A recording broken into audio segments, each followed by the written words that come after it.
Chapter 1, Baby, you smell so good. Honey, you smell so good. Su Yue, her eyes glazed over, cradled her snowy cheeks against the sleeping Liu Bei. Wow, this abundant and surging psionic energy is like it's about to overflow. Only you can satisfy me, satisfy my insatiable desires. I really want you to be my master. Su Yue stuck out her pink tongue and licked her luscious cherry lips, letting her snow-white legs wrap around the boy's waist. In my sleep, the alluring voice of a mature woman lingered in my ears. Liu Bei was confused, but he felt a warm, moist, and sweet sensation near his ear. The soft, bouncy texture felt tingly and numb, constantly caressing my waist. The wet, slippery sensation traveled across my chest, as if a nimble, soft tongue was greedily licking it. His vision was blurred, and his whole body was suppressed by a powerful force, leaving him with no strength to resist.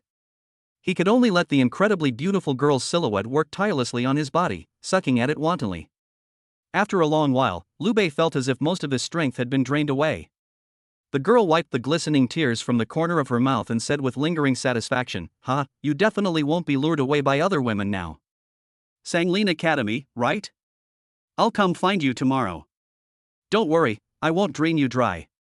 They say one essence is worth 10 blood. I'm really looking forward to seeing how you perform after you awaken, moi. The next morning, Liu Bei noticed that his body was damp, so he threw off the covers and sprang out of bed. Holy crap, am I having a wet dream? What happened last night was a dream, absolutely a dream. I already have a girlfriend in this world.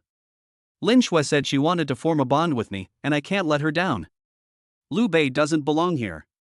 10 years ago, he unexpectedly arrived on Blue Star, where spiritual energy was reviving. The resurgence of spiritual energy has spawned numerous spatial rifts, leading to the frequent appearance of terrifying monsters. Desperately, Earth's prized firearms are largely ineffective against them.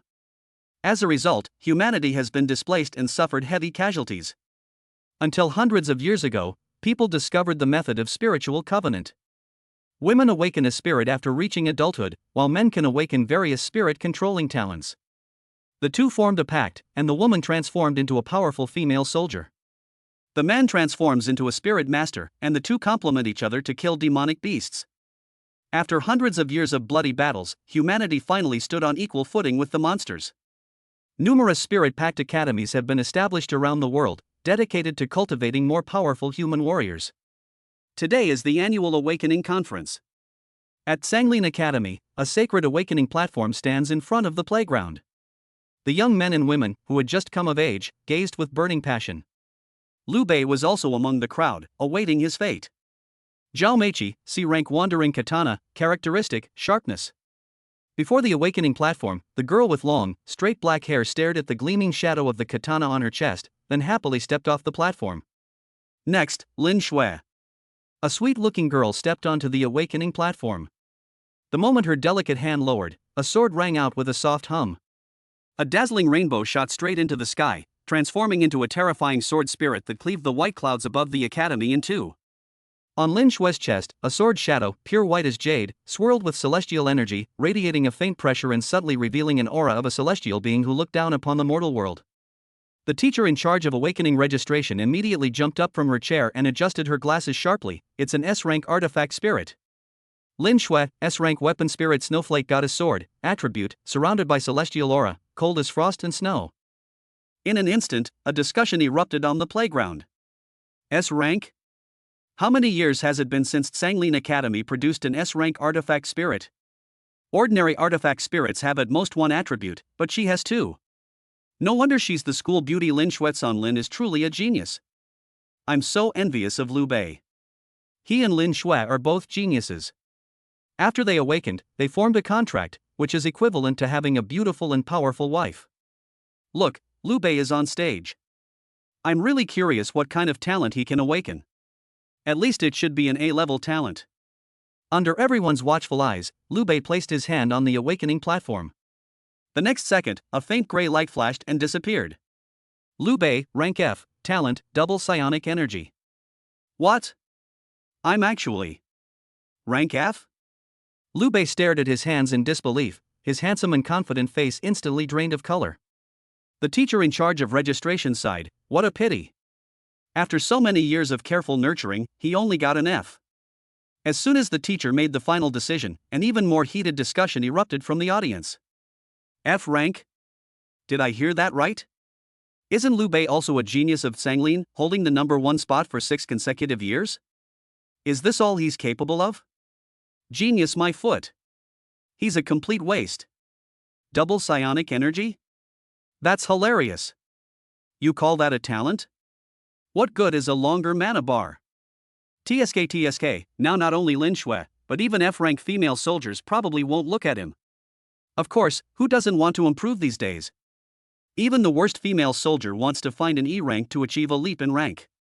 The harsh mockery was like icy rain, slapping hard against Liu Bei's face.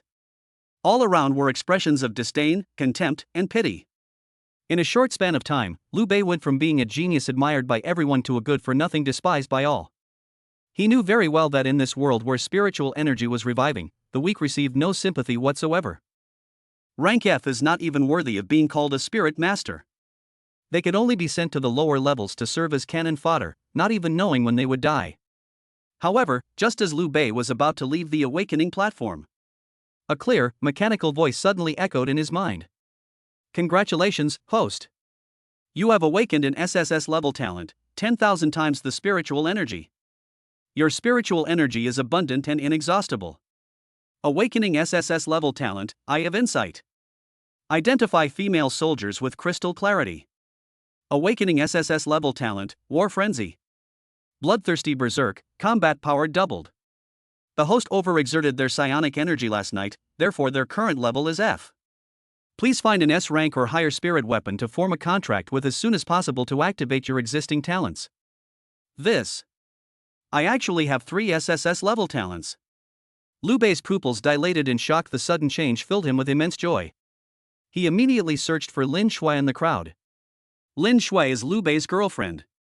Over the years, Liu Bei has taken good care of her, sharing all the good resources with her and even guiding her in combat skills, transforming Lin Shui, who was only at a mid-level, into a genius in Song Lin. Lin Shui is also well-behaved and lovely. She once promised that no matter what happens in the future, she will never leave Liu Bei. Coincidentally, Lin Shui was looking at Liu Bei with a complicated expression at that moment. Ignoring the stares and disapproval of others, Liu Bei quickly weaved through the crowd and grabbed Lin Shui's hands. Schwerer, please believe me. As long as we form a bond, I can awaken an SSS level talent. I will definitely be able to give you happiness. I know this is a bit sudden, but everything I'm saying is true. Liu Bei was excited because Lin Shui was his only hope to change his fate. Liu Bei, you're so childish. The cold voice was devoid of any emotion. Lin Shui flung Liu Bei's hand away and said indifferently, let's break up.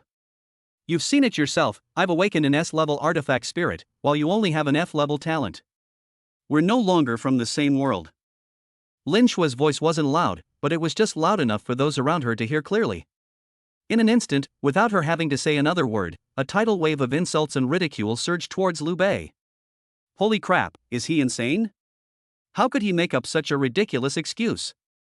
Ha, you even claim you can awaken an SSS level talent. I'd rather be Qin Shi Huang. Form a pact with me and I'll lead you to unify the world.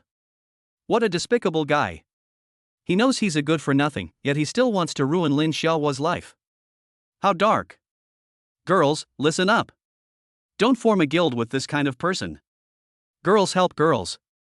It's obvious that Lin Shui did it on purpose. She wanted to publicly distance herself from Liu Bei, and even hoped that Liu Bei would be sent to the lower district to die. Having such an ex-boyfriend is a stain on her reputation, even though she is an S-class weapon spirit, the snowflake goddess sword. Such purity and nobility can only be matched with Song Lin's strongest spirit master. Liu Bei shook his head and smiled bitterly. At this moment, he felt that Lin Shui was a complete stranger. He should have realized that in a world where strength reigns supreme, no one cares about promises of unwavering sincerity. But he was not discouraged.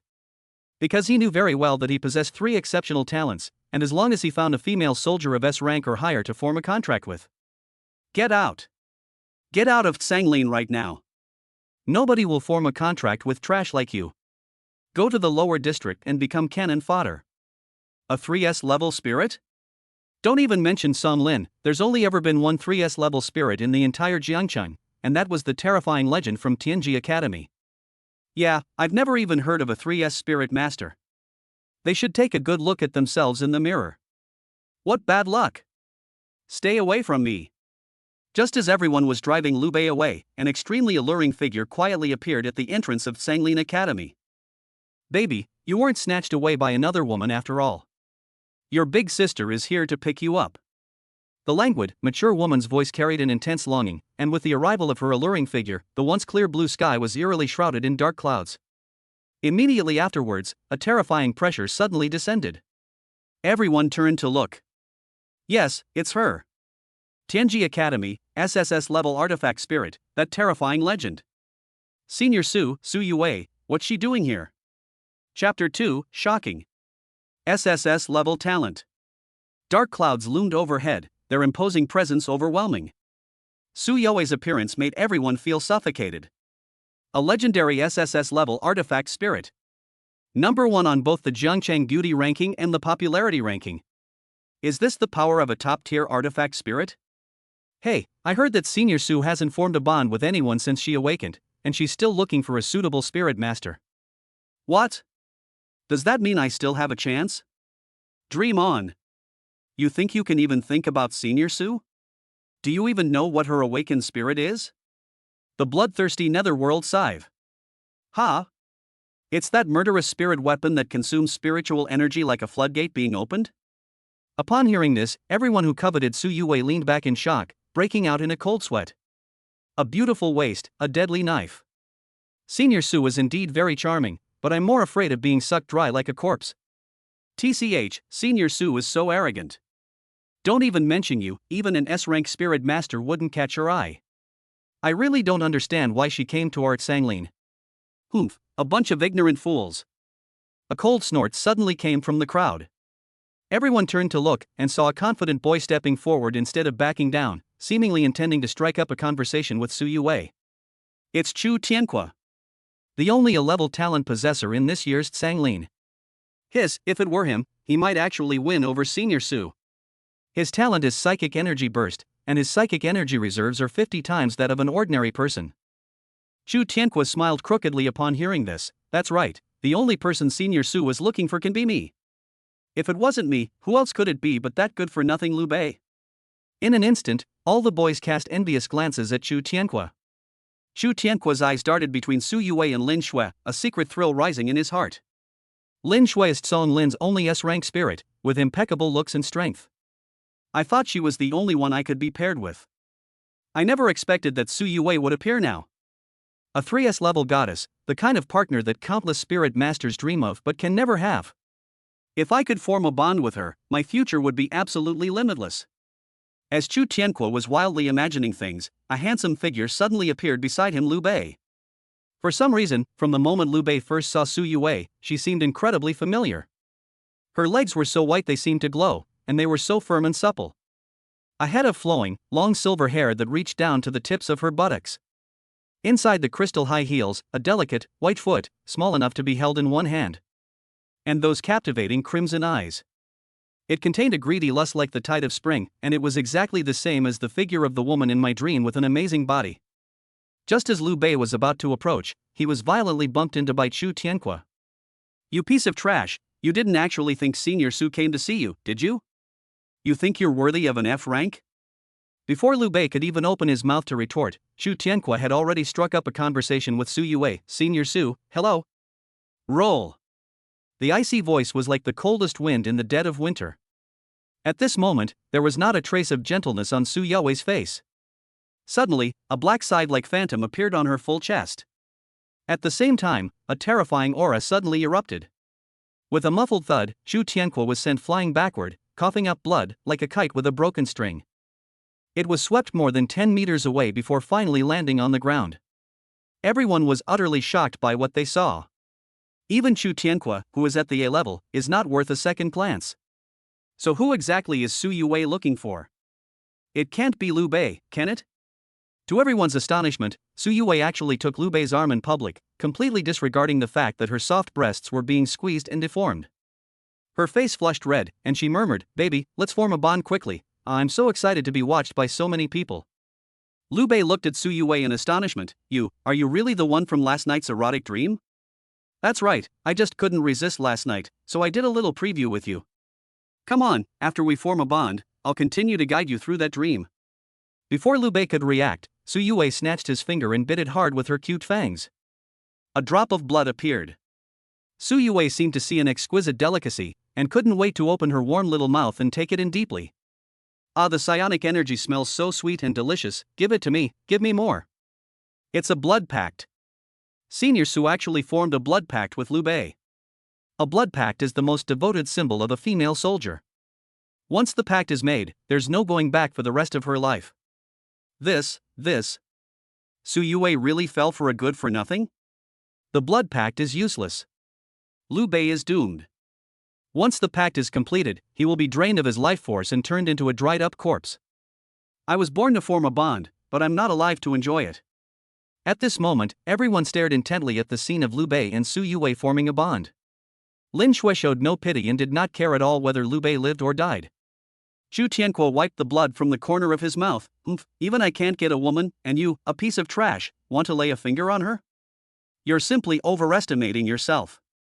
However, just when everyone thought Liu Bei was going to die a horrible death. Boom!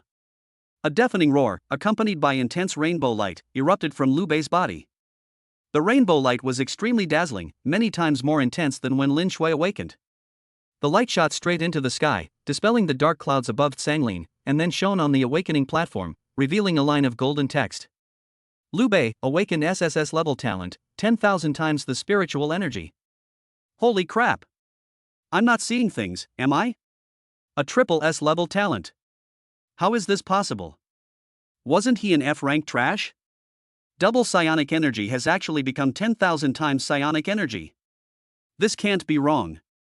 It's written in the textbook that the appearance of a 3S level talent will cause celestial phenomena. The playground instantly erupted in chaos. Boom! Before the crowd could finish their astonishment, another dazzling rainbow light burst forth from Liu Bei's body. Golden text appeared on the awakening platform. Liu Bei, awakening SSS level talent, Eye of Insight. Damn it! Even Song Lin's teacher couldn't help but swear. 3S level talents, 2 top-tier talents. Song Lin, will rise to prominence, and my rise will be in Liu Bei. Sanglin's teacher was so excited that he was incoherent, and the nearly 100-year-old principal was in tears, nodding repeatedly. But it's not over yet. Boom! Another blinding rainbow of light. Liu Bei, awakened SSS level talent, War Frenzy. This. 3. The old principal rolled his eyes and fainted from excitement. Song Lin's teacher, forgetting the celebration, quickly helped him up and pinched his philtrum. The boys on the playground were filled with mixed emotions: envy, jealousy, admiration, respect. They didn't know all they knew was that Liu Bei was glowing all over at that moment, practically indistinguishable from a giant of light. The girls were more practical. They all changed their tune and started throwing flirtatious glances at Liu Bei. Brother Bei, I admit I spoke a little too loudly just now. How about I tie my hair in a ponytail to coax you? I know how to do it better. Liu Bei, I'll never marry anyone but you in this life. I'm very traditional, I'm willing to be your concubine. I am a delicate and graceful woman with exceptional talent and proven track record. Please give me your orders, master. These girls were well aware that they were no match for Su Yue in terms of looks or ability. But life is about trying new things, and which excellent spirit master wouldn't want a contract with more spirits? What if she takes a liking to me? Among the girls, only Lin Shui was dumbfounded, unable to believe what was happening before her eyes. Things changed too fast for her to accept. Impossible. How could Liu Bei, that good for nothing, have an SSS level talent? Was what he just told me true? If he really has the talent of 3S, wouldn't I be handing over my best partner to someone else? He was faking it. He must have been faking it just now. He lied to me on purpose so that I would dump him and go and form a bond with Su Yue. Yes, that must be it. They just mentioned last night. At that moment, Lin Shui felt she had been utterly betrayed. Intense jealousy caused her chest to heave violently, and then the snow goddess sword appeared. Liu Bei, you actually lied to me with your F-level talent. You have to give me an explanation today, or this isn't over. Chapter 3, Bloodthirsty Netherworld Scythe vs Snowflake Goddess Sword. The snowflake goddess sword emitted waves of cold air, and Lin Shui, enraged and embarrassed, said, Liu Bei, you shameless scumbag, you tricked me into breaking up with you, and then you turned around and found another woman to form a bond with. What? What? Didn't you, Lin Shui, take the initiative to dump Liu Bei? How come Liu Bei is now considered a scumbag? The men and women on the playground all had expressions of amused amusement on their faces. Some girls are quick-witted and can see that Lin Shui's changed appearance is due to jealousy. In an effort to please Liu Bei, some girls transformed themselves into yin-yang masters. Big sister, didn't you say you and brother Bei were from different worlds? How come you changed your mind so quickly? Yeah, you only started nursing the baby after it died, and now you regret it when someone else awakens an SSS level talent? If you want to regret it, then straighten up your attitude. How dare you talk to my brother like that? Go stand in line over there. Your table manners are awful. Liu Bei had no intention of paying any attention to Lin Shui. He secretly rejoiced that he hadn't formed a bond with such a powerful and psychologically twisted woman, otherwise his future life would have been unimaginable. It should be understood that spirit masters and soldier girls must be of one mind, and in battle, they must entrust their lives to each other. To confide in someone like that is like asking for trouble. Seeing that Liu Bei clearly didn't want to give her an explanation, Lin Shui felt even more ashamed and indignant. She was the school beauty of Sanglin Academy and had awakened the only S-level artifact spirit. Liu Bei used to dote on her in every way, how could he dare to let her suffer such a great injustice? Taking advantage of Liu Bei's momentary lapse in attention, Lin Shui shouted angrily, "Go to hell!" With a wave of his hand, he unleashed countless icy sword energies, aiming straight for Liu Bei's vital points. The S-class spirit's full force attack was domineering and fierce, and the killing move arrived in the blink of an eye. You're asking for it. A cold, mature female voice rang out, and Su Yue, with her flowing silver hair, stood protectively in front of Liu Bei. The enormous, jet-black, bloodthirsty scythe reappeared on her chest. Buzz! The scythe screeched as it cut through the air, and a burst of blood-red light suddenly appeared. A bizarre scene then unfolded. Where the blood splattered, the sword light in the sky vanished into nothingness. The oppressive aura emanating from the SSS-level artifact spirit was terrifying beyond measure, and the shiver that emanated from her very soul instantly sent chills down Lin Shui's spine. Crack! To her disbelief, the snowflake goddess sword disintegrated completely, turning into specks of starlight. Puff! Lin Shui coughed up blood and flew backward, leaving a long, bloody ditch in the snow behind her. At this moment, her spirit dissipated, she was severely injured, and she was in a terrible state. Su Yue smiled and put away the bloodthirsty netherworld scythe. When she turned to face Liu Bei, the cold and domineering aura on her face instantly transformed into a shy and girlish expression. She hugged Liu Bei's arm again, embedding herself deeply in his full chest. "Darling, I'm hungry, I want some food." Liu Bei twitched his lips, finding it hard to believe that the coquettish girl in front of him and the ruthless older sister from just now were actually the same person. He began to release his psychic energy, and Su Yue couldn't help but hug his arms even tighter, greedily devouring it. This has already caused a huge uproar on the playground. Hey, did you guys see that? Instantaneous. The whole exchange lasted only 5 seconds?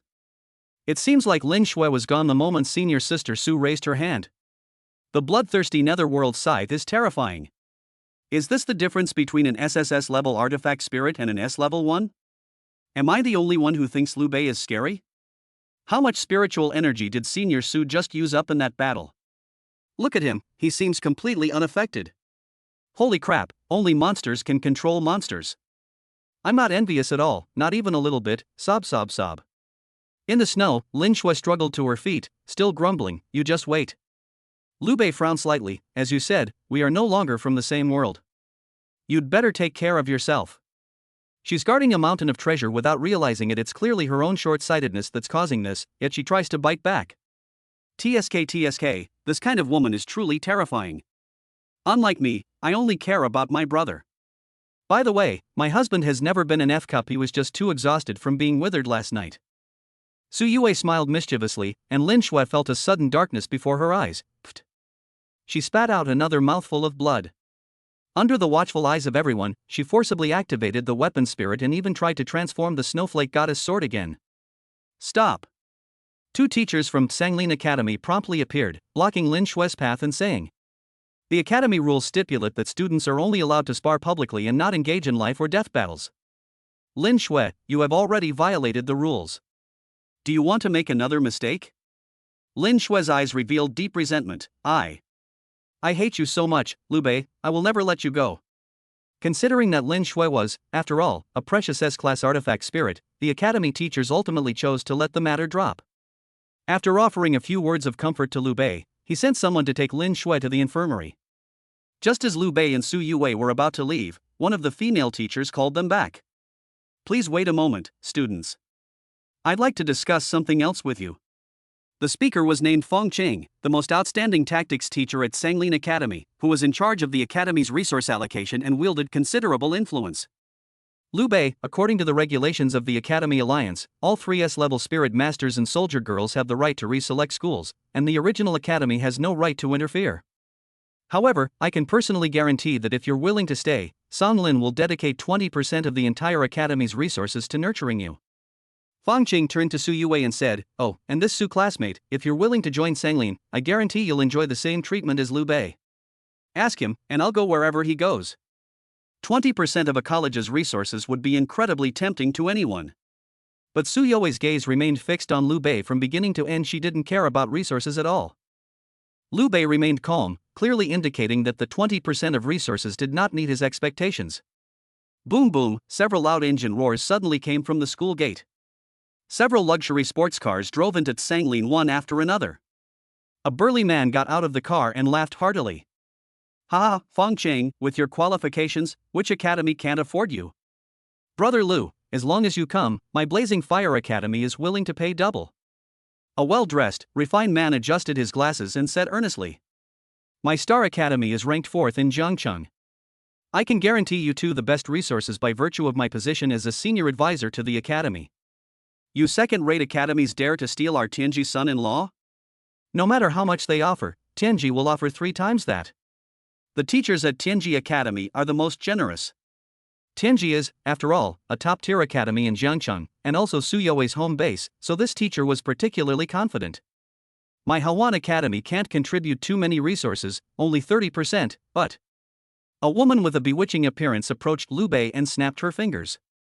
3 beautiful young women stepped out of a luxury car behind her. "Handsome young man, these are all top-tier female soldiers I personally trained. If you're willing, they can make you feel like you're in heaven every day." This.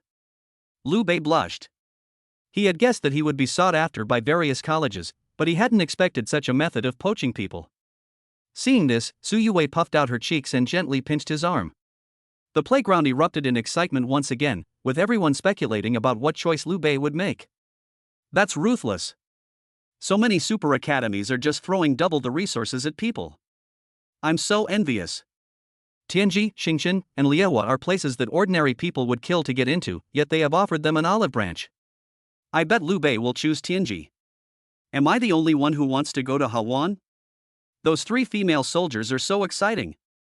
If I try hard enough, I feel like I can even win over that sexy teacher. However, Liu Bei's next move completely stunned them. "Thank you for the invitation, teachers. Senior sister Yue and I would like to gain more experience. We will make a decision after the alliance exam." Liu Bei gracefully declined all the invitations from the academies. He left everyone present with only an incredibly dashing back view. Sanglin Academy is in an uproar again. Holy crap! Laughing loudly, I stride out the door. How can I, a man of such stature, be a mere commoner? Liu Bei-chun, a true hero, actually turned down all the academies. That's ruthless. I bet he's aiming for a high ranking in the league exams, which will only increase his value. That confidence is insane. Oh, that's how the bag is. It's so stylish. Liu Bei is practically my idol. I really hope I can witness his and Senior Su's prowess during the pre-exam trials, so I can see how monsters are tamed. You want to see a fight, kid? I'm almost embarrassed to call you out on it. Chapter 4, Is he killing monsters or chopping vegetables? On my way home. As Liu Bei walked, he pondered how to improve his and Su Yue's strength before the alliance exam. The stronger he is, the more confident he will be in shining in the exam and thus acquire more cultivation resources. Human relationships are fickle, and the world is cold and indifferent. After today's events, Liu Bei only wants to become stronger, because only in this way can he gain a foothold in this chaotic world overrun by monsters. The battle against monsters is not as simple as just awakening good talents. Ordinary spirit masters often need a large number of spirit energy potions in battle. Female soldiers need care and maintenance after battle, and the care solutions used for this purpose are not cheap. Spirit masters also need specific items when breaking through to a higher realm, which is another significant expense. Therefore, early training resources are extremely important for newcomers. Joining the academy to enjoy resources in advance is certainly a good choice. However, the league has another explicit rule. If someone achieves excellent results in an exam without relying on any resources beforehand, they can hold a position in the college's management while still being a student, thus enjoying more favorable resources. This is why Liu Bei refused all offers from the academies. "Honey, what are you thinking about?" Su Yue looked happy and asked while holding Liu Bei's arm. "I'm thinking about where we should go for trials. It would be better to gain more combat experience before the exam." Upon hearing that a battle was imminent, Su Yue's eyes lit up. "I know where to grind experience. The dark forest north of Jiangcheng is the best place for newbies. I've been there several times, but I haven't had the chance because I haven't formed a bond with anyone yet. There are many low-level demonic beasts there, but the academy group also goes there for trials, so we might run into them." How should the monsters be divided after they collide? Liu Bei valued this point. Su Yue smiled slyly. "It depends on your strength. Anyway, demonic beasts don't have labels. As long as you can feed me, I guarantee you'll dominate the battlefield." "Feeding you? That doesn't seem too difficult." Liu Bei secretly increased the transmission of psionic energy. "I have a big appetite, you know. Although you're very powerful, but, why are you suddenly sending so much psionic energy?" "It's so hot." Su Yue playfully slapped Liu Bei, who smiled confidently, having roughly figured out how fast Su Yue was absorbing spiritual energy. It seems, the backlash from the killing weapon spirit isn't that scary. Little did they know that all of this was because he possessed SSS-level talent with 10,000 times the spiritual power. If Su Yue is a crazy juice extractor, then Liu Bei is an even more terrifying, boundless ocean. The two complement each other perfectly. Oh no, Liu Bei's capital is even more exaggerated. Seeing that it was still early, Liu Bei didn't want to hand over his experience to others. He immediately pulled Su Yue and headed straight for the dangerous area in the north of Jiangcheng. Su Yue smiled shyly, clinging to Liu Bei like a little bird, but in her heart she was thinking of extremely bloody scenes. Since awakening, aside from teaching some ignorant people a lesson, she has never fought against any demonic beasts. The thought of fighting alongside my master, transforming into his weapon to slice through the flesh of demonic beasts. Just thinking about it makes me incredibly excited. In the northern part of Jiangcheng, there is a dark forest. This place has many trees, which are exceptionally tall. The forest is dark all year round and is home to many low-level demonic beasts. Roar! Awah! The roars of the monsters never ceased, stirring up gusts of chilling wind in the jungle. Just hearing them was enough to make one's heart pound. A 5-person team from Star Academy is currently huddled together, confronting a group of first-tier electric wolf demons. Electric wolves are cunning and treacherous, with intelligence comparable to humans, and are best at team combat. When several electric wolves gather together, their strength is often comparable to that of a second-tier demon beast, so newcomers rarely choose the electric wolf trial.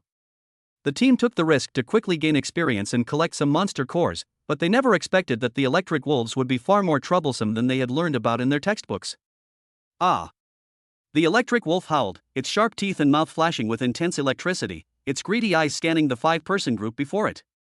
For humans, monster cores have considerable value. For monsters, spirit masters and female soldiers are excellent tonics. The leader of the 5-person team is a boy named Li Xin, who possesses the B-rank talent giant strength and wields a mountain-splitting axe. Haozi, prepare your wind spirit arrow to suppress the electric wolves' ranged attacks. Jiang Ming, heal your seriously injured teammates first. The rest of you, follow me and charge the wolf pack head-on. We must find a chance to break out, otherwise we'll be worn down by these beasts sooner or later. Whoosh! A sudden gust of wind interrupted Li Xin's instructions. Everyone stared wide-eyed at their backs, fearing that more electric wolves might come to their aid. A swift figure appeared in the jungle, wielding a huge, black scythe, and charged straight into the pack of electric wolves without a care in the world. Holy crap, which academy does this guy come from? Does he have a death wish? Charging in like that will definitely get him torn to shreds by the electric wolves. Someone in the crowd immediately started swearing. Tisk, he's probably just an inexperienced greenhorn. Everyone, proceed as planned. I'll try my best to rescue him. Before Li Xian finished speaking, wherever the black sickle passed, flashes of blood appeared everywhere. Blood-red light mingled with wisps of dark, ghostly mist, and in an instant, the scene before us resembled the passing of death. One scream after another echoed from the black mist. Ah, woof! All the electric wolves were cut down as if they were vegetables, and before they could react, they were killed instantly by a burst of bloody light. What? The 5-person group was stunned into silence. They fought the pack of electric wolves for over an hour, but failed to kill a single one, or even inflict much damage on the wolves. But those reckless lunatics were killed so casually? All 12 electric wolves were wiped out. Blood and wolf carcasses littered the ground. What's even more surprising is that after acquiring 12 demon beast cores at once, the person still complains somewhat discontentedly. I still lack experience, and the purity of the crystal core is also a bit low. TSK, as expected, the return rate of first-tier monsters is too low, and the electric wolf pack is also a freebie. That's outrageous. This is practically a blatant Versailles. The pack of electric wolves that could drive 5B level or higher spirit masters, 3B level and 2C level female soldiers into a desperate situation ended up being given away for free in that person's mouth. So what is their squad? A Gotham nightmare? What's even more infuriating is that he complained that what was revealed wasn't good enough. When everyone came to their senses, the black mist had already dissipated. Boss, is that guy cheating? I suspect he's being boosted by the Academy's tactics instructor. Killing the Electro Wolves is like cutting melons and vegetables. A scythe, it's a scythe. If I'm not mistaken, that looks like the bloodthirsty Netherworld scythe. It's that legendary monster from Tianji Academy, Su Yue. Impossible. Su Yue hasn't found a partner to form a bond with even after a year of awakening. No one can control her in battle. Her spiritual energy consumption is so high that even if she takes a ton of drugs, she can't keep going. Wait a minute, we've been fighting the electric wolves for over an hour, and it seems like we haven't gotten anything. Forget it, it's good enough that we're alive. Given what happened just now, if someone really was controlling Su Yue in battle, who would dare to steal the spoils? As soon as Li Xian said this, the 4 people around him fell silent. Even now, they still can't imagine who could control Su Yue in battle. Deep in the dark, dense forest. At this moment, Liu Bei is carrying a giant scythe and searching for experience packs. Darling, could you move your hand down just a little bit? Su Yue's voice came from his shoulder, and Liu Bei looked at his hand. Then, Su Yue, in the form of a scythe, appeared as a human-shaped phantom, and Liu Bei's hand touched her delicate, fair thigh. Liu Bei coughed lightly and quickly moved his subordinates aside. To her surprise, Su Yue was even more sensitive and said coquettishly, "You little rascal, why are you touching my feet?" "Ah, this." Liu Bei blushed and said, "Senior, I really didn't mean to." As the two were talking, a huge roar suddenly came from the dark jungle. Roar! The roar shook the jungle, emanating the powerful aura of a second-tier demonic beast, startling the nearby spirit masters. Everyone looked at each other, and in the end, they all tacitly chose to retreat. The reason is simple: we can't beat them. No matter how you look at it, we can't beat them. For newcomers, teaming up to hunt level 1 monsters is already extremely risky. They could be wiped out by a first-tier pack of electric wolves, let alone a second-tier one. Before they even met, all they could do was run away. Second-tier experience pack, kill it quickly, don't let anyone else steal it. In the silence, the slightly excited female voice stood out. Everyone around them wondered if they had misheard. Whose soldier's wife is this? This is outrageous. Do they think they have too long a life ahead of them? She's actually worried about her second-tier demonic beast being stolen. What kind of strength does she have to dare say that? Just as everyone was wondering who could be so ignorant. Liu Bei, already gripping the bloodthirsty Netherworld scythe, stood calmly opposite the second-tier demonic beast. Chapter 5, 2 Strikes. Slaying a second-tier monster. Deep in the jungle, the light grew increasingly dim. A gust of cold wind rustled the leaves, carrying with it a strong, pungent smell of blood. Beneath Liu Bei's feet lay the corpses of first-tier demonic beasts. These corpses were all disemboweled, with wisps of steam rising from their wounds. The stench of blood in the wind came from their gushing blood. Strangely, these demonic beasts were not killed by Liu Bei, nor by other spirit masters. Because their monster cores were still inside the corpses. Judging from the extremely neat wounds, they were all killed by a single blow from a higher-level demon beast.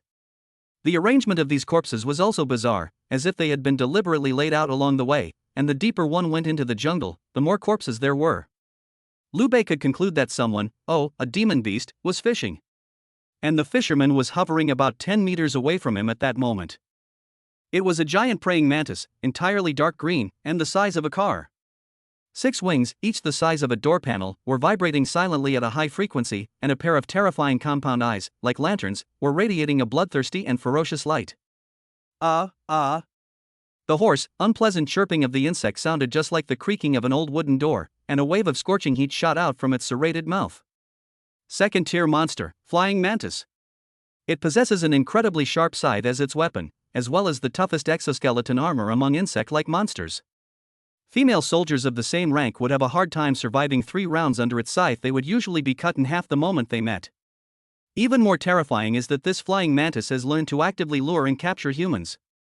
The corpses of these monsters in front of it were clearly intentional, created to lure spirit masters to become its meal. However, to its surprise, how did it manage to attract only one prey after setting up so much bait? The prey's aura was still very weak, seemingly similar to those first-tier demonic beasts, and it didn't look very appealing. The flying mantis wasn't very intelligent. It had already made an appearance with Liu Bei, but it still wanted to patiently catch a few more big fish. After all, in his eyes, Liu Bei was just an appetizer. It made no difference whether he killed him sooner or later. But this weak novice spirit master was actually taking the monster's crystal core right in front of it. 1 kill. The movements are fluid and precise. He ate fish bait like crazy right in front of the angler. That's incredibly disregard for it. Roar. The scyther let out an angry roar. Don't rush, it's your turn soon. Liu Bei had just finished retrieving the crystal core and was brandishing the bloodthirsty netherworld scythe. The burst of blood-red light did not strike the scyther, but instead struck the surrounding trees directly. Immediately afterwards, all of these centuries-old trees began to groan as they snapped. Boom! The ancient trees trembled. In an instant, vacuums appeared where the blood-red light had passed, and 7 or 8 giant trees, each requiring 2 people to encircle, suddenly collapsed, forming an impenetrable net of giant trees that crashed down on the flying mantis. The poor flying mantis had just assumed its hunting stance when it was surrounded by giant trees and slammed into the dust from mid-air. At this moment, the already limited intelligence of the scyther was completely stunned. Who exactly is the prey? Wasn't he after those corpses? No, that's not right. He fucking came straight for me. The next second, the scyther, who was used to using scythes, saw what a real scythe was like. Ha, darling, I can't wait any longer, let's kill this little thing quickly. A girl cheered with extreme excitement. Whoosh! A dazzling flash of blood, and the flying mantis was decapitated. Its last vestige of intelligence manifested only in one concept monster. This new recruit and his female soldier are both monsters. 2 strikes, and the second-tier monster is dead. In fact, Liu Bei's first strike did not miss. He deliberately cut down the surrounding ancient trees to prevent the winged creature from escaping. But perhaps I'm being too cautious? A beast is a beast. Seeing me coming with a sickle, it didn't even try to run away. Su Yue also laughed and complained, "This thing isn't as bloodthirsty and ferocious as the textbooks say, nor is it difficult to kill, extremely ferocious, or that it eats humans. If they still dare to watch the show when they see us, they might as well be called flying silly roe deer." Liu Bei touched his nose. Senior, is it possible that you're too fierce, rather than that it's too weak? Fierce? Not at all. I used just the right amount of force when I killed it, a single snap and my head was severed, guaranteed to be painless. Little Lulu, am I not gentle? Su Yue's illusory form blinked her big, watery eyes and acted coquettishly towards Liu Bei. What could Liu Bei say? All he could do was use her to dismantle the scyther while saying, "Gentle, she's just too gentle." Both of them gained a lot from this battle. Not only did they obtain a large number of first-order crystal cores, but they also obtained a second-order crystal core. Besides the crystal core, the flying mantis's 6 wings and 2 sharp scythes are also very valuable raw materials. Meanwhile, on the outskirts of the jungle, countless eyes were fixed on the billowing smoke and dust, and the massive trees that had collapsed with a deafening roar. Someone just rushed in, right? That's right, it looks like a guy with a scythe. That's a second-tier demonic beast. Let alone a one-on-one fight, even 3 or 4 small teams might not be able to defeat it. In my opinion, this kid is probably dead. Wait, look. He doesn't seem to be dead. A gasp suddenly erupted from the crowd. As the smoke and dust gradually dissipated deep within the jungle, and the view became much wider as the giant tree fell. A handsome figure wielding a scythe is calmly and skillfully dismembering a second-tier flying mantis. What? This is impossible. How can a first-tier newbie defeat a second-tier demon beast? That looks like a second-tier flying mantis, a terrifying monster that combines offense and defense. How did he manage to do that? The bloodthirsty netherworld scythe. That person is Liu Bei, an SSS-level spirit master from Sanglin Academy. His female soldier is Su Yue, a legend from the heavenly realm. A second-tier demon beast core, how enviable. Amidst their shock and awe, the group of people simultaneously cast envious and longing glances in the direction of Liu Bei. Because second-order crystals are extremely precious. Generally speaking, first-order crystal cores can only be used to make the most basic soldier girl maintenance liquid. Second-tier crystal cores are different. They can not only be used to make more advanced maintenance solutions and potions, but also to refine or directly exchange for enhancement gems.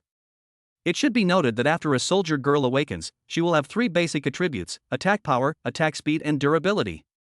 These 3 data are also known as the soldier girl's 3 dimensions. Basic attributes vary from person to person and depend entirely on talent.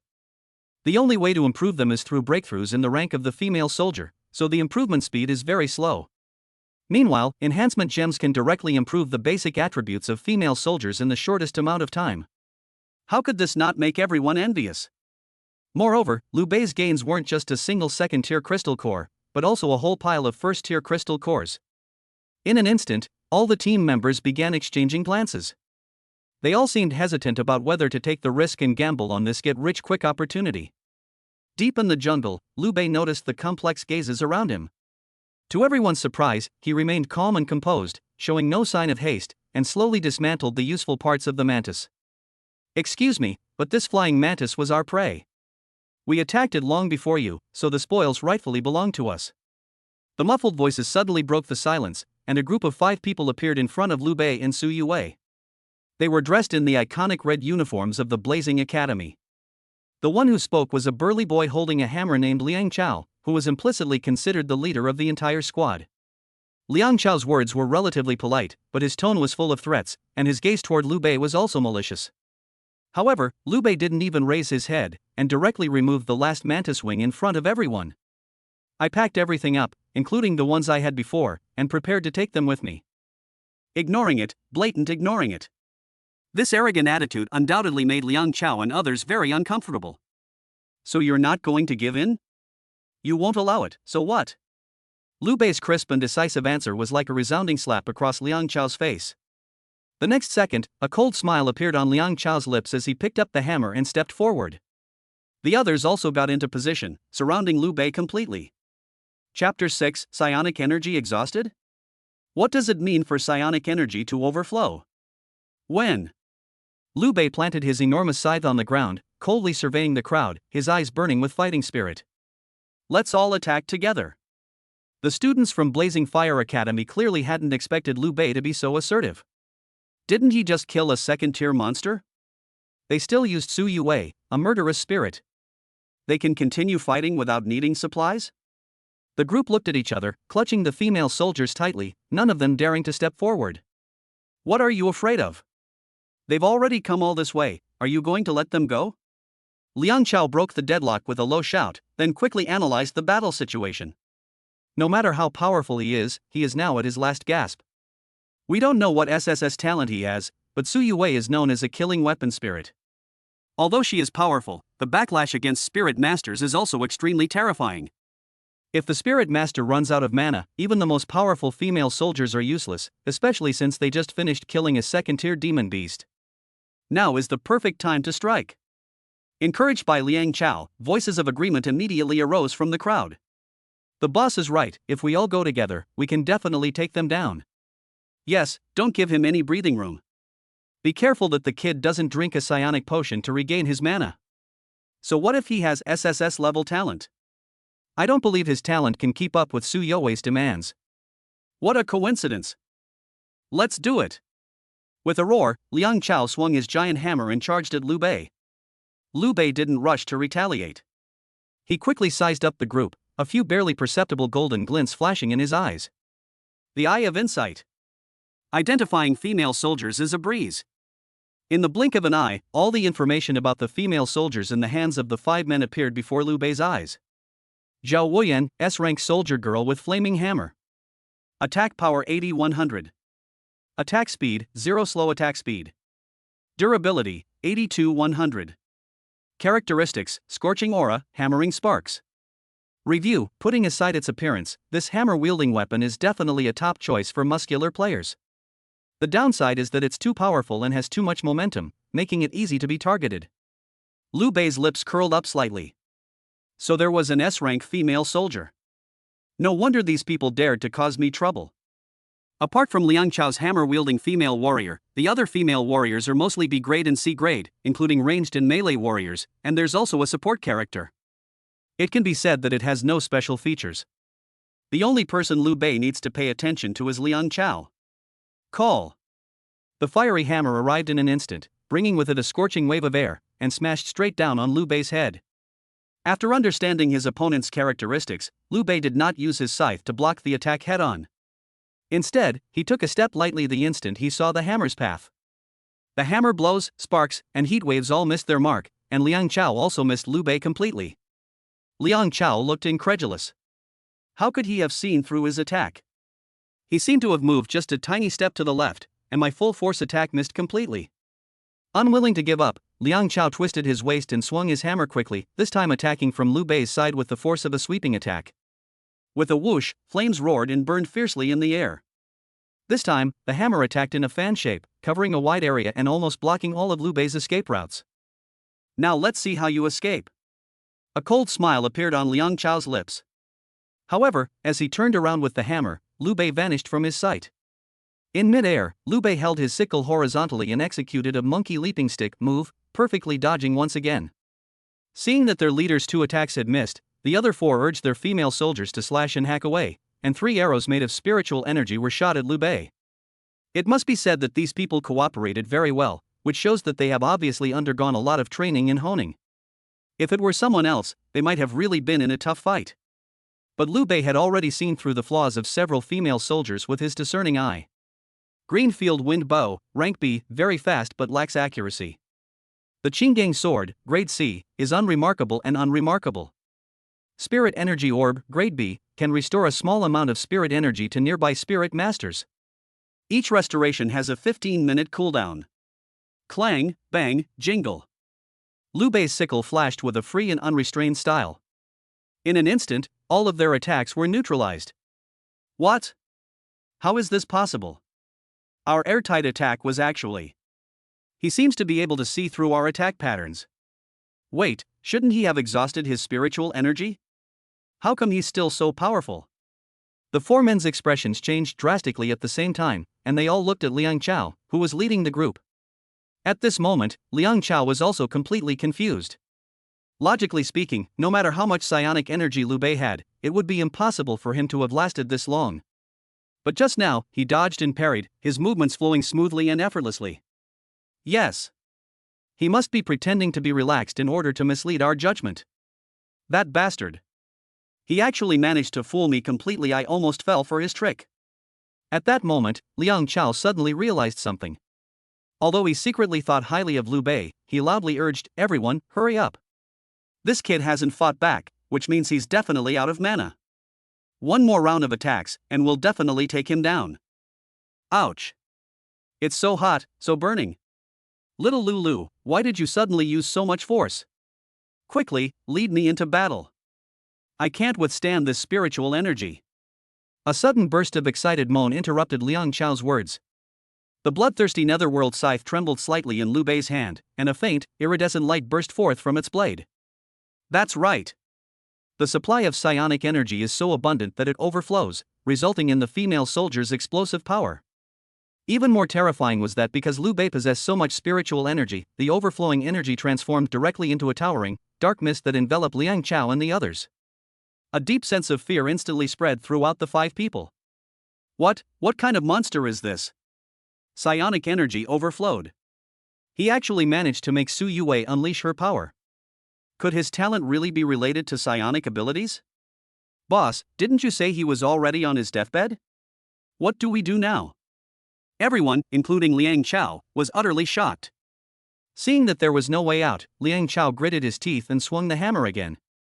Go! Fight him! The others also picked up their weapons and launched another round of ferocious attacks on Liu Bei. Dance to your heart's content, senior. Yes, master.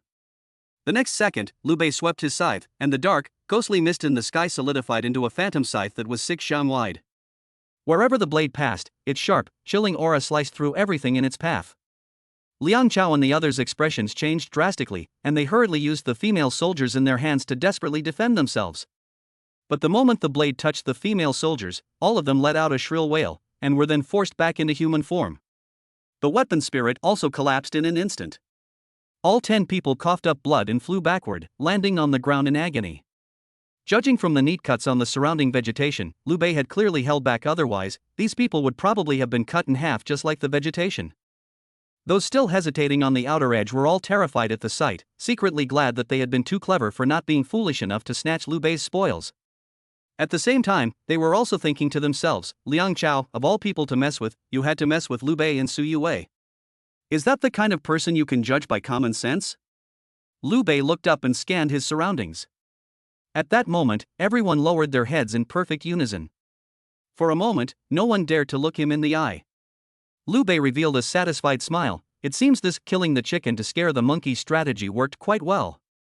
With the example of the people from the Blazing Fire Academy, the others will probably behave themselves. Otherwise, who knows how many people would have been eyeing them along the way. Liu Bei's voice wasn't loud, but it was loud enough for everyone present to hear clearly. Only then did everyone truly realize. It turns out that Liu Bei didn't take Liang Chao and his group seriously at all. He doesn't need to fight slowly at all, he can wipe out a 5-man squad in one move. So, he did all of that just now for our benefit? What, he could have just shown off, but he deliberately held me back to protect my pride. He's such a nice guy. Crunch crunch. Liu Bei stepped over the broken grass and trees, walking step by step toward the 5 people lying on the ground. Chapter 7, you think it's a misunderstanding just because you say so? Liu Bei stood in front of the 5 fallen men, and with a sweep of his scythe, a chilling wind carrying the scent of blood sent shivers down their spines. Come on, tell me, how did this flying mantis become your prey? The 5 people looked at each other, seemingly never expecting Liu Bei to ask such a question. After a moment's hesitation, Liang Chao said with difficulty, we did encounter the 2nd-tier mantis demon before, and even shot a psionic arrow at it, but the strength of a 2nd-tier demon beast far exceeded our expectations, so we had to give up. After Liang Chao finished speaking, a bit of color appeared on the 5 people's pale faces. It wasn't that her injuries had healed, but rather that she was too embarrassed to reveal her little scheme in front of so many people. Upon hearing this, Liu Bei couldn't help but think of Kakuzu, who boasted to the point of exhaustion. He had only thrown a shuriken at Hashirama, yet he went around bragging that he had fought the first Hokage. Shameless. Student Liu, this flying mantis is your trophy. What happened earlier was all a misunderstanding. Well, we won't disturb your trial any longer. Liang Chao forced a smile, gave the other members a wink, and the spirit masters and soldiers helped each other up as they prepared to leave. Stop right there. Did we say you could leave? Liu Bei's icy voice rang out from behind him, and Liang Chao froze, as if struck by lightning. What do you want? Let me tell you, this is the beginner's training ground on the outskirts of Jiangcheng. You can't do anything to us. Before Liang Chao could finish speaking, a crisp clang was heard. Liu Bei swung the sickle backwards and slammed the back of the blade into his back. Cough cough. Liang Chao was knocked heavily to the ground, coughing violently. He turned his head and glared fiercely at Liu Bei, saying, there are guardian teachers from the Academy Alliance nearby, Liu Bei, don't do anything reckless. What, you think it's a misunderstanding just because you say so? There's no way you can just claim it's a misunderstanding after you fail to steal someone. Liu Bei's tone turned cold again. He twirled his sickle in a domineering manner, the blade hooked, and aimed directly at Liang Chao's neck. Ah! Everyone exclaimed at the same time. They knew that if Liu Bei just flicked his wrist, Liang Chao would be beheaded in the next second. No one doubts the sharpness of Su Yue's transformed scythe. Not to mention Liang Chao, even the flying mantis covered in hard armor would be killed in one strike. It was only then that Liang Chao truly realized his recklessness. His forehead was covered in cold sweat, and he hurriedly apologized, Liu Bei, I'm sorry, we were wrong. On behalf of our team, I apologize to you. Please, have mercy and let us go. Your attitude is much better than before. But it's still not sincere enough. Liu Bei nodded slightly, his expression becoming more amiable. Letting you go isn't impossible, but I lost a lot of spiritual energy fighting you just now, so the effectiveness of the upcoming trial will probably be greatly reduced. How should this be accounted for? This. Liang Chao looked troubled. Even a fool could see that Liu Bei was just trying to extort money. He actually had the nerve to say that he had lost too much psionic energy. His psionic energy was like a waterfall, and even now, the bloodthirsty nether side still emits a faint glow. In other words, Su Yue has been in a state of explosive energy from the moment she arrived until now. What's even more infuriating is that, because Su Yue had never fought such a lavish battle before, she would occasionally let out a soft moan of pain mixed with pleasure. Who in the entire Jiangqing doesn't know that Su Yue is the #1 beauty on the Rouge ranking? Thinking of Liu Bei's blissful life, Liang Chao glanced back at his own burly Zhao Wuyan. Not only was it completely blackened, but it was also glaring at me with a resentful expression. Sigh, it's true what they say, comparisons are odious. Circumstances are beyond our control. Liang Chao said with some reluctance, our team didn't get much either, but we're willing to offer 5 Tier 1 crystal cores to compensate for your loss. Liu Bei remained silent, and whether intentionally or not, he raised his hand and struck Liang Chao on the head with his sickle again. With a dull thud, Liang Chao's eyes welled up with tears from the pain. You tried to steal my loot first, and when you failed, you tried to gang up on me several times.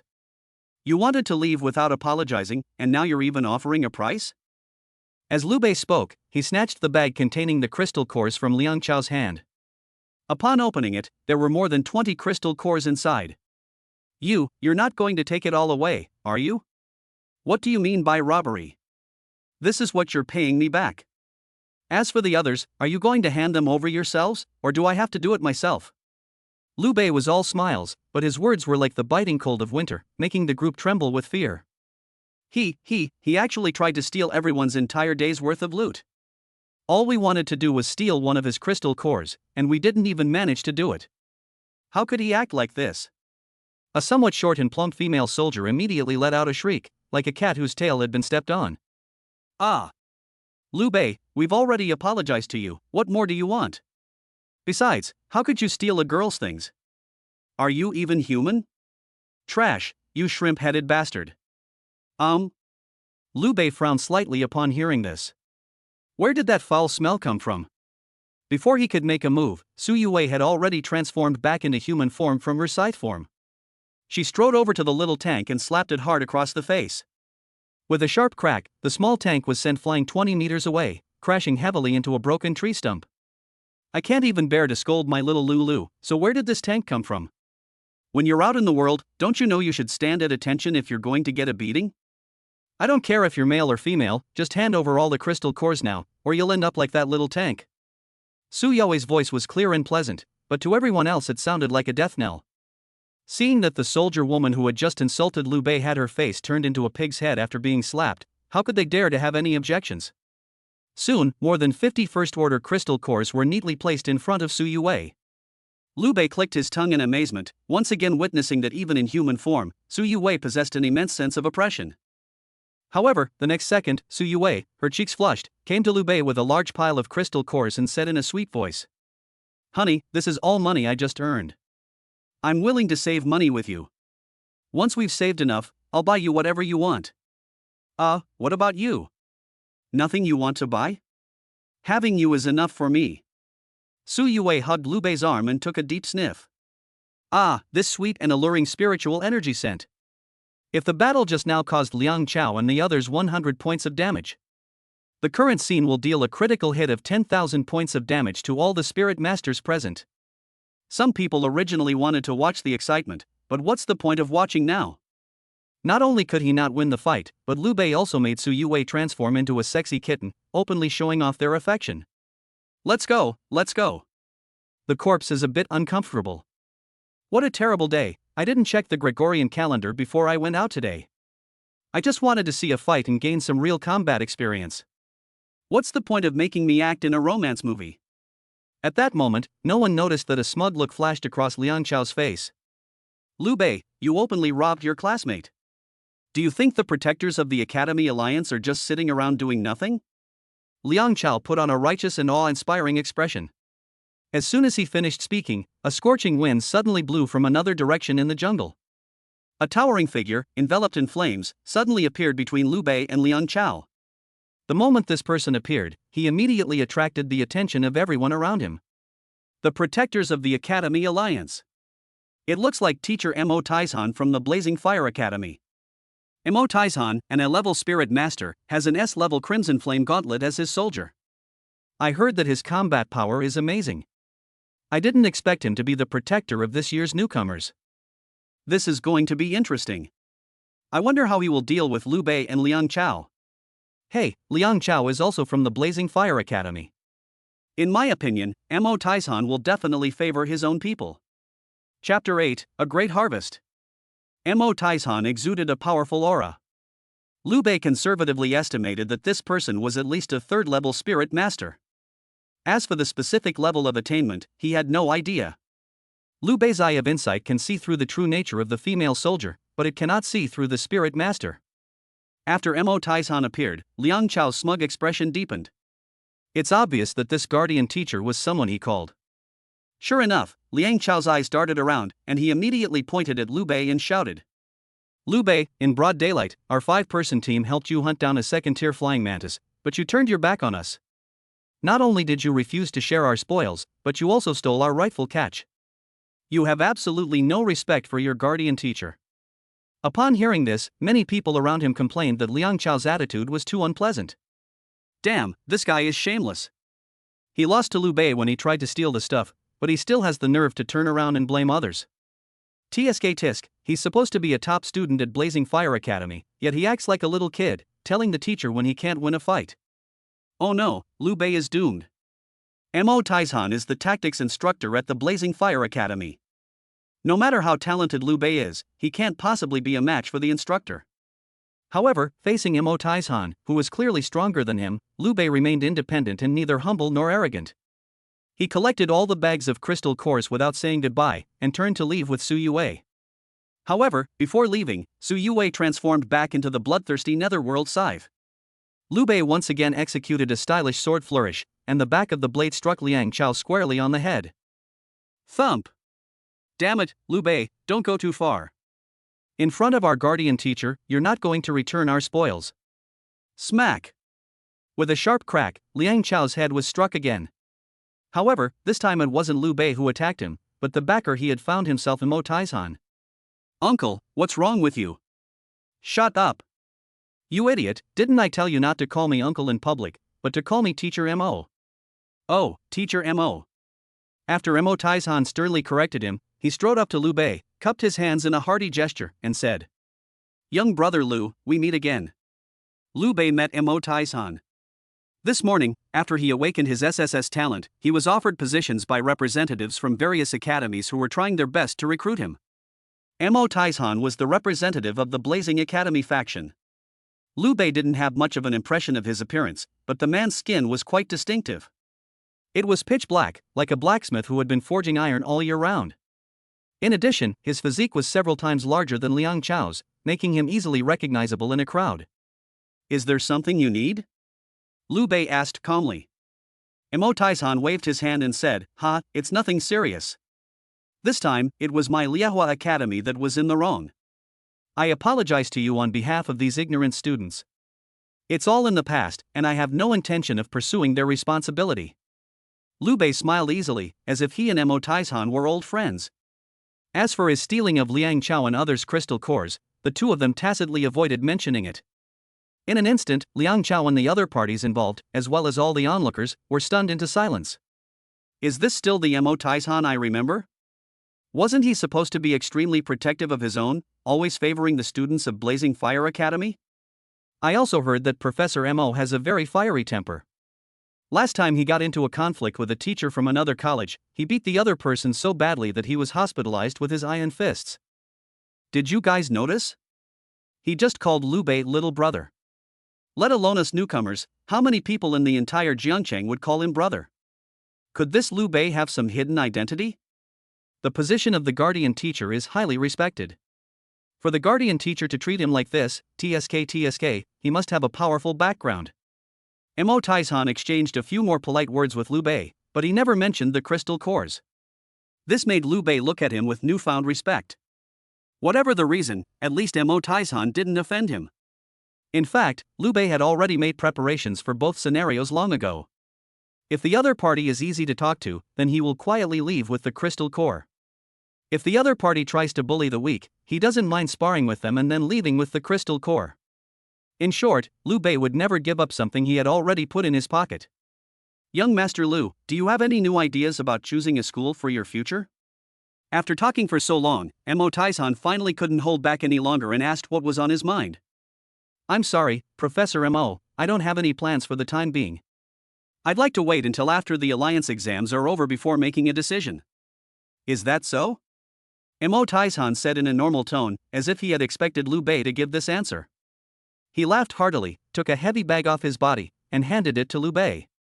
This bag of crystal cores doesn't contain many, consider it compensation on their behalf for you and Su. The Academy Alliance will be opening a resource shop in the next few days. You should find it useful if you want to buy cultivation resources. Alright, this only represents my personal sentiment and has nothing to do with the Academy's resources. Only after Mo Taizhan said those words did Liu Bei take the bag. Roughly estimating, there should be more than 50 first-order crystal cores. Teacher Mo, you're too kind. I've already forgiven Liang Chao and the others. There was really no need for this. Mo Taizhan's lips twitched upon hearing this. There was no need for this.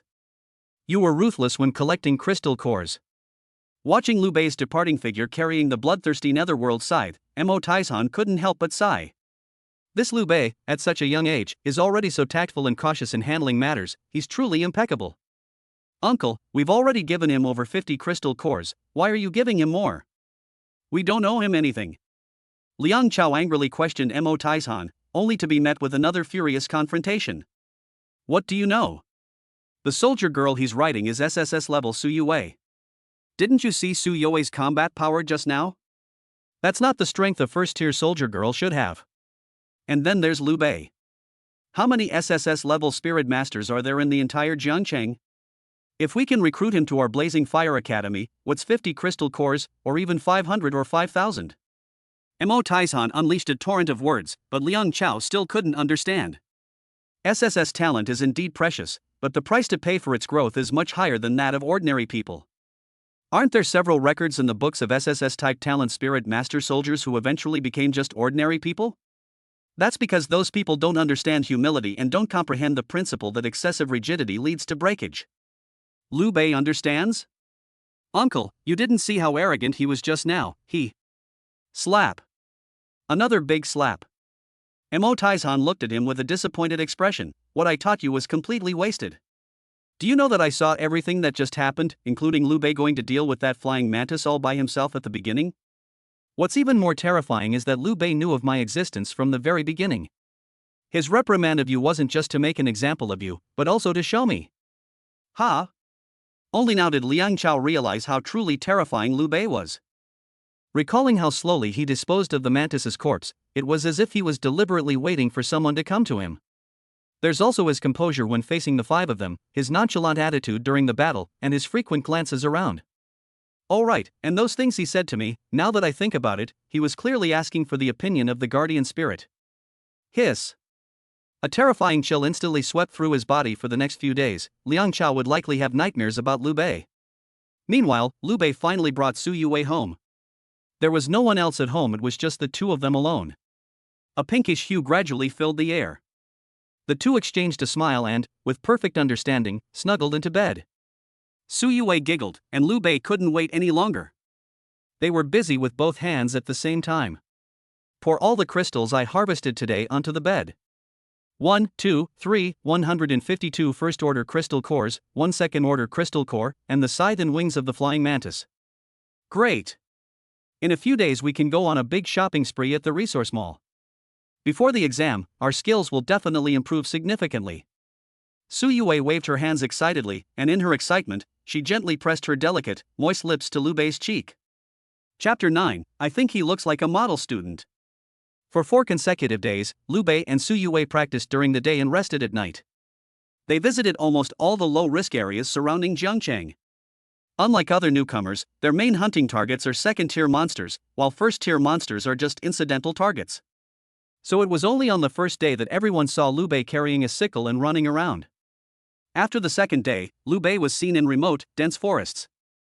Many people thought that Liu Bei had gained enough, which was why he was too lazy to go through the trials. In reality, Liu Bei was more diligent than any of them.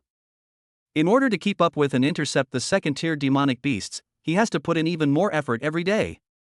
Sometimes he would team up with Su Yue to fish for those intelligent monsters, pretending to be a novice who had accidentally wandered into a monster's nest. When the monsters receive the takeout, Liu Bei will then swing his scythe to turn them into takeout food. This is Su Yue's favorite part. She seemed to enjoy playing the innocent and pitiful little lamb, arousing her opponent's greed, and then revealing her crazy nature, letting her slowly torture and kill her opponent in endless fear. Liu Bei didn't understand this, but he respected it. Because Su Yue always liked to have Liu Bei tie her hands and feet together when she slept.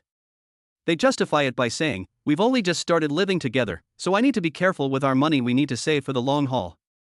Today is the day the Academy Alliance opens its resource marketplace. Early in the morning, all the newlyweds gathered at the entrance of the mall, waiting for it to open. Liu Bei and Su Yue were among them, and many people around them cast curious glances at them. Many boys looked at Liu Bei with envy. "Hey, look, isn't that Liu Bei and Su Yue? Holy crap, I heard he solo killed a tier 2 scyther. How is that possible? You believe such a rumor? That's a second-tier demonic beast, a novice harvester, it'll kill you the moment it shows its face." Hey, Chu Tianque and Lin Shui are here too. I heard they got quite a lot of loot as well. Come on, everyone knows that Grandpa Chu Tianque is one of the elders of Sanglin Academy, and his resources are guaranteed by his family. As the saying goes, those with a corrupt eye see people as gay, while noobs see people as bots. Acknowledging the excellence of others is a hurdle that many people struggle with, so Liu Bei never thought about proving himself to anyone. He only knows that he is on the right path and is getting stronger step by step, and that is enough for him. But sometimes the difference between people is greater than the difference between people and pigs. Faced with the crowd's discussion, Chu Tianque's face instantly turned red. Bullshit. My spoils were all earned by killing monsters one by one. Anyone who dares to utter another word, I'll tear their mouth apart. As for certain people, I don't know. They don't openly side with either side, but who knows if they have someone backing them up behind the scenes. Chu Tianque glanced at Liu Bei meaningfully. SSS talent is both a good thing and a burden. The growth rate is slow and the realm advancement is even more difficult. Such a person is not actively undergoing trials. Anyone who follows him is probably going to be in big trouble. Before arriving, everyone stored the crystal cores in a special storage device, the crystal core container. The core storage compartment is about the size of a regular mobile phone, making it easy to store and carry. Therefore, no one can tell how much wealth each other has. Based on the intelligence he had gathered in the past 2 days, Chu Tianque deduced that Liu Bei was definitely short of money. He himself carried the more than 400 crystal cores given to him by his grandfather, preparing to go on a shopping spree to greatly enhance his own strength. A few days ago, Su Yue publicly humiliated him and even beat him until he vomited blood. It's all Liu Bei's fault. Now that such a great opportunity is right in front of him, he wants to make Su Yue understand that choosing Liu Bei was the worst decision she ever made. Ha, you don't even consider your own resources when purchasing them. Someone as poor as you. Chu Tianque had just mouthed the word then when Liu Bei looked at him with an extremely pitiful expression. Damn, what is he pitying me for? He's poor. The next second, a cold and murderous aura instantly enveloped Chu Tianque. Su Yue, with her snow-white hair, stood domineeringly before him, her crimson eyes filled with murderous intent. Like what? Those 3 simple words managed to force Chu Tianque to swallow back what he wanted to say. The scene of being blasted to the point of vomiting blood by Su Yue flashed before his eyes again. Speak up, what does Liu Bei look like to you? The moment the cold and ruthless voice of the mature woman rang out, Chu Tianque was so frightened that his legs trembled. He swallowed hard several times before reluctantly changing his words, saying, "He looks like a model student." Holy crap!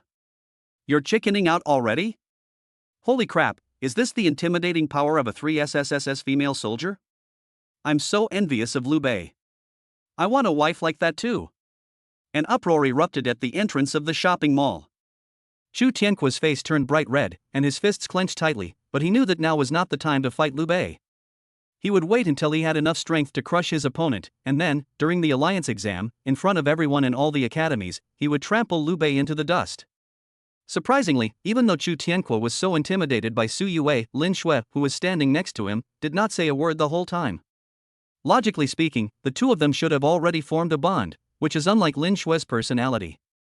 While Liu Bei was puzzled, he silently activated his Eye of Insight. Immediately, a barely perceptible golden glint flashed in his eyes. So that's it. No wonder she looked so pale, her injuries had worsened. After Liu Bei understood the situation, the mall officially opened. In an instant, all the newcomers filed in, scrambling to buy the resources they wanted. Before the alliance exam, according to regulations, all newcomers can only obtain cultivation resources from the resource shop. Resources are limited and are allocated on a first-come, first-served basis. However, if multiple people are vying for the same resource, the highest bidder wins. In a world where strength reigns supreme, everything is decided by fists. Whoever has more resources demonstrates greater strength during the trial phase.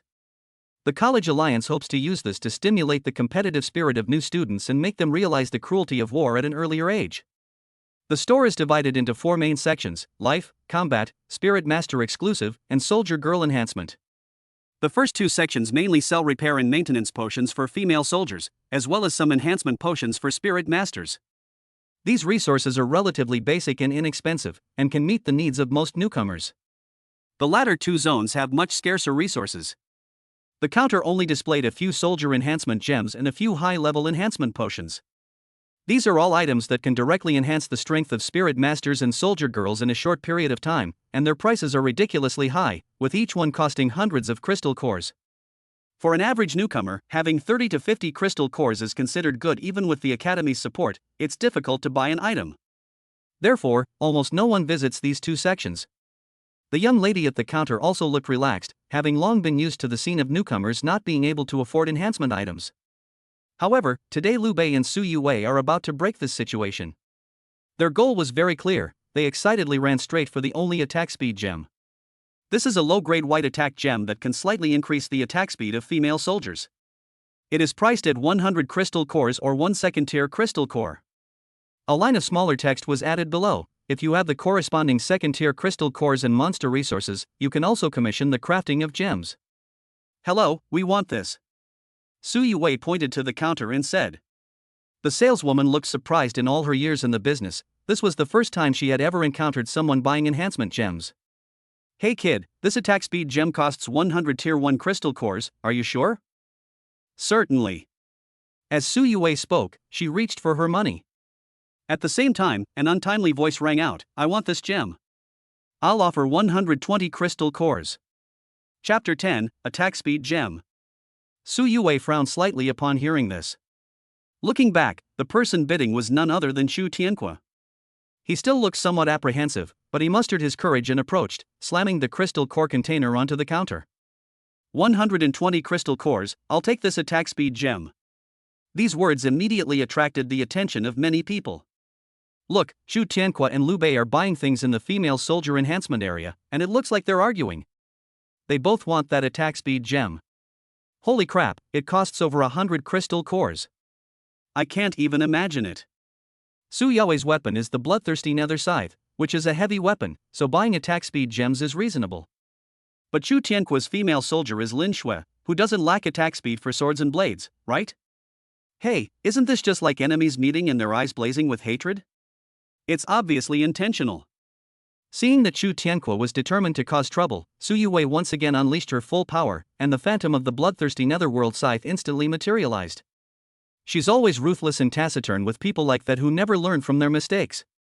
Chu Tianque's pupils dilated sharply, and he took 2 steps back anxiously, saying, This is the Alliance Academy's online store. I'm competing fairly with you, and the highest bidder wins according to the rules. Su Yue, don't do anything reckless. Rules? Su Yue sneered, and in the blink of an eye, she was about to push out the illusory image of the scythe. Rules mean nothing to me. Boom! A burst of dark, ghostly mist erupted, and a piercing alarm immediately blared throughout the mall. Beep beep beep. Wait a moment. To everyone's surprise, Liu Bei actually stopped Su Yue. He gently pressed down on Su Yue's hand and whispered a few instructions in her ear. The next second, Su Yue smiled sweetly at him. Okay, I'll listen to you. After saying that, Su Yue hummed a cheerful little tune and turned to go to the living area. Call. Everyone breathed a sigh of relief at the same time. Chu Tianque was even more terrified. Liu Bei, you really should keep a closer eye on your female soldier, she goes crazy all the time. He spoke softer and softer as he spoke, as if afraid that Su Yue would hear him. Liu Bei didn't have time to pay attention to him, his gaze remained fixed on the attack speed gem. After a moment's consideration, he offered again, I'll offer 150 crystal cores. Wow, 150. Liu Bei is amazing. It seems that attack speed gems are indeed very important to him, he's determined to get them. It's hard to say. If Chu Tianque really goes against him, then this will be quite a show. As expected, Chu Tianque didn't hesitate at all and raised the price again, I'll bid 180. The young lady at the counter was a bit surprised. Although there was only one attack speed gem, the price of 180 yuan was really exaggerated. Classmates, just a heads up, nothing sold in our Alliance Mall is returnable or exchangeable. 180 yuan is no small amount, so you'd better think it over. Before she could finish speaking, Liu Bei gritted his teeth and said, 200 crystal cores. I'm taking this attack speed gem. I'm an idiot. I'm an idiot. Chu Tianque shouted loudly, making a loud bang sound as he slammed the crystal core container. Put. Ha ha. It wasn't until many people around him burst out laughing that he realized he had said the wrong thing in his excitement. Ahem, I'll bet 260, Liu Bei, go ahead and keep going if you dare. At this moment, Liu Bei hesitated. 260 crystal cores is already a terrifying number for many people. This resource could enhance the combat effectiveness of the female soldiers if used elsewhere, so there's absolutely no need to argue with a rich kid like Chu Tianque. However, Liu Bei still had a furrowed brow at this moment, as if he was struggling with the gains and losses. If you don't have money, then get lost. I don't have time to waste here with you. The more conflicted Liu Bei's expression became, the happier Chu Tianque felt. For him, it was worth spending any amount of money to slap Liu Bei in the face in public. Anyway, the remaining crystal cores are enough to buy what I need. Unexpectedly, after a moment of silence, Liu Bei raised the price again, 300 crystal cores, I'll bid 300. What? Even Chu Tianque was starting to get a little uneasy. He seriously wondered if Liu Bei had gone mad. To obtain 300 crystal cores for a low-grade attack speed gem. Could this gem be of great use to him? He was determined to give away the gemstone and deliberately trick Liu Bei. But then I thought about it again, and it seemed there was a better way to embarrass Liu Bei.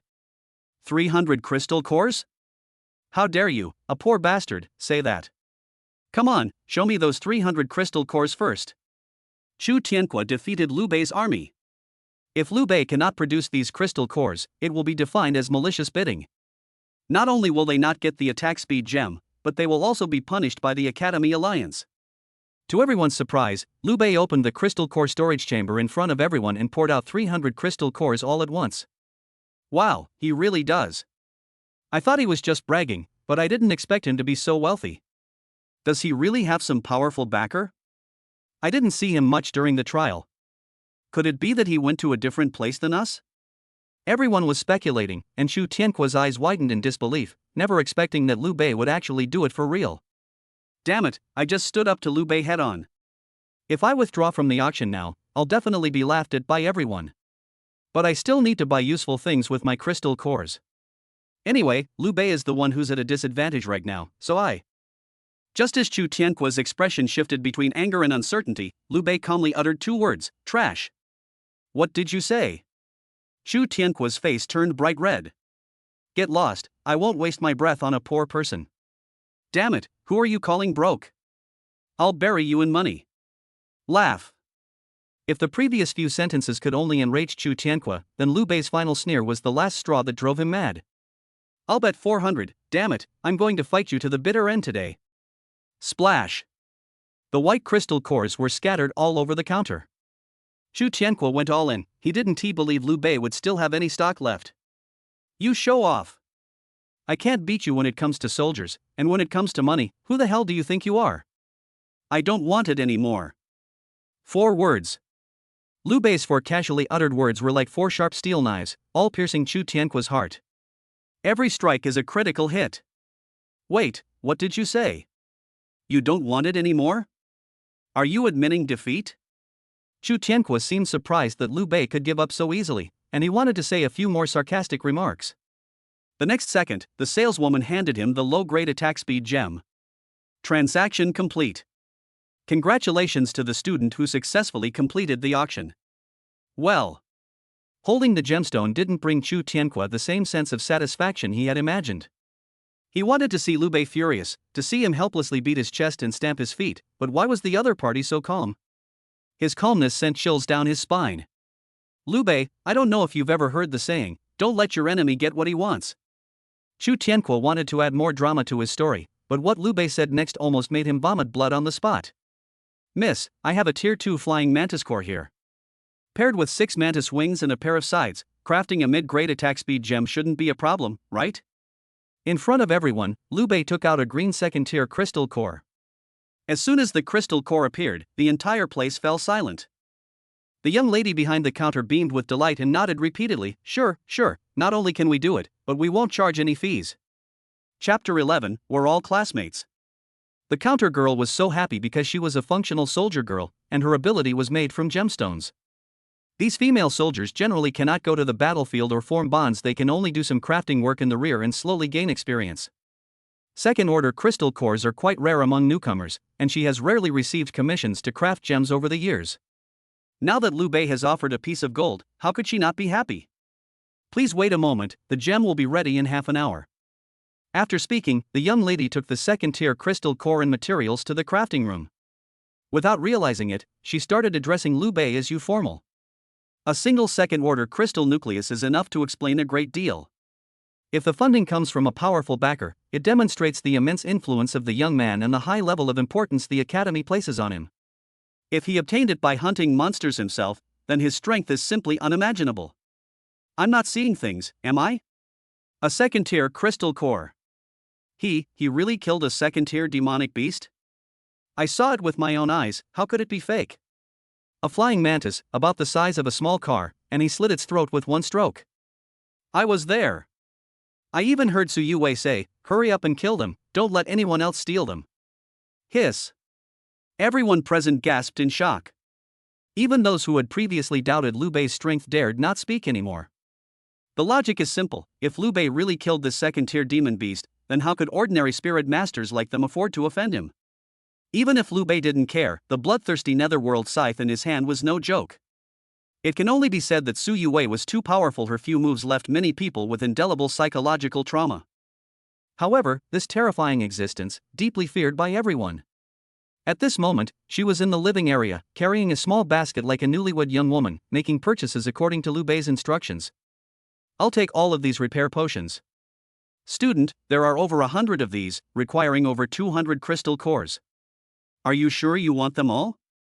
Su Yue nodded firmly, yes, my husband will come over to pay later. Ha? Your husband? The young lady in charge of the living area asked in surprise. That's the most handsome guy over there. He's buying me gems in the enhancement area. He'll be right there. Ah? The young lady was even more surprised now. She had worked at the mall for 3 years, and this was the first time she had ever heard of a new spirit master buying enhancement gems for a female soldier. It's not that I'm reluctant to spend the money, but rather that no one else is willing to be so generous. Su Yue waved to Liu Bei, little Liu, over here. Then the receptionist met the most extravagant newlywed in history. Liu Bei opened the crystal core storage, took out more than 200 crystal cores, and paid the bill instantly. No one around Liu Bei could understand his actions. Su Yue is an SSS-level soldier girl, her strength is ridiculously high, does she really need so many repair potions? What do you know? That's called caring for your girlfriend. You should learn from him. Wow, what a devoted man. I want to form a bond with him. Some of the female soldiers looked at Liu Bei with infatuated expressions, envying the beautiful love between the two. Their spirit masters were innocent victims, getting caught in the crossfire and inexplicably getting a taste of Liu Bei's flack. Among the crowd, only Lin Shui looked panicked, her already pale face losing even more color. She walked quickly to Chu Tianque's side, only to see him holding a low-grade attack speed gem and enthusiastically trying to sell it to the person next to him. But when he asked for 400 crystal cores, everyone was so frightened that they leaned back and waved their hands, saying, we can't afford it. 300? 200? 100. Isn't a fire sale enough? Chu Tianque was met only with silence and ridicule. The reason is simple, he brought this upon himself. He tried to pick a fight with Liu Bei, but in the end, Liu Bei outsmarted him. Furthermore, resources are extremely valuable in the early stages, and everyone uses them to buy necessities, so where would they find spare money to buy gems that add the finishing touch? You used all your crystal cores to buy this? Lin Shue's voice trembled, unable to believe that she would form a contract with such a foolish person. Faced with the doubts, Chu Tianque could only smile wryly and say, I really can't stand Liu Bei's arrogance. Swear, I just wanted to stand up for you. In the end, he couldn't beat me in the competition. Smack! Lin Shui was so angry that she slapped him and quickly ran to the living area with all the crystal cores she had. I need to buy repair potions. Excuse me, classmate, all the repair potion recipes have just been bought up by, oh, that girl. If you really need any, you can ask her. The saleswoman pointed to Su Yue, who was being affectionate with Liu Bei. Lin Shui suppressed her anger, walked up to the two of them, and directly presented 50 crystal cores. The repair potion costs 2 crystal cores per vial. I'll buy it at the original price, 25 vials. Su Yue rolled her eyes and couldn't help but sigh, no wonder you formed a bond with that Chu Tianque. You two are really a perfect match. What do you mean by that? Lin Shui felt insulted. What do you mean? I don't like you. You want to buy, but I don't want to sell. You. Lin Shui was furious and questioned loudly, everyone else bought healing potions and rushed to treat the female soldier's injuries, but you weren't injured, so why are you hoarding so many for no reason? Can't I take precautions? Su Yue smiled charmingly. To be honest, Lu is really amazing. He makes me sore all over every day. It's better to be safe than sorry. You, cough cough cough. Lin Shui was so angry that she couldn't stop coughing. Seeing this, Chu Tianque quickly picked up the gem and asked the shop assistant, I want to return this gem, half price is fine. I'm sorry, student, the store rules state that refunds and exchanges are not accepted. You are responsible for your decision. Chu Tianque was filled with regret at this moment. He really regretted why he was so impatient and fell for Liu Bei's trick. Liu Bei, you are despicable and shameless. You tricked me into spending all my crystal cores, and now you've stolen what I wanted. I will never let you get away with this. First, you were the one who initiated the bidding against me for the attack speed gem. Second, what we buy is entirely voluntary. Did I force you to oppose me? And what else do you plan to do to stop me? Liu Bei's voice was like a bucket of ice water in the dead of winter, instantly chilling Chu Tianque's blood. Yes, they didn't provoke us at all, nor did they threaten or bribe us. We can only blame ourselves for getting carried away. What's even more disheartening is that neither he nor Lin Shui are now a match for Su Yue and Liu Bei. Chu Tianque looked around and saw that most of the people who bought the repair potion had already used it up, and only Liu Bei still had a large stock left.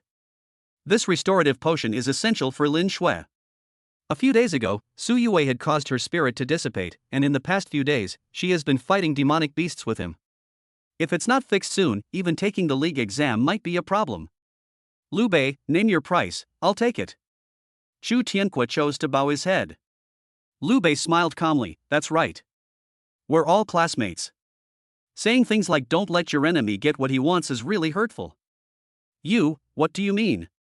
A hint of surprise flashed in Chu Tianque's eyes. These potions aren't worth much, I'd give them to you for free, but they were all personally purchased by my senior. How about this, 20 crystal cores per bottle, how many do you want? What? Liu Bei, are you out of your mind? Why don't you just rob it? If you don't want it, I can take it back to water my flowers. Me? Do you think I have that much money? Chu Tianque was really anxious now. But Liu Bei remained calm and collected. The attack speed gem you have is worth 100 crystal cores. I won't bully you. I'll give you 5 potions. You can ask your family for the rest. You. Chu Tianque was so angry he wanted to grab the wall, his chest heaved like a broken bellows. Ah, brilliant, absolutely brilliant. A word of praise suddenly rang out from the crowd, and the next second, a vigorous figure suddenly appeared beside Chu Tianque. It's been a long time since I've seen such an interesting young man. Little fellow, I'll take all of your healing potion. Chapter 12, Killing 3 birds with 1 stone, leaving no water leak. Wow, that's fast. A hint of surprise flashed in Liu Bei's eyes he hadn't even noticed when the old man had come in. It was as if he had appeared out of nowhere next to Chu Tianque. Ha, the younger generation is truly formidable. I never imagined that I, Sang Lin, could cultivate such outstanding talents. I am delighted to see this. The old man's voice was loud and clear like a bell, his full head of white hair stood up like steel needles, and although his face showed signs of age, his eyes were exceptionally bright. He looked Liu Bei up and down, then glanced at Su Yue, his admiration for her talent evident in his words. Grandpa, I. Chu Tianque opened his mouth to complain, but was interrupted by the old man. No need to say more, Grandpa has seen it all. In chaotic times, only the capable prevail. You didn't lose these hundreds of crystal cores. After speaking, the old man took the attack speed gem and then took out a crystal core container from his own person and handed it to Liu Bei. Count them, and if there are no problems, give me the repair potion. Liu Bei took the crystal core container without hesitation and handed it directly to Su Yue, saying calmly, count it once, and give it to them only after you've counted it correctly. These words immediately drew gasps of surprise from those around them. This. Chu Tianque's grandfather, Chu Zhan, one of the founding elders of Sanglin Academy, has actually come in person. How could the things given by Elder Chu be bad? Liu Bei actually made Su Yue count them in public, isn't that a bit disrespectful? I've heard that Elder Chu's connections extend beyond Sanglin. He even has a place in the Academy Alliance. Isn't Liu Bei afraid of offending Elder Chu? Hey, didn't you see that Elder Chu values talent? If it were anyone else, Elder Chu probably wouldn't even bother to show up. Su Yue didn't care what others said. She was determined to complete the task Liu Bei had given her. After carefully counting them, she exclaimed softly, there are 3,000 crystal cores here in total. The old man gave me 500 too many. Chu Zhan smiled as he looked at Liu Bei, seemingly wanting to see how this shrewd young man would react. 500 crystal cores is an astronomical sum for any newcomer. Not only Chu Zhan, but everyone else was also curious about how Liu Bei would handle this extra, huge sum of money. Old Chu cares about newcomers and has brought us resources. Liu Bei thanks Old Chu on behalf of everyone. Before anyone could react, Liu Bei suddenly grabbed a handful of crystal cores and flung them out. Crackling and popping. The crystal cores were scattered all over the ground, and soon someone cheered, thank you, Liu Bei, oh no, thank you, Elder Chu, and then bent down to pick them up. With too many monks and too little meat, what started as picking up scraps quickly escalated into a frenzy, and soon the mall was practically smoking. Damn it, you stole several of them. Nonsense, I only found 3. That's impossible.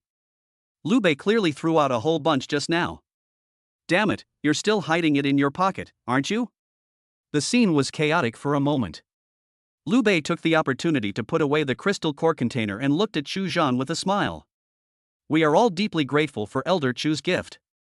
As he spoke, Liu Bei actually stepped on a few of them right in front of Chu Zhan, and then bent down to pick them up without any disgust. This scene made Chu Zhan's old face twitch. He opened his mouth for a long time before finally managing to say good, 3 times in one breath. Excellent, excellent, truly a talented individual. Chu Zhan had countless ideas in his mind, but he never expected Liu Bei to do this. Faced with a huge sum of money, Liu Bei's final choice was simply to accept it or not. If he doesn't accept the offer, it means he lacks courage and is just a bit cunning. No matter how talented he is, he'll hardly achieve anything in the future. But if I accept it in front of so many people, it would be tantamount to accepting a gift from Sanglin Academy in advance. Even if Liu Bei doesn't choose Sanglin in the future, he still has to give Chu Zhan an explanation. Of course, Liu Bei could also simply distribute the 500 crystal cores to everyone present, thus doing a favor for everyone, which would also be an excellent way to handle the situation. To Chu Zhan's utter surprise, this kid actually scattered the crystal core. Moreover, although it appears that he grabbed a large handful, he actually shook his hand violently the moment he threw it out. In reality, only about 100 were thrown out, the rest were all pocketed. Others might not see anything, but his insight is incredibly sharp. If it weren't for the fact that a first-stage early-stage spirit master couldn't learn cultivation techniques, and that Liu Bei's hand movements didn't exude any killing intent, he might have even suspected that this was some kind of ancient martial art he had never heard of before. Good lad, you've taken the benefits without bearing my restrictions, and you're even doing everyone a favor by confusing the public. The law won't punish the masses. This is a perfect 3-pronged approach, flawless and efficient. If I cannot return to my Sanglin. Chu Zhan narrowed his eyes and looked at Liu Bei meaningfully, saying, your talent is high and you have such a state of mind. I admire you very much. However, you must understand that the tallest tree in the forest will be felled by the wind.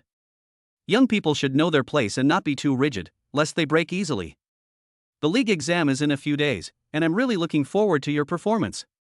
After saying that, Chu Zhan left the Alliance supermarket with Chu Tianqua and Lin Shui. Old Deng is targeting me. Looks like I need to quickly execute the next step of the plan to take my senior's abilities to the next level. Liu Bei stroked his chin and pondered for a moment before leading Su Yue around the scrambling crowd and back to the soldier girl enhancement area. After fiddling around for a while, the attack speed gem is ready. The young woman who crafted the gemstone had a flushed face, clearly having put in a lot of effort. She held a piece of emerald green gemstone in a silk cloth and handed it to Liu Bei. Here's the mid-grade attack speed gem you requested. Crafting went smoothly. The young woman glanced at Su Yue again, her eyes full of envy. My friend, your boyfriend treats you so well, and he's also very capable. You know, he's the first newcomer to be commissioned to craft a gem, and it's a mid-grade gem. Oh, I wish I had a spirit master as handsome as him to form a bond with. It will happen. Su Yue smiled gently at her, her encouragement a stark contrast to her cold attitude towards other outsiders. This aroused Liu Bei's curiosity. However, the most urgent task is to inlay the gemstones on her. A first-tier female soldier can embed one gem, and the number of gems that can be embedded will increase as her cultivation level increases. The higher the grade of the gemstone, the better the effect of setting it. Of course, if the gem's grade is too much higher than the soldier's level, it will result in a situation where the small horse is pulling a large cart, and the soldier's improvement is not significant while the burden is too heavy. The setting process was very simple. Liu Bei placed the gemstone on Su Yue's chest and gently pressed it. The gemstone then transformed into a green light and merged into Su Yue's body. Immediately afterwards, Su Yue let out a comfortable moan. I feel a little lighter now. Liu Bei activated his Eye of Insight to check Su Yue's attributes. Su Yue, SSS rank soldier girl, bloodthirsty netherworld scythe. Attack power, 9100. Attack speed, 0 slow attack speed, plus 20 with a medium grade attack speed gem, current attack speed is 20 slow. Durability, 92-100. Characteristics, ghostly mist, frenzied bloodlust. Negative effect, abnormally terrifying speed at which it absorbs psionic energy.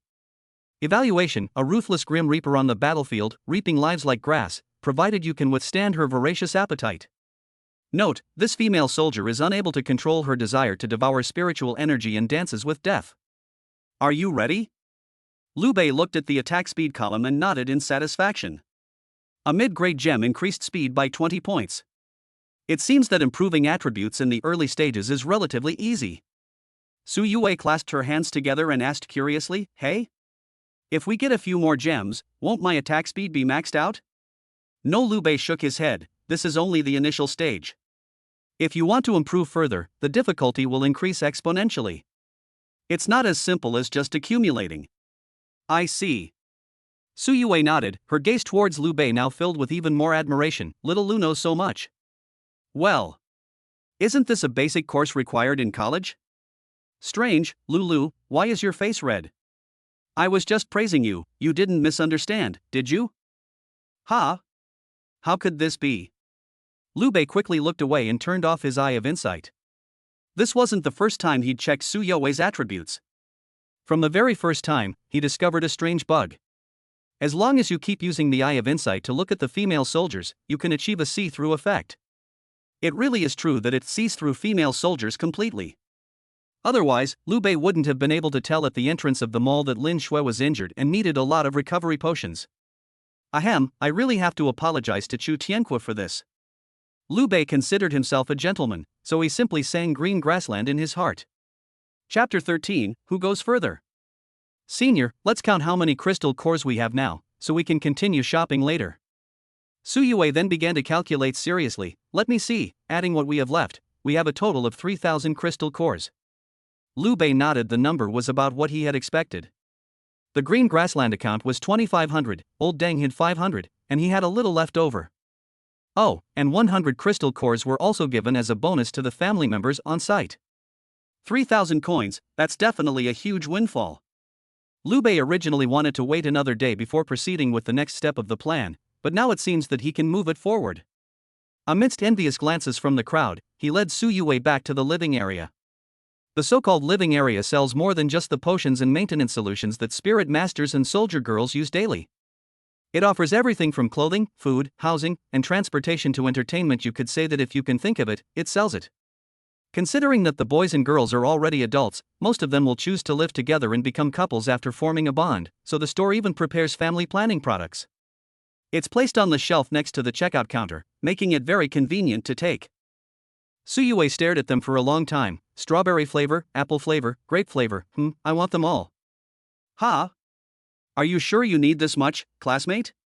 The cashier blushed slightly, surprised that newlyweds these days were so bold, wanting to love fiercely so soon after moving in together. The boys around me are all going to die. There has to be a limit to how much Versailles should be. Good grief, Liu Bei, you're really not leaving your brothers any way out, are you?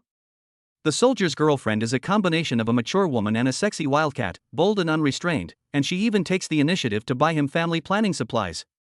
What an amazing girlfriend! His female soldier is a legendary goddess-level school beauty with terrifying strength, capable of single-handedly killing a second-tier monster with him. He was also number 1 in wealth, possessing 3,000 crystal cores, and even dared to swindle Chuzhan to his face. Holy crap, everyone should be like Liu Bei. The girls around them all had rosy cheeks. Many of them had already tried it, while others were very curious about it. But how can you talk about something like this in public? My god, she just bought it so openly? Wow, they're developing so fast. Liu Bei raised an eyebrow, already used to this kind of phenomenon. He's pretending to be innocent, but behind your back he's a womanizer. In public, he just ties his hair up in a little ponytail and tells anyone who asks that he's dated 2 people. You're actually a bit inferior to him. After buying the family planning supplies, Suyue confidently carried them to Liu Bei's side.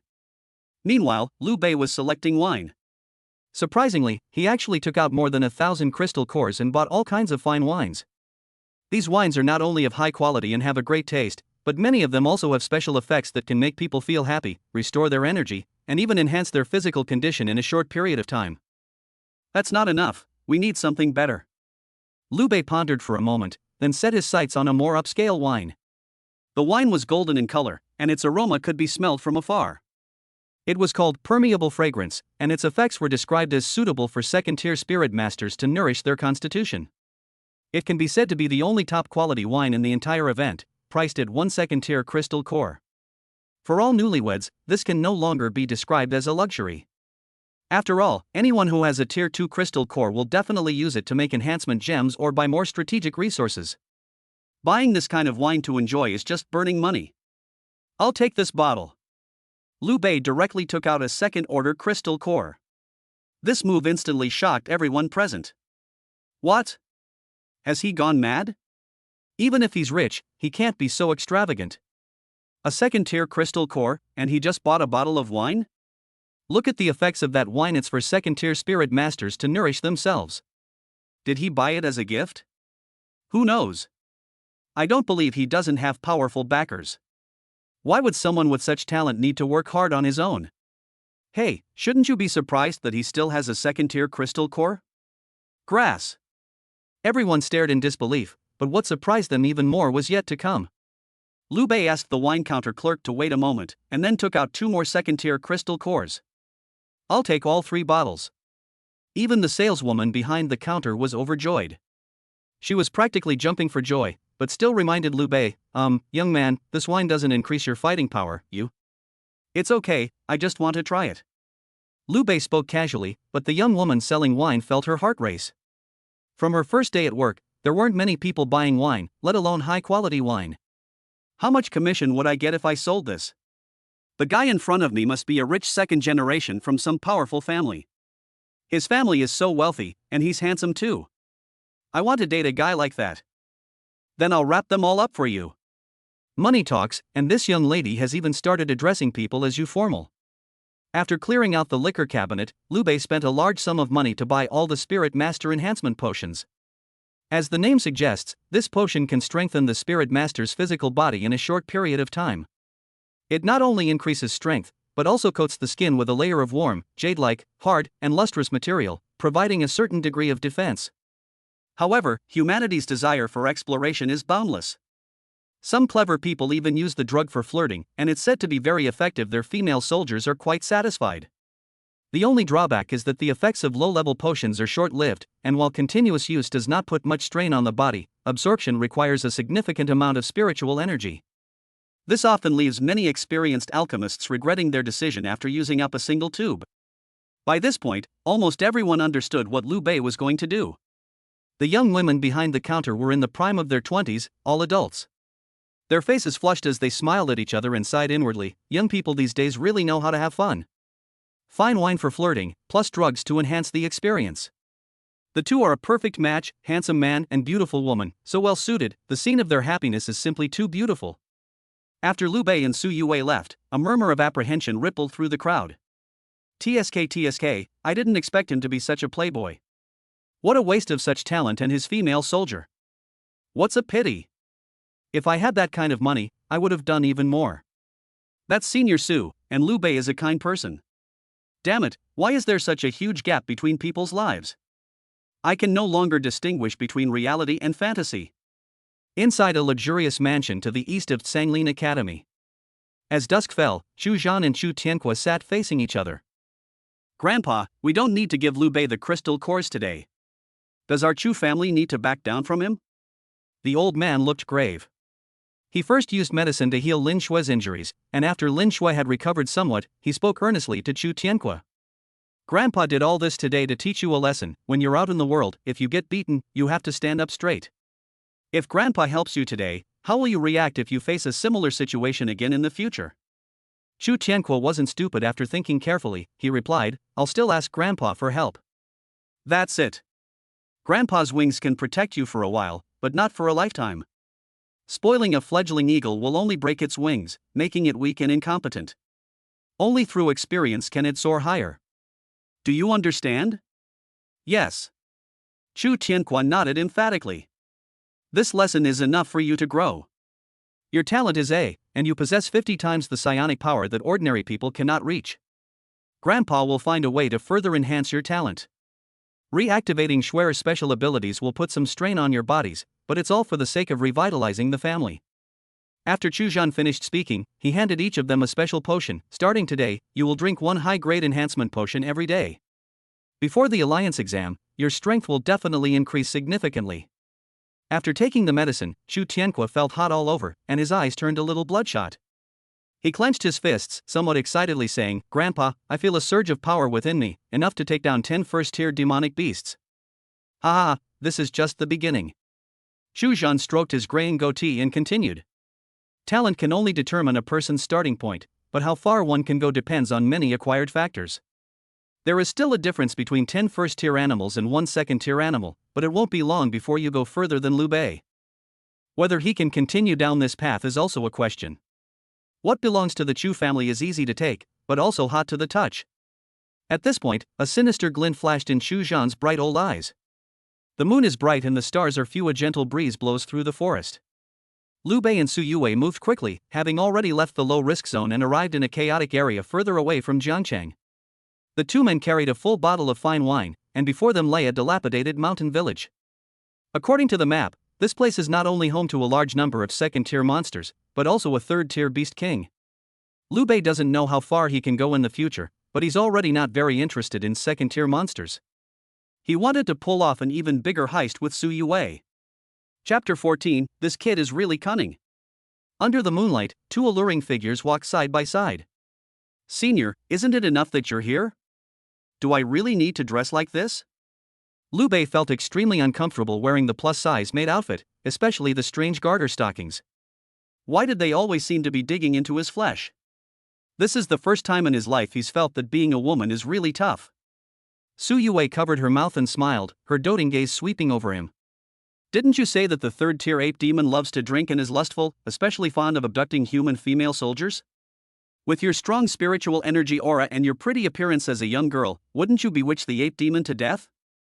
TSK, this cushion is pretty realistic, and it feels nice to the touch. I like it more and more the more I look at it. I even want to bully you a lot. Su Yue went further and further as she spoke, sticking out her delicate tongue and lightly licking Liu Bei's ear. Liu Bei felt a shiver run through his body. The next second, the tall maid grabbed the bunny girl who had a slender waist but an incredibly voluptuous figure. Their gazes grew increasingly intense, and they whispered into each other's ears. "We're being followed," Su Yue whispered. Liu Bei raised an eyebrow. "You noticed too?" "Nonsense, do you think I'm really that indecent?" As Su Yue spoke, she licked Liu Bei's ear again. "Yes, that's for sure, she's definitely not serious." "Don't be silly, these three are pretty skilled, they shouldn't be newbies." "Wait, there's another group of three around 8 o'clock. Liu Bei's keen insight made Su Yue's eyes light up. "You've got sharp ears, kid."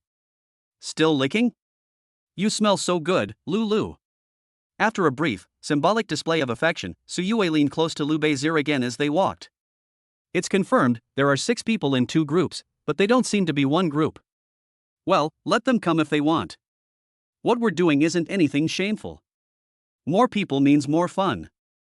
After Liu Bei finished speaking, he led Su Yue forward. The mountain path rustled as their footprints stretched deep into the chaotic area. Hundreds of meters behind them, both groups simultaneously fell into self-doubt. "If we go any further, we'll be completely out of Jiangqing's control. What are these 2 little brats up to?" The speaker was a guardian teacher from the Academy Alliance, from the Celestial Academy. "I don't know, I only know that they bought a lot of good wine and enhancement potions during the day. TSK, I really don't understand young people these days. Cross-dressing, drinking, going out in public, and doing drugs? Are Liu Bei and Sanglin wasn't like this before?" "Bullshit. Even Su Yue from Tianji doesn't act like that." While the teacher was busy shifting blame, 3 masked men dressed in night clothes looked serious. "Boss, old Chu ordered us to teach this kid a lesson, but he's not playing by the rules." "What's he up to?" "Who cares? If he really tries to do something improper, we'll just rush out and beat him up, making sure he gets some kind of hidden illness." The younger brother's eyes widened, and he gave a thumbs up in admiration, saying, "Boss, you're ruthless." "But he went to the chaotic zone, there seem to be 3rd-tier demonic beasts there, right?" Upon hearing this, the leader of the men in black remained silent for a moment. "What are you afraid of? Does a mere early-stage first-order cultivator dare to provoke a 3rd-order demon beast? We must complete the task Elder Chu assigned us. Let's go, follow them." 2 groups of people quietly followed from 2 directions. Ahead, Liu Bei and Su Yue suddenly stopped. Squeak, squeak, squeak. Ugh. Ugh. Ugh.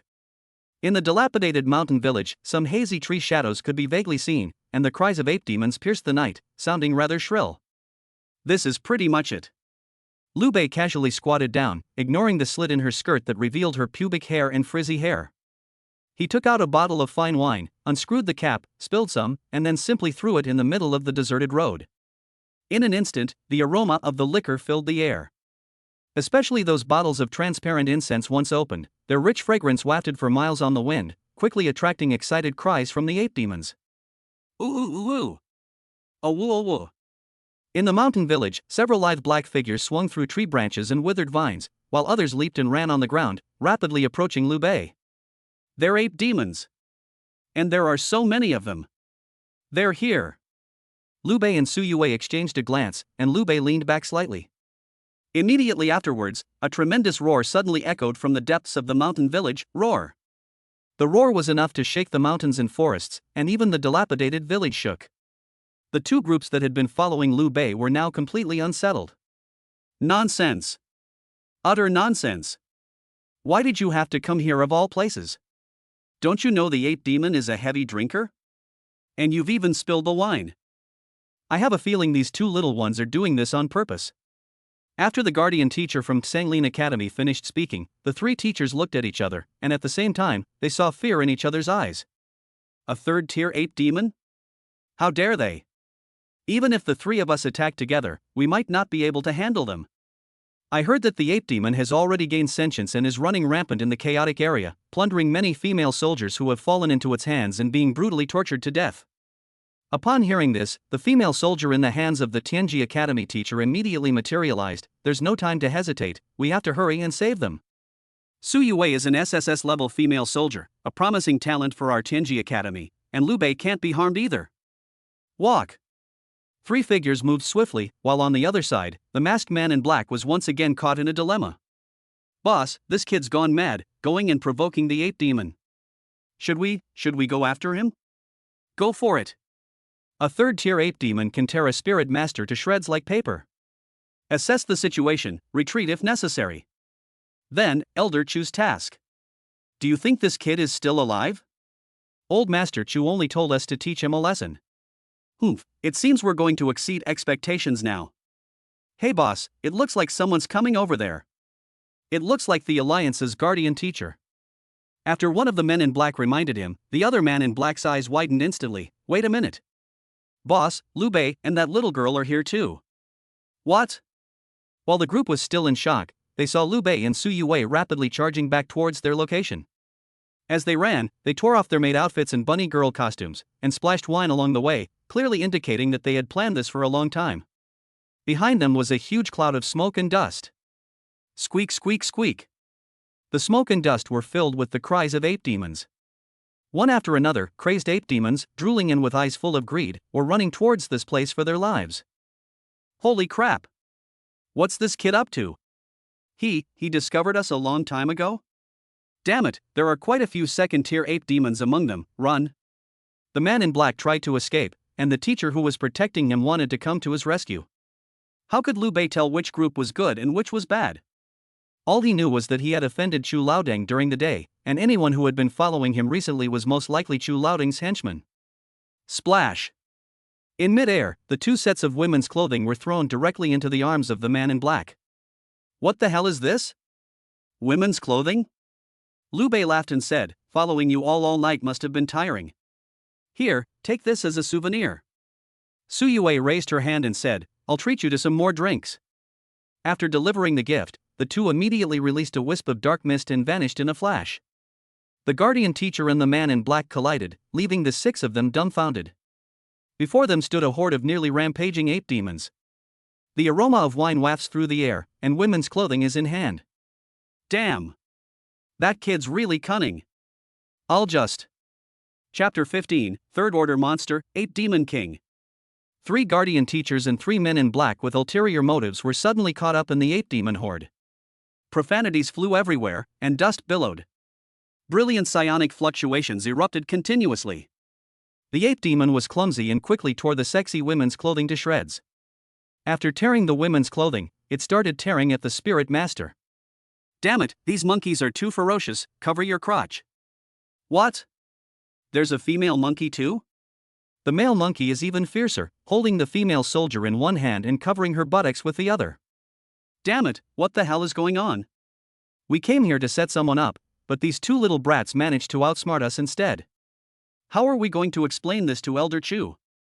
The men in black were only concerned with protecting themselves, while the teachers protecting them were all filled with worry. This is bad. If these ape demons are already this ferocious, I wonder how terrifying that third-tier ape demon king will be. Fight and retreat simultaneously, try to escape quickly, or they'll be doomed. The ape demon's howls were too noisy. Su Yue tilted her head and asked, Little Lulu, what are they shouting about? Why are they so loud? Liu Bei grinned, they probably mean they're taking care of the ape demons and that we shouldn't get distracted. They're actually pretty nice people. The appearance of these individuals was outside of Liu Bei's original plan. According to the original plan he and Su Yue devised, they should first use a small amount of wine to lure out a large number of low-level ape demons, kill them, and then hunt down the ape demons. But plans can't keep up with changes. After several days of trials and interactions, Liu Bei and Su Yue had already developed a considerable understanding. With just a glance, the two decided to make good use of the foreign aid behind them. Roar! Another roar echoed through the mountains and forests, followed by heavy footsteps, as a huge black shadow rushed out of the dilapidated mountain village. A third-tier ape demon king has appeared. As the strongest monster in this chaotic area, it not only gained intelligence but also possessed an innate beast king's oppressive aura. As soon as they set off, all the low-level demonic beasts within 100 miles scattered and fled. If you're even a little slower, you'll lose your life. Not to mention them, the number of female soldiers and spirit masters who died at the hands of this ape demon king is too many to count on one hand. The garrison also dispatched 2 squads to encircle and suppress them, but the ape demons were too cunning and their intelligence far surpassed that of the electric wolves. Once they encounter a powerful enemy, the ape demon soldiers will immediately report it. The ape demon king will then use human thinking to send out several groups of ape demons as a diversion, while he himself will lead the main force to escape. Once the powerful enemy retreats, it returns to wreak havoc and continue to plunder humans for food. The most terrifying thing is that it has developed human aesthetic awareness, and it especially likes to abuse female soldiers. Several female soldiers have been played with to the point of falling apart. When the patrolling spirit masters found them, their deaths were gruesome. Liu Bei also discovered this big guy by chance during the trial a few days ago. If it were anyone else, they would definitely run for their lives immediately, run back to report to the teacher, and never set foot in that area again. The situation is different in the north. Run? Sorry, but for him and Su Yue, there's no such word as escape, only experience packs and abundant materials. If you encounter a low-level monster, just kill it. If you encounter a powerful one, go back and make a plan, then come back and kill it. The ape demon liked wine, so the two of them bought fine wine. The ape king liked young girls, and Liu Bei could even dress up as a woman. These days, you reap what you sow, and the bigger the storm, the more expensive the fish. Anyone who knew their plan would think these two were absolutely insane. Going crazy requires capital. Liu Bei and Su Yue have the means to do so. The ape demon drew closer, its pungent, savory wind carrying a putrid stench. A dark figure over 3 meters tall, a giant with a silver back, was seen walking with its two large hands supporting it on the ground, its bulging spine resembling a small mountain. After getting a clear look at Liu Bei and Su Yue, it slowed down and carefully examined the two of them. Strangely, Su Yue has not yet transformed into her scythe form. Both she and Liu Bei remained calm, as if they were waiting for something. Oh! The ape demon first carefully smelled the aroma of the wine, revealing a look of intoxication. Then, it stared at Su Yue and Liu Bei with its fist-sized eyes. At this moment, Su Yue was standing to the side and slightly in front of Liu Bei, only 2 steps away from him. This positioning may seem casual, but it is actually quite deliberate. As soon as the ape demon goes berserk, Liu Bei can immediately support Su Yue's waist, and Su Yue can transform into a long weapon and quickly join the battle. A bizarre scene unfolded. The ape demon's eyes gradually turned greedy, and it actually spoke in human language. Beautiful, lovely, woman, come. Liu Bei's eyes flickered.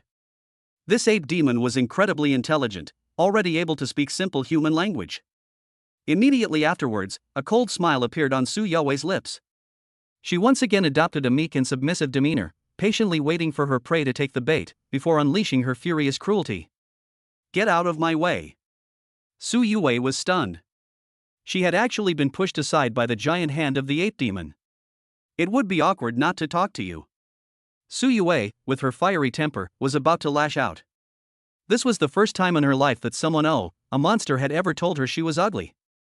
No, that ape demon is staring straight at me, could it be?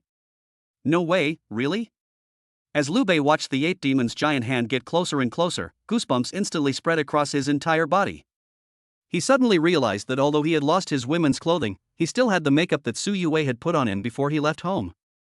So, you, plain as you are, I like you. The silly voice had a foul odor, and the ape demon immediately tried to grab Liu Bei. Grass. You think you can treat me like I'm from Fiji? You beast, you like tall, plain-looking Lolas, huh? Disgusting sense of humor, deserves to die.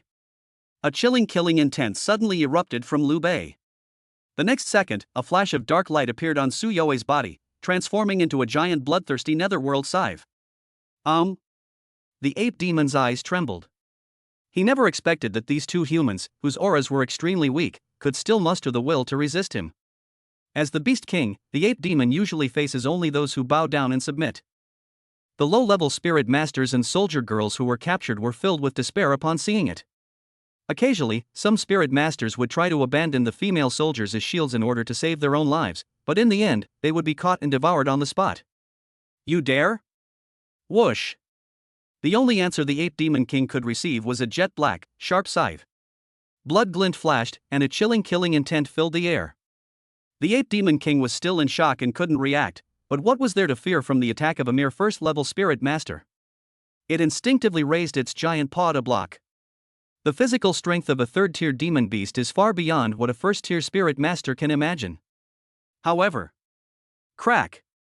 The separation of flesh and bone was so rapid that the cutting sound was exceptionally crisp. One of the ape demon king's giant hands was chopped off by the scythe, and it flew backward, spurting out a trail of blood. Immediately afterwards, the white bone was exposed on its arm, and blood gushed out.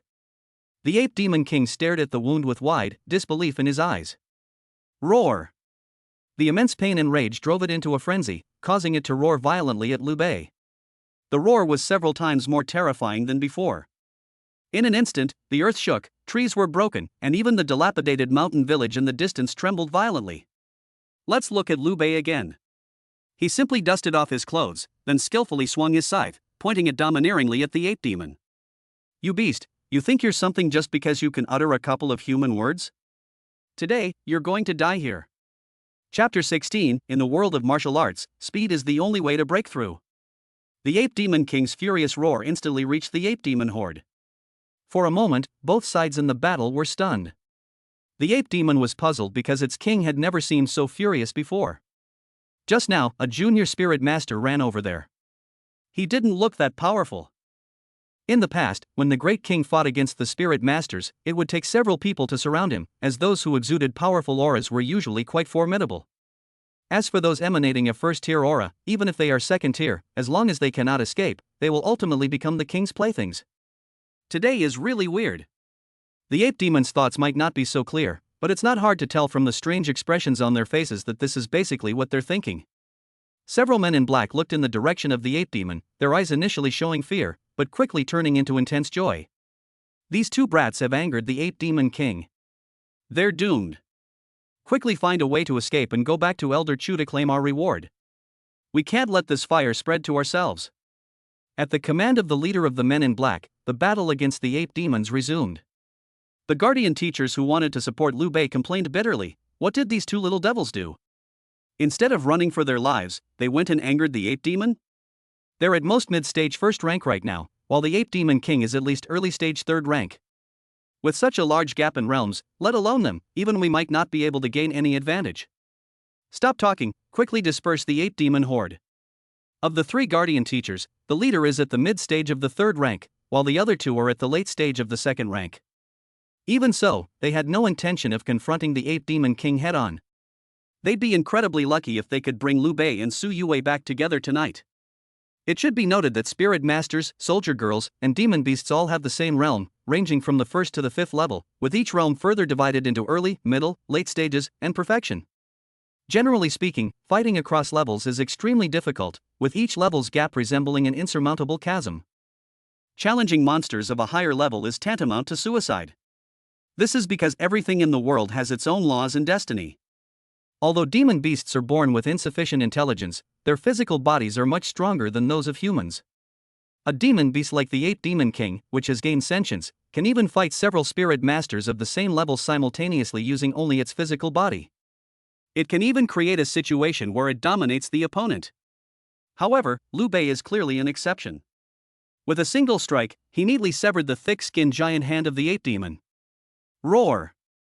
After roaring, the ape demon king quickly braced himself with his left hand, then leaped to the side, his huge feet covered in hair as hard as steel needles, and kicked Liu Bei hard from the side. This kick generated a powerful gust of wind, and its speed was unimaginable. When?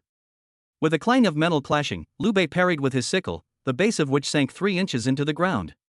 The sickle and Liu Bei's body flashed with broken golden light at the same time. Liu Bei took the opportunity to retreat 5 steps and stand firmly.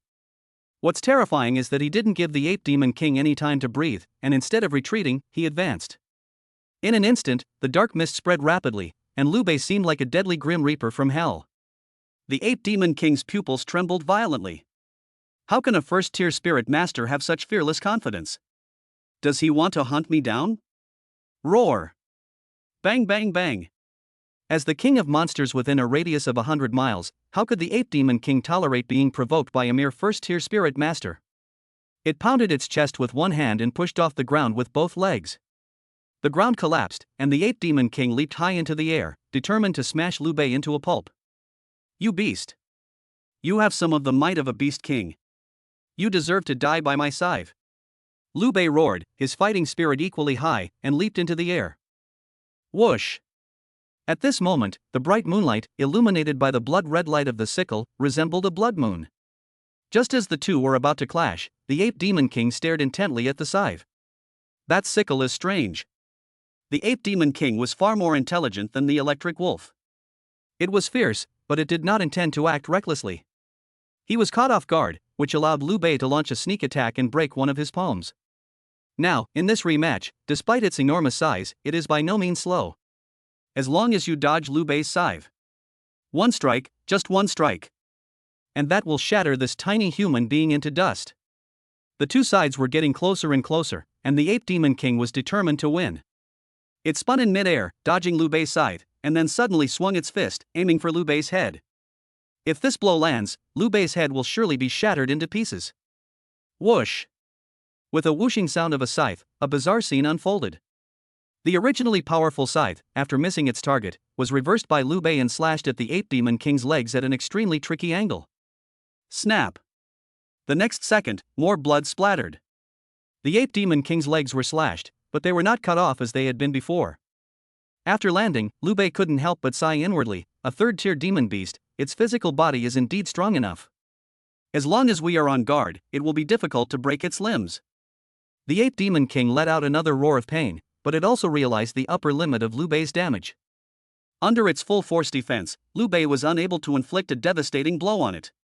Moreover, during the exchange just now, it also discovered that Liu Bei was secretly drinking something.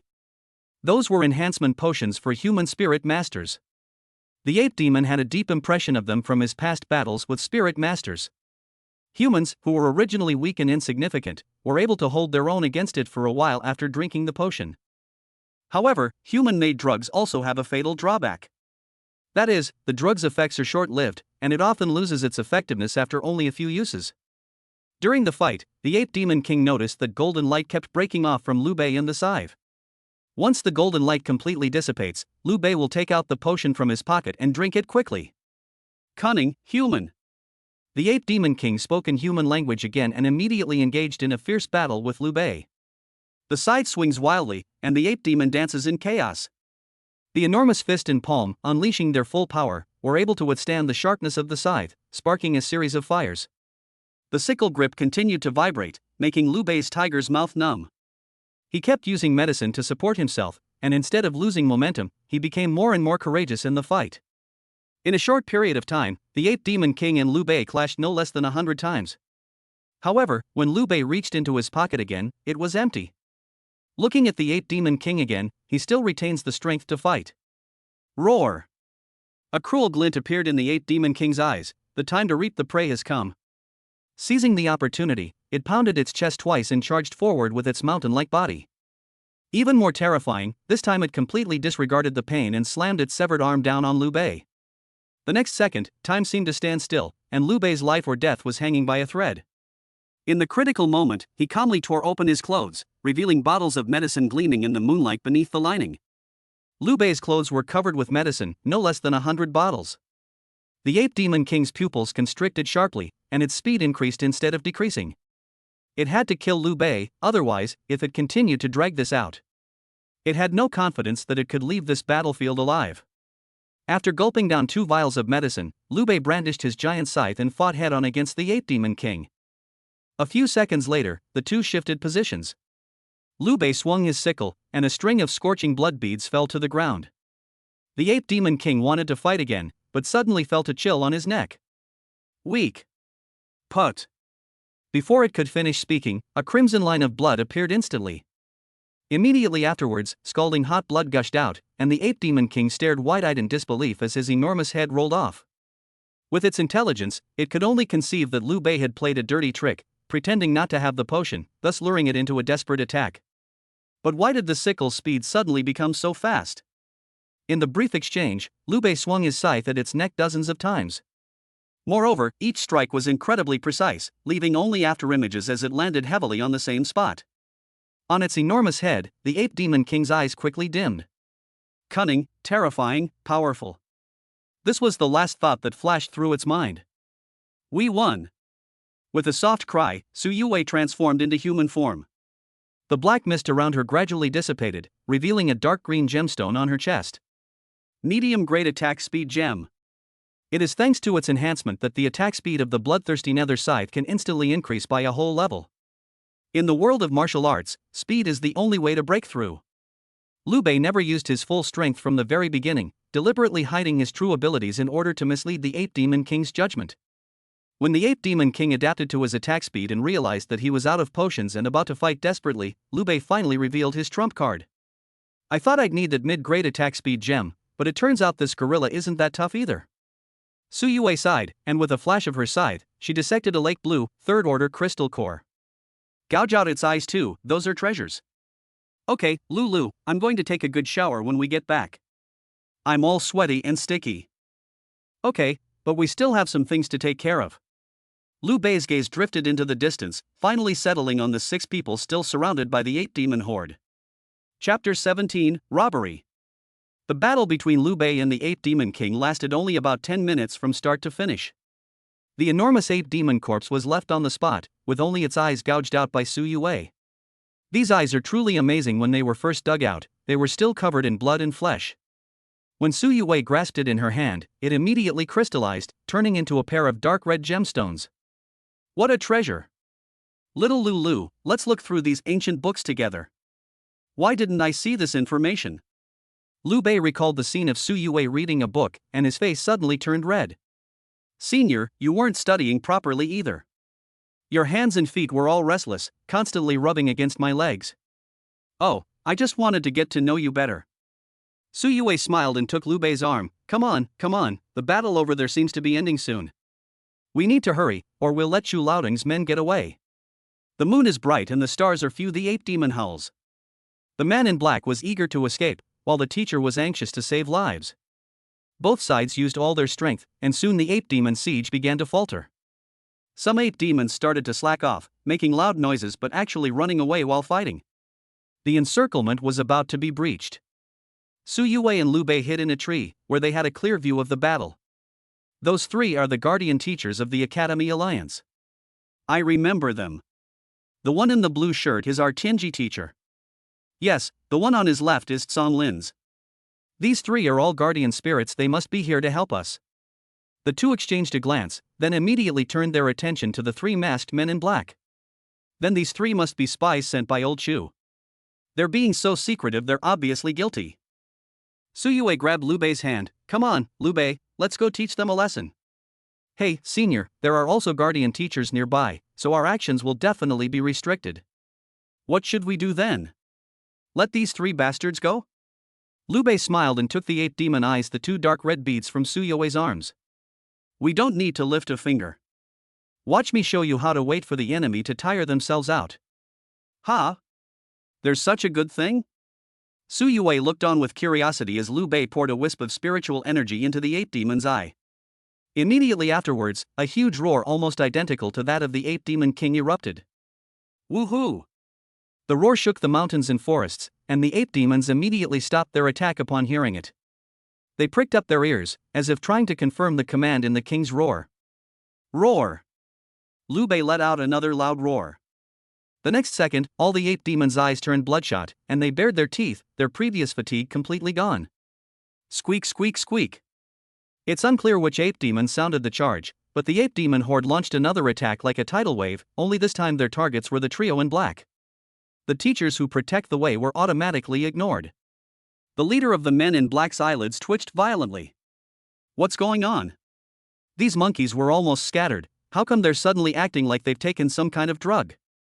Damn it, it seems like they're only targeting us. Watch out, these bastards are tearing off my clothes, even my pants.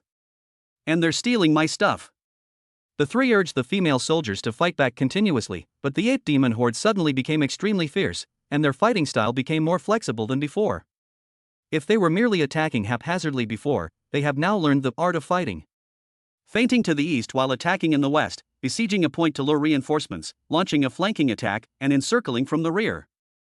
It's as if someone is precisely directing them. Boss, these monkeys seem to be deliberately stealing our stuff. My crystal core storage has been stolen. My crystal core storage is gone too. Damn, you guys are lucky. They ripped my pants off and tore my underwear to shreds. I suspect those 2 little brats have already been killed. The 8 demon king is personally directing the battle, otherwise how would these beasts suddenly grow brains? That makes sense, boss. Let's get out of here. If we don't leave now, we'll be left with nothing. They're inhuman. They're stealing everything. The 3 men in black all had bitter expressions on their faces, and their clothes had already been torn to shreds by the 8 demon. However, the 8 demon was clearly not yet satisfied. They even started snatching the female soldiers from the hands of the men. The frenzied attacks came wave after wave, and the man in black was clearly on the verge of collapse. The guardian teacher glanced at them and ultimately decided to go find the 8 Demon King first. Even if Liu Bei and Su Yue were in grave danger, even if it meant risking their lives, they were unwilling to give up any hope. After all, both of them are exceptionally talented SSS-level individuals, and losing either of them would be a tremendous loss for the entire Academy Alliance and even the Eastern Theater Command. However, when the 3 guardian teachers arrived at the dilapidated mountain village, the sight before them left the 3 speechless for a long time. The female soldier, who had already transformed into human form, also turned back into human form. Looking at the corpse of the 8 Demon King lying in a pool of blood, she was deeply shaken. These 2 little brats killed the 8 Demon King? Impossible. This 8 Demon King is at least at the early stage of the 3rd tier. Let alone fighting 2 first-tier opponents, he could easily take on dozens. Look around you. The 8 Demon King can shatter boulders and break trees with a single punch. How can Liu Bei and Su Yue withstand that? Could it be that a master has intervened? The 3 looked at each other, preferring to believe that Liu Bei had a powerful backer rather than that anyone in the world could actually cheat. Look, there are a lot of empty bottles of enhancement potions on the ground. Could it be that Liu Bei and the others wore down the 8 Demon King by drinking these potions? How is that possible? The absorption of the potion requires spiritual energy. A first-level spirit master can only drink 2 or 3 bottles at most. How much spiritual energy does Liu Bei have to drink dozens of bottles? Do you think this is a small beverage? Besides, the 8 Demon King was only alive for 20 minutes from his appearance to his death. This wasn't a slow death, he was clearly killed. A mere first-tier creature like that couldn't possibly do that. In any case, since the expert hasn't shown up and we have no evidence, let's put this matter aside for now and see how Liu Bei performs during the exam to make some inferences. The 3 nodded in unison, their figures quickly disappearing into the darkness. The battle on the 8 Demon Horde side was also coming to an end. The 3 men in black were almost indistinguishable from naked men, and their female soldiers also took on human form due to insufficient psionic energy. Under Liu Bei's instructions, the 8 Demon showed no mercy, treating everyone, male or female, as kind-hearted people delivering supplies. One word: grab, grab, grab. No matter what it is, grab it first. 20 minutes later. The 8 demons had nothing left to steal, and after leaving them with a lot of bloody trails, they finally let the 6 of them slip away naked. Ooh ooh ooh! Squeak! The 8 demons had a bountiful harvest, with almost every one of them carrying some spoils, and they gathered under the tree. They looked up at Liu Bei with eyes full of obedience and respect, as if they were welcoming their king. This scene stunned Su Yue, who asked curiously, "Little Lulu, how did you become the Monkey King? They seem to respect you a lot." Yes, because the eye of the 8 demon has the function of making low-level 8 demons recognize me as their master, that's why these 8 demons recognized me as their king. I can also transmit my will through the eye of the 8 demon. Don't you think that's a great treasure? Su Yue beamed as she looked at the spoils scattered on the ground. Liu Bei put the 8 demon eye back into her arms and pulled her to divide the spoils on the spot. The 8 demons had already neatly arranged their spoils. The 3 crystal core chambers, once opened, contain a total of 10 second-order crystal cores, 560 first-order crystal cores, and 1 third-order crystal core. There were also many recovery potions, and the rest were some clothes that had been torn by the 8 demon. Among them was a women's camisole with a faint fragrance and many cutouts, which didn't look like proper underwear. Su Yue smiled mischievously, picked it up, and held it in front of Liu Bei. "Little Liu, you're so lecherous. If you like it, you can wear it. Why are you stealing it from other women?" Liu Bei blushed and quickly threw the clothes aside. "These 8 demons, I only let them steal things, I didn't let them act like hooligans. It's true that the upper beam is crooked and the lower beam is crooked." "Oh? You're their king now? Ahem, senior, let's hurry back. If old Chu can still pull a dirty trick on us now, who knows what other trouble he might cause during the alliance exam. The most important thing right now is to improve our strength." Liu Bei's righteous and stern demeanor amused Su Yue. Her bright, clear eyes gleamed with a mischievous glint. Okay, whatever you say. But I need to take a good shower when I get home. You don't mind waiting for me for a while, do you? Chapter 18, Can the sound of bathwater make you want to eat? Jiangchang is considered a relatively prosperous and safe area, with lights twinkling under the night sky. Su Yue carried a full load of spoils, while Liu Bei carried 2 large bags of late-night snacks. After returning to the small house, the two first lay on the bed and relaxed for a while. Afterwards, Liu Bei went to take a shower. For guys, a quick rinse is all it takes. Just pour some shower gel down the drain, lather it up a bit, and rinse again. You're clean and refreshed. Girls are much more complicated. Su Yue held a light pink hair drying cap, a pure white bath towel, a bath sponge, a hairdryer, and small hair clips. Before entering the bathroom, she deliberately placed the hair drying cap by the door, teasing Liu Bei as she did so. "Little Liu, you're not allowed to look, you can only listen, and fantasizing isn't a problem either." Soon, the sound of running water came from the bathroom. Amidst the mist and shimmering light, Su Yue began humming a song. You could tell she was in a good mood. Although Liu Bei had his back to the glass door of the bathroom, some simple yet exciting scenes with only two actors still floated into his mind. That's right, it's a compilation of crosstalk performances. I must be missing Lao Bois and Uncle Chenner. To stop himself from overthinking, Liu Bei opened a late-night snack and ate voraciously to distract himself. Before he knew it, he had already eaten 3 bowls of rice. Yes, he was really hungry. After a while, 2 soft shadows suddenly appeared on the frosted glass door of the bathroom. Su Yue's alluring voice rang out from the bathroom. "Baby, I forgot to bring my hair drying cap in. Could you hand it to me?" Liu Bei, who was eating, suddenly felt a jolt and turned his head to see the hair drying cap lying clean and shiny on the cabinet next to the bathroom. Senior, please don't lean against the door, it's hard for me to open it like that. Okay, then I'll make a small opening, and you can stick your finger in. The bathroom door opened, and a light, fragrant steam from the hot water sprayed onto Liu Bei's face. He handed her a towel with his eyes closed, but Su Yue smiled mischievously and deliberately dodged it several times. How could Liu Bei not know her little scheme? After roughly determining the location, he pressed directly onto her wet, silver hair. Clean it yourself. Liu Bei turned around and continued eating voraciously. 3 minutes later. Su Yue was loosely wrapped in a bath towel, and the water glistened on her exquisite curves.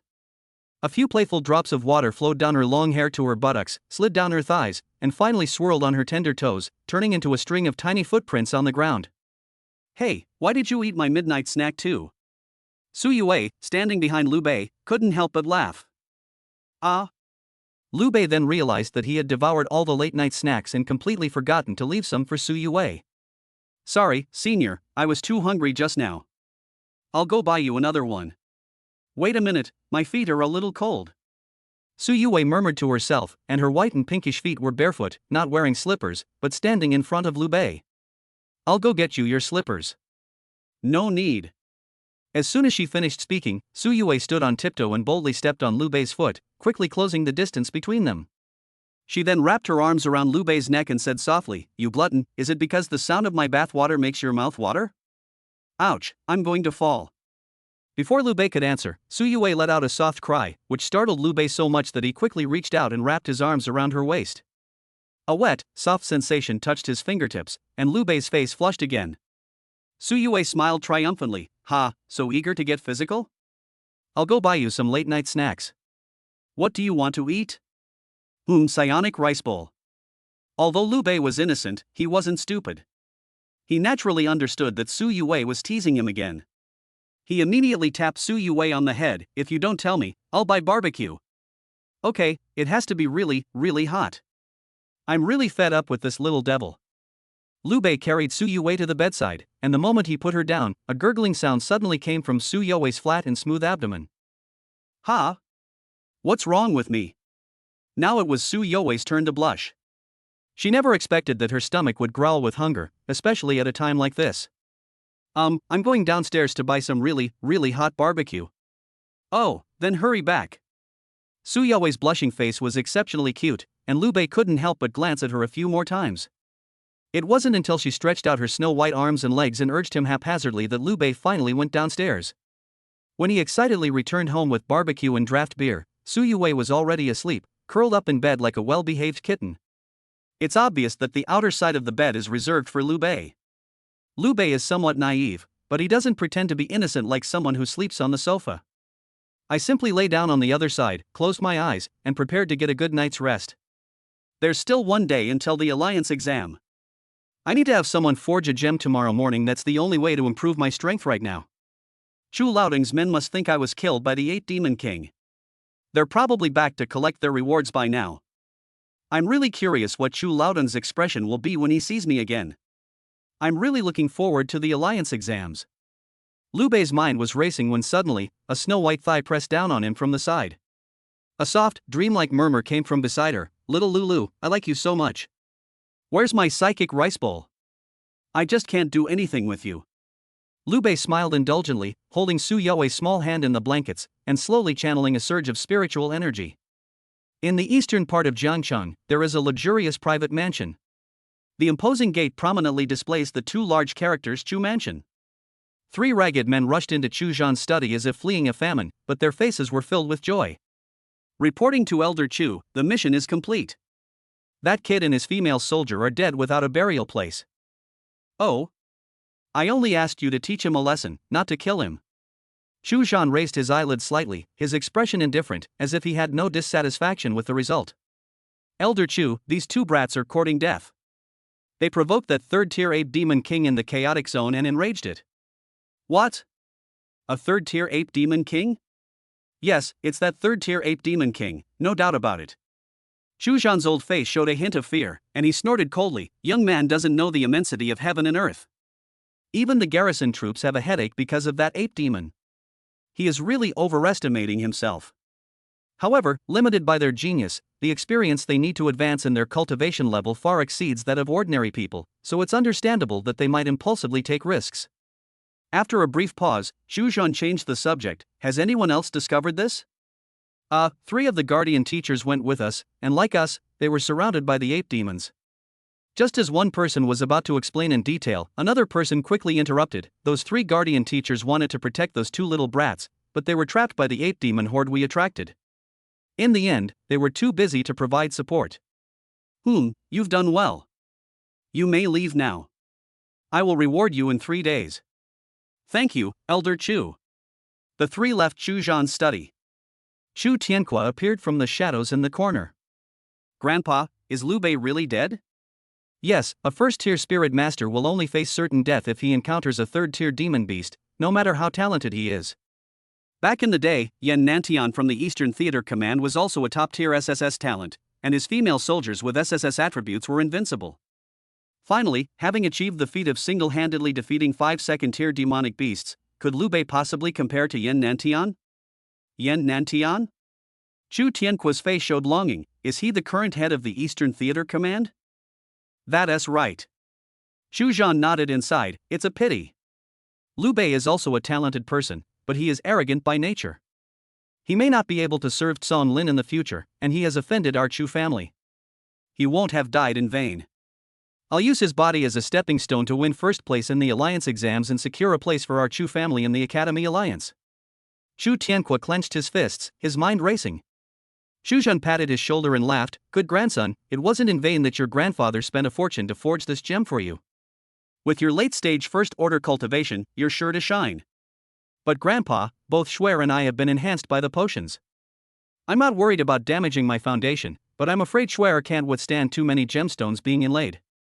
Hey, those who achieve great things don't concern themselves with trifles. You are the hope of our Chu family. How can you let a mere soldieress wife affect your resolve?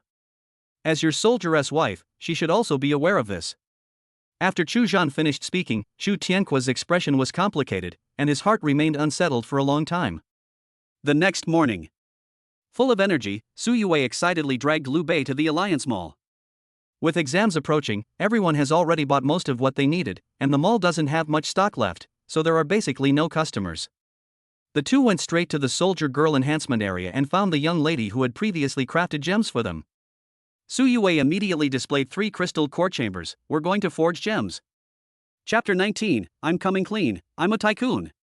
Upon hearing that she was to have a gemstone made, the young lady immediately looked troubled. Her name is Chow Miao Miao. She is a 2nd-tier logistics soldier. Besides working in the Alliance Mall, she mainly takes on the forging work in logistics. Logically speaking, she would be more than happy to have someone ask her to craft gemstones, especially since it was Liu Bei who had been so generous before. But judging from her current state, she was clearly in a dilemma. You two, shall we now? Chow Miao Miao hesitated, but a manager next to her interrupted her. We are not accepting gem crafting jobs from the public right now. All the related soldier girls have been booked by one big client. Everyone is rushing to finish their work and doesn't have time to take on small orders like yours. Suyue's tone suddenly turned cold. This is against the rules. The Alliance Mall can only have a monopoly on goods, and staff members are not allowed to be monopolized. Don't you know that? Humph, kids, rules are made by people. Let me tell you the truth, you can't afford to mess with this big client, and you can't afford the prices he's offering. Go home, wash up, and go to bed. Buzz. The jet black scythe hummed, exuding an overwhelming killing intent. The bloodthirsty netherworld scythe instantly appeared on Suyue's proud chest. What do you want to do? You dare to lay a hand on the staff of the Alliance Mall? Let me tell you, little girl, I'm a member of management here, If you don't follow the rules, I can follow them even less. Bang! With a muffled thud, Suyue instantly smashed her opponent to the ground with the blood-red light of her scythe. Liu Bei watched coldly from the side without saying a word. A stupid idiot like that who looks down on others deserves to be taught a lesson. Chao Miao was terrified and quickly advised, you two, let's talk this out. We're just following orders from above. If you start fighting here, you'll be punished by the Alliance. Call your manager out here. Liu Bei pointed Chao Miao in the right direction. 3 minutes later, a young woman who looked slightly tired came running over. Chao Miao followed cautiously behind, giving Liu Bei and the others a wink, signaling them not to act rashly. To be honest, this young lady is a nice person. 2 students, I am Lianchan, the person in charge of the Alliance Mall. You can talk to me if you have anything to say.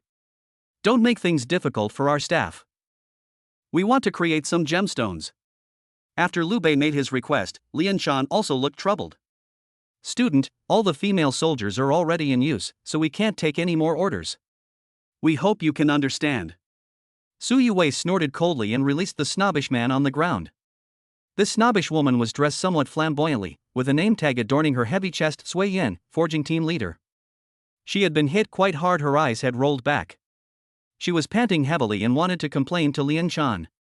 Buzz. The bloodthirsty nether scythe emitted another piercing buzz, scaring her so much that she scrambled to her feet and ran behind Lianchan, not daring to utter a word. Suyue pointed at Chao Miao. She can also make gemstones. I think her skills are pretty good. Why don't we just let her take the job? Well, Miao is only at the early stage of the 2nd tier, and her crafting ability is not very stable. The big client asked her to be a backup soldier girl to help with the crafting. Do you even believe what you're saying? Isn't it just that powerful family bullying others by taking advantage of their influence? They want to monopolize the market before the exam and won't allow you to make gems for anyone. Liu Bei's words were like a sharp knife, directly slicing away Lianchan's fig leaf. To put it bluntly, they took money from the rich man and promised that before the exam, all the female soldiers would only help him forge gems. Anyway, not many newcomers craft gems each year, and with only 1 day left until the exam, it's not difficult to meet the requirements. Why not make money if you can? But no one expected Liu Bei to suddenly appear out of nowhere. He immediately wanted to forge gems, and his female soldier was incredibly domineering. If it were anyone else, Lianchan would have dared to dismiss them directly, but while others might not recognize these two, she was very well known. One is Suyue, the previous year's pride of Tenji Academy, known as the bloodthirsty nether scythe, a weapon spirit that is said to kill. The other is Liu Bei, the only spirit master with an SSS talent in this competition. He is said to have 3 more SSS talents and is currently the focus of attention throughout the Eastern Theater. With these two joining forces, who knows how high they can go in the future? Lianchan was a veteran in logistics, so she naturally knew that the old guard couldn't be offended, but the rising stars weren't easy to bully either. After a moment's hesitation, she said directly, I can tell that you two are sensible people, so I'll be frank. That big client provided 5 2nd-tier crystal cores as raw materials. There are also 800 tier 1 crystal cores as payment. If you can exceed that price, I might make an exception and let the soldier girl continue taking orders. 5 2nd-order crystal nuclei and 800 1st-order crystal nuclei. Let alone a 1st-tier newcomer, even for many 2nd-tier spirit masters who have already joined the alliance team, this is an astronomical figure. Lianchan was well informed. She knew that Liu Bei and Suyue had some inventory, but compared to that major client, forget it, there's no comparison at all. Liu Bei's previous ability to produce a 2nd-tier crystal core was probably the limit, right? Lianchan's lips curled up slightly. She had already anticipated the scene of Liu Bei backing down when faced with difficulties. Even the greatest genius is still not fully developed. Is this enough? This gem, crafted from a single crystal core, should give you a lot of experience points, right? Liu Bei flipped his hand and took out a lake blue crystal core. Unlike the emerald green of the second order crystal core, this lake blue is pure and clean, with faint shimmering stardust within it. What? A third tier crystal core? Where did you get this from? You actually have a third tier crystal core.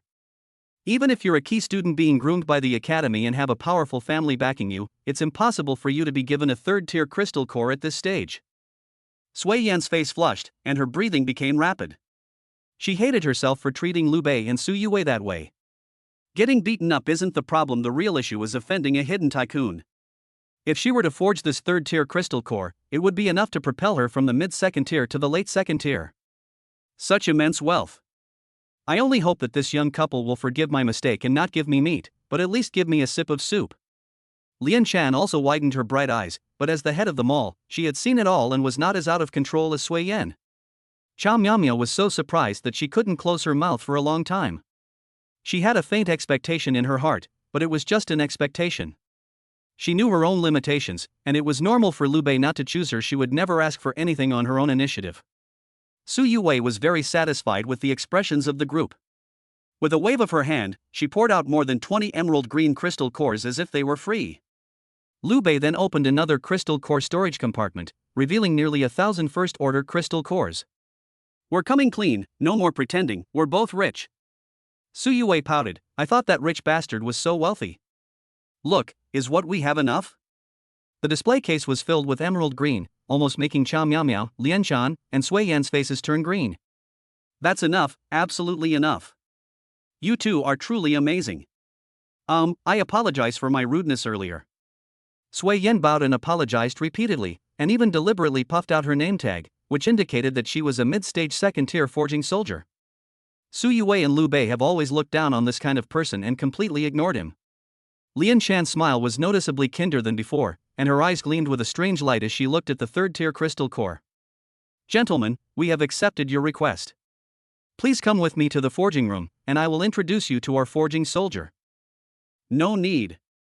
After Liu Bei refused, his gaze immediately locked onto Chow Miao. I think this young lady is quite nice. She's beautiful and kind-hearted. She even helped us craft a mid-grade attack speed gem before, and I'm very satisfied with it. What do you think, senior?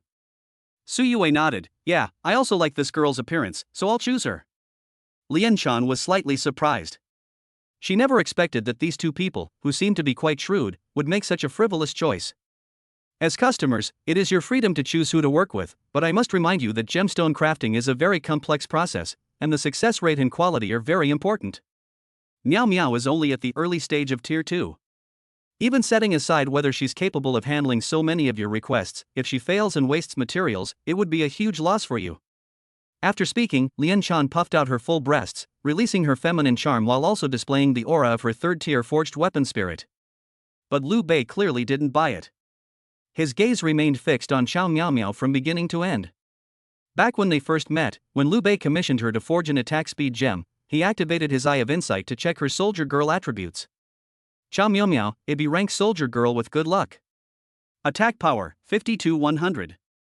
Durability, 67-100. Characteristics, sacrifice type koi. Evaluation, her lucky charm attribute is quite interesting. When the sacrifice level is full, she can forge top-tier equipment with a 100% success rate. If you get the hang of her, she'll give you unexpected surprises. Chapter 20, First Order Great Perfection. Lian Chan arranged a separate forging room for Chow Miao. After briefly explaining some precautions, he prepared to leave with envy in his eyes. Not only her, but all the female soldiers who learned that Chow Miao had received a large order felt envious. Those two are also big spenders? Wow, more than 20 second-tier crystal cores, and 1/3 tier 1. That's much more extravagant than the Chu family. Sigh, I don't know what kind of luck Chow Miao had to catch the eye of a wealthy family. Her skills are not very consistent. They can do whatever they want because they have money. They might not be afraid of failure, they just want to hear some noise. I want to see how many finished products Chow Miao can produce. I've heard that Liu Bei and the Chu family don't get along, so it's not easy for us to do business with both sides. Why don't we give it all to Chow Miao? That way we won't offend anyone. Having lived 2 lives, Liu Bei knew all too well that there were many unsavory practices even under the same roof. As Lian Shan was leaving, he directly stuffed about 100 first-tier crystal cores into her hand. Excuse me, what's going on? I'm a low-key person and don't like being in the spotlight. Also, Chow Miao Miao and I have some connection, and I don't want her to be targeted in the future. Thank you for your help. As the saying goes, one should not accept rewards without merit.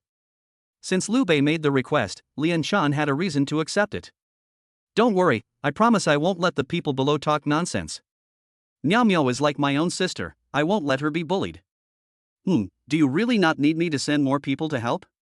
I appreciate your kind offer, but I'll come to you if I need any help. Liu Bei kindly escorted Lian Shan out of the forging room. This scene was witnessed by several female soldiers, which undoubtedly added to Lian Shan's prestige. What are you looking at? Get back to work. If you delay the work, everyone will have their wages docked. Also, no one is allowed to discuss today's events anymore. Keep your mouths shut. Yes. As soon as Lian Shan finished speaking, the female soldiers who had been discussing the matter fell silent. Liu Bei grinned, secretly sighing that no matter what world you're in, the rich and the strong are always the bosses. This is why he frantically amassed resources and relentlessly underwent trials after awakening. Inside the forging room, gazing at the colorful crystal cores before her, Chow Miao Miao was momentarily at a loss as to where to begin. To be honest, she had never fought such a rich battle before. Before forging, she told Liu Bei and Su Yuwei about her true skill level. To be honest, the reason why the mid-grade attack speed gem was successful that day was because you had plenty of materials, plus I had a good feel for the game that day. I have enough materials today, but I'm not confident I can succeed. What if I waste second-tier crystal cores? It's okay, just follow my instructions. If we fail, it's all on us, and we won't blame you. After Liu Bei finished speaking, Su Yuwei also cast an encouraging look at Chow Miao Miao. Okay, I'll begin. Chow Miao Miao channeled her spiritual energy, and a 4-legged bronze furnace with a koi fish pattern slowly appeared on her fully developed chest. As per Liu Bei's request, she first refined more than a dozen first-order crystal cores. The sound of breaking could be heard from time to time, and soon the first batch of forging was completed. 3 low-grade gems were successfully obtained, but the rest were all unsuccessful. Liu Bei stared intently at her chest, then suddenly his eyes flashed, and he said, "The time is ripe," handing her a second-tier crystal core. Chow Miao Miao felt her heart racing, and the crystal core in her hand felt as if it weighed a ton. You should know that this is a second-tier crystal core, which is enough for her to earn a month's salary. If it were just ruined like this, not only would Liu Bei and the others feel sorry for it, but even she herself would feel it was a pity. Then, I'll begin. Don't worry, it will definitely succeed. Liu Bei's tone was extremely certain, while Su Yuwei looked at Chow Miao Miao with anticipation. She always trusted Liu Bei's words unconditionally. Half an hour later. Sizzle. Steam billowed out from the bronze furnace, and a perfect, high-grade attack speed gem was freshly forged. It's done. Chow Miao Miao danced with joy. I did it. I did it. I forged a top-grade gem. The best is yet to come. Liu Bei's lips curled up slightly as he handed over another pile of first-tier crystal cores. After several failures, he tried the same method again and handed over the second-order crystal core. This process was repeated, and whenever Chow Miao Miao failed to forge a few times, he would accurately hand over a high-level crystal core. Even when he took out the third-tier crystal core, he was absolutely certain and did not hesitate at all. Success! Success! Success! Liu Bei is a master of rhythm, always able to seize opportunities for success with exquisite precision, allowing Chow Miao Miao to continuously enjoy the joy of victory. Su Yuwei watched in awe, constantly giving thumbs up and shouting, "Little Liu is so strong. Fantastic. She succeeded again. Quick, let's let her do it again." Si Gui. All the forging work was completed in less than a morning. Liu Bei used up almost all of his materials and collected a total of 10 gems. Among them are 3 high-quality attack speed gems, 3 high-quality endurance gems, 3 high-grade power gems. There's also a top-grade power gem. After doing all this, Chow Miao Miao was clearly exhausted of her spiritual energy. Her face was rosy, and the duck sat on the ground panting softly, but her face couldn't hide her excitement. Forging under Liu Bei's command was so exhilarating. Liu Bei seemed to have the ability to foresee the future, knowing when she would fail, and then giving her a first-tier crystal core to practice on. Once you're 100% successful, then give her the second-tier crystal core.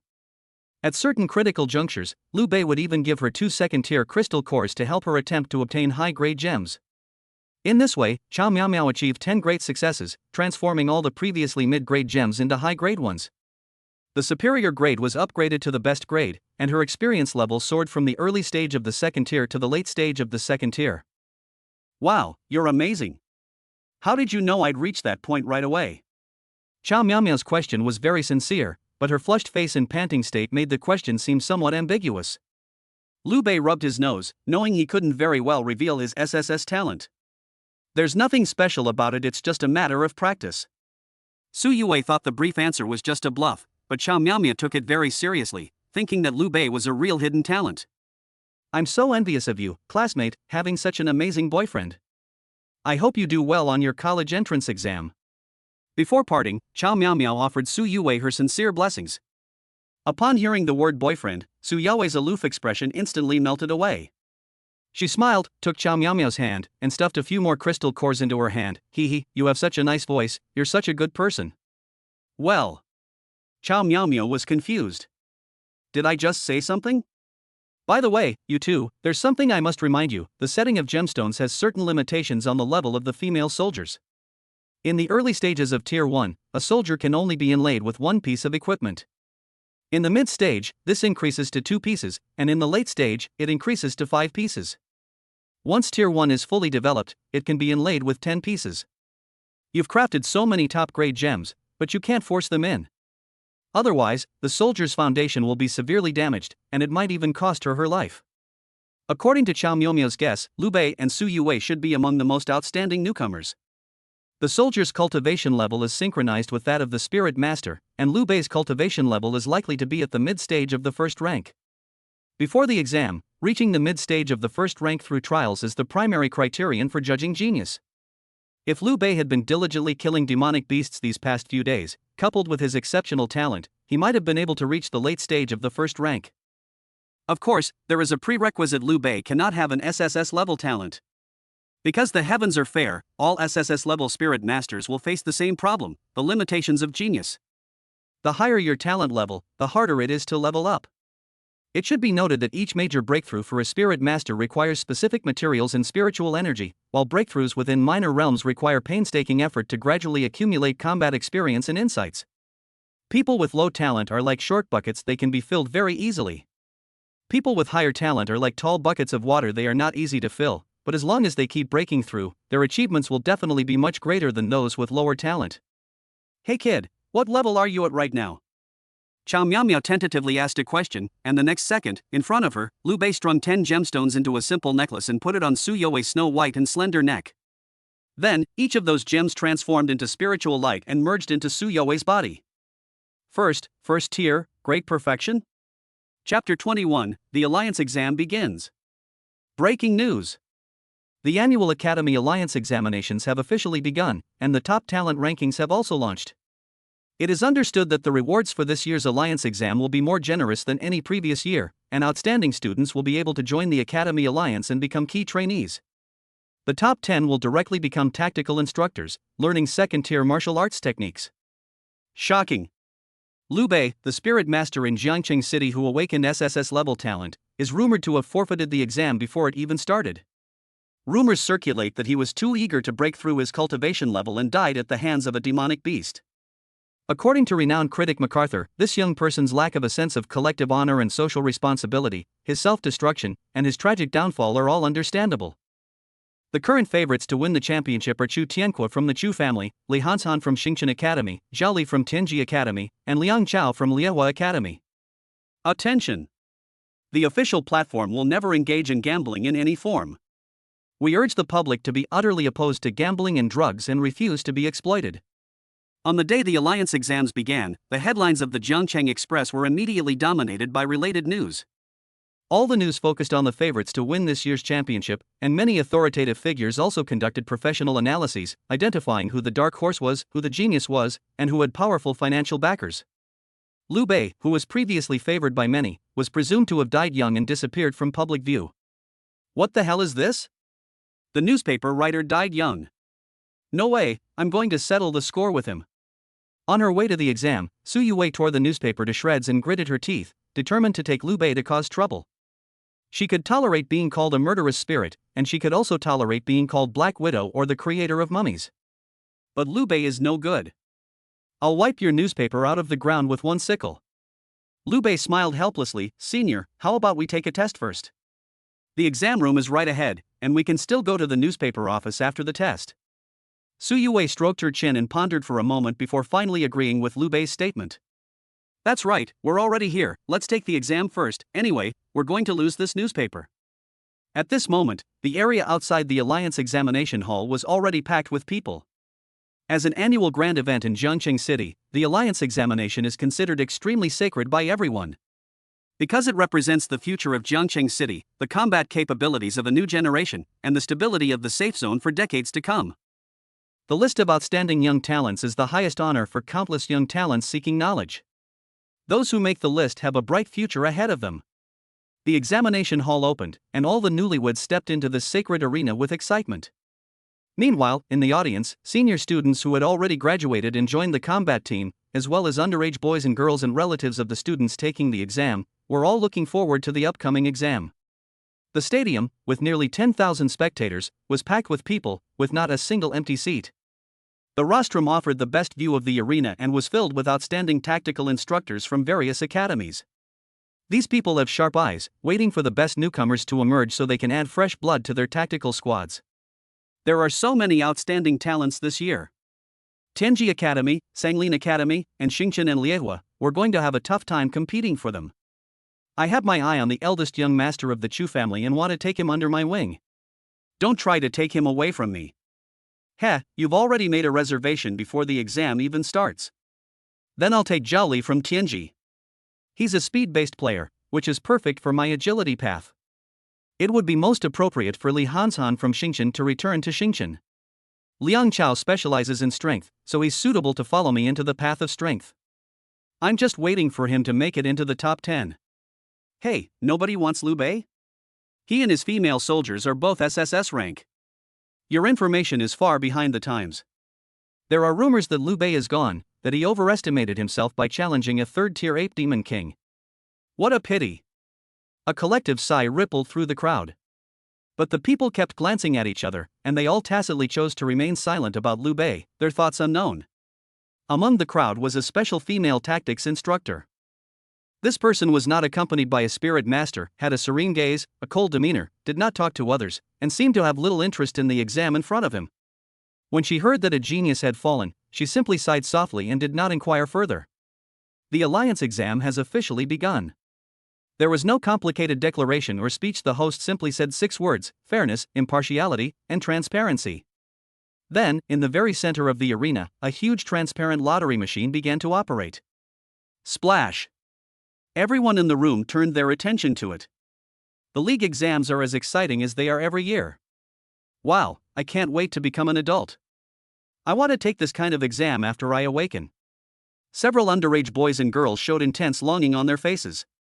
A slightly older man with glasses next to him smirked and immediately adopted a knowledgeable look, beginning to educate the young man. Look, there are thousands of balls in that lottery machine. Each ball represents a newcomer. Generally, there are 8 people in a group, and each of the 8 people fights for themselves. Whoever stands until the end is the winner. That's the first round of the test. Wow! This senior knows so much. Are you also a victor after the battle? Well, that's not important. Let's look at the first round of exams first. Before the expert finished speaking, 10 small balls gathered together, and after the host read out their numbers, the 10 people entered a small arena. Hey, weren't we supposed to be in groups of 8? Why are there 10 people? A young girl looked at the expert with confusion. Although the expert had been proven wrong, he didn't blush at all. Instead, he stared intently at the lottery machine and said in a deep voice, "Holy crap, it's a rare group of 10. That means there are at least 5 geniuses in this year's exam." Seeing the puzzled looks on the faces of those around him, Brother Dong regained his smug expression. The rules of the Alliance exam are affected by the number of geniuses. When there are more than 5 geniuses in this year's exam, the competition for the top 100 will be faster because the geniuses will finish the first round of exams first. It's truly captivating. After speaking, Dongo fell silent, and everyone turned their attention back to the arena. Soon, about 100 groups of 10 people each entered the designated areas. Simultaneously, the female soldiers activated their spiritual energy, and in an instant, nearly 1,000 girls' chests emitted a dazzling light, transforming into female soldiers in various shapes and forms. It's spectacular. The spirit masters, each wielding a female soldier, assumed a battle stance. This included Su Yuwei and Liu Bei, who were eager to destroy the newspaper office. However, the arena, which is within 100 paces of the octagon, is bounded by the octagonal cage. Liu Bei's number is 110, a very auspicious number that he and Su Yuwei like very much. In the center of the arena, the enormous, jet-black, bloodthirsty netherworld scythe emitted a ghostly mist and hummed incessantly, intimidating the minds of the other 9 people. Without a doubt, Liu Bei was now surrounded by 9 people. The 9 people didn't even communicate with each other and didn't know each other, but they had long heard of Liu Bei and Su Yuwei's fearsome reputation. On the first day of the trial, one person wiped out a pack of 12 electric wolves. On the same day, while everyone else was rushing to retreat, he went against the tide alone and single-handedly killed a Tier 2 flying mantis. They were robbed by a small, clueless squad whose leader was supposedly Liang Chao, a promising student from the Blazing Fire Academy, known for wielding the flaming hammer. The result was that the entire 5-person team was taken down, and Liu Bei carried out a reverse robbery in front of the guardian teachers of the Blazing Fire Academy, claiming that he was the victim. The Alliance supermarket, with its extravagant spending, forged a mid-grade attack speed gem and toyed with Sanglin seed player Chu Tianqua, ultimately forcing Chu Zhan, the patriarch of the Chu family, to personally intervene. There are even rumors that Liu Bei went to solo a Tier 3 ape demon these past 2 days and died young. But now, Liu Bei is standing alive in front of everyone. Since he is not dead, then it must be that 3rd Tier ape demon that is dead. Looking at Liu Bei's current state, he was not only full of energy, but his female soldier was also occasionally letting out excited moans because of her abundant spiritual energy. How could anyone not be shocked? Everyone in Jiangcheng knows that Su Yuwei is a murderous spirit, capable of devouring spiritual energy like an abyss, yet under Liu Bei's control, she has actually become a content and happy little woman. Most of those present had never witnessed Liu Bei's prowess in battle, and what they were seeing now was truly terrifying. Some people even labeled Liu Bei as evil in their minds. They exchanged glances, and in the blink of an eye, they instinctively formed a battle formation and surrounded Liu Bei. One of them, his eyes filled with resentment, pointed at Liu Bei while brandishing a hammer and said, "Liu Bei, what a small world. In the early stages of the trial, you took advantage of your powerful female soldiers to steal my resources. Today, I'm going to show you how much I've grown." Liu Bei casually glanced around. Who's talking? You. In just 6 days, you've already forgotten your nemesis? Hiss, who are you? Liu Bei didn't intend to pretend he genuinely forgot. Because he often carried a lot of spoils during his trials, there were always some fools who wanted to make a quick buck, but without exception, he ended up stealing them all. There were so many people trying to steal it, I don't remember you. My name is Liang Chao. Oh, Liang Jichao, your grandma is an internet celebrity? Chapter 22, no matter how talented, can anyone compare to Liu Bei? It's Liu Bei. He's not dead. He's in Group 7, number 110. People in the audience and on the stage immediately recognized Liu Bei. Firstly, it's because Liu Bei is too handsome and has a tall, straight posture, making him stand out even when surrounded by a crowd. Secondly, the bloodthirsty netherworld scythe is too eye-catching. The killing intent emanating from the scythe, coupled with its signature ghostly mist, creates a terrifying pressure emanating from an SSS-level weapon spirit. It's hard not to notice Liu Bei's presence. Interestingly, the tactical instructors on the podium were only slightly surprised and did not lose their composure, as if they already knew that Liu Bei was not dead at all. As for deliberately omitting Liu Bei earlier, the group exchanged knowing glances, all revealing sly smiles. Say no more, I want this kid. So you guys are deliberately spreading misinformation to confuse me, aren't you? Saying Liu Bei is gone, who would believe that? Hey, you were sighing and groaning over there just now, trying to fish in troubled waters? No way. It seems that Liu Bei is in the same group as Liang Chao from the Blazing Fire Academy. Liang Chao is also considered a genius. I wonder who will have the last laugh. In my opinion, Liang Chao has little chance against the AS combination of the 2 SSS combinations. Don't forget the limitations of genius. Liu Bei's level may not be able to catch up with Liang Chao's. Everyone fell silent, holding their breath and focusing intently on the arena. Inside the octagon, Liang Chao gritted his teeth, determined to defeat Liu Bei and avenge his previous humiliation. Everyone, let's deal with Liu Bei first, then we can compete for the top spot. Otherwise, we won't have any hope of advancing. Liang Chao wasn't without brains. He raised his arms and shouted, and soon received a great response. Kill him. Yeah, let's deal with him first. Even if he doesn't advance, he'll still have something to brag about later. Liang Chao sneered, Liu Bei, back then we were all at the early stage of the first rank. You had an advantage because of Su Yue. Now I'm at the middle stage of the first rank, while you're probably still stuck at the early stage. Humph, this is the tragedy of geniuses. Even if you're inlaid with gems, you can only have one. Everyone, follow me and launch a rapid attack. Liu Bei's scythe is a heavy weapon with the slowest attack speed. Even with a gem, he can't withstand it. Charge! Liang Chao encouraged everyone again, but strangely, while everyone cheered enthusiastically, no one dared to step forward when it came to actually making a move. Tisk, why all the nonsense? Clang! Liu Bei's sickle slammed into the ground with a loud thud, making everyone, including Liang Chao, tremble. If you guys aren't going, I'm going. Liu Bei grinned, his eyes gleaming with fighting spirit. At the same time, Su Yue's phantom image appeared on his side. Hurry up and deal with them. We're in a hurry to get to Yangbao newspaper. What?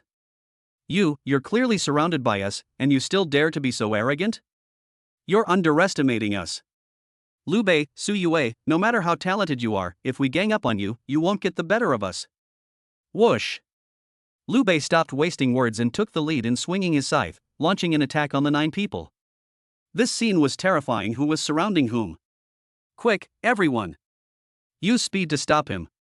In an instant, the 9 people dared not hold back any longer and used all their skills to attack Liu Bei. However, all they received in response were afterimages of sides. When everyone turned around, it was as if they saw Liu Bei wielding a sickle and slashing at them. The eerie, ghostly mist followed him like a shadow, as if death itself were claiming his life. Swish, swish, swish. Afterimages quickly filled the octagonal cage as the group looked around above, to the sides, and behind them. Ah! Why are there Liu Bei signs everywhere? How can we fight like this? Isn't he supposed to be slow? It's a heavy weapon, a huge scythe. He swings it like he's doing a disco. The idea that heavy weapons are slow is a universally acknowledged concept. Everyone has learned this from elementary school. The textbook clearly states that slowing down the attack speed is an effect that even using gems cannot achieve, right? Liu Bei's speed undoubtedly overturned the perceptions of the 9 people present. What terrified them even more was that when Liu Bei moved at high speed, his sickle always left a dazzling green trail. With a faint smile on his face, he looked even more like a ghost under the green light. A ghost? Holy crap, I want to go home. This green light is giving me the creeps. He even smiled at us. Is he a pervert? The 9 people lay on the ground, sleeping peacefully. Liu Bei didn't want things to turn out this way either. The main reason is that the effect of the high-quality attack speed gem is so good that Su Yue, who used to feel a bit heavy in her hand, now feels extremely comfortable to hold. No matter how much you swing it, it doesn't feel tiring, and it feels even more substantial in your hand, just like the wooden stick that every boy used to have as a child. Everything I play is easy to use. Bang bang bang bang. With a muffled thud, the 9 men collapsed to the ground without even knowing how they had lost. It's so good to be young. You can fall asleep whenever you want. Liang Chao was still fantasizing that his low-grade attack speed gems would allow him to easily surpass Liu Bei through his realm advantage, letting Liu Bei experience the chaotic cloak hammer technique he had recently learned. It's over just like that? I'm so unwilling to accept it. Liang Chao was stunned, and Liu Bei's division was the first to finish the battle. The moment he raised his hand to report, the referee in charge of the area could hardly believe his eyes. No, everyone else is still introducing themselves and discussing how to divide the team, and you've already finished? If the league's exams weren't always so strict, allowing no room for cheating, the referee would have suspected that Liu Bei had paid someone to fix the game. Referee, may I leave now? Okay, sure. Remember to come back this afternoon for the second round of exams.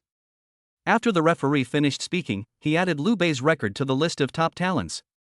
This grand ranking is displayed as a huge LED screen, located on a high platform behind all the arenas. Look, the popularity rankings have changed. Holy crap, only 3 minutes? The Flash. There's a cover-up. There's definitely a cover-up. Damn you, give me my money back. The audience erupted in commotion until they saw two clear names, Liu Bei and Su Yue. It's them. No wonder, no wonder. Wait, is SSS talent really that terrifying? No, it's not that SSS is terrifying, it's that Liu Bei and Su Yue themselves are terrifying. On the podium, several tactical instructors squinted, lost in thought. Did you see the fight just now clearly? This kid actually used the netherworld mist to create an illusion. Everyone else is thinking about how to show off their skills, but he's doing the opposite, making himself so mysterious.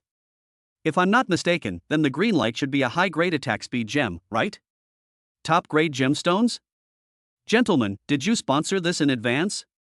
We agreed on fair competition, no underhanded tactics.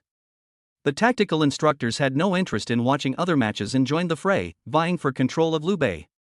They completely forgot that the final decision actually rested with Liu Bei. In another octagonal cage, Chu Tianque was full of confidence, wielding the snowflake goddess sword, its cold sword energy constantly attacking his opponent. After a fierce competition, he spent 30 minutes and finally stood out from the 10 people. I'm determined to take the top spot in this first round of the exam. With the gem my grandfather gave me, plus my current level of cultivation, this feeling of having power in my grasp is just amazing. The best time for any newcomer in the past was around 30 minutes, so I am undoubtedly number one. Chu Tianque raised his hand proudly and shouted, I won. He wanted to see the referee's surprised expression, to hear the cheers from the stands, and to see the tactics instructors on the podium arguing over who would take him. But why is the referee so calm? Still yawning. Why is nobody paying attention to me? I've worked so hard in silence for so long, I should amaze everyone, so why? Referee, I only used 30 minutes. Okay, go back and get ready. There's a second round this afternoon. Don't you find it strange? The referee didn't even bother to pay attention to Chu Tianque, and casually pointed to the ranking of prodigies. There are already 4 people in line. Fourth, Li Hanshan from Xingchen Academy, took 28 minutes. Third is Hahuan Academy, which rarely makes the list. Ruan Jingtian took 25 minutes. Second, Zhao Li of Tianji took 23 minutes. First, Liu Bei, took 3 minutes. Far ahead. Young man, don't be discouraged. There are too many geniuses this year. No matter how talented you are, no one can compare to Liu Bei. You are also very good. Keep it up. The referee's casual remark struck Chu Tianque's pride like a heavy hammer blow.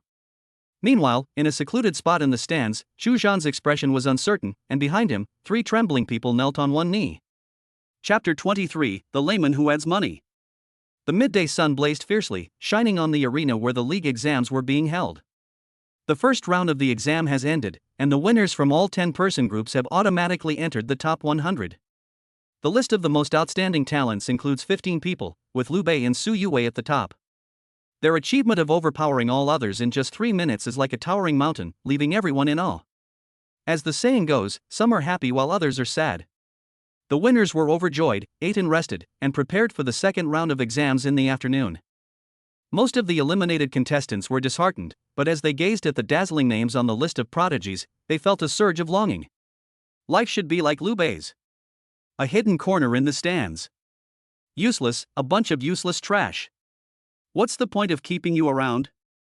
They keep saying Liu Bei is dead, then who's number 1 on the prodigy ranking? Is it a ghost? Chu Zhan asked in a deep voice, while 3 people knelt respectfully opposite him. It was the Black Hand who intended to teach Liu Bei a lesson that day, but was instead taught a lesson by Liu Bei instead. They were also later naked people. The 3 looked at each other, all with bitter expressions, unable to express their grievances. Who would have thought that kid and his female soldier could escape from a 3rd-tier ape demon king? Is this guy even human? Elder Chu, please calm down.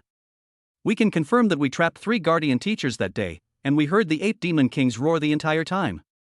Chu Zhan waved his hand to interrupt the man's explanation. I have received definite news that the 3rd-tier ape demon king is dead.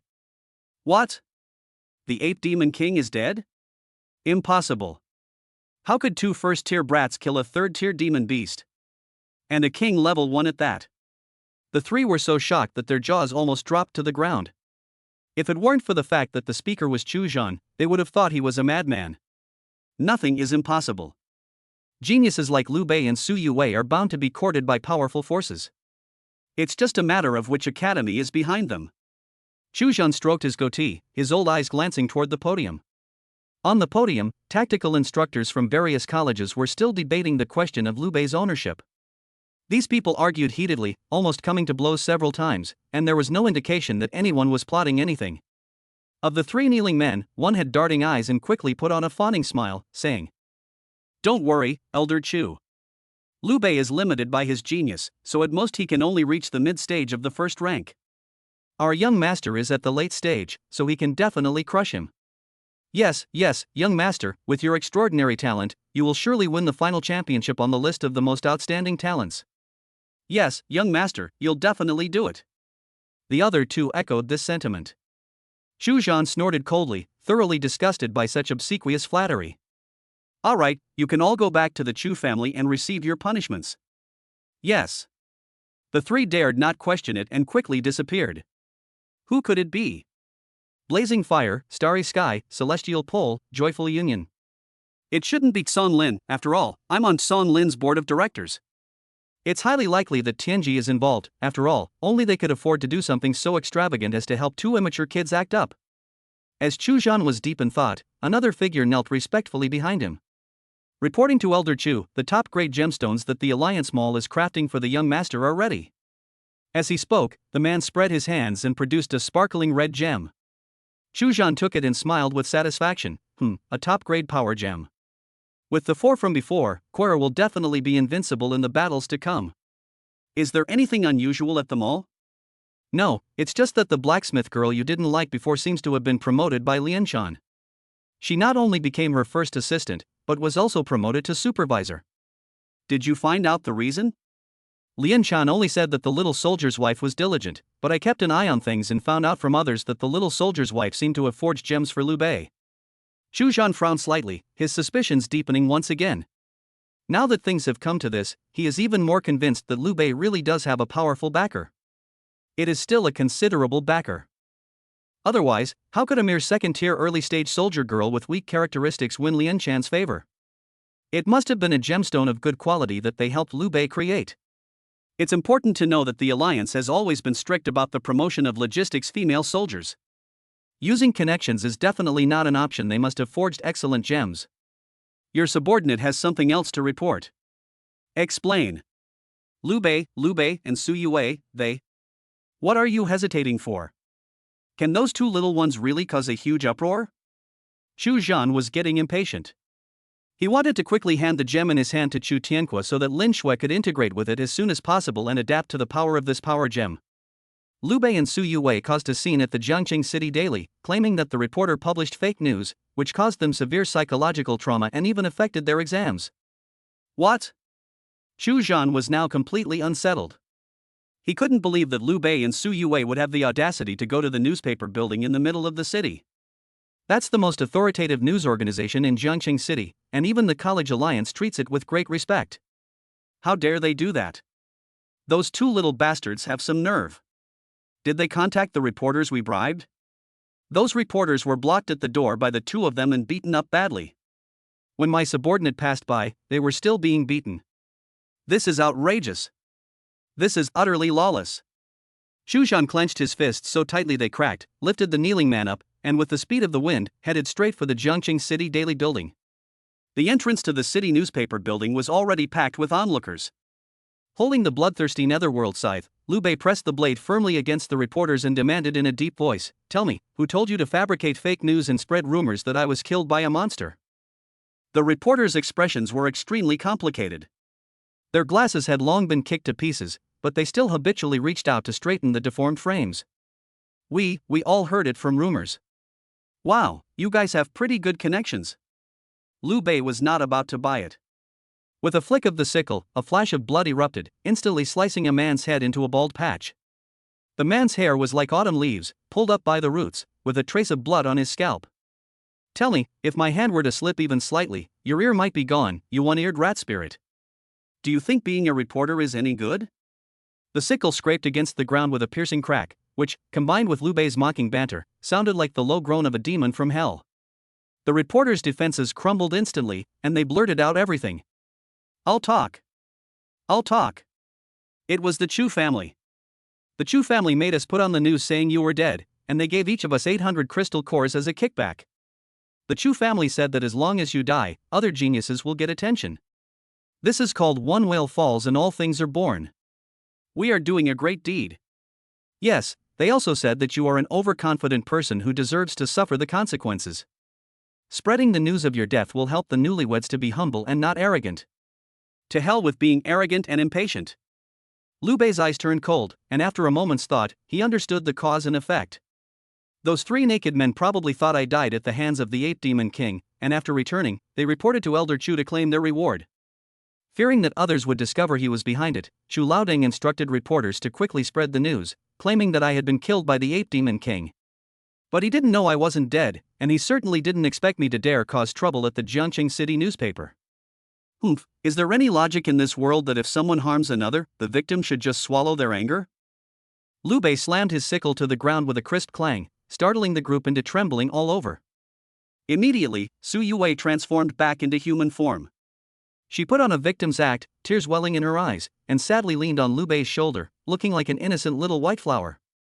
Wah, I finally found someone to rely on in life, and you unscrupulous reporters actually spread rumors that my husband is dead for a little dirty money. I almost wanted to go with him. Liu Bei patted Su Yue's back gently and comforted her. Don't be sad, wife, I'm back now. I've had nothing but you since I was a child. I haven't eaten or drunk anything these past few days. I just want to die with you. I'm on the verge of a mental breakdown. While crying, Su Yue was also making faces and winking while hiding in Liu Bei's arms. Several reporters couldn't figure out what the two were up to. After a long pause, a reporter tentatively asked, "How about we compensate you both for emotional distress, and we settle this privately?" It's not about the money, it's mainly because my wife loves to act, she loves me too much. We can raise the price. TSK, who do you think I am, Liu Bei?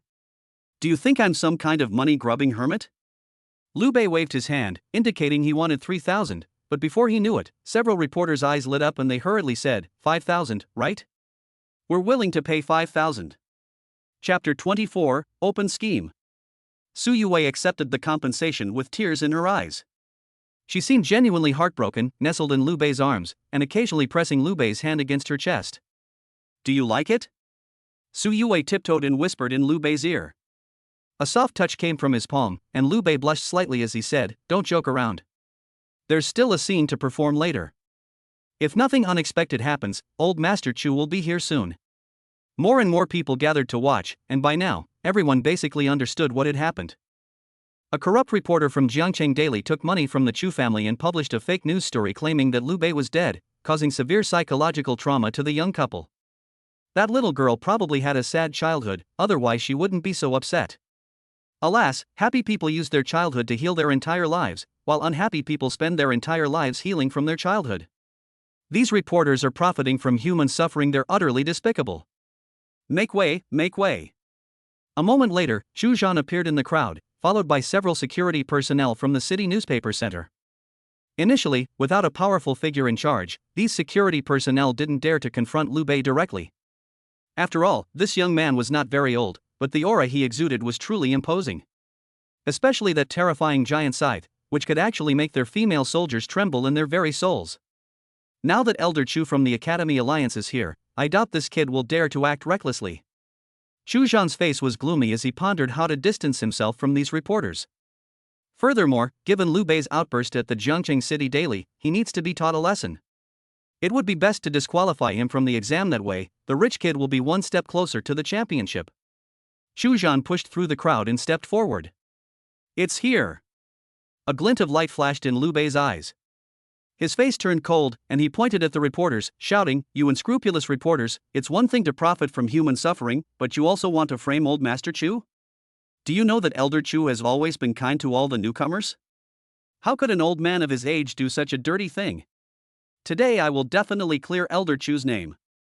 Liu Bei's move completely stunned everyone. What the hell?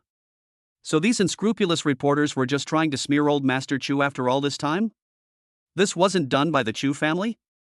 Oh dear, I thought this young man was just looking for trouble and demanding compensation, but I didn't expect him to be upholding justice. It seems that his relationship with Elder Chu is quite special. He dared to cause trouble at the city newspaper building for his wife. I want to date a man like that. The surrounding area immediately erupted in discussion, with most opinions supporting Liu Bei. He was believed to have acted impulsively for the sake of a woman, and was willing to fight with reporters to clarify the facts. He also wholeheartedly defended his benefactor, Old Chu. In this day and age, there are fewer and fewer young people like this who dare to speak up for themselves and others. Many people began to applaud. Several reporters gaped, their faces clearly saying, "Are you even speaking human language? For my peanuts. For my peanuts." This kid took the benefits and beat someone up, and now he's even defending old Master Chu. What do we become then? Gotham Nightmare? Then look at the Chu battle not far away. His bright old eyes widened in shock as Liu Bei gave him another harsh lesson. Intrigues and schemes are terrible in this world, but the most terrifying thing is an open and above-board scheme. Good lad, first you pressed the reporter to confirm that it was me who did it, and now you pretend to clarify things for me in front of everyone, but in reality you're just making sarcastic remarks. In this way, they can use my authority to their advantage and prevent the city newspaper from pursuing the matter. He defended me in public, even silencing me. If I were to embarrass him in public, wouldn't I be slapping myself in the face? Good. Good. Good. After 3 consecutive goods, Xu Zhan's old face quickly returned to normal from its liverish color. He forced a smile of satisfaction, stepped forward and patted Liu Bei on the shoulder, saying, "I knew I hadn't misjudged you, Liu Bei, you did a great job. Such an unscrupulous reporter really deserves to be punished." "You flatter me, Elder Chu. Yue is still feeling a bit unwell, so I'll take her back first. She has an exam this afternoon, so she needs to prepare." After saying that, Liu Bei turned and left. Xu Zhan was furious. "So, after rushing here in such a hurry, I still have to clean up this kid's mess. These reporters are clearly badly injured. To shut them up, I'll have to spend some money. This kid is too cunning, he'll probably become the rich kid's most troublesome opponent. However, the afternoon exam is a battle against a group of demons, so we can secretly manipulate things and put him in the most troublesome group of demons. If he gets injured in the second round of the exam, it will inevitably affect the third round of head-to-head competition. Quora must defeat him in the league exams, or he will forever be a demon in Quair's heart. Young eagles need to be tempered. Liu Bei, you will be my grandson's whetstone." Xu Zhan's mind was churning, but on the surface he appeared carefree. They started throwing money around to appease the situation. Meanwhile, Liu Bei and Su Yue had arrived at a luxury restaurant and ordered a table full of delicious food to replenish their energy. What? The price? That's not something Liu Bei should be thinking about right now. The conscientious reporter was generous, giving 5,000 when asked for 3,000. Liu Bei wouldn't feel at ease if he didn't spend the money. This stuffed duck is quite delicious. Little Lulu, open your mouth, let me feed you. Su Yue placed the food near Liu Bei's mouth, and when Liu Bei opened his mouth to take it, she quickly stuffed half of it into her own mouth. He fed the other half to Liu Bei mouth to mouth. Does it smell good? Liu Bei had never experienced anything like this before. He had never been this nervous even when facing monsters. Fragrant. Hee, is it soft or not? This stuffed duck isn't soft at all. Could she be referring to what happened earlier? Senior, something's wrong with you. Let's eat. There's a second round of exams this afternoon.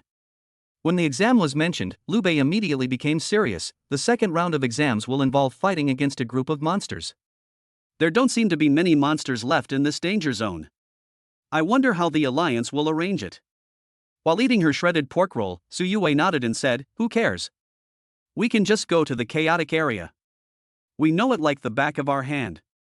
Yeah, let's finish this early so we can maybe wander around other areas." A smile appeared on Liu Bei's lips. "Oh? So we have to speed run again? I'd like to enjoy a bit of eagle catching chicks."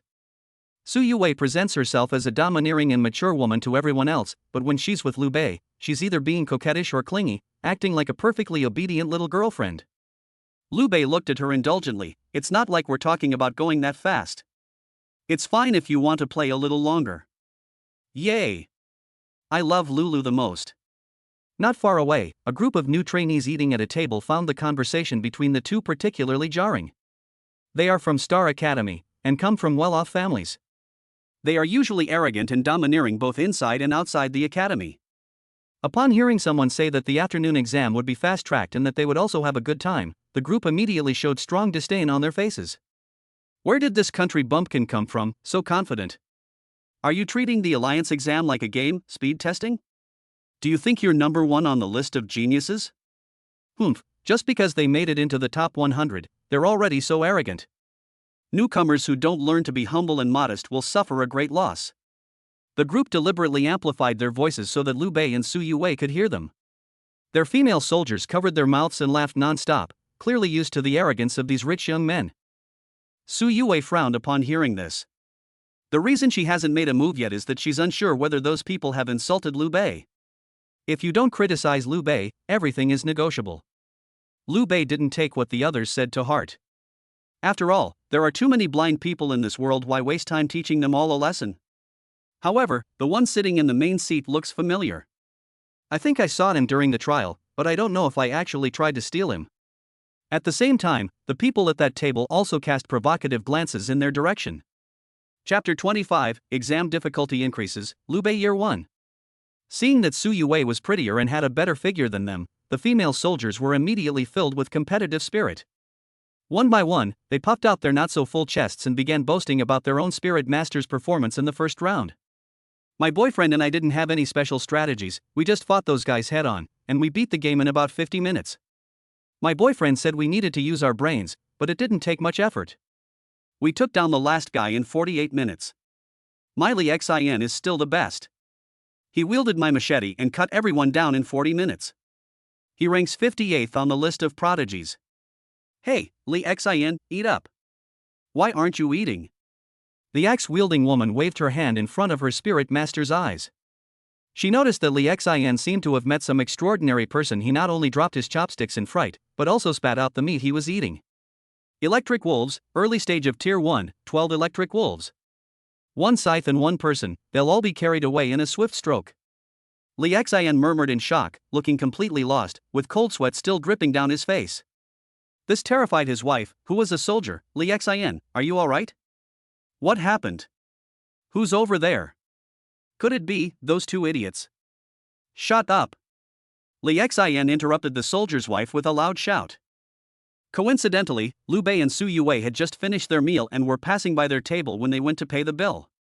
Li Xin looked flustered, his previous contemptuous expression gone. He quickly lowered his head and stuffed food into his mouth. Hiss, I remember you. You're that one? Liu Bei's voice rang out beside him, like a death knell from hell. Li Xin quickly swallowed what was in his mouth, stood up respectfully, and said, It's me, Little Axe. Brother Liu, do you remember the pack of electric wolves you rescued in the dark jungle? Oh, I vaguely remember. Liu Bei recalled. This person was the captain of the Star Squad, whom he rescued from the pack of electric wolves on the first day of his trial. Where are your teammates? Well, one of them was crippled during the trial, and the others didn't pass the first round of the test. Liu Bei couldn't help but sigh. The path of spiritual cultivation is long and arduous, and many people may pass by, including some exceptionally talented individuals. But in the end, only a few can stay. And when you look around, you will find that your companions have just changed one after another. The summit is never short of strong individuals. The only way forward is through perseverance. Li Xion's face was flushed red, as if he was hesitating about something. When Liu Bei was about to leave, he finally stepped forward and spoke. Brother Liu, we need to form our own teams for the exam this afternoon. If you don't mind, could you take a few of us with you? Liu Bei pondered for a moment, neither agreeing nor refusing. Let's decide after we see how things go this afternoon. Okay. Thank you, Brother Liu, thank you, Brother Liu. Li Xian respectfully escorted Liu Bei and Su Yue to the restaurant entrance, insisting on paying their bill. However, Liu Bei ultimately rejected her. Firstly, he is not short of money now, and secondly, Liu Bei is not one to take advantage of others. As the saying goes, those people deserve to be robbed. Paying a bribe to avoid physical harm is perfectly reasonable. But he only helped Li Xian casually back then, and he took all the crystal cores with him, so there was no reason for him to ask Li Xian to treat him to a meal. When Li Xian returned, several of his companions immediately surrounded him, asking him all sorts of questions. Boss, why are you being so polite to those two country bumpkins? They talk so arrogantly, they've obviously never seen anything like this before. Yeah, Boss, why do you still call yourself Little Axe? In our starry sky, everyone calls you Big Axe Bro, right? Who are those two people? Sigh. Li Xin sighed deeply. That person's surname is Lu. So what if your surname is Lu? Does that make you something special? The number one on the list of prodigies is also surnamed Lu. That well-behaved girl next to him, is she Su Yue? Li Xin's female soldier was dumbfounded. She couldn't connect the obedient and clingy Su Yue with the bloodthirsty netherworld sight she had seen that day. Thank goodness I didn't offend them just now. My God, I have goosebumps all over my body. Didn't they go to the newspaper building in the downtown area? They've already sorted things out so quickly? I have some juicy gossip. They say Liu Bei and Su Yue have been recognized as exemplary citizens of Jianchang, young heroes of the media, for punishing bad reporters. Unbelievable. Li Xin is now only hoping to team up with these two amazing players this afternoon so he can get some help from them. This will prevent you from suffering too much in the second round of exams. At 2 p.m., more than 200 energetic young men and women stood in the arena. The octagonal cage has been dismantled. Under a clear blue sky, the dazzling sunlight shone on the pairs of spirit masters and female soldiers, and also illuminated the future of Jiangqing City. The rules for the second round of testing have been announced: 10 people per group, teams will be formed voluntarily, and teams will draw lots to go to the chaotic area to hunt down designated groups of monsters. Note that it is a group of demonic beasts, not demonic beasts. Similar to the habits of animals, some mythical beasts like to appear in groups. For example, the pack of electric wolves that Liu Bei had previously killed, and the pack of ape demons that he had once commanded. Other examples include swarms of pig demons, swarms of yellow needle bees, and swarms of giant ants, all of which are relatively common social monsters. The second round of demon slaying is a tradition of every exam, and the newcomers are already used to it. But the words chaotic zone made everyone turn pale at the mere mention of them. Are you kidding me? Why not just kill a group of monsters in the nearby danger zone? Why go to an even more distant, chaotic area? That's dangerous, isn't it? I've heard that even Tier 2 professional teams often suffer casualties. Can we handle it with our current strength? Damn, we absolutely have to find a strong teammate. If we get too exhausted in the second round, we'll just be sitting ducks in the third round of one-on-one battles. A murmur arose from the crowd, and the tactics instructor, who had announced the rules, shouted, "Silence! This year is different from previous years.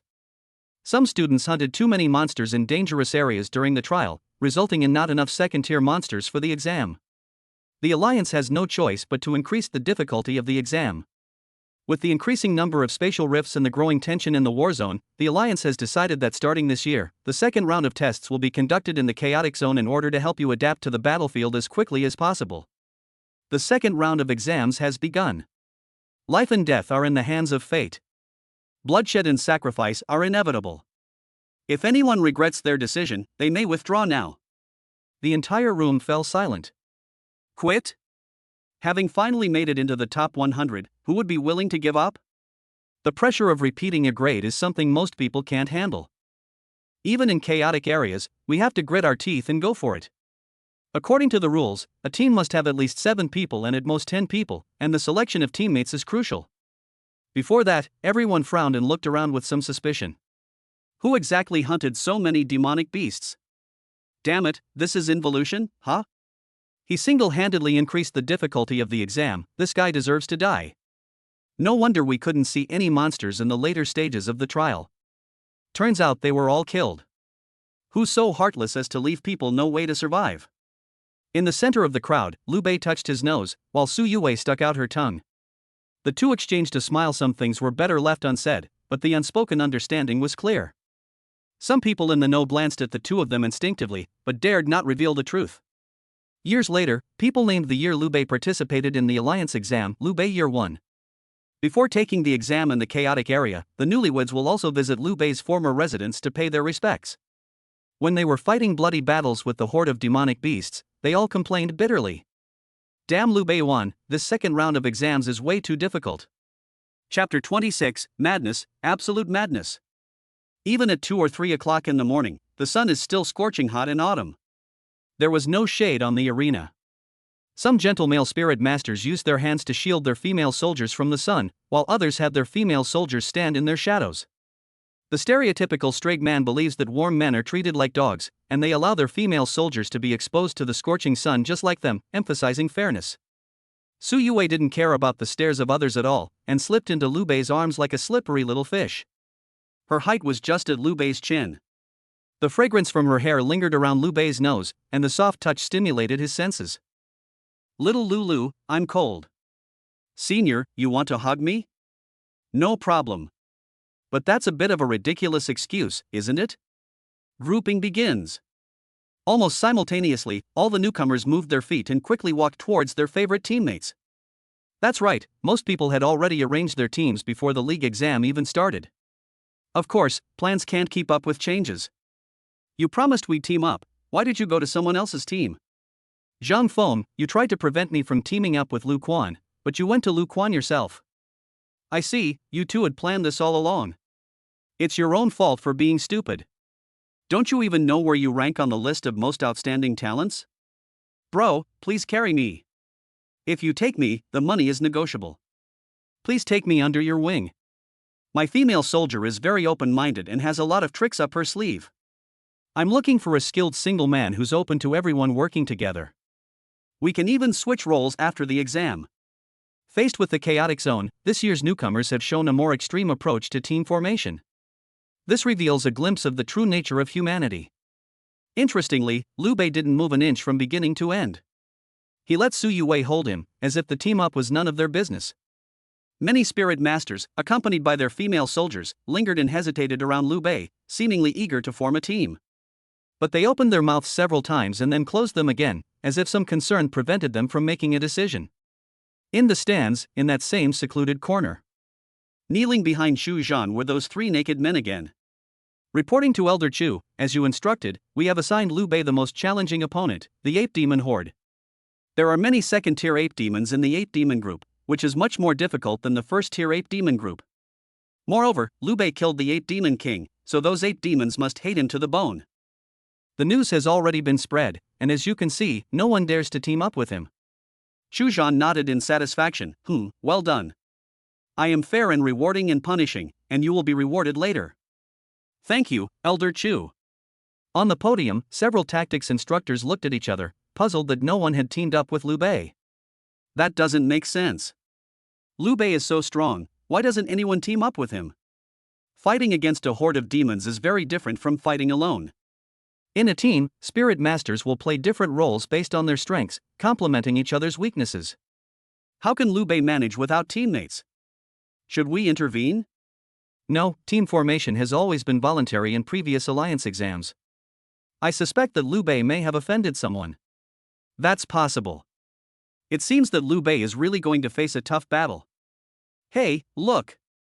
Someone from Star Academy has gone to find Liu Bei. Everyone heard the sound and quickly looked over. Among the groups of people surrounding Liu Bei, a sturdy young man, holding his female soldier's hand, and accompanied by 3 spirit masters who followed him, came to Liu Bei. The person who arrived was Li Xian, whom Liu Bei had greeted at noon. Brother Liu, we want to team up with you. His face was resolute, as if he had made a great decision, clearly indicating that he had known some news in advance. One of the underlings hesitated, then whispered a reminder, Brother Giant Axe, you'd better think this through. The demon horde that Liu Bei is facing is. Li Xian waved his hand to interrupt the man, no need to say more. Brother Liu saved my life, and I believe in Brother Liu's abilities. This. The others still looked conflicted, but since it was Li Xian's suggestion, they didn't dare to object. I appreciate your kind offer.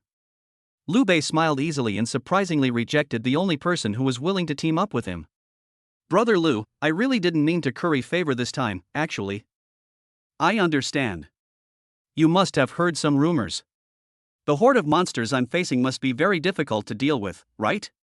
Li Xian didn't hide anything and said frankly, I heard that someone is trying to target you and has arranged a very powerful group of monsters for you, so I wanted to come and help you. No wonder, those who were trying to curry favor with me this morning are all silent now. Liu Bei's eyes turned cold. With his intelligence, he could naturally guess who was behind this. Old Deng's got some skills, he can actually influence the exam draw. I'd like to see what kind of monster you've arranged for me. Liu Bei cast an approving glance at Li Xian. Regardless of the other party's motives, their willingness to step forward at this time deserves their respect. Immediately afterwards, he strode over to the divination box, ready to draw a lot. The tactics instructor in charge of management frowned and reminded them, the draw must be done in groups, with a minimum of 7 people per team, and the second round of the exam will involve facing hordes of monsters. The danger is far greater than you imagine. You'd better try to find some teammates. No need. I don't need teammates, and I don't want to drag others down. If you want me to share a beast pack, just show me. Liu Bei's voice wasn't loud, but it was enough to silence everyone present, even the tactics instructor on the podium. Mad. Absolutely insane. He dared to form a team by himself and face the monster hordes in the chaotic area alone. How confident is Liu Bei?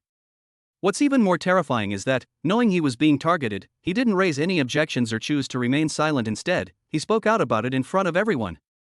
Openly challenging the tactics teacher is unprecedented. The tactics instructor, named Hisu, turned pale instantly and coughed twice, clearly feeling somewhat guilty. Ahem, Liu Bei, the alliance exams have always been fair, just, and transparent. You drew the lot yourself, so how could it be a deliberate targeting?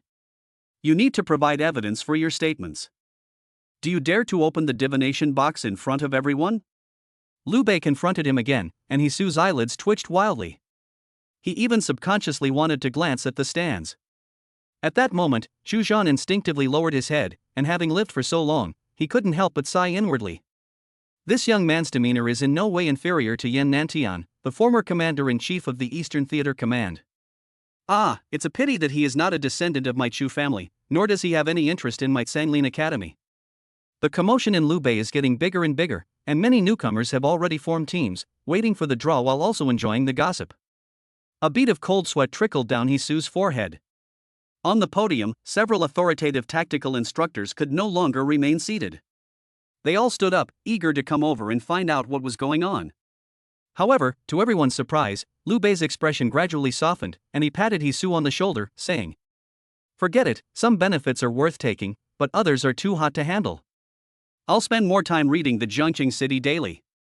Hisu was utterly shocked. If Liu Bei was challenging the Academy Alliance just now, this was now a naked threat and intimidation against him personally. As a newcomer, he publicly intimidated the tactics coach. He was about to open his mouth to refute when he saw a dark side phantom materialize on Su Youwei's chest. A violent surge of killing intent emanated from it.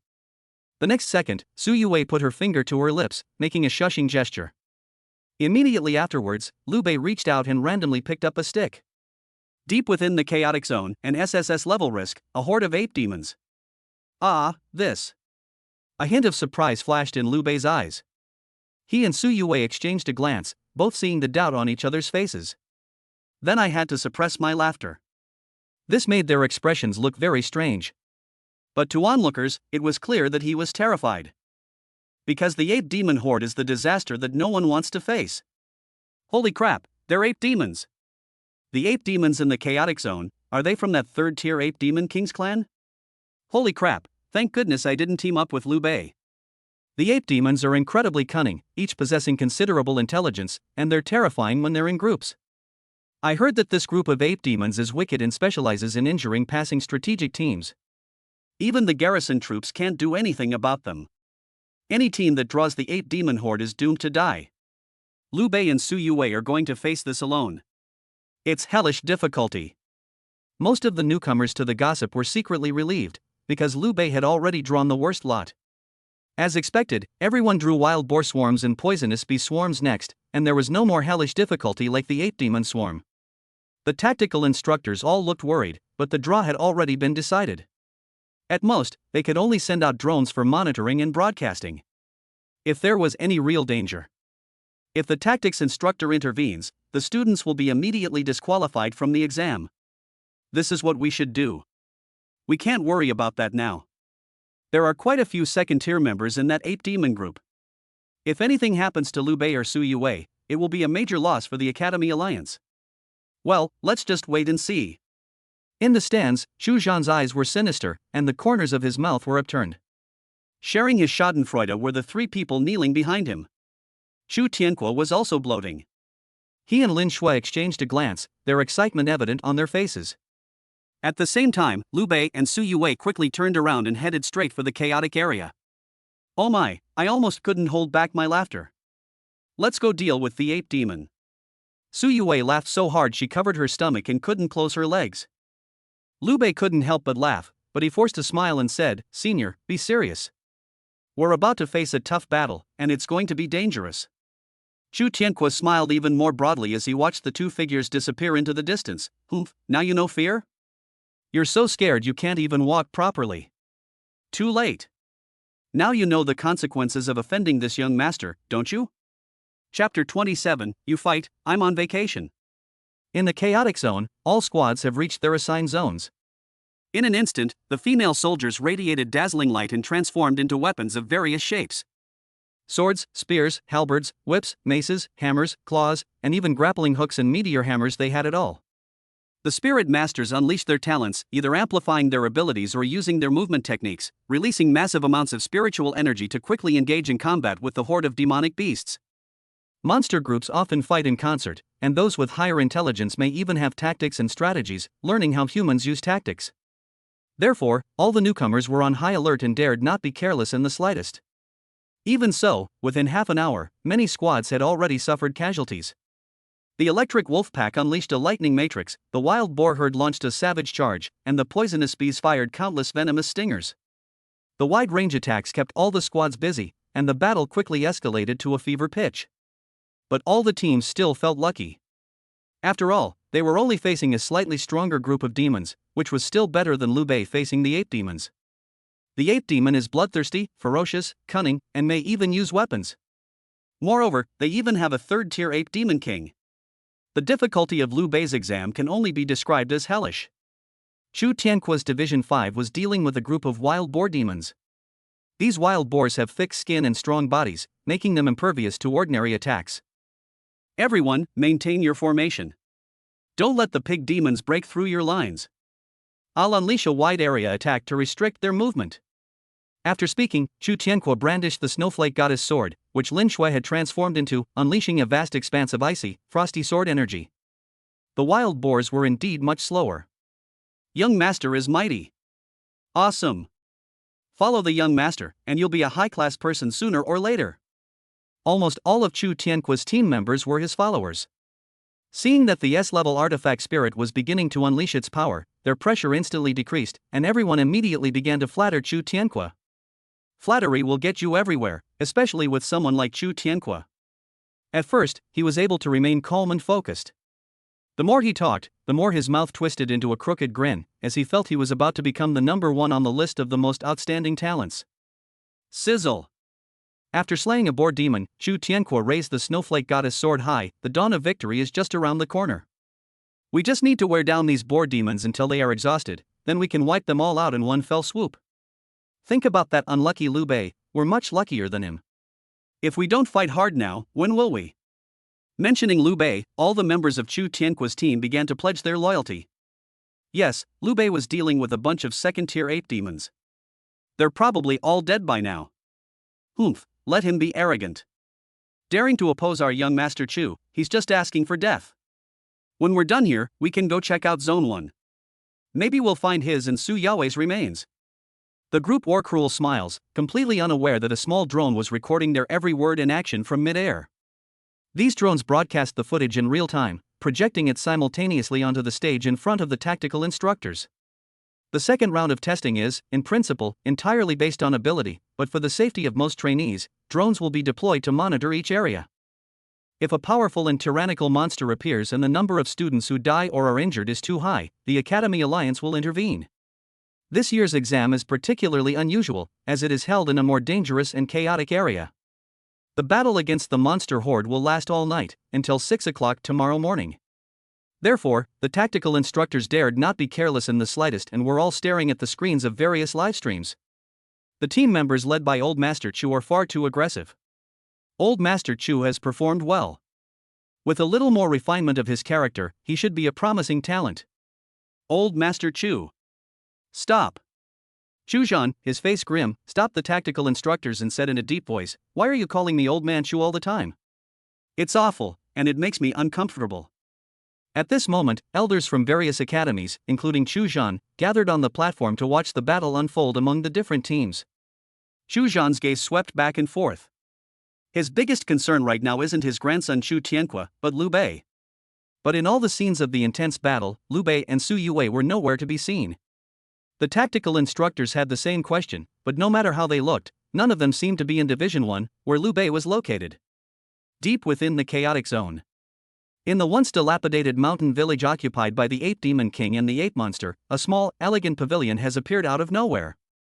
Inside the pavilion, a young man and woman sat leisurely in two large rattan chairs.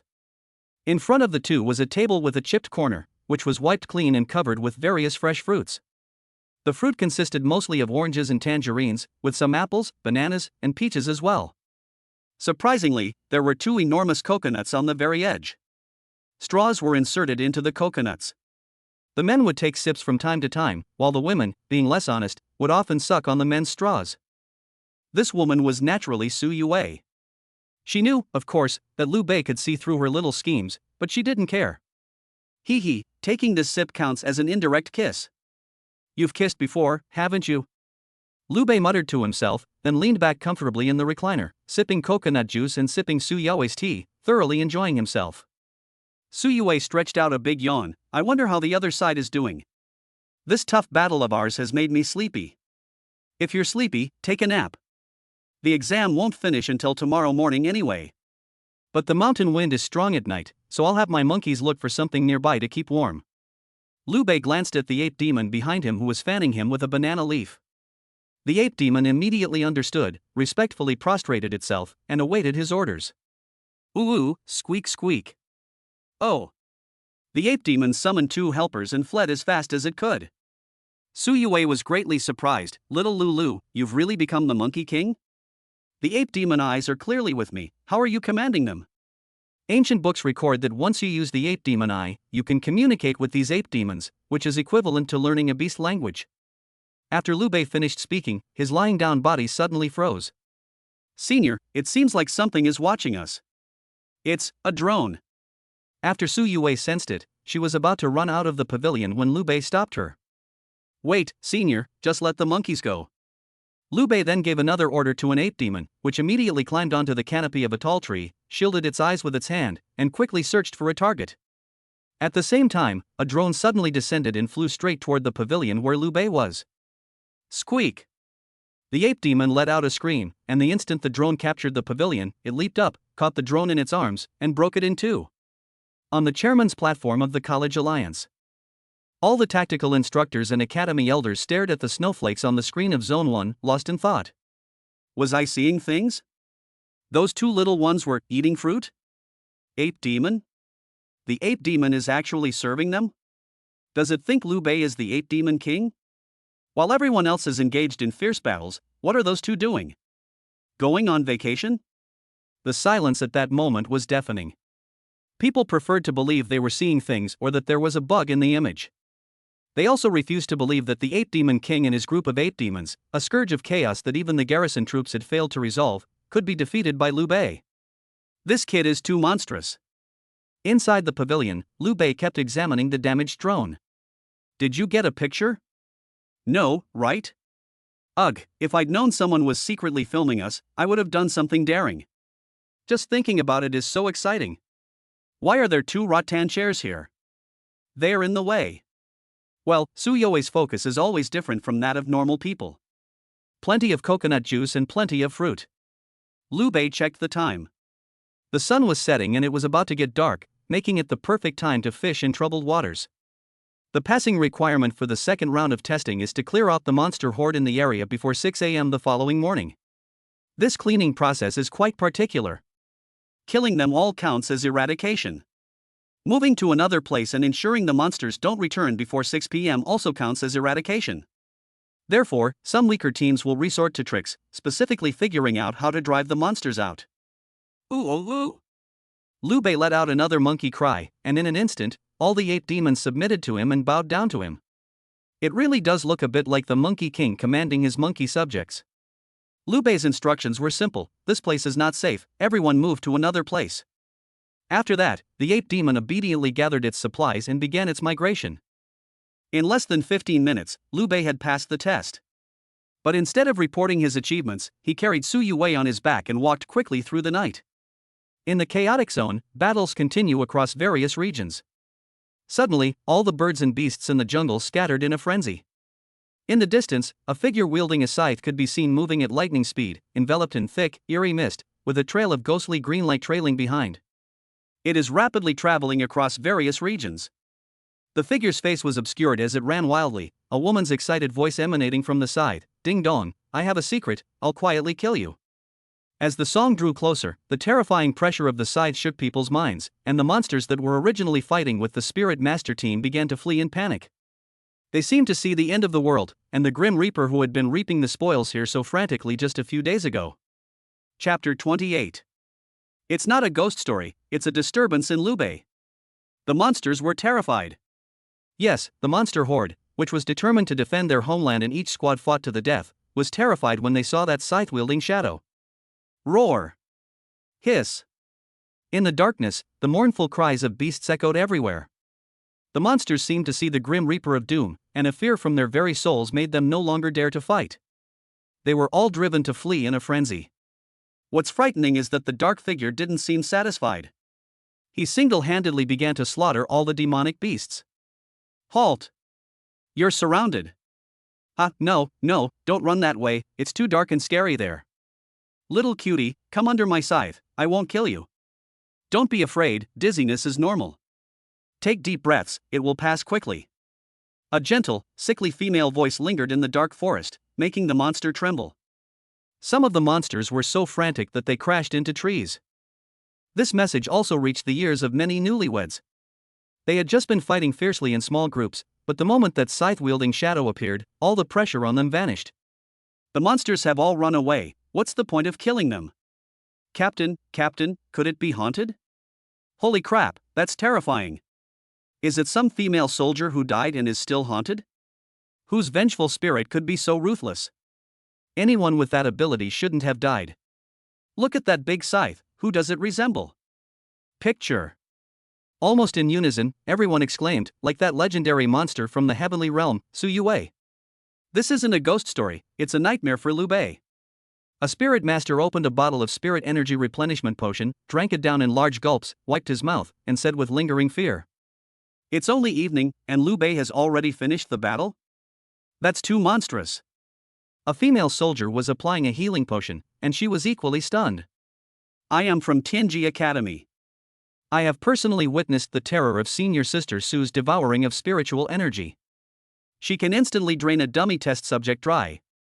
It's unimaginable what kind of spiritual energy reserves Liu Bei has that allow senior Su to squander it like this. That's why they're all SSS rank. Only monsters can control monsters. Look at Liu Bei and Su You's condition. They're not fighting hard at all, they're clearly enjoying themselves. That's terrifying. After resting for a while, the group looked into the distance and noticed that the surrounding teams were also resting. And so, the most amazing scene in the history of the exams unfolded. It was only 7 or 8 o'clock in the evening, and the monsters in each zone had already been cleared out. Several small teams gathered together nearby, lit a campfire, and chatted while tending to their wounds. When Liu Bei is mentioned, everyone's eyes are filled with a mixture of fear, admiration, and deep gratitude. Liu Beiyuan was certainly hateful, but taking the exam with him was really awesome. Liu Bei is really righteous. He raised the difficulty of the exam by himself, but he took full responsibility for his actions and helped everyone get through the second round smoothly. He's damn righteous. Yeah, it must have been tough for him fighting the ape demon. He probably came to help us right after finishing his battle. I was actually jealous of him before. I'm such a jerk. In my opinion, we should thank Liu Bei together when we get back, and have the Academy Alliance send him a banner or something. Hey, look, he seems to be heading towards Area 5. Those monsters were also driven over there. In Area 5, it was Chu Tianqua and Lin Shui, right? Area 5. Chu Tianqua's team members were all panting heavily. Their battle was nearing its end, with only 3 second-tier boar demons remaining to put up a last-ditch resistance. Everyone, give it your all. If we can drive these 3 pig demons away, we'll have won. After speaking, Chu Tianqua looked at Zone 1 with ill intent. Try to drive the pig demon in that direction. It doesn't matter if it's separated by 2 zones. Maybe the pig demon will run to Zone 1. People around him chimed in, yeah, let's make the exam in Zone 1 a bit more difficult. Is this even necessary? Liu Bei and Su Yue are both dead by now, aren't they? Even if I don't die, I'll be half dead. I guess I have no chance of passing the third round of exams. Roar! Whoosh! Ah! In the darkness, chaotic roars of beasts echoed simultaneously from all directions of Sector 5. Chu Tianqua's eyes widened instantly. What's that sound? Young master, something terrible has happened. There's a monster. A monster is coming this way. A team member ran over in a panic to report. Chu Tianqua grabbed the man's collar. What are you panicking about? It's normal for monsters to run in during the exam. Don't panic. Which direction did the monster come from? They're everywhere, all around, covering the mountains and plains. What? Chu Tianqua and the other team members were shocked. They saw billowing dust rising from the surrounding darkness, and countless demonic beasts were converging on Zone 5.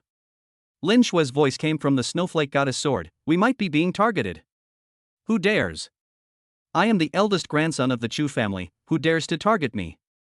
Before Chu Tianqua could finish speaking, a swarm of poisonous stinging bees descended upon them from the east. To the south, a pack of electric wolves charged wildly, spewing out electrical currents and flashing with light, illuminating Area 5 with flickering brightness and completely revealing the location of Chu Tianqua and his group. From the west came a group of bull demons, from the north came giant-toothed rabbits. In an instant, no less than a dozen groups of demons rushed towards Chu Tianqua. Even more terrifying was that these monsters seemed to be filled with resentment, making them much more ferocious than before, and they launched a frenzied attack before they even met. Holy crap! Everyone, get ready for battle! Chu Tianqua felt a chill run down his spine. He brandished the snow goddess sword, channeled a large amount of his spiritual energy, and charged forward. His teammates immediately joined the battle, but there were simply too many monsters, and they were soon caught in a fierce fight, with each of them sustaining injuries. High in the air, drones projected the entire scene onto the stage in front of the podium. Chu Zhan's face was incredibly ugly, as if he had eaten something horrible. He clenched his fists and angrily said, Liu Bei openly disrupted the examination order and interfered with others' exams. The College Alliance should intervene as soon as possible. Several tactical instructors turned around at the same time, all looking at him with the same expression they would give an air conditioner repairman. The meaning couldn't be clearer. It's okay for you to disrupt the exam order and cheat others, but it's not okay for others to cheat you back. Don't be so hypocritical, okay? Mo Taizhan from the Blazing Fire Academy laughed and said, Old Chu, why take it so seriously? It's purely a coincidence where the monster horde ran. Liu Bei was just trying to help everyone share the burden. He probably didn't expect the monsters to run towards Zone 5. Yes, maybe it's like drawing lots, and he just happened to draw the most difficult group of 8 demons. The speaker was Yu Qiubai from Star Academy. This person appeared extremely refined, wearing gold-rimmed glasses, and his eyes were full of wisdom. Gu Yueming from Tianji Academy smiled slightly and agreed, the second round of exams is all about individual ability, and luck is also a skill. Good luck can't always favor one person. Don't you all agree? Aha! Gu Yueming's words were met with widespread approval. Among the crowd, only Fang Qing, the female teacher from Sanglin Academy, looked somewhat unpleasant. The reason is simple, Chu Tianqua himself belongs to Sanglin Academy, his spirit master is A level, and his soldier girl Lin Shui is even S level. They are all key talents that Sanglin is focusing on cultivating this year. His team members are mostly from Sanglin. Other colleges can talk big without feeling the pain, but she and Chu Zhan can't. If the trainees are truly in danger in half an hour, I will request the Alliance to intervene. Fang Qing's attitude was firm, but unexpectedly Chu Zhan changed the subject. Teacher Fang, I still have a lot of confidence in Kui's strength. What I'm dissatisfied with is only Liu Bei's personal behavior. Fang Qing never expected Chu Zhan to say that. His own grandson was trapped, and he wasn't worried at all? Liu Bei is a cunning and scheming man who acts without regard for the consequences, and the power behind him is shrouded in secrecy. Do you really want to win him over? Chu Zhan coldly questioned him, but all the tactics instructors completely ignored him and started discussing Liu Bei's allegiance again. In my opinion, Liu Bei has an extremely high level of intelligence. After reaching the second level, he is very suitable to join my mind flow path and learn mind flow techniques. I disagree. I think Liu Bei is capable of controlling Su Yue and should join my spiritual path. Liu Bei can wield a sickle with such speed he absolutely deserves to be included in my Min Dao. No, I think his strength is outstanding, he should be included in my strength. Several tactical instructors argued endlessly, which angered Chu Zhan so much that he was speechless for a long time. He had no choice but to turn away and return to his seat as an elder. Among the tactical instructors, there was a young woman dressed in a pure white dress who didn't say a word from beginning to end. This person has a cool and aloof demeanor, with long, jet black hair and clear, bright eyes as sparkling as lake water in autumn. She glanced at the screen every now and then, her gaze devoid of any emotional fluctuation, as if she had no intention of recruiting any of the prodigies. Teacher Chow, what do you think of Liu Bei? You also practice strength-based martial arts, aren't you interested in this kid? Mo Taizhan walked over and started talking to the woman. For a moment, many tactical instructors looked at the woman in white. Not interested. After giving a brief answer, the woman in white closed her eyes to rest. Mo Taizhan was rebuffed and returned to his seat dejectedly. He rubbed his arms a couple of times. Xiao Tiange is really aloof. Everyone's vying for the prodigy, why doesn't she show any interest? Mo Tieshan's female soldier was a woman with short red hair and flaming gauntlets. Seeing him humiliated, she couldn't help but laugh and said, "You just found out today? Look around, which tactical instructor here doesn't have a female soldier by his side? She's a female soldier, but she doesn't have a spirit master by her side. Is she a normal person?" Chapter 29, The Difference Between One Full Meal and Every Full Meal. Around 4 a.m., the second round of exams in all regions came to an end. Of the more than 100 spirit masters, 16 died, 20 were seriously injured, and 32 were wounded. Strangely, some spirit masters were not seriously injured, but their female soldiers were seriously injured. Some even had their weapon spirits shattered, resulting in the death of the female soldiers. The tactics instructor in front of the podium seemed used to this scene. After all, the second round of exams is extremely brutal, involving real battles against monsters, and without the guidance of teachers, some casualties are inevitable. Chaotiange, dressed only in white, was disgusted by the scene of the female soldier dying suddenly while the spirit master was only slightly injured. She gritted her teeth, stared at the screen for a long time, and then coldly got up and chose to leave. As a tactics instructor at Tianji Academy, Xiao Tiange should have informed the academy's elders before leaving, or at least greeted those around him. But everyone seemed to have gotten used to her unconventional ways, and when she left, they only frowned but no one questioned it. Of the dozen or so areas, only the fifth area suffered the most casualties. Chu Tianque and his soldier's wife Lin Shui were injured again. 2 members and their soldier's wife died, and 3 others were seriously injured. One of them was the soldier's wife who died, but he himself only suffered minor injuries. 5 gems gleamed on the snowflake goddess sword. Chu Tianque knelt on one knee, leaning on his sword, breathing heavily. He first poured a large amount of psionic potion into himself, and after recovering slightly, he allowed Lin Shui to return to human form and handed her a healing potion. People from other areas have been gradually evacuating to the outskirts of the chaotic zone. The chaotic zone is different from the low-risk zone. Monsters come and go and migrate more frequently, and there are many second-tier monsters. After resting, no one wanted to stay any longer, fearing that something unexpected might happen and affect the next round of exams. Of course, there is an even more important reason. Liu Bei, the righteous and ruthless killer, has disappeared.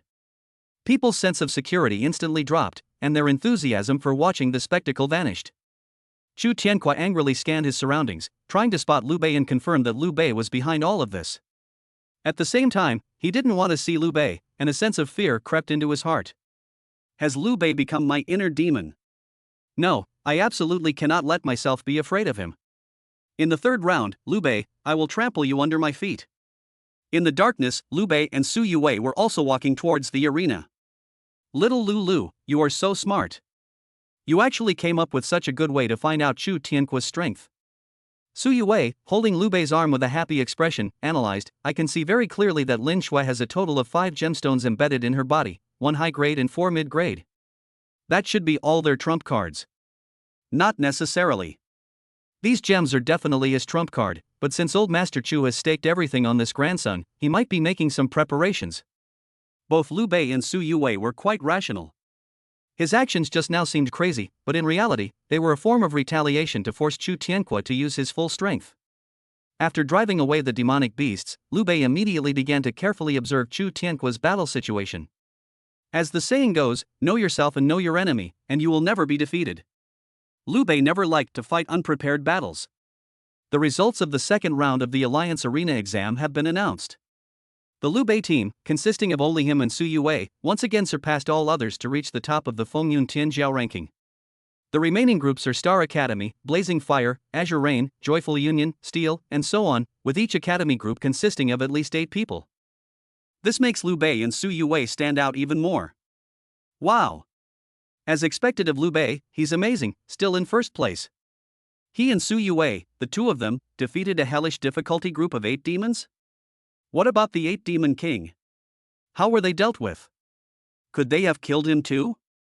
No way, no way. I really regret not teaming up with Liu Bei. I was actually worried that their dungeons would be too difficult and drag me down. I'm so ashamed. Among all the trainees, Li Xian was the most excited. He held his head high and boasted to his team members, "I told you, Brother Liu was no problem."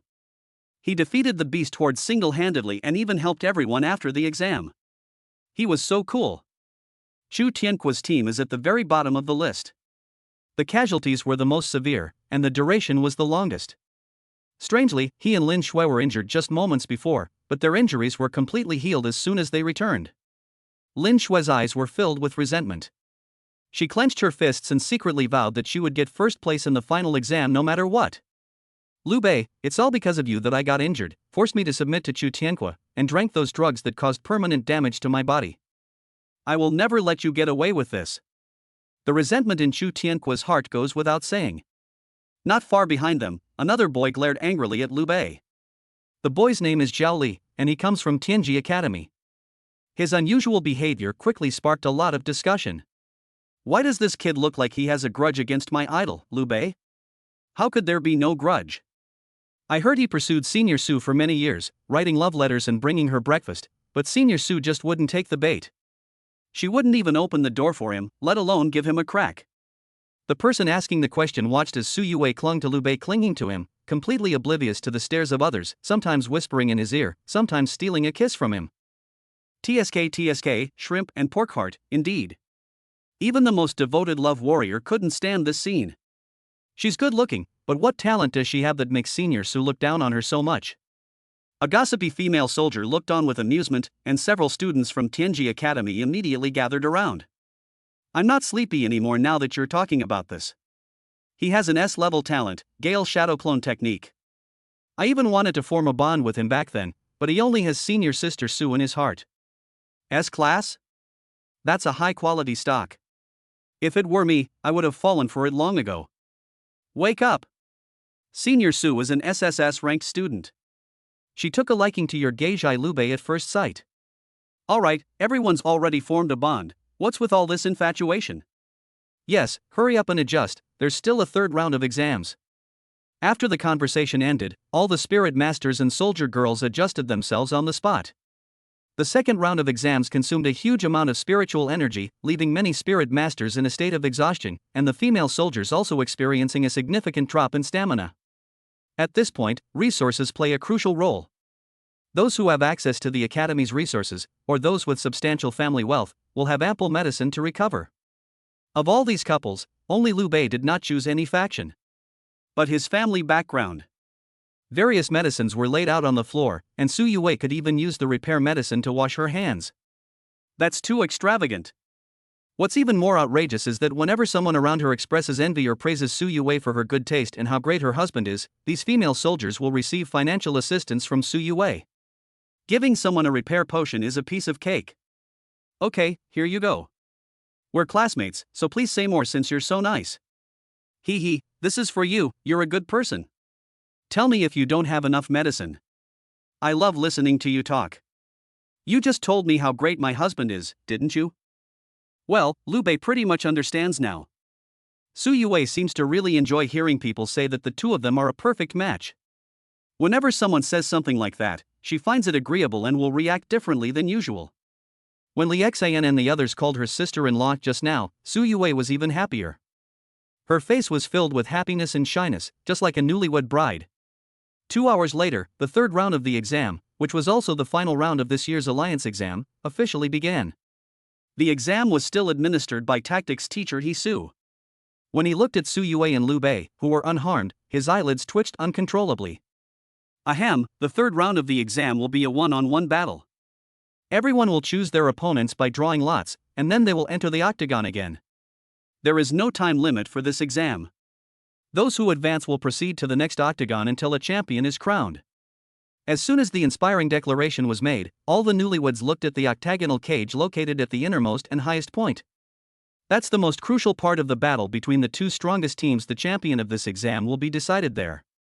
Supreme glory. More than that, the better your ranking in the alliance exam, the better the cultivation resources you'll receive. Potions and maintenance solutions are just the tip of the iceberg. You'll also be allocated a house in the best location in Jiangcheng, with an extremely high safety factor, capable of withstanding third-tier demonic beasts. I heard that the top 10 can be selected by the tactics instructor to become his personal disciples, quickly advance to the second tier, and learn martial arts techniques that suit them. Martial arts skills, the first step in a spirit master's transformation. After reaching the second level of spirit master, one can learn martial arts techniques. Different talents result in different attributes for female soldiers, and naturally, they can choose different specializations. Therefore, following the right tactical teacher is especially important.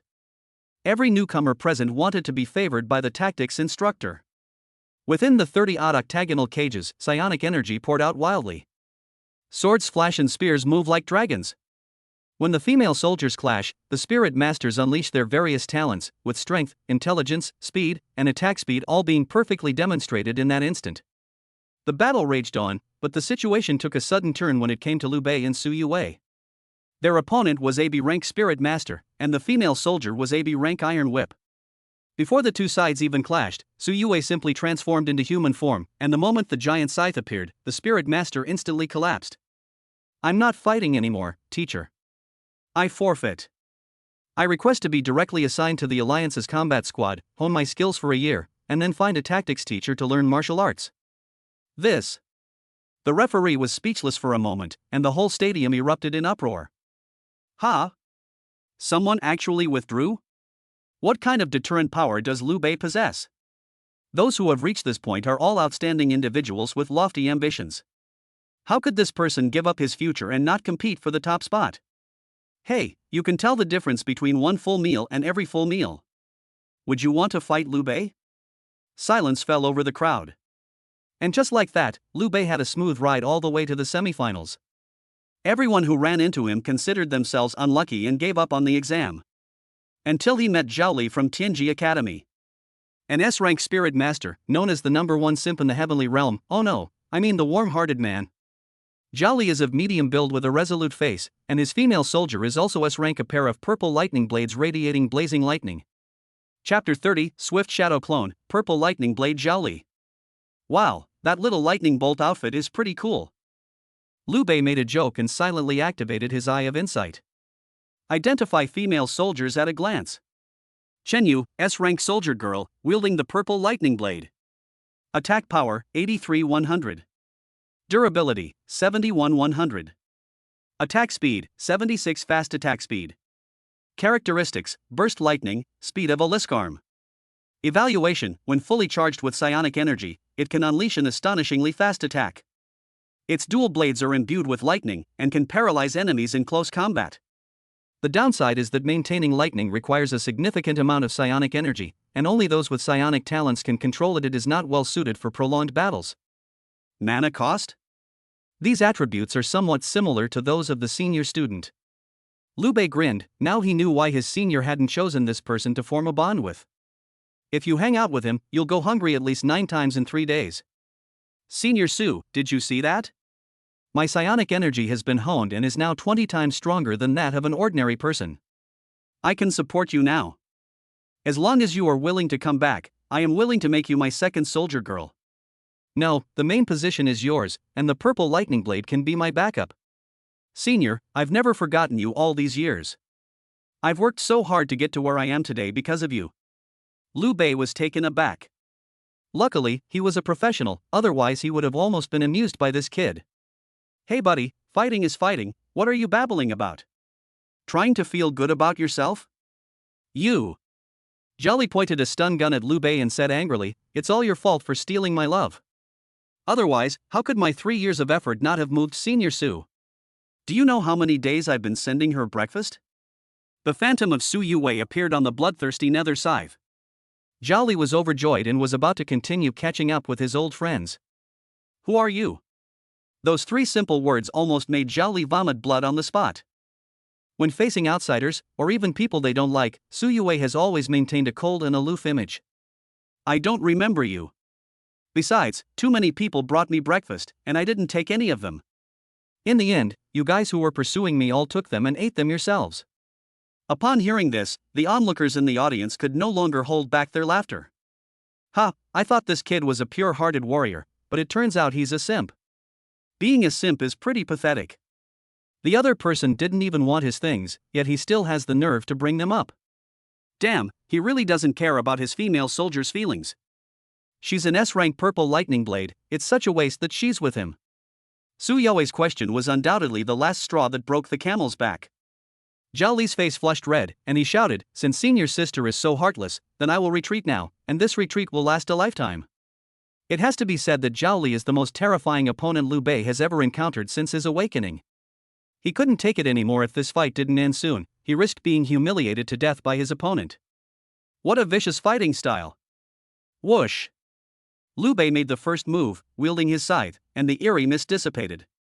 Zhao Li, enraged, laughed coldly, covering her eyes with one hand as she continued her threats. Liu Bei, you are no match for me. My speed will leave you far behind. I love the wind is freedom. Vomit. Now, not only Liu Bei, but also Su Yue and the people in the audience felt like throwing up. Zhao Li's attack was practically magical. Everyone understood why Su Yue didn't choose him. Putting aside their skill level, who could stand this cringeworthy and overly dramatic Chunibu middle school syndrome? That female soldier Chen Yu is a ruthless person, practically a ninja. But, funny as it may be, Zhao Li's attack speed is indeed very fast. He brandished his twin swords, quickly closing the distance between himself and Liu Bei. Lightning crackled across the purple blade. A single strike would surely paralyze Su Yue and Liu Bei. Amidst the flashing blades, 3 gems could be vaguely seen attached to them, all speed gems emitting a green glow. My dual swords have 3 low-grade attack speed gems stacked on them, instantly reaching an attack speed of 85. Can you withstand that? Zhao Li shouted, and the next second, he was split in 2. S-rank talent, Gale Shadow Clone. It can generate afterimages identical to the original body while moving at high speed, making the power and momentum of the double attack even more terrifying. Gasps of surprise erupted from the audience. On the podium, the tactical instructors all wore solemn expressions. Zhao Li actually went all out right from the start. It seems he wants to decide the winner in one move. With such speed and this S-level talent, this boy will definitely achieve great things in the Min Dao in the future. This kid's got some skills. Let's see how Liu Bei handles him. It's tough. The bloodthirsty netherworld scythe is a heavy weapon, so it's inherently slow. Plus, it's incredibly powerful, so it's basically countered by the purple lightning blade. And both of them are still in their early stages, so their talents aren't too far apart. Zhao Li's female soldier can be inlaid with 3 gems, which means she has reached the late stage of the first rank. Liu Bei is limited by his genius, and it is not easy for him to reach the mid-stage of the first rank. Zhao Li has a great chance of winning. For a moment, even the tactics coach who had always been optimistic about Liu Bei was sweating bullets for him. Inside the octagonal cage, thunder and lightning roared. Zhao Li burst into wild laughter. He wanted to defeat Liu Bei and prove to Senior Su that he was the best match for her. What's all this fancy stuff? After a few indifferent questions, a muffled bang was heard. Liu Bei extended his sickle forward. It hit Zhao Li squarely on the head. Zhao Li's pupils dilated violently. He didn't even see how Liu Bei made his move. He only felt a sharp pain on the top of his head. Then he was thrown out like a rag. Immediately afterwards, his wrist began to go numb. He looked down instinctively and saw that the purple lightning blade had slipped from his hand at some point, and both blades were lying on the ground. It felt like being brutally knocked down. Even more bizarrely, when he tried to get up and continue fighting, a sudden, tearing pain shot through his chest. He knew without even touching it that it was a sign of a broken rib. At least 3. Huff, huff. Zhao Li gasped for breath, shaking his head in disbelief that he had already lost. The exchange lasted only a moment. Under his all-out attack, he lost his ability to fight before he could even see his opponent's movements. How exactly did Liu Bei manage to do that? The same question also lingered in the minds of all the spectators. They were all so shocked that their mouths were agape, and they couldn't utter a word for a long time. Liu Bei won just like that? On the podium, the expressions of the tactical instructors and academy elders grew even more solemn. Did you see it clearly? Liu Bei is really cautious in his actions. He has figured out Su Youwei's netherworld mist and turned it into a complete illusion. There are 2 green gems on the scythe, but they are shrouded in eerie mist, so their grade cannot be determined. That means Liu Bei's cultivation level is at least at the mid-stage of the first rank. Terrifying, truly terrifying. His genius has limited the experience he needs to break through to a higher realm as several times that of ordinary people.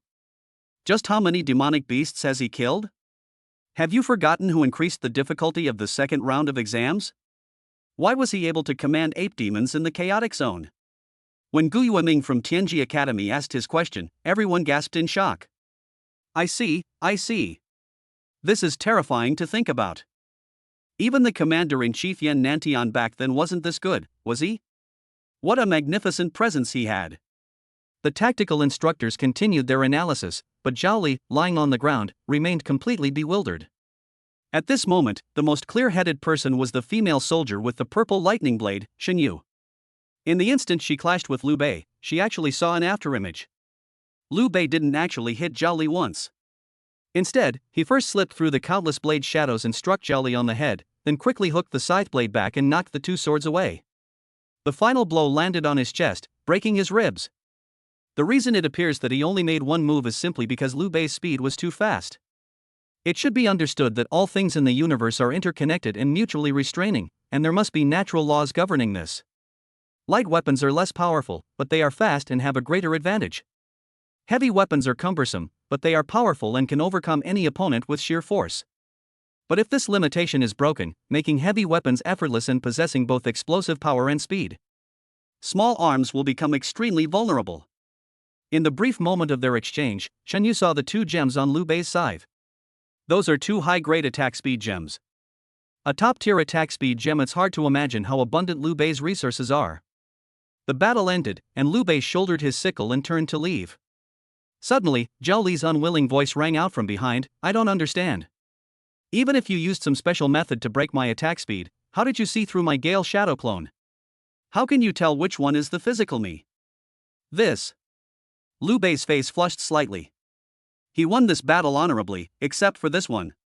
You can't exactly say, I saw through your female soldiers with my discerning eye. You can create shadow clones, but your female soldiers can't. The one without clothes is the real female soldier, so I found you. It doesn't sound good to say that out loud. Liu Bei didn't turn around, leaving behind only a thought-provoking remark, ahem, treat your soldier's wife well. She's willing to follow you, so you should cherish her. Liu Bei left, leaving everyone with a dashing and imposing silhouette. On the platform, the taciturn woman in white, Chao Tianga, suddenly flickered her eyes, watching Liu Bei's departing figure, and seemed momentarily lost in thought. Chapter 31, Liu Bei, what are you doing? Liu Bei's battle was over, but the shockwaves in the audience continued. What's going on? Zhao Li's aura was so intimidating, with flashing blades and lightning, and it was all over just because Liu Bei knocked him on the head? How could it be that simple? Zhao Li was taken away by medical staff. He must have been seriously injured. I thought Zhao Li, an S-rank character, paired with an S-rank purple lightning blade was already monstrous enough, but I didn't expect Liu Bei to be even more monstrous. There's only one explanation, his moves are completely beyond our comprehension. The speaker was none other than that shrewd businessman with black-rimmed glasses, named Zhang Huan. As soon as he spoke, the younger students who had not yet realized his mistake immediately gathered around. Seriously, senior? Even you can't understand this? Zhang Huan adjusted his glasses, clearly enjoying the feeling of being admired by his juniors, especially the female students. He cleared his throat and tried to analyze. The realms of spirit masters and soldier maidens are synchronized. Within one level, there are early, middle, and late stages, as well as the perfect stage. Improvement within a certain realm is a gradual process. To put it bluntly, it relies on accumulating experience through combat. The differences between realms aren't significant, which is why gems are particularly important here. Gemstones? Those seem to be very precious resources, right? A female student's almond-shaped eyes sparkled with longing upon hearing the word gemstones. If I had a lot of gems and set them all together, wouldn't I be invincible? Another junior student asked innocently. Zhang Huan perked up immediately, his face full of superiority. Hey, it's not as simple as you think. Early stage tier 1 soldiers can only equip 1 gem, mid stage 2, and late stage 5. The restrictions are much smaller. What about the first tier perfection? If I were to reach the first tier perfection, how many could I inlay? Perfect? Trump waved his hand with a smile. Junior, don't even think about it. No newcomer in the past has ever reached the perfect state, and even in the later stages, they are extremely rare. If someone is truly at the perfect level, then cheating is an understatement, because at the perfect level, 10 gems can be inlaid, and even a B-level talent can rival an S-level talent. Oh? So, it seems that realm of cultivation is still very important. Of course, otherwise why would newcomers undergo such intense trials after awakening? It's also that they can strive to improve their cultivation level in the limited time before the exam, so they can embed more gems and maximize their strengths while minimizing their weaknesses. After Zhang Huan finished speaking, the younger students around him all sighed in admiration. Suddenly, a junior pointed to an arena and stammered to the crowd, "You guys, quick, look. That's Senior Chu Tianque, his battle is over too." I remember he was also in the semi-finals, right? He was fighting against Li Hanshan from Star Academy. That Li Hanshan is an S-rank spirit master, and Bing Yang is an A-rank. Senior, look at the sword in Senior Chu's hand, it looks like there are 5 gems shining. Upon hearing this, Zhang Huan immediately stared intently at the snowflake goddess sword. There were 2 green gems, 2 red gems, and 1 yellowish-brown gem sparkling on it. 2 attack speed stones, 2 strength stones, and 1 stamina stone. 4 are mid-grade, and 1 is high-grade.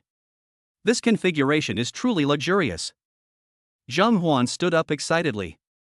To be honest, after repeating his senior year for 5 years, this was the first time he had ever seen someone with so many gemstones embedded in their jewelry.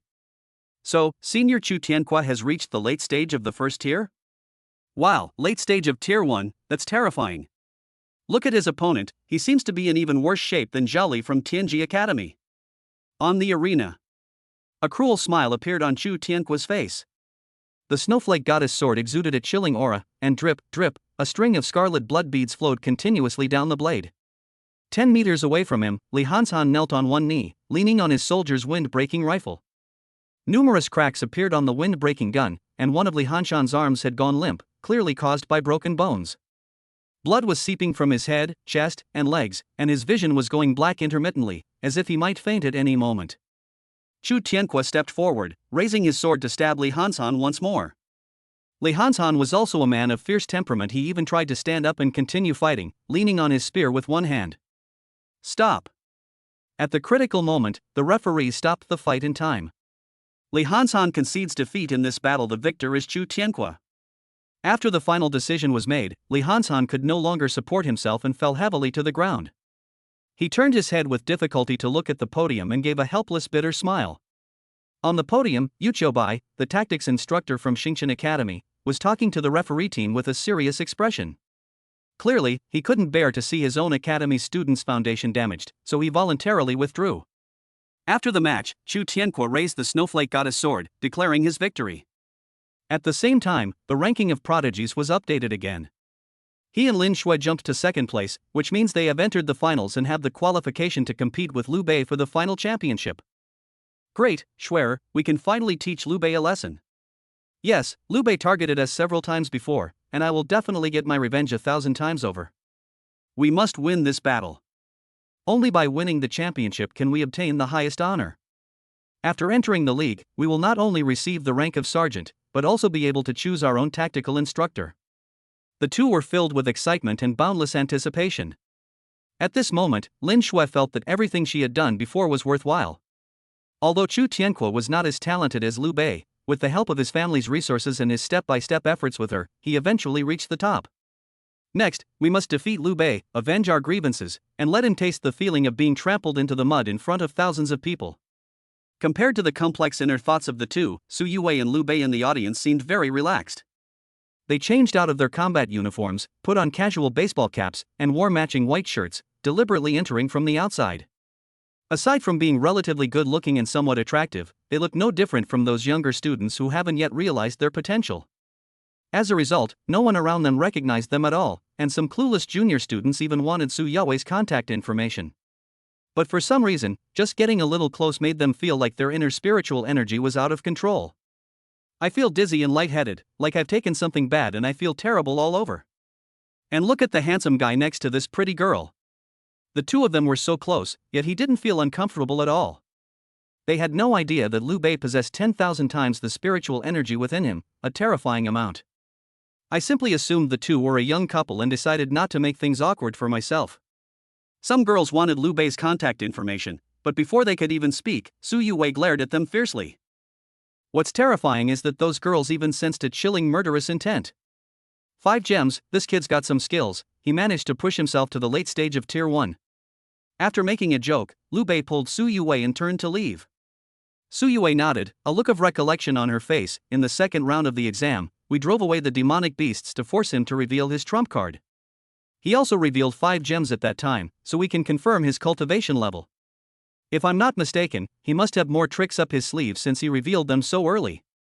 As Liu Bei analyzed seriously, Su Yuwei pressed her soft, delicate body against him, her proud breasts being squeezed and deformed.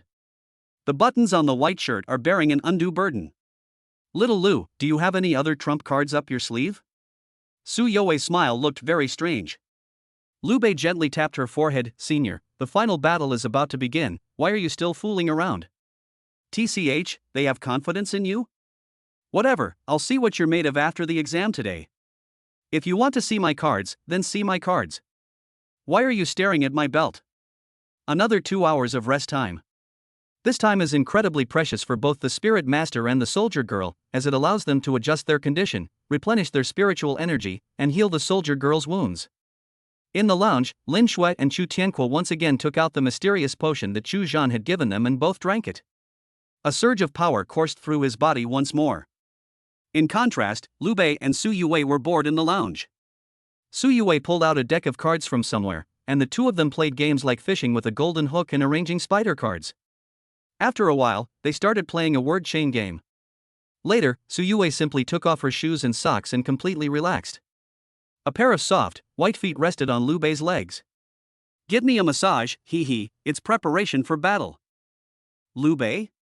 5 minutes before the final, there was a knock on the locker room door, and 2 league reporters came in carrying cameras and microphones to broadcast the event live. Next, let's take a look at the pre-competition state of the 2 finalists and hear their final speeches. In the audience area, a huge LED screen displays the scene in the lounge in real time. Chu Tianque and Lin Shui looked fierce and vowed to defeat Liu Bei and Su Yuwei. Meanwhile, on the Liu Bei side, everyone was immediately thrown into a frenzy upon seeing the steamy scene in the lounge. Holy crap, what is Liu Bei doing? Is that Senior Su's foot on his lap? Damn it, why can other people get to form contracts with beautiful and strong female soldiers? I'm so envious. Liu Bei, although you are very strong, I still want to draw my sword against you at this moment. Put down your senior's food-grade weapon. I just want to see some intense fighting. You don't have to treat me like this, do you? The reporter was also completely bewildered, unsure of where to point the camera. Hey, do you guys have any declarations for the finals? Liu Bei shrugged. No, let's finish this quickly so we can go home. My girlfriend gets hungry easily. Su Yuwei smiled sweetly. Little Lulu, keep going. Wow, I love this feeling of being watched by so many people. Chapter 32, 10 Gems, Witnessing Godhood. The midday sun was a bit too bright. During breaks in the game, the stands should have been mostly empty, as the wait was quite unbearable. But next up is the league's final exam, where the champion will be crowned. So even though it was incredibly boring, everyone stayed in their seats, unwilling to leave, afraid of missing a single second of the finals. At this moment, everyone is intently watching the pre-match livestream in the 2 locker rooms. Then Liu Bei and Su Yuwei showed off their skills to me. The elders on the platform were furious, while the tactical instructors all looked at their female soldiers, and they could see a hint of embarrassment in each other's eyes. This young man is really outrageous. Chu Tianque and Lin Shui seem to be doing fine, but what are Liu Bei and Su Yuwei doing? They seem to be in a pretty normal state. Maybe that's just how young couples are usually. Isn't that a bit too normal? Instead of actively preparing for the competition, they're relaxing there? Even getting a foot massage? The speaker was Mo Taizhan, known for his fiery temper. Gu Yueming, standing nearby, offered some words of advice. Hey, Lao Mo, what's so hard to understand? If I were Liu Bei, and I had that kind of ability at his age, I might be even more arrogant and play even more wildly than him. Fang Qing muttered softly to herself, Liu Bei from our college wasn't like this before. Gu Yueming's female soldier was Su You's homeroom teacher, and upon hearing this, she immediately retorted unhappily. No, it's not like you're saying that our Yue corrupted your Liu Bei. Our Yue is very innocent, okay? Amidst the teachers' discussions, the final competition officially began. The league specially prepared a larger arena for the two finalists so that they could unleash their full potential. A flash of cold light appeared on Lin Shue's chest, and the snowflake goddess sword appeared in Chu Tianqua's hand, with its 5 gems shining brightly at the same time. Representing attack speed, strength, and stamina respectively, among a sea of mid-grade gems, a high-grade stamina gem stands out. The appearance of this gem immediately elicited gasps of surprise from the audience.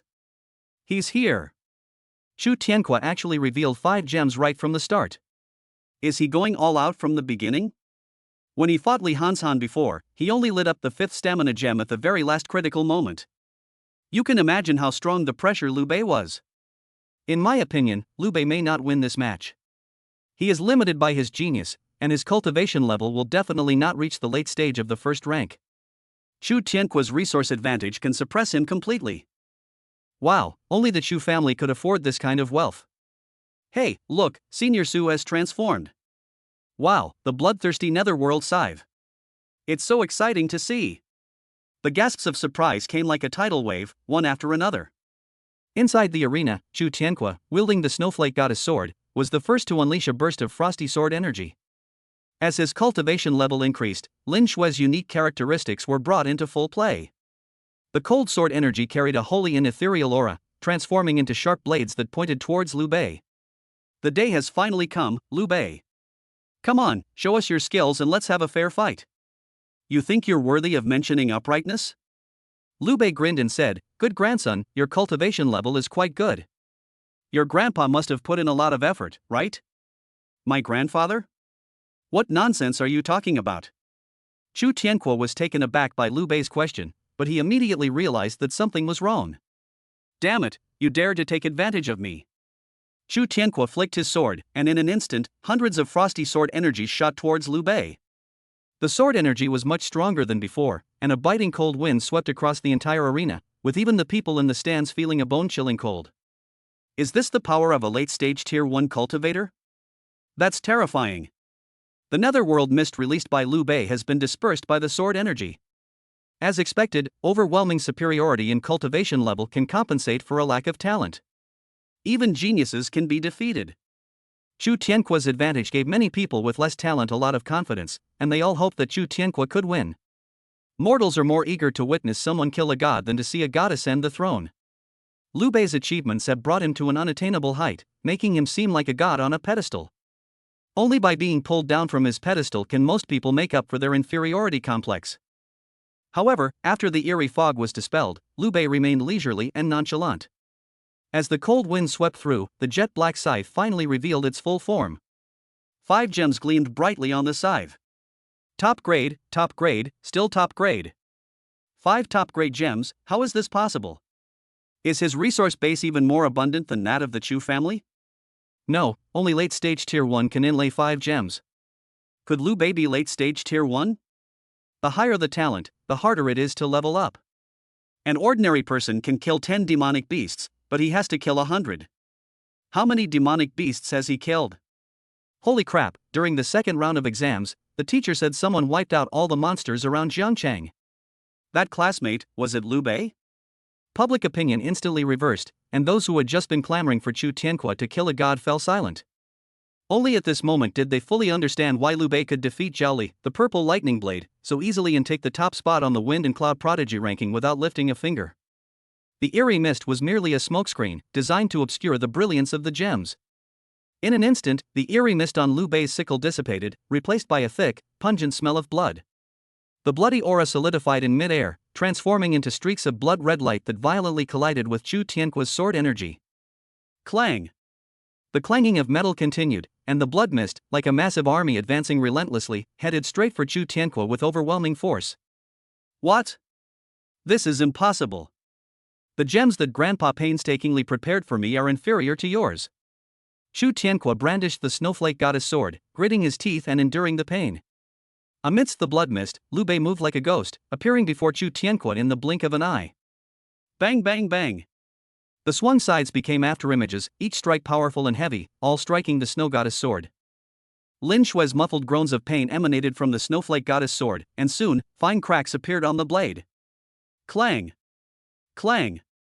Another series of swift attacks followed. Chu Tianquo's eyes widened.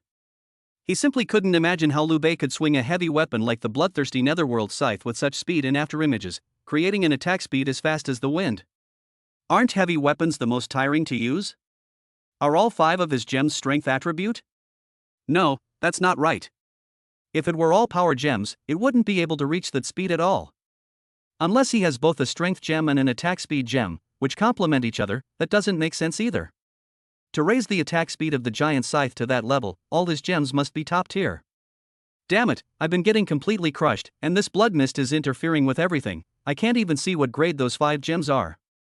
Chu Tianquo was repeatedly repelled by Liu Bei, and had no chance to fight back. Blood kept seeping from the corner of his mouth, and his hand was tingling with numbness. If he continued fighting, he would probably drop his weapon and be completely defeated. Competing over gems, huh? Liu Bei, you forced me into this. I'll show you my full strength. Suddenly, Chu Tianquo shouted. Ignoring Lin Shui's damaged sword, he fiercely slashed at Liu Bei's scythe, unleashing a powerful burst of frost-cold sword energy that instantly drained most of his spiritual energy. Liu Bei blocked with his sickle and took a few steps back. Chu Tianquo finally got a chance to catch his breath at a heavy price. He quickly created distance, tilted his head back, and drank a vial of purple potion. Strangely, the spiritual energy within him, which should have been depleted, erupted once more. At the same time, more cracks appeared on the snow goddess sword, and a 6th gem lit up on the blade. It remains an earthy yellow endurance gemstone. Liu Bei narrowed his eyes. Through his eye of insight, he could clearly see that Lin Shui's artifact spirit was breaking down. Clearly, Chu Tianquo was willing to use any means necessary to achieve victory, and he didn't care at all about Lin Shui's life or death. The next second, he revealed a cruel smile, and continued to channel psionic energy, causing the snowflake goddess sword to emit a blazing, cold light. You didn't expect that, did you, Liu Bei? You're not the only one in this world with a lot of spiritual energy. I've already broken through my talent barrier and now have 100 times more spiritual energy. If you continue like this, your female soldiers will die. Liu Bei's reminder was indifferent and calm, but to Chu Tianquo, it sounded like disdain and mockery. Shut up. Beating you is my and Shui's long-cherished wish. We are willing to pay any price for the title of champion. Buzz. Crack. With a shattering sound, the power of the snow goddess sword surged once more. Chu Tianquo activated the 7th gem, a high-grade power gem that emitted an eerie blood-red light. Liu Bei, I want you dead. The snowflake goddess sword transformed into a streak of light, and Chu Tianquo, carrying a sky full of frosty sword energy, thrust straight towards Liu Bei. Wherever he went, everything froze. Liu Bei lightly patted the bloodthirsty netherworld scythe, and Su You's phantom appeared at the opportune moment. Under the watchful eyes of everyone, she calmly took off her bracelet. The bracelet shone with dazzling brilliance, instantly transforming into a gem on the scythe blade. The 6th one, the 7th one. In the audience, almost everyone held their breath. 7 in total. Liu Bei and Chu Tianquo have both broken through to the late stage of the 1st tier. My god, the bonus from 5 gems is already so terrifying. I didn't expect they had another trump card. Wait, the bloodthirsty nether scythe is lit up again. The 8th one. 9.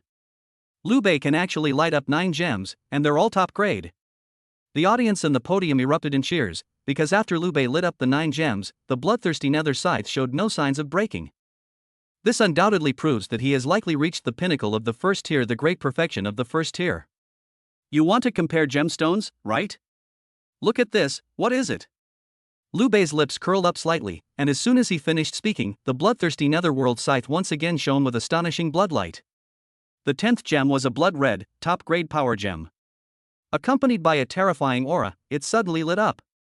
Chapter 33, Shocking Change.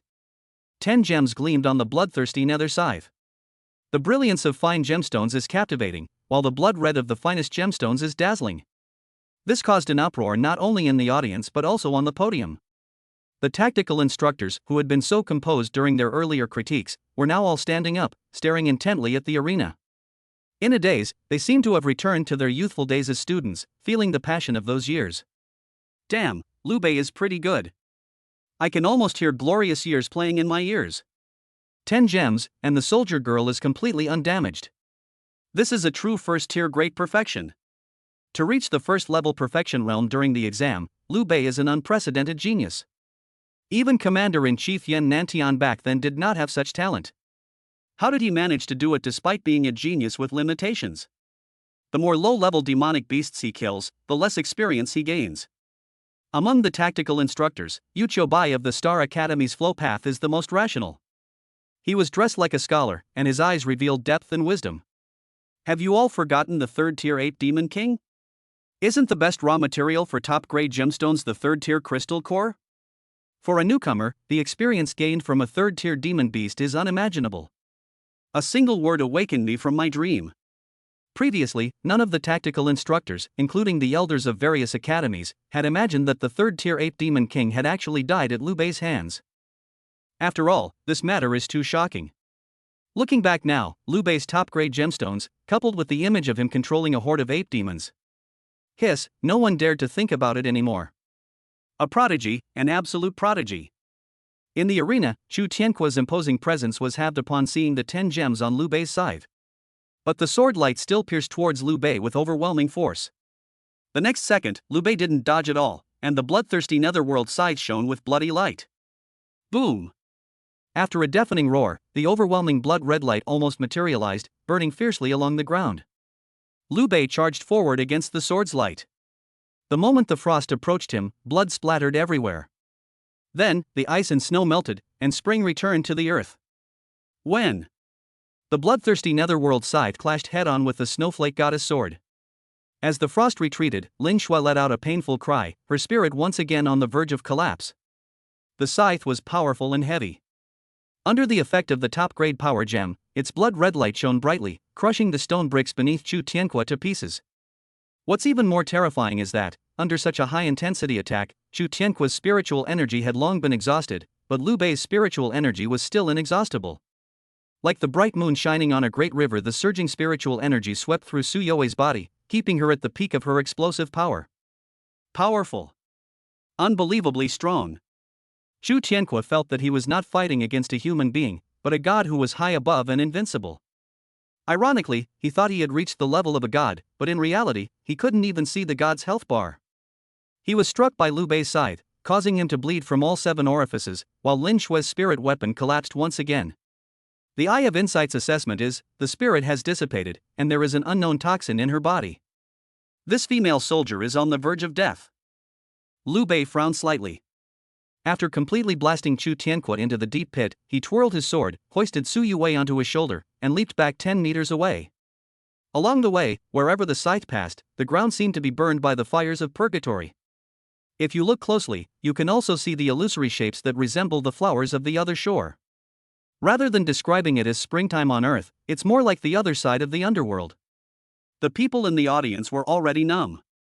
Their worldviews were shaken countless times the day it could be said that Liu Bei had completely overturned everyone's understanding. Is this the peak strength of an SSS-class soldier girl? Ghostly mist, bloodthirsty rage, truly worthy of being called the Grim Reaper who grows stronger with each battle and reaps the rewards on the battlefield. How much spiritual energy does Liu Bei actually have? Su Yue is still in a state of explosive energy. Is his spiritual energy like tap water? Even tap water has its limits, right? That top-grade power gem, I've never even heard of it, let alone seen it. I've only ever seen its illustration in textbooks. It's terrifying. I thought Chu Tianquo was strong enough, and his combination with Lin Shui was genius. I didn't expect that genius was just the threshold to meet Liu Bei.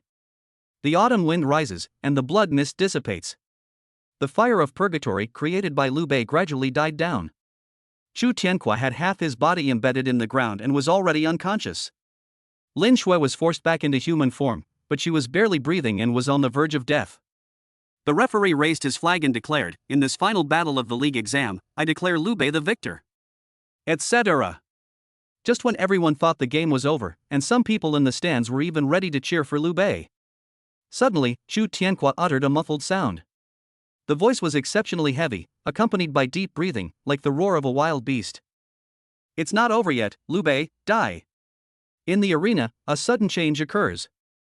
A thick cloud of dark purple smoke emanated from Chu Tianque and Lin Shui.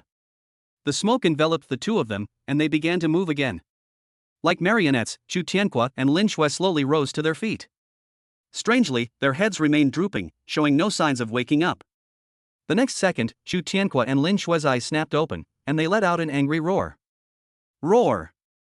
That roar didn't sound like something a human could make. Lin Shui trembled as she approached Chu Tianque's side. The shattered weapon spirit somehow reformed, transforming her back into the snowflake goddess sword. However, unlike before, this sword was completely shattered, only forcibly condensed together by purple smoke, and the immortal energy on it had disappeared. Instead, a strong aura of demonic beasts filled the air. The moment Chu Tianque gripped his sword, an extremely terrifying pressure suddenly erupted. This scene stunned referee Hisu, who immediately went off the field to intervene. The match is over, Chu Tianque, Lin Shui, don't push yourselves. Roll! With another inhuman roar, Chu Tianque kicked Hisu away. Put! Hisu was shocked and wiped the blood from the corner of his mouth in horror. You must know that he is a second-tier spirit master. Even without the female soldier by his side, his attributes in all aspects can completely suppress Chu Tianque. He actually kicked him 10 meters away? On the platform, the elders had different expressions, some were indifferent, some looked angry, and some simply turned their heads away, unwilling to watch any longer. Looking at the tactical instructors, each of them had a solemn expression.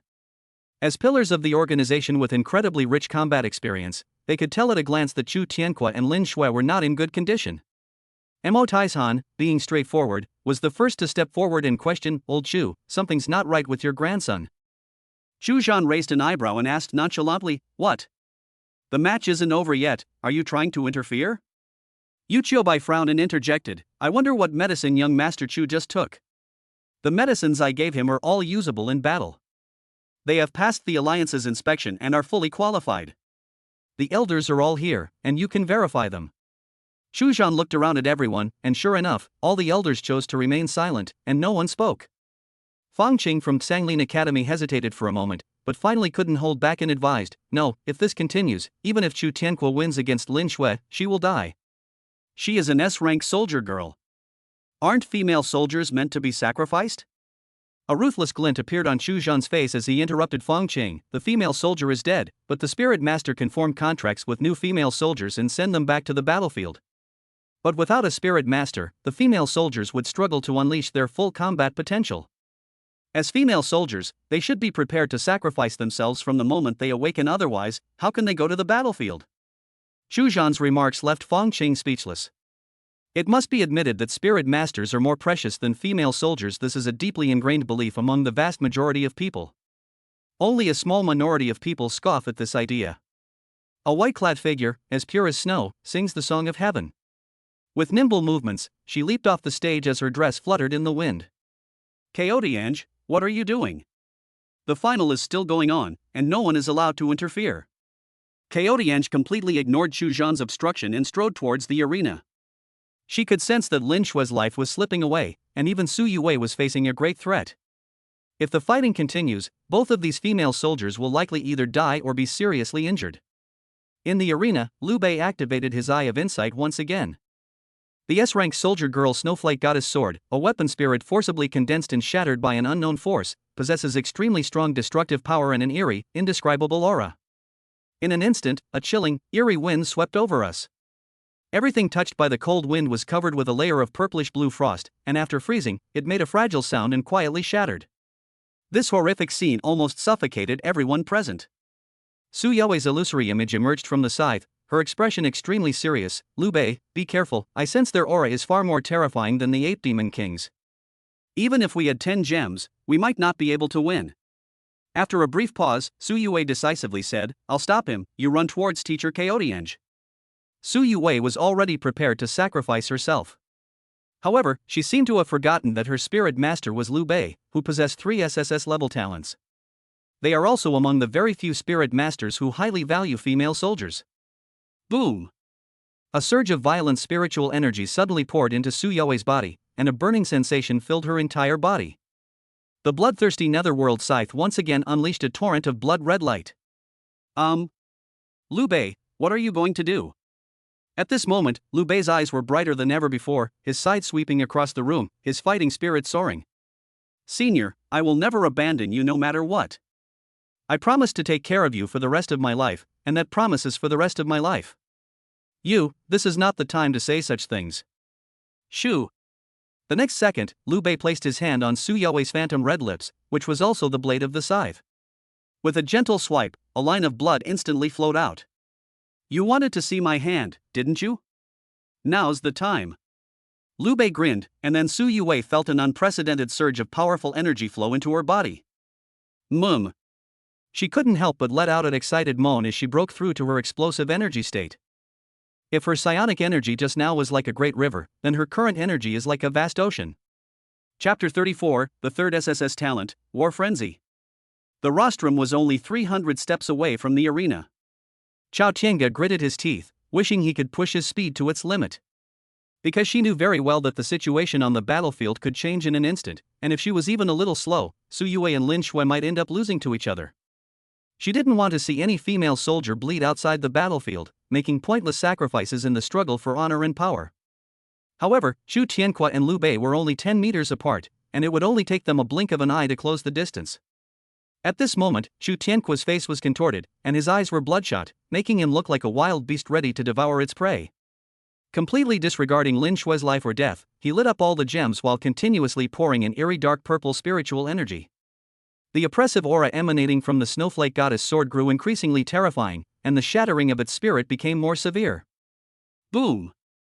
Chu Tianque brandished his long sword, and a purple, chilling wind erupted from it. In the storm, Lin Shui transformed into a giant sword more than 5 meters long, like a venomous snake spitting its tongue, destroying everything in its path. Ha, Liu Bei, let's see how you defend against my earth-shattering sword strike. Today, I will tear you to pieces and step over your corpse to reach the pinnacle of genius. Chu Tianque laughed wildly as he thrust his sword straight at Liu Bei's vital points. At that moment, he seemed to see Liu Bei's tragic death and Su Yue's devastating breakdown. He wanted to prove to everyone that he was the best. He wanted to make his grandfather proud and forge the glory of the Chu family. Go to hell! Chu Tianque's eyes were bloodshot, but just as the long sword was about to pierce Liu Bei's face, he suddenly realized that there was not a trace of panic or fear on the other party's face. Why? Why didn't he tremble with fear when I exuded such an astonishing aura? Even a second-level teacher is no match for me, so what makes Liu Bei so confident? Does he have some kind of trump card? Impossible. 10 gems in the First Order Perfect Realm are definitely his last trump card. He's stubbornly holding on. If nothing unexpected happens, in the next second, just 1 second, I will be able to pierce Liu Bei's body and shatter Su Yue's artifact spirit. SSS talent, War Frenzy. A soft murmur suddenly escaped Liu Bei's lips. Immediately afterwards, he brandished his sickle and, instead of retreating, launched a countercharge against the imposing Chu Tianque. Wherever the scythe passed, intense sparks flew everywhere. Everyone in the room was visibly shaken. Holy crap, he's gone mad. Liu Bei is really insane. Didn't he see that even the second-tier referee was kicked away by Chu Tianque? How dare he still go up there? He seemed to be muttering something just now. Could it be some kind of mysterious technique? Damn, Chu Tianque is like a monster now. If it were me, I would have run for my life long ago. Liu Bei is too brave. Oh, I don't even dare to look anymore. A major battle was about to break out, and some timid female soldiers even covered their eyes, fearing that the next second would be a tragic scene of blood splattering. Chu Tianque was also shocked. He never expected that Liu Bei would dare to oppose him. When? The instant the bloodthirsty netherworld scythe pressed down on the snowflake goddess sword, an immense force suddenly pressed down on Chu Tianque. This is impossible. How did your power suddenly become so strong? Chu Tianque practically spat out those words through clenched teeth. At this moment, his shoulder was severely deformed, and the blood-red light of the bloodthirsty nether scythe was about to engulf him. The next second, a huge cloud of ghostly mist erupted and burst forth from the snowflake goddess sword like an explosion. Boom! This eerie mist was almost tangible, like a powerful, earth-shattering punch, unleashed with unparalleled force. Boom boom boom! Explosions echoed continuously in the air. In an instant, black fog surged and shrouded the sky. The arena was a scene of utter devastation. Ugh! A mournful cry suddenly rang out from the black mist. The snow goddess sword could no longer withstand the immense pressure and shattered amidst a shower of stars. The exchange lasted only a moment, a single strike, just one strike. Xu Tianque was blasted away again, his broken body dragging a long trench in the ground before being embedded in the arena wall. The wall, a full meter thick, had never suffered any damage in hundreds of years, but today it was smashed open with large cracks, resembling a meteorite crater. The aftershocks of the black mist explosion lingered, forming rows of invisible shockwaves that eventually destroyed the entire arena. This is Liu Bei's last trump card, his third SSS level talent, War Frenzy. Bloodthirsty and violent, doubling combat power. It can instantly double the combat power of itself and the female soldiers, unleashing double the force. If Liu Bei's combat strength is 5,000, Xu Tianque's combat strength after being dominated by the purple smoke is 5,500, which can pose a certain threat to Liu Bei. Once Liu Bei activates War Frenzy, his combat power will soar to 10,000, allowing him to crush Xu Tianque into the dust. In the blink of an eye, all of this was accomplished. Xu Tianque fainted, and Liu Bei stood there with his sword sheathed. Everything had settled down by then, and it was only then that Qiutiange arrived at the arena. She was closest to the arena and could clearly feel the power of the shockwave. Only she truly understood how terrifying Liu Bei's attack had been. As a first-tier tactical instructor of the third tier, the black mist was able to stop her in her tracks when it erupted.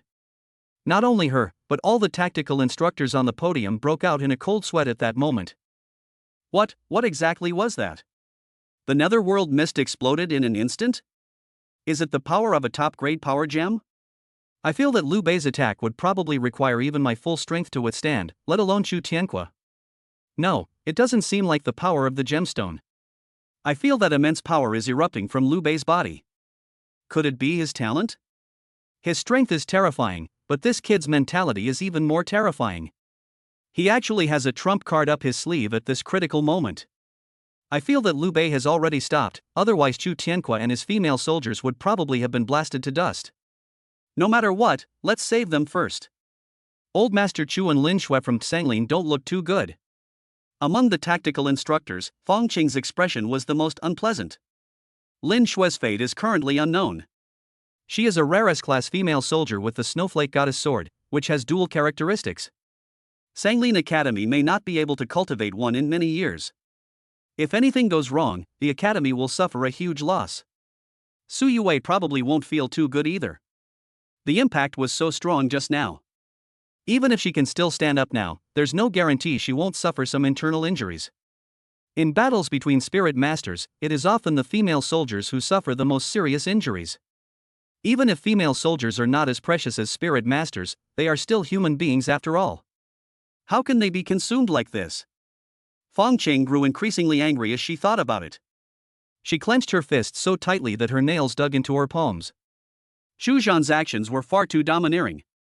I only regret that I am not powerful enough to shake his position, alas. Fang Qing sighed deeply.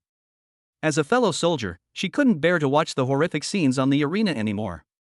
However, to her surprise, Su Yue in the arena did not seem to have suffered any serious injuries.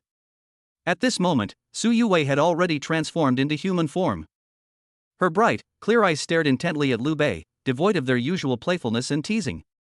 Instead, they were intently scrutinizing the young man with whom she had formed a blood pact. Chapter 35, the #1 prodigy in the world. The black fog gradually dissipated, and dappled sunlight shone on the ruins of the arena.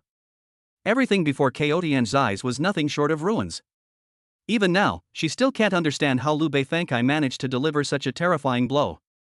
As a tactics instructor specializing in force, Qiutiange's understanding of force was more thorough than that of all the other tactics instructors present. Excluding the power gem, it doesn't seem to have the effect of activating the potential of soldier girls. I heard this kid has 3 SSS level talents. It seems likely that one of his talents came into play at a crucial moment. Chao Tiange still had some doubts, but checking the injuries of both sides was the priority at the moment. At this moment, Su Yue's face was pale, and she had returned to her usual clingy self, leaning weakly against Liu Bei's chest. Upon seeing this, Chao Tiange instinctively looked away, then, after a moment of concealment, asked with concern, "How are you?" "It's nothing, I'm just a little tired." "Thank you for your concern, teacher." Su Yue smiled faintly, feeling the warmth from her palm. She knew that Liu Bei was constantly transmitting spiritual energy to her, nourishing her body. Moreover, even before Chao Tiange arrived, Liu Bei had already used his eye of insight to check Su Yue's condition. The evaluation section displays Currently in a weak state, except for a minor cut on the arm, but otherwise in good condition. Reason for the weakened state: a side effect of the SSS talent war frenzy. Liu Bei was already aware of the violent side effects of war. Activating this skill will weaken the soldier girl for 3 days, during which she will be unable to transform into human form for combat. Note, this talent is so overpowered that it can only be used once a month. Using it before the cooldown period is over will cause backlash to both the soldier and yourself. Indeed, the brutal power of war is evident to all. But extraordinary talent always comes at a price. This is also why Liu Bei regarded the brutality of war as his last trump card. Firstly, he didn't want Su Yue to suffer any harm. Secondly, Liu Bei didn't want to put himself in a passive position. Given his current state, if Su Yue becomes too weak to transform, his combat power will inevitably be greatly reduced. If he cannot kill his opponent in one blow, then his situation will be dangerous. If he had used 10 gems and 10,000 times the spiritual energy to outlast Chu Tianque in the battle just now, he might have been able to defeat him. However, this would inevitably result in Su Yue being seriously injured. Therefore, Liu Bei decisively chose to fight a quick battle. He confronted Chu Tianque head-on with overwhelming force, minimizing the damage. Chao Tiange carefully examined Su Yue's body again, and after confirming that she was not injured, he went over to check on Lin Shue's injuries. Unfortunately, the repeated collapses of the artifact spirits had rendered Lin Shue's body beyond saving. Blood, a mixture of bright red and faint gold, kept spilling from the corners of her mouth. This is a sign that the soldier girl's spiritual energy was completely lost when she was on the verge of death. On her deathbed, she first turned her head to look at Chu Tianque. At this moment, Chu Tianque was lying in Chu Zhan's arms, struggling to say, save me, Grandpa, Quer is in so much pain." Chu Zhan, his face ashen, poured large gulps of healing medicine into his mouth. From beginning to end, neither the grandfather nor the grandson glanced at Lin Shui. A hint of resentment flashed in Lin Shui's eyes as she looked at Liu Bei. Su Yue nestled in Liu Bei's arms. Liu Bei first took out a large amount of healing medicine for later use, and then pulled out some band-aids from somewhere and personally applied them to Su Yue's wounds. The wound was small, but Liu Bei applied it very carefully. There's simply no comparison. At this moment, the resentment in Lin Shui's eyes turned into confusion and regret. Finally, a bitter smile, tinged with ambiguity, appeared on her face. 2 lines of cold, clear tears streamed down her cheeks. Medical staff have arrived, and Chu Tianque has been taken to the hospital for treatment. She was completely abandoned by the Chu family, like discarded scrap metal. Fortunately, Coyote gave her a final moment of dignity, and together with another female medic, they lifted her onto a stretcher. "Teacher Chow, there's no point in trying to save this soldier's wife. In my opinion, we should notify the Chu family to come and claim her. This medical worker is a nurse with a neat short haircut. Although she has been working for less than 3 years, she has already become accustomed to all kinds of life and death." Therefore, his voice was exceptionally calm when he spoke, without a trace of emotion. However, it was precisely these words that deeply moved Lin Shui. "No, I don't want to go back to the Chu family." After a murmur, Lin Shui decided on her fate. She insisted on upholding the pride of an S-class soldier girl, even at the cost of destroying her own weapon spirit and being judged to have died on the battlefield. He also did not want his body to be sent back to the Chu family after his death and buried with Chu Tianque's bond mark. The next second, her bond mark appeared, and along with her body, she completely vanished in the bubbles formed by the snowflake goddess sword.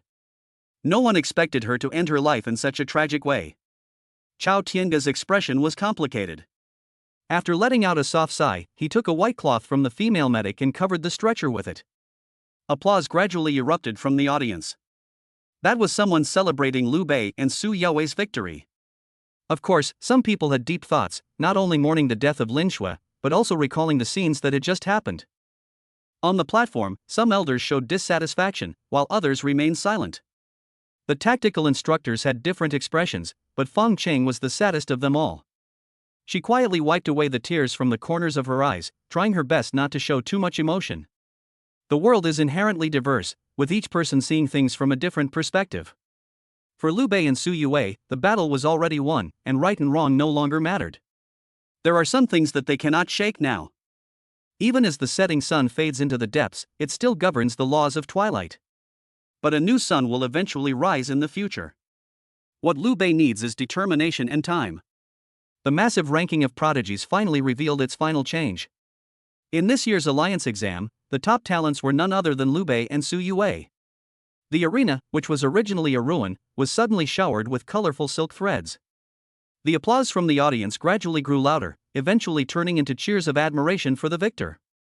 Brilliant, absolutely brilliant. Liu Bei's last move was incredibly cool. That was too powerful. The moment the netherworld mist exploded, I felt like I was suffocating. Holy crap, Chu Tianque even mutated later on. I thought Liu Bei definitely wouldn't be able to handle it, but I didn't expect him to have another trump card. The voices of admiration for Liu Bei rose and fell among the spirit masters, while on the other side, countless female soldiers envied Su Yue. Wow! So cool! Such a fierce battle, yet Senior Su didn't get hurt at all. Senior Su is so awesome, I love her. Liu Bei is so incredibly boyfriend-like. I'm so envious of Senior Su. I also want to form a bond with a spirit master like that. Where can I find a spirit master like that? You want to be a general's wife? It's simple. Just marry him when he's fallen on hard times and is just a lowly soldier. Let's see if you dare to take the gamble.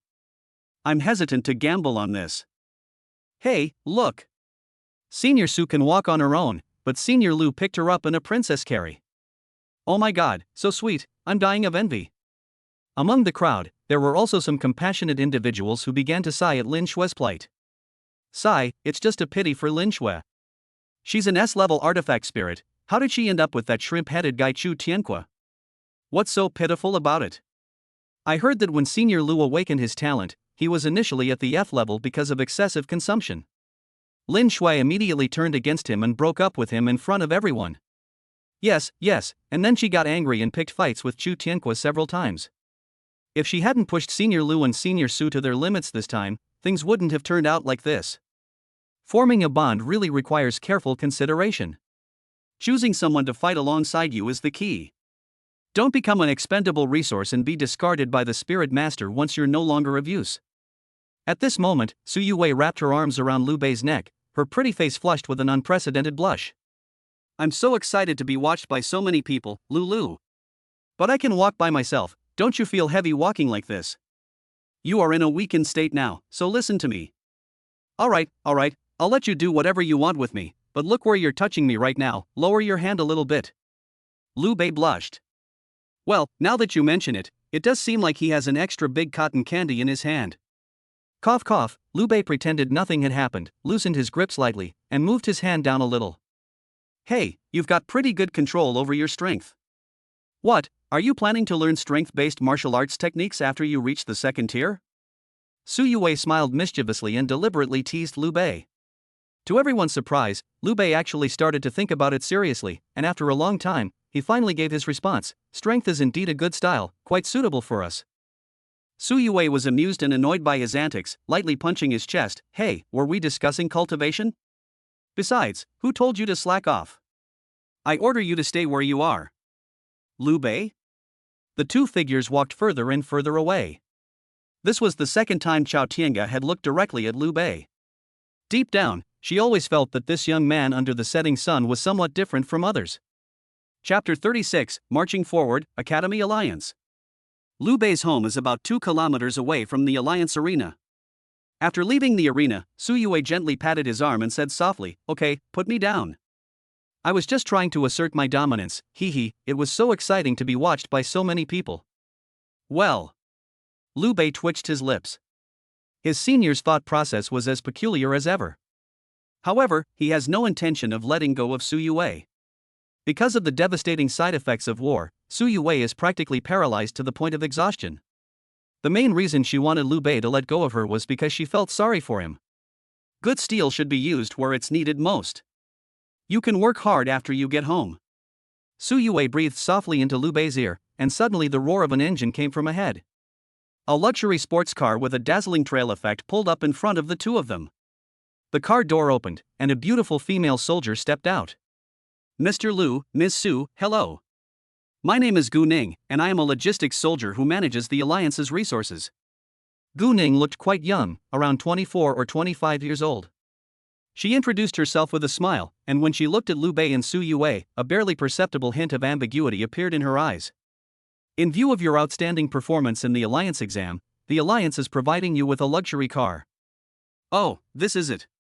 Gu Ning pointed to the car behind her, took out a car key that exuded a low-key starlight from her body, and handed it to Liu Bei. From today onwards, this car will belong to the two of you.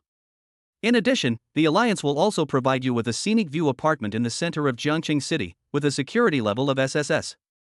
Of course, these material conditions are just the beginning. Next, you two will receive comprehensive strategic resource support from the Academy Alliance.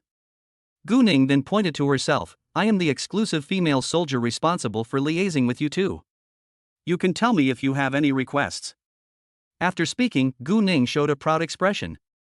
As the most outstanding female soldier in the Alliance in terms of resource allocation, she has seen too many rising stars in her 5-year career.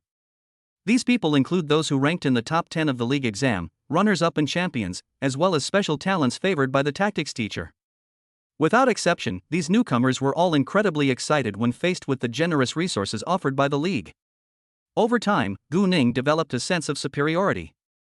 Just like sales clerks in luxury stores, because they handle so many luxury items and have met many big clients, they feel that they have also entered high society. However, Liu Bei and Su Yaoi's subsequent reactions greatly surprised Gu Ning. Well, we're not in a hurry to use this car. You can drive it to my building first, and I'll give you an address. The speaker was Su Yue. She tightened her grip around Liu Bei's neck, not in a hurry for him to put her down. Liu Bei had no objection, let's do as she says. If there's no spare key, we'll leave it with you for now and retrieve it when we have time. Gu Ning wondered if she had misheard. This is a Rolls-Royce Phantom, a very cool sports car even in the whole of Zhangcheng. Only the champions of each year's league exams have the right to use it. It's no exaggeration to call it a limited edition every year. If it were any other boy, wouldn't he be obsessed with cars? He had no time to hold the soldier's wife. He was already slamming on the gas pedal to experience the feeling of being pushed back in his seat. Girls are the same. The top 10 newcomers on the Fengyun Tianjiu ranking will be provided with vehicles, and many female soldiers will even form a hierarchy of contempt and compete with each other. Whose passenger seat has its own vanity? Whose passenger seat allows long legs to stretch out completely? Whose car has a refrigerator and a TV? Why does Su Yue always cling to her own spirit master and refuse to let go? Wouldn't you two like to test the car's performance? Or perhaps I could take you to inspect the new house? Gu Ning wanted to test them further, as she seriously doubted that the two young people in front of her had yet to react. After all, anyone would feel overwhelmed by such immense wealth. No rush. How about this, I'll leave you my number, and you can contact me tomorrow, okay? After leaving his number, Liu Bei carried Su Yue and left without looking back. Gu Ning was left alone, bewildered in the wind. No, are these two really the champions of this year's league exam? How can someone of this age have such a calm and composed mind? Especially Liu Bei. I clearly gave him some hints, but he was completely unmoved. At this moment, Gu Ning fell into deep self-doubt. She has met many excellent spirit masters. Almost without exception, those spirit masters, after achieving honors in the exams, would then indulge themselves in the resources provided by the Alliance. Those who love to eat will indulge in gluttony and drinking, while those who are attracted to beautiful women will go out and seek out female soldiers who serve them, indulging in a life of pleasure and debauchery. Some men, with more sophisticated tastes, simply set their sights on the female soldiers who assign them resources. After exchanging glances, they started having an affair on the very day the exam ended. Liu Bei is said to have achieved the highest score in all 3 rounds of testing, making it arguably the best result ever achieved in the Alliance's testing history. His cultivation level had reached the great perfection of the first order, and he possessed 9 high-grade gems and 1 top-grade gem, making his abundant resources astonishing. How could such outstanding individuals not have even the slightest impure thought? Gu Ning was quite confident in her looks and figure. Although she was just a logistics soldier, she believed that she was no less beautiful or charming than Su Yue. But Liu Bei never even glanced at her from beginning to end. Sigh, maybe I've seen too much of the glitz and glamour and thought that's how the world is supposed to be. I never expected to encounter such a refreshing stream today. Gu Ning gave a self-deprecating laugh, a faint sense of shame rising in her heart. A strange feeling slowly sprouted in her heart, a feeling she had never experienced before when facing any other prodigy. In the days following the exam, the headlines of the Jiangqing City Daily were dominated by exam-related content. Shocking. Li Hanshan of Star Academy, drunk, spends the night at the home of a well-known female soldier who works as a prostitute. His prostitute is heartbroken, and rumors of their impending separation have surfaced. It is reported that the eldest young master of the Chu family did not perish and is currently actively recovering from his injuries. The results of the Alliance's urine test show that he did not take any banned substances, and his runner-up position is well deserved. With the start of the new school year at the Academy Alliance drawing ever closer, reporters will be conducting exclusive interviews with outstanding newcomers on the Prodigy ranking, reporting on their future plans and aspirations. According to the latest announcement from the Academy Alliance, this year's enrollment will continue to expand to include the Flow Path, Psychic Path, Attribute Path, Alchemy Path, and Agility Path. These martial arts styles have become increasingly sophisticated, making them the optimal choice for spirit masters after reaching the second tier. Slave Path is currently in its nascent stage, while Strength Path is the most neglected, with only 2 tactical instructors in this cohort showing interest in recruiting. For several days in a row, Liu Bei took care of Su Youwei's daily life. According to Liu Bei, she is now a hero in the family. After all the hard work of the Alliance exams, it's only right that she enjoys some comfort. Su Youwei was not one to mince words. She considered herself a chivalrous person of the martial arts world, and how could she accept Liu Bei's care for nothing? Little Lulu, you've been so good to me, I have no way to repay you, so I offer myself to you. Wow, Lulu's cooking is so delicious, I want to offer myself to her. Psionic rice bowl, 10 times, how about that? It's windy outside today, how about I repay you with my body? Su Youwei always managed to make Liu Bei blush, but unfortunately, she was too weak and didn't have the strength to bully him. 7 days passed in the blink of an eye. After the side effects of the war's fury completely disappeared, the two also welcomed the start of the new school year at the Academy Alliance. A row of registration tables was set up at the entrance of the Alliance, where 6 female logistics soldiers, full of energy, awaited the arrival of the newcomers. Not far from them was an elegant pavilion where tactical instructors from several colleges were drinking tea and commenting on the new recruits who had come to report for duty. These teachers were led by Mo Taizhan from the Blazing Fire Academy, Fang Qing from the Azure Rain Academy, Gu Yueming from the Sky Pole Academy, Yu Qiubai from the Starry Sky Academy, and Meng Hanyan from the Joyful Union Academy. Without a doubt, being able to sit in the first tier is the first choice for most geniuses. Following them are some lesser-known tactical instructors who are quite capable, but they should obviously be considered as second choices. While the tactical instructors were discussing the matter, the female soldiers welcoming the new recruits were also looking around, their beautiful eyes sparkling. Hey, quite a few new people have arrived now. Have you encountered anything unusual? Everything's all right. That guy Zhao Li is pretty handsome, and Bing Yang is zitty and Dao. She's joined Teacher Gu's team. He's so immature. He just arrived and started muttering something like "heart is so big," which completely confused me. There are all kinds of people out there. Li Hanshan from Star Academy is alright too. He's ranked 4th on the Prodigy ranking and seems to have joined Hawan Academy. I saw some gossip that said he seems to be obsessed with women. He chose the Hawan Academy, is that a proper team? TSK Tisk. Mentioning Hawan Academy, the female soldiers all showed strange expressions, seemingly harboring considerable prejudice against it. Strange, why haven't we seen Liu Bei, who's in first place, for so long? I heard he's super handsome and has amazing boyfriend charm. I saw him from afar in the audience before, but I couldn't see his face clearly. I'll have to get a good look at him today. The speaker was a pretty female soldier named Guitong. When Liu Bei was mentioned, her eyes were full of longing, clearly showing that she was a fan of Liu Bei. A female soldier next to him reminded him, it's simple. In a moment, you'll see who drives the most luxurious Rolls-Royce Phantom. That's the number 1 champion. That's the luxury car that the league gives to the champions. Rostin Phantom? Chapter 37, the real boss is the one who rides a bicycle. If you look closely, you'll notice that the welcoming female soldiers treat the new recruits very differently. Anyone who frequently welcomes new members knows that the higher a player's ranking, the more luxurious the vehicle the Alliance will assign them. Therefore, the female soldiers tend to be more enthusiastic towards those who arrive in luxury cars. Those who came to report at this moment were Wan Jingtian, ranked 5th, Li Xian, ranked 23rd, and Liang Chao, who came in through the back door. The female soldier who greeted Li Xian followed all the procedures. After registering him, she briefly checked his file. If there were no problems, she told him to go to the pavilion to find the tactics instructor. The situation was different when they received Wan Jingtian. Hey, is what you're carrying heavy? Let me help you carry it. Okay, hand me the file. No problem, let's go, I'll take you to see the tactics instructor. Hey classmate, What martial arts style are you planning to learn after reaching the second tier?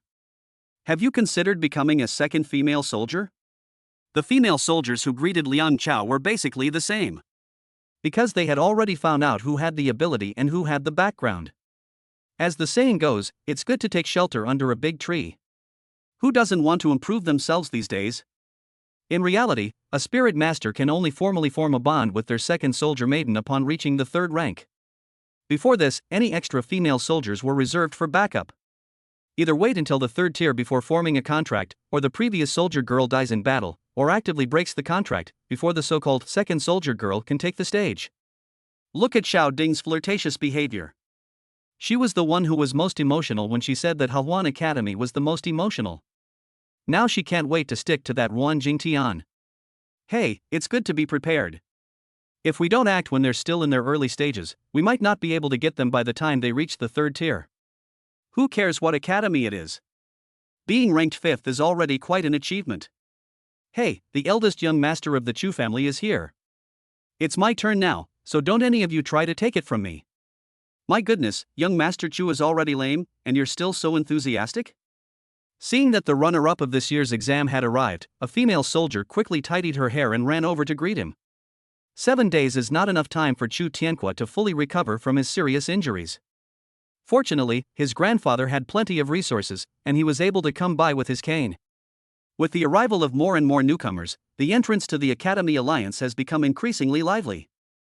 Whenever a luxury car arrives, it always attracts a lot of attention. A clear, crisp bell sound suddenly rang out from not far away. A young couple dressed in simple white shirts were seen riding bicycles one after the other, slowly making their way towards the entrance for new students. The man is handsome, exuding confidence in his eyes. The woman, beautiful and charming, wrapped her arms around the boy's waist with a look of pure enjoyment, completely oblivious to the stares of those around them. Ha!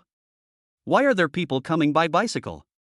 The person in charge of greeting them was Guotong, Liu Bei's biggest fan. She looked at the bicycle with a puzzled expression. Wait, don't these two feel embarrassed? Everyone who comes to the Academy Alliance should at least be provided with a decent vehicle. Bicycles are not even ridden by the female logistics soldiers who are in slightly better condition. Hey, Tong Tong, you've got a big job. What's with this crazy caveman thing, riding a bicycle? Could he be the last on the list of geniuses? Probably not. I feel like even the last place team can afford a small electric scooter. Hey, maybe this is Tong Tong's Prince Charming, that number 1 Liu Bei Geijai. Ha ha ha. Behind Guitong, several female soldiers mocked and ridiculed him mercilessly. This added a touch of annoyance to her already disappointed mood. When facing Liu Bei and Su Yue, she had a cold face, completely losing the gentleness and expectation she had shown just now. He didn't even bother to lift his head when he spoke. Give me the file, fill out the form here, and then wait over there. To her surprise, the young couple in front of her were remarkably calm. Even though she clearly seemed a bit cold, she didn't show the same resentment as the other newcomers, as if for them, it was best to handle everything strictly by the book. That is indeed the case. Liu Bei felt that he had hands and feet and didn't need anyone to help him carry anything. On the contrary, he only felt uneasy when female soldiers got close to him, because every time this happened, Su Yue would unleash a terrifying killing intent. Her bloodshot eyes, filled with a murderous intent that seemed to want to devour people alive, terrified those around her, causing them to break out in a cold sweat. Then, Su Yue would pat them on the shoulder and softly remind them. Don't think about things you shouldn't, little sister. It's most comfortable when your head is pressed against my neck.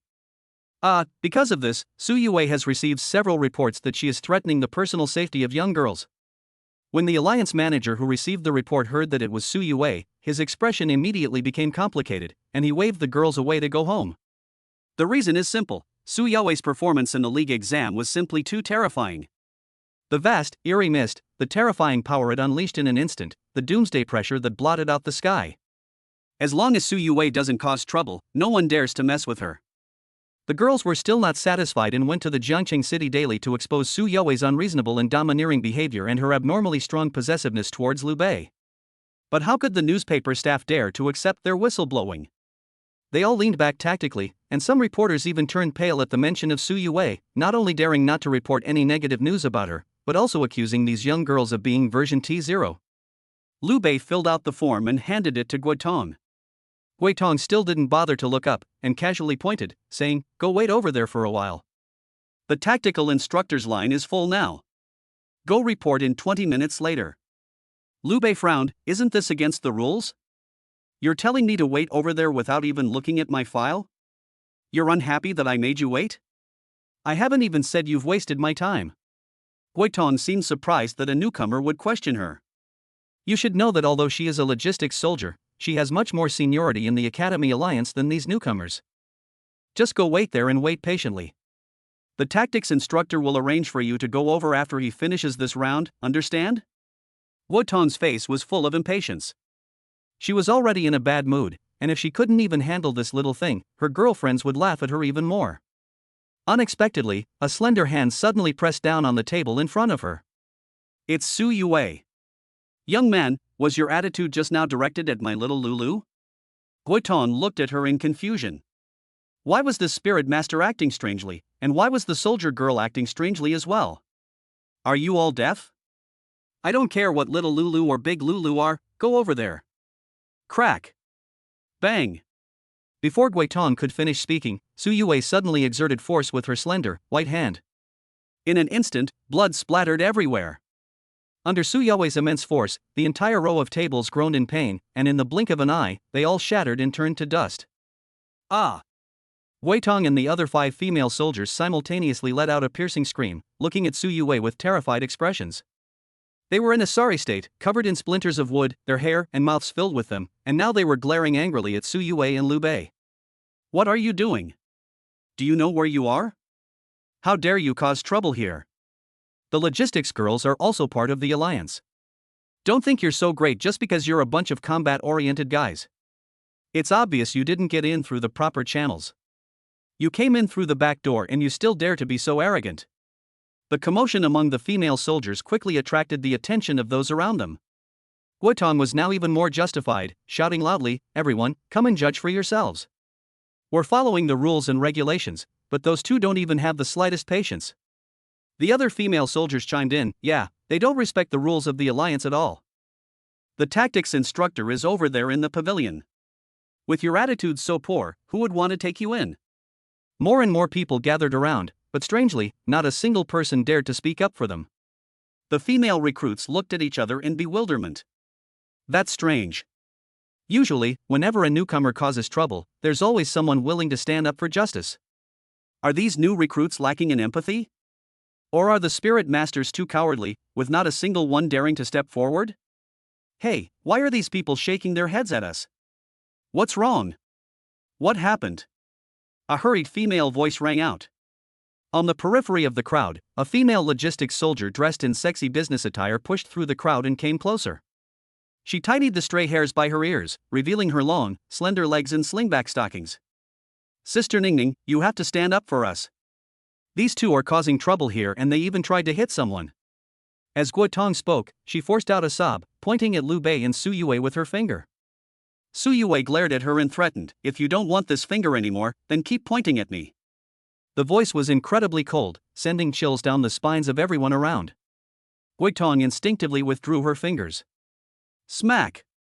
A crisp slap landed on her face. Gui Tong covered her face and looked at the Sister Ningning she had mentioned in disbelief. Sister Ningning is the head of the logistics team, and she's always been the most principled and the one who stands up for the underdog. It's one thing if she doesn't stand up for me, but why does she slap me without even asking what happened? You blind fools, you're always so snobbish and materialistic, and now you're doing this to welcome the new students too. What's wrong with riding a bicycle? You're just being so disrespectful. The woman in professional attire was named Gu Ning, and she was the dedicated female soldier who had delivered supplies to Liu Bei a few days ago. He is also the head of logistics for the college alliance. She grabbed the form Liu Bei had filled out and shoved it directly into the faces of several female recruits, shouting, "Look carefully, whose name is written on this?" Liu Bei, Su Yue. Gui Tong murmured, her mind going completely blank for a moment. Chapter 38, What's so special about opposing the election? The teachers even got into a fight over him. At that moment, without Gu Ning even lifting a finger, Gui Tong slapped herself twice.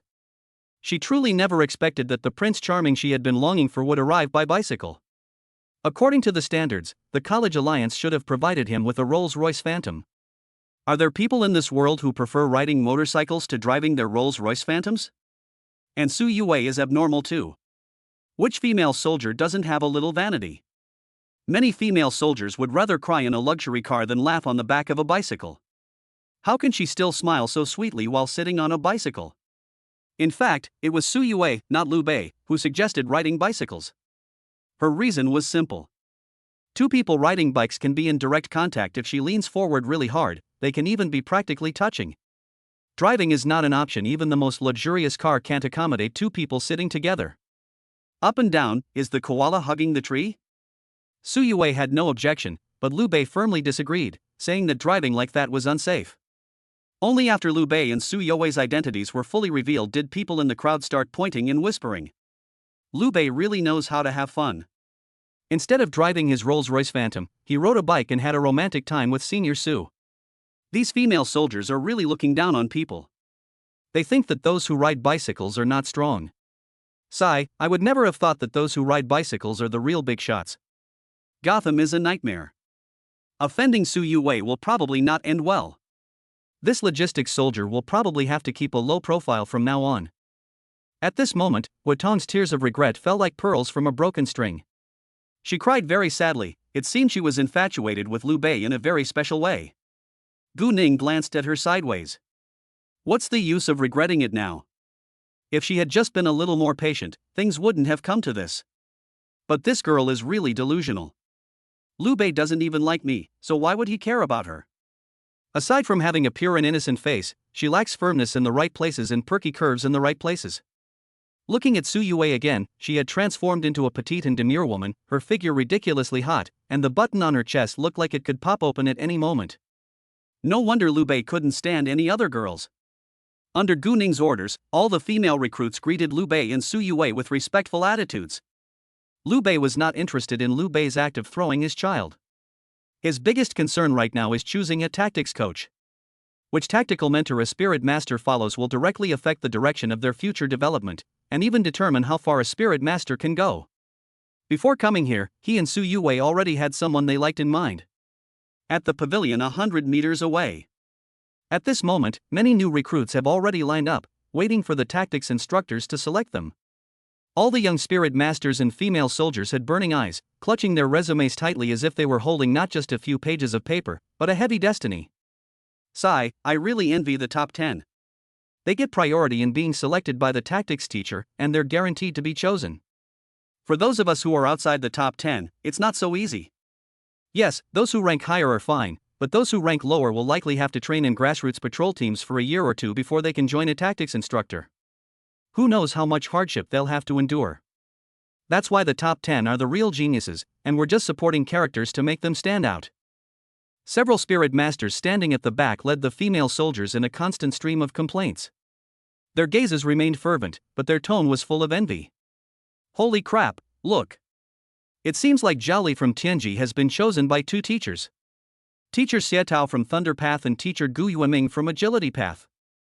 In this situation, we'd have to choose the other side, right? It's like some are dying of thirst while others are drowning in water. We might not even get noticed by the tactics teacher, but they've already chosen the other side. Xu Tianqua's wife is gone, how could he still be chosen by the two teachers? I can understand teacher Fong from Sanglin Academy, but teacher Han from Steel Academy cultivates the Tao of refinement, why would he want to take him in as well? Isn't cultivation not really suited for combat? Is he going to switch to logistics? Who says cultivators can't fight? Some cultivator female soldiers can enhance spirit masters, allowing them to contend with demonic beasts for a certain period of time. In my opinion, Xu Tianqua's new female soldiers should be cultivator type. The crowd discussed amongst themselves, all expressing envy for the prodigy who had the right to be chosen. Xu Tianqua, Zhao Li, and the others also stood tall and proud, their faces beaming with pride. Faced with two olive branches offered at the same time, even if these people have already made a choice in their hearts, they still have to pretend to consider it for a while. Finally, bow to one of them, say sorry, and then turn around and embrace your favorite tactics teacher. Some even went so far as to get emotional, recounting the hardships of their years of learning and training, and expressing gratitude to this and that. Wow, this is like the voice of the league. It would be even more atmospheric if the tactics coach had a swivel chair. Liu Bei couldn't help but make a comment. His arrival, along with the events that unfolded between Gu Ning and Gui Tong, quickly drew the attention of those on the other side of the pavilion. Have they arrived? They're here. No one knows who spoke first, but the next second, all the tactics instructors were in an uproar. Mo Taizhan threw down his teacup, scalding hot tea splashing directly onto the face of his nephew Liang Chao. Liang Chao let out a pig-like scream, but he didn't care about anything else and ran towards Liu Bei. The usually composed and wise Yu Qiubai transformed into an athletic champion, even taking off his glasses before running. Fang Qing no longer cared about Chu Tianque. She immediately joined the frenzy of vying for Liu Bei's attention. The tactical instructors behind them didn't care about status or hierarchy anymore, and they all rushed forward in a swarm. Chu Tianque and Zhao Li were dumbfounded, as were the other prodigies who were preparing to make a counter-selection. No, teachers, we haven't made a decision yet. What are they going to do? Look over there, it looks like Liu Bei and Su Yue have arrived. Upon hearing this, the group of people who had been so arrogant just moments before immediately looked like wilted eggplants, their heads drooping. Oh, so it's the cheater who came. No wonder the teachers were so excited. We're not envious at all, we're really not envious at all, boo-hoo. At this moment, the bitter smiles on Chu Tianque's and Zhao Li's faces were more painful than tears. On the other side, the 100-meter race was far more exciting than anyone had imagined. The tactical instructors' run quickly turned into a melee, with their female soldiers joining in, pulling and shoving each other, neither willing to back down. Hey! You're from Yu Qiubai's family, you're trying to steal someone, but why are you pulling my hair too? Gu Yueming's family, you were the one who started this mess with my old Yu. Luckily, my old Yu was thoughtful enough to take off his glasses, otherwise they would be broken by now. Old Mo, you're a power cultivator, Liu Bei is unlikely to choose you. Hurry up and make way for the good guy. Bullshit. I cultivate my own strength and benefit from it endlessly. What do you, a cultivator of spiritual energy, know? Damn, who is it? At their age, why are they still pulling down their pants? Can't take a joke? They've been messing around since they were kids. The usually composed and dignified tactics teacher completely overturned his image at this moment. Not only the new recruits, but even the female logistics soldiers were dumbfounded. There's no shortage of geniuses in every league exam. Besides, there's always a first-place winner. At most, it's just a matter of the first place being the next to be selected. Why are the tactics instructors getting into a fight here with Liu Bei? Among the crowd, only Gu Ning revealed the secret. I told you all to study the Alliance exam rules properly, but you didn't take it seriously. Listen carefully, Liu Bei is different from the previous champions. He didn't take any resources from any side or join any academy before the exam. He then won first place on the prodigy ranking with his own strength. According to the rules, he can choose any tactical teacher, and the tactical teachers cannot refuse. Furthermore, once he joins the team, he will immediately receive the rank of sergeant and become the deputy leader of the strategy group, second only to the tactics instructor. Ah! As soon as Gu Ning finished speaking, everyone around her gasped. So Liu Bei really didn't side with any faction and got to where he is today entirely on his own? One person alone, choosing all the tactical instructors. My God, what a glorious and impressive feat. No wonder the tactics instructors almost fought over him. Who wouldn't want such an outstanding individual? Hey, look! Liu Bei is about to start the reverse selection. Strange, why is he searching around in the crowd? Could it be that the tactics teacher he's looking for isn't in there? Just as everyone was wondering, a graceful figure, dressed in a white dress, arrived late. This person's appearance once again shocked everyone present. It's the Song of Heaven. Chapter 39, I Choose Strength. The appearance of Coyote immediately caused a huge uproar among the crowd. Chao Tianga, known as the most unique tactics teacher at Tianji Academy, I've heard she never joins in these kinds of events. This is truly unprecedented. More than that, I heard that she fought alone as a female soldier, without any students under her command, so she formed a strategic team all by herself. Oh? That's a huge disadvantage. I heard the battles the strategic team faces are no joke. Everyone else is fighting as a team, but she's going to fight alone? What loss would you suffer? I heard she's extremely powerful, capable of taking on an entire full-fledged combat unit single-handedly. She's a true all-rounder. So, Teacher Chao didn't come here today just because of Liu Bei, did he? My God, Liu Bei has such a grand entourage. At this moment, all the tactical instructors stood in front of Liu Bei and Su Yue, their eyes burning with anticipation for Liu Bei's decision to switch sides. Only the song of facing heaven. Although she is a frontline tactics coach, she is not willing to move up in the ranks. She simply stood in the queue with a cool expression, exchanged a brief glance with Liu Bei, and then turned her head slightly to look at the scenery in the distance. It must be said that this person is indeed unconventional, and his style of doing things is very different from that of all other teachers. Xiao Tiange's arrival caused quite a stir, but soon the focus of people's discussion returned to Liu Bei. One person voted for all the tactics teachers. This exaggerated scene contrasted sharply with the students' passive waiting for selection earlier. Envy, jealousy, admiration, a desire to become his underling, and even the thought of kicking out his own spirit master to become Liu Bei's concubine. A variety of emotions were brewing in the hearts of the trainees. They were incredibly curious about what choice someone as powerful as Liu Bei would make. And then there are the tactics teachers. The scenes of them vying for players will definitely be even more exciting.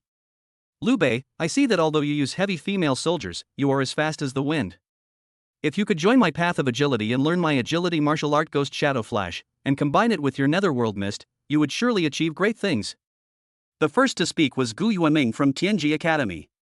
He specializes in the Min Dao martial arts style, possesses exceptional skill in it, and has carefully observed Liu Bei's fighting style during battles.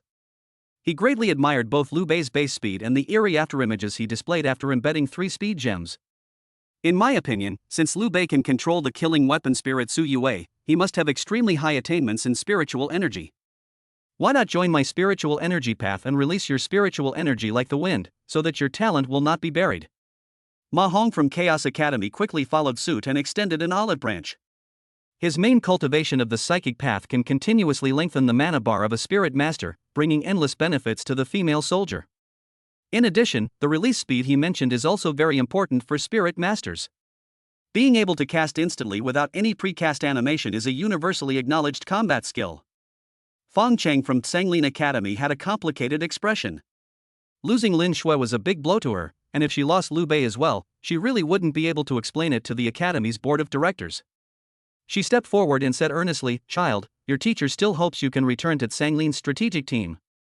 The conditions I promised you before can be doubled. Songlin needs your strength." "Fang Cheng, you who repairs ice and snow tracks, do you really need to recruit Liu Bei?" A flirtatious and seductive female voice rang out, and a scantily clad young woman walked out from the second row. A sexy bodycon skirt accentuates a slender waist, and every gesture exudes an alluring fragrance. A wan dream with smoke? Fang Cheng frowned, her tone somewhat disdainful. Does Hawan Academy also want to snatch the #1 prodigy? Why not? Meng Hanyan covered her mouth and laughed, her body trembling as she approached the crowd. With his looks, physique, and the charm of a young prodigy, he'll surely bewitch all the female soldiers. Then we won't even need to lift a finger to fight the monsters. Young man, their moves are called Love Arises without knowing where it comes from, and it goes deeper once you fall in love, and there are many variations.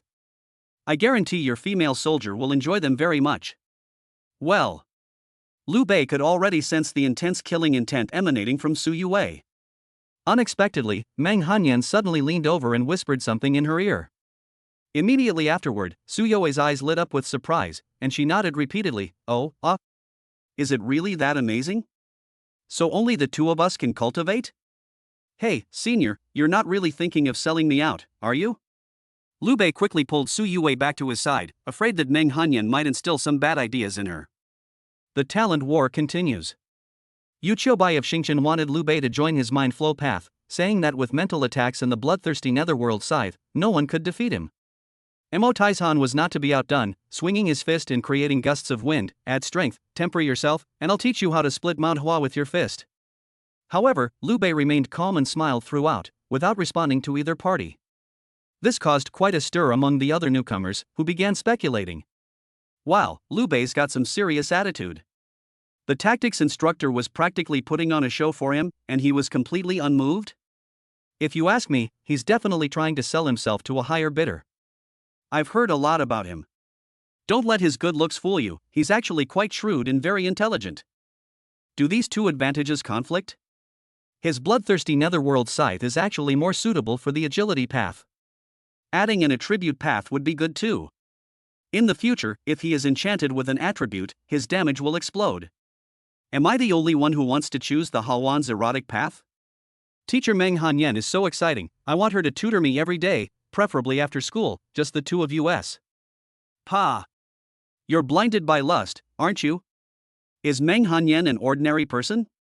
I heard she's a kind of unconventional juice extractor. She's dragged down several spirit masters, and you still dare to covet her. More and more people gathered at the entrance of the league. In addition to the newcomers who were reporting for duty, there were also many active players from various teams who came to join in the fun, as well as students from various colleges and universities. Coyote has never liked crowds. Seeing that Liu Bei had not made a choice, she lowered her eyes slightly, her expression neither happy nor sad, and turned to leave. She has always been like this, showing little concern for everything around her, only rushing into the arena without regard for anything when Lin Shui and Su Yuwei are fighting desperately. Teacher Coyote, I choose Teacher Coyote with strength. A resolute choice instantly interrupted the noisy discussion. In an instant, the entire hall fell silent. Liu Bei, holding Su Yuwei's hand, walked resolutely to Chao Tiange. Teacher Coyote, we wish to cultivate the power of strength. We would appreciate your guidance. Facing the sincere-looking young men and women, Coyote's eyes trembled almost imperceptibly. She never expected Liu Bei to choose her. Not only her, but Liu Bei's choice was unexpected by everyone. Ha! Did I hear that right? Liu Bei actually chose the strength style? Well, the strength style is the most arduous of all the styles. Spirit masters have to put in many times more effort. Isn't it usually people with poor talent who choose it? Indeed, Liu Bei is a bit confused. With his talent, choosing the spiritual energy path or the flow path, no, I should say any of them would be better than the strength path. He's just asking for trouble. The cultivation of strength is the most time-consuming and laborious. Progress is slow in the early stages and it is also the most difficult to improve strength in the later stages. TSK, Liu Bei was really too impulsive this time. However, the strength spirit master cultivates himself and does not need to rely too much on the female soldiers during battle. Hey, do you think Liu Bei is too sorry for senior sister Su, which is why he chose strength? Sigh, even heroes have difficulty resisting the charms of a beautiful woman. If that's really the reason, then Liu Bei probably won't go very far in the future. They're right. Strength training is arduous, and the effort and reward may not be proportional. I personally don't want to recruit students. Liu Bei, you should choose another tactics instructor. Chao Tiange's tone was indifferent, but her response immediately gave the other tactical instructors renewed hope. Mo Taizhan was the first to rush forward, patting his chest and guaranteeing, Liu Bei, if you want to learn strength, follow your brother, and I guarantee you'll improve rapidly. Mo Tieshan's female soldier was named Qi Yanhua. She had a healthy wheat-colored complexion and wore a tight-fitting bodysuit with fiery cloud patterns, revealing her agile muscle lines when she walked. She also came to Liu Bei and Su Yuwei and said sincerely, it's not that I'm speaking up for Lao Mo. You may not be aware of Chao Tiange's strength. Her strength is not just cultivation power, but also the power to forge the ultimate weapon body. Putting aside whether you can endure this hardship, even if you are willing to endure it, your body might not be able to handle it. Choose strength and follow Lao Mo, we won't treat you unfairly. With its power waning, what's the point of learning it?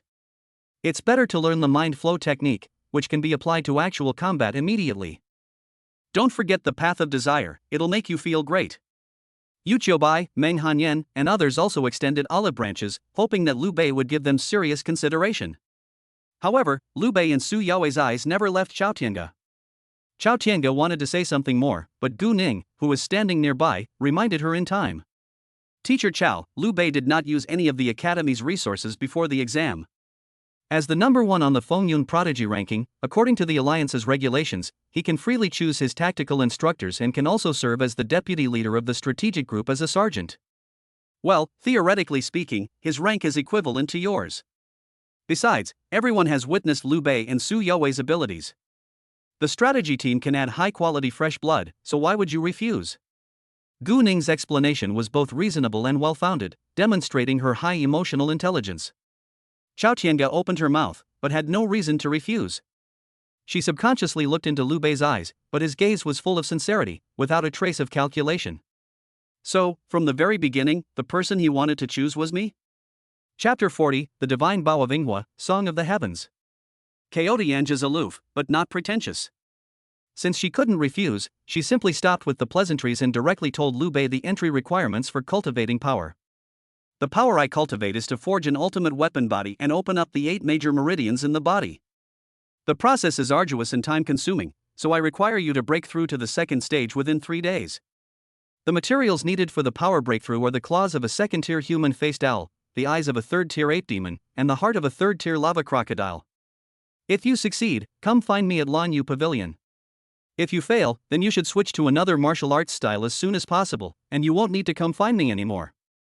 Leaving behind those words, Chaotian's figure drifted away. The group of students instantly erupted into chaos.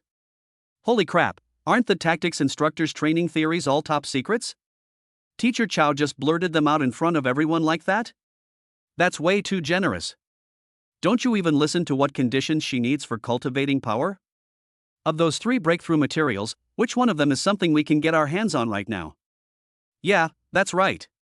Holy crap, materials from a third-tier demon beast even a god couldn't get by. Is Teacher Chow deliberately making things difficult for Liu Bei?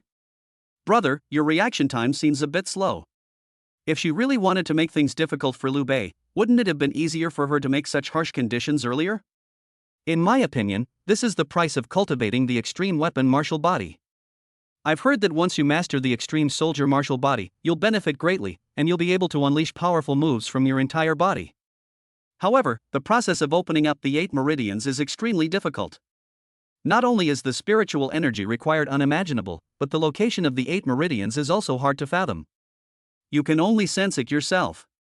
Pulsing through the meridians is no joke. If you do it wrong, you'll suffer a chi deviation.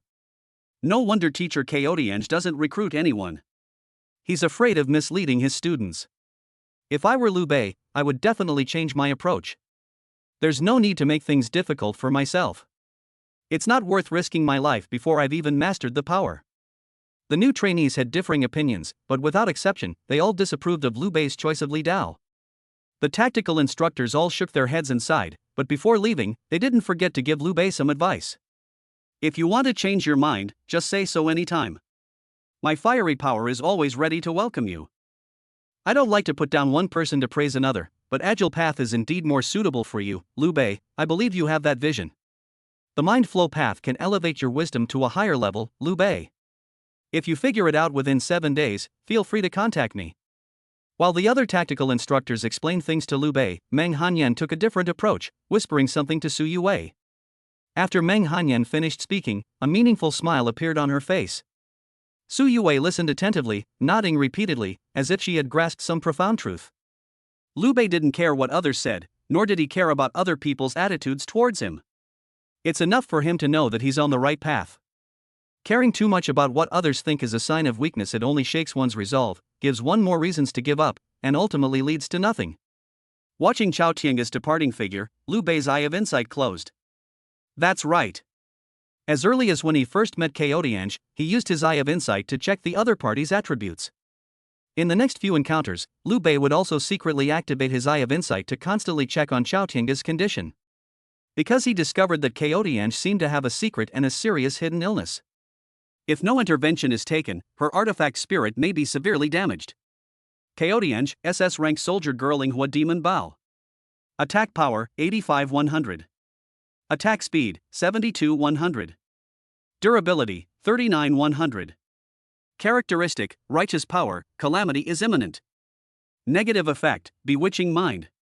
When the power of the heavenly song is unleashed to its fullest extent, the user will lose control of their mind and enter a state of bewitching mind, indiscriminately attacking all living beings present without regard to friend or foe. Evaluation: due to early childhood trauma, the individual has become withdrawn and unwilling to have much contact with the outside world, thus concealing their true nature. In battle, it transforms into a hexagonal warrior, but to avoid the mind-bending state, it constantly suppresses its true strength, resulting in severe wear and tear on its durability.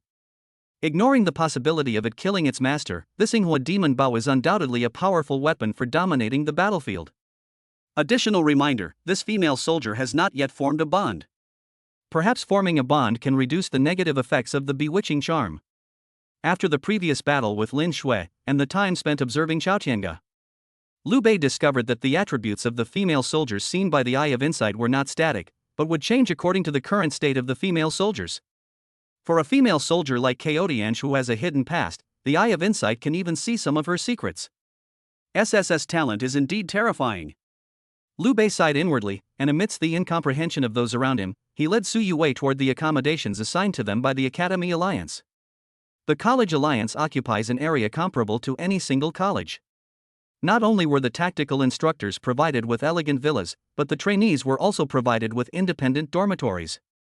Even though the Alliance has provided excellent view rooms for prodigies like Liu Bei and Su Yue, they still need a place to rest and stay while traveling within the Alliance. College dormitories are undoubtedly the best choice. They didn't have much luggage, and there were other people walking towards the dormitory with them. People gathered in small groups, discussing their future plans. I really want to break through to the second tier as soon as possible. Once we break through to the second tier, we can officially choose a school of martial arts to learn skills, and then we can become true warriors. Breaking through to the second tier is no easy feat. Not only do we need a lot of experience to overcome the challenges, but we also need specific materials. It's a deal, we'll have to help each other out when the time comes. Didn't they say the League would give newcomers some experience potions? With those potions, we should be able to break through faster. You're dreaming. Not to mention that the potions the Alliance provides are distributed according to ranking. Even if there are potions, they are all low grade, and you can't use too many of them in a short time. Yes, unless you have enough low grade potions and then find someone to refine them into high grade ones, that's just wishful thinking. We can't afford to hire female alchemists as logistics personnel. Liu Bei and Su Yue walked at the front of the crowd. They didn't seem to feel any pressure about breaking through to the second tier, and their discussion revolved entirely around the Chaotian song. Senior, we guessed right. Chao Tiange is indeed burdened by the shackles of the past, which is why she acts so aloof. Why were you staring at her for so long? Could it be that? Liu Bei blushed and quickly explained, what are you thinking? I just wanted to see where the 8 meridians are located so I could explore them beforehand. Su Yue smiled mischievously, oh, what a pity, Teacher Chaotiange has a really amazing figure. I ran into her in the academy bathroom before. Liu Bei didn't respond to that, his expression suddenly turning serious as he said, I've made another discovery, her durability is getting lower and lower. Last time we met, it was 41, but this time it's 39. Su Yue fell into deep thought upon hearing this, and tapped her palm with her hand, saying, this is indeed an important matter. Why don't we give her these high-grade endurance gems I have first? As she spoke, she reached to take off her gemstone bracelet. Liu Bei pressed her hand and shook his head, it's no use. With her temperament, even if we give it to her, she will never accept it. Furthermore, she needs stamina gems to heal, not to improve her attributes, so high-quality gems won't be very effective for her healing. The best ones are the finest. But we used up almost all of our resources. Oh, we can go find Gu Ning. We haven't claimed the resources the Alliance gave us yet.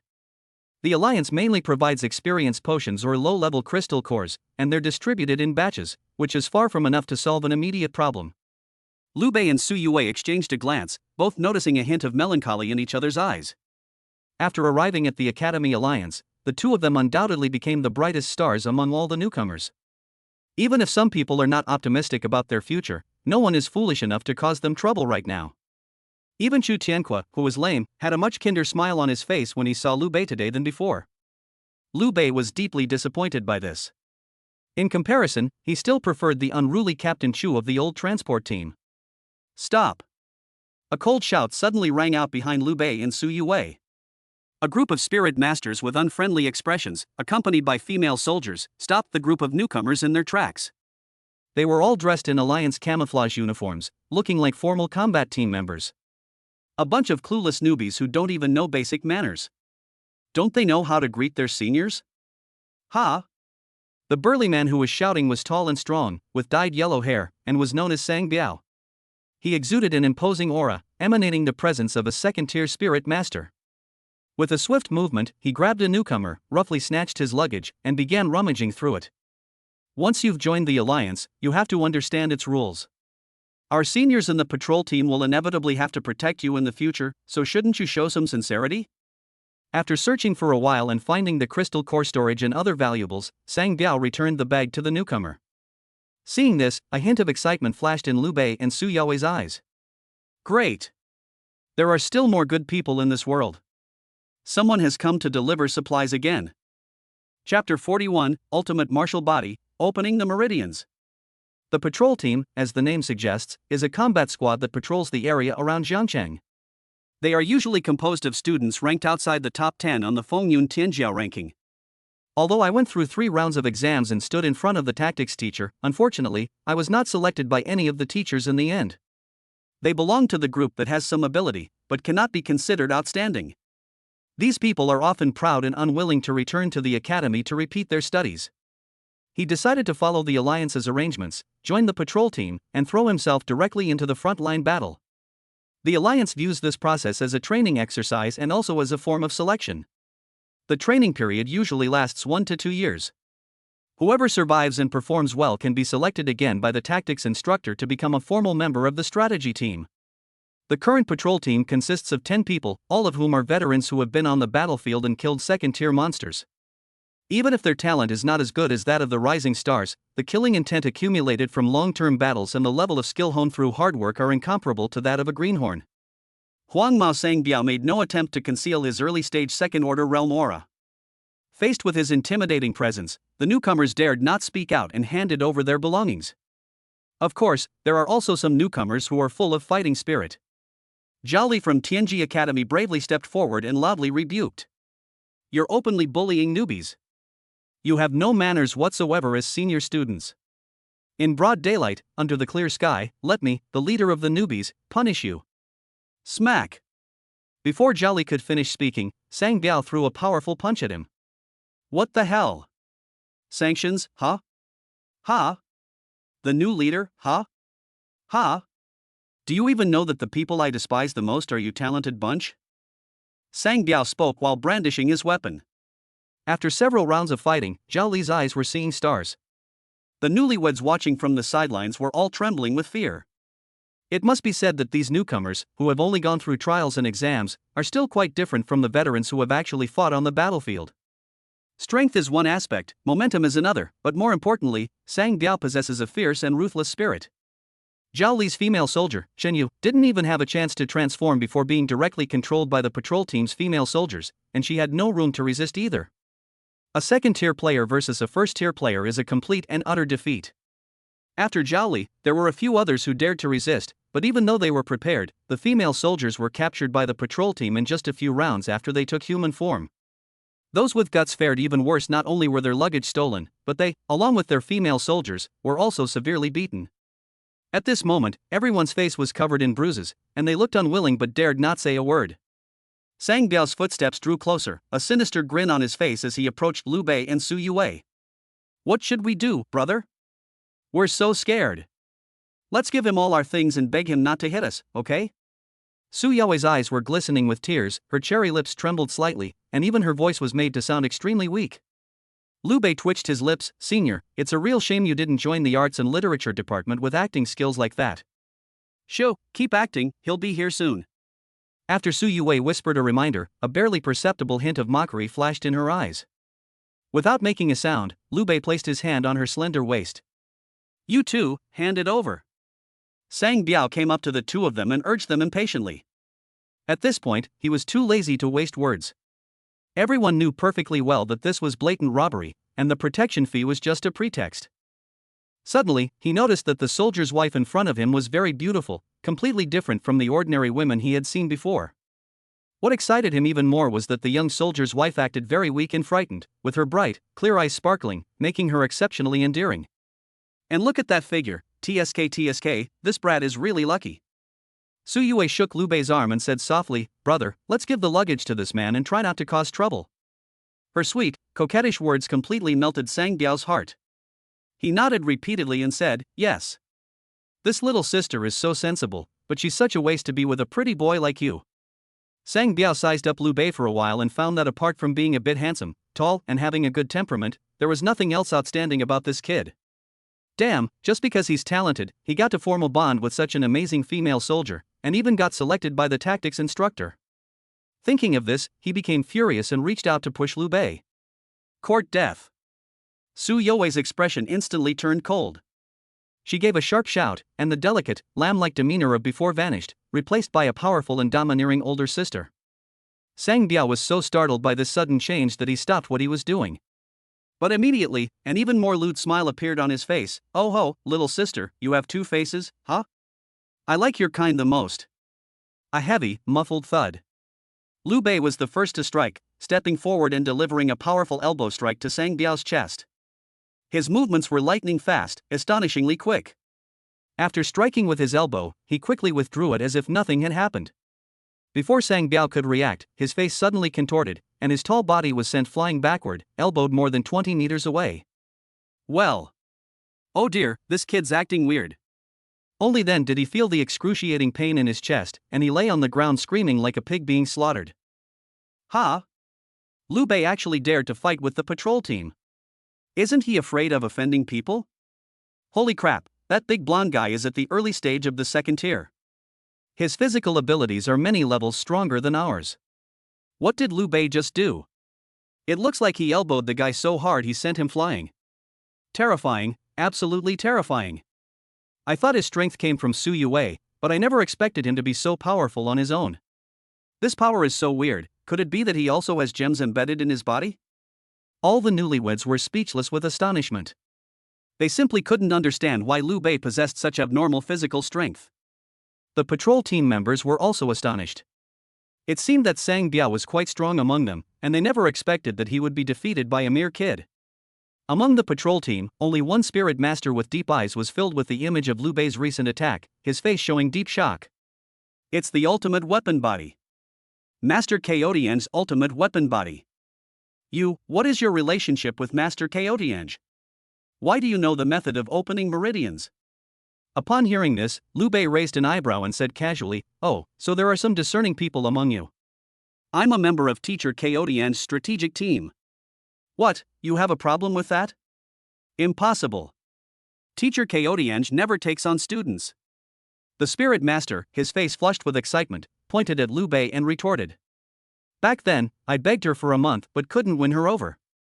Only then did I agree to join the patrol team for training. You're just a freshman.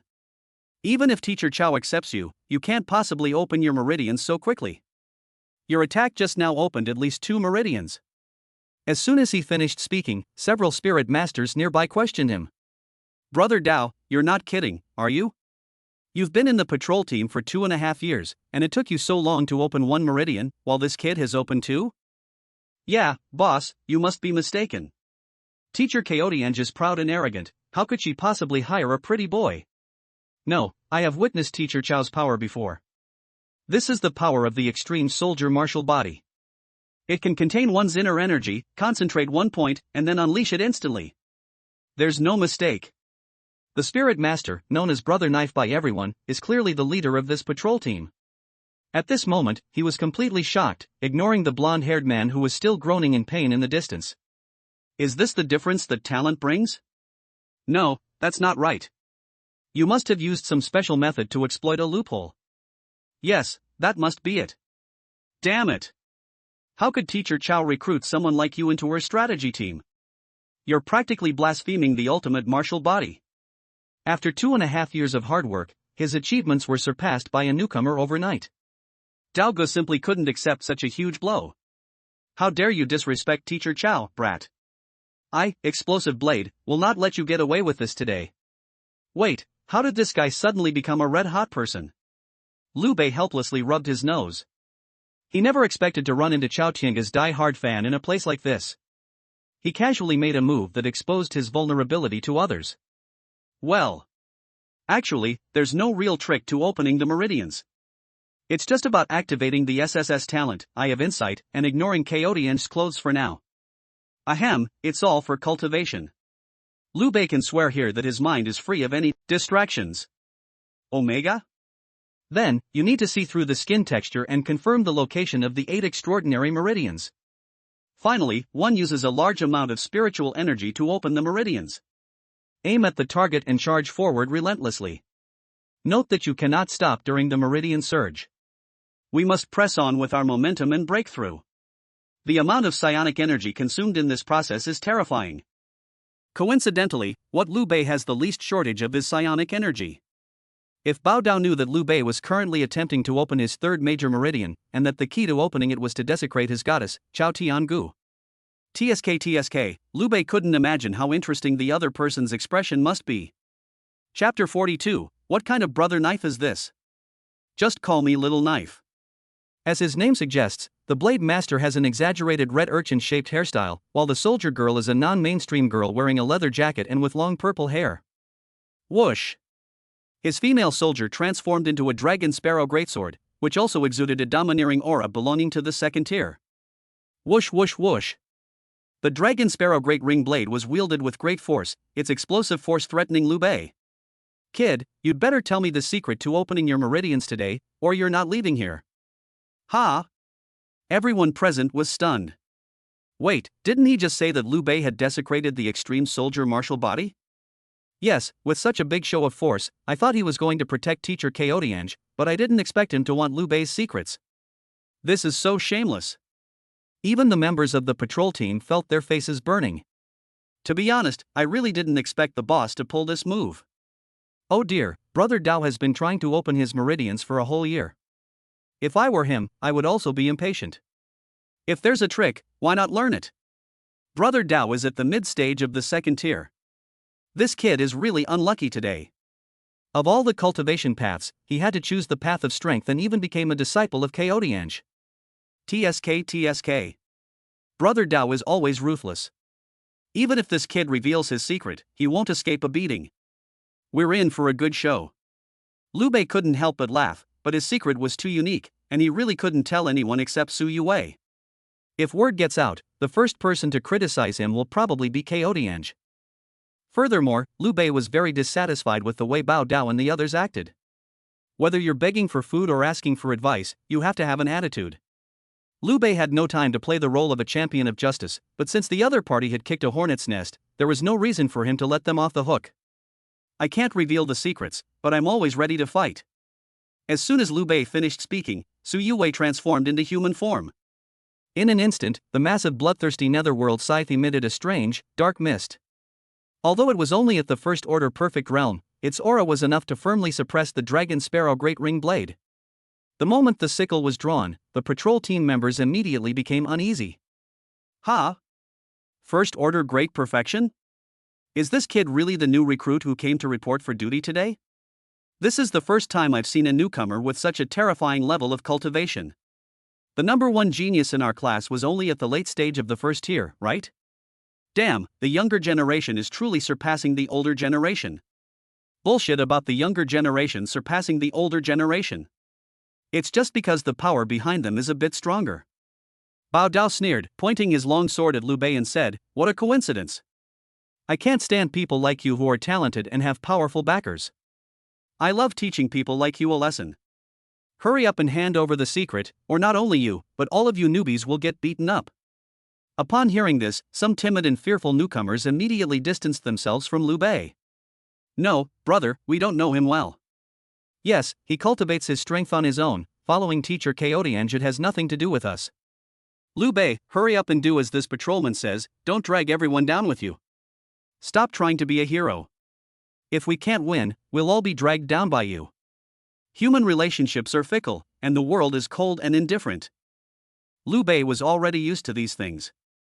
When faced with bullying, some inherently weak people never think of fighting back.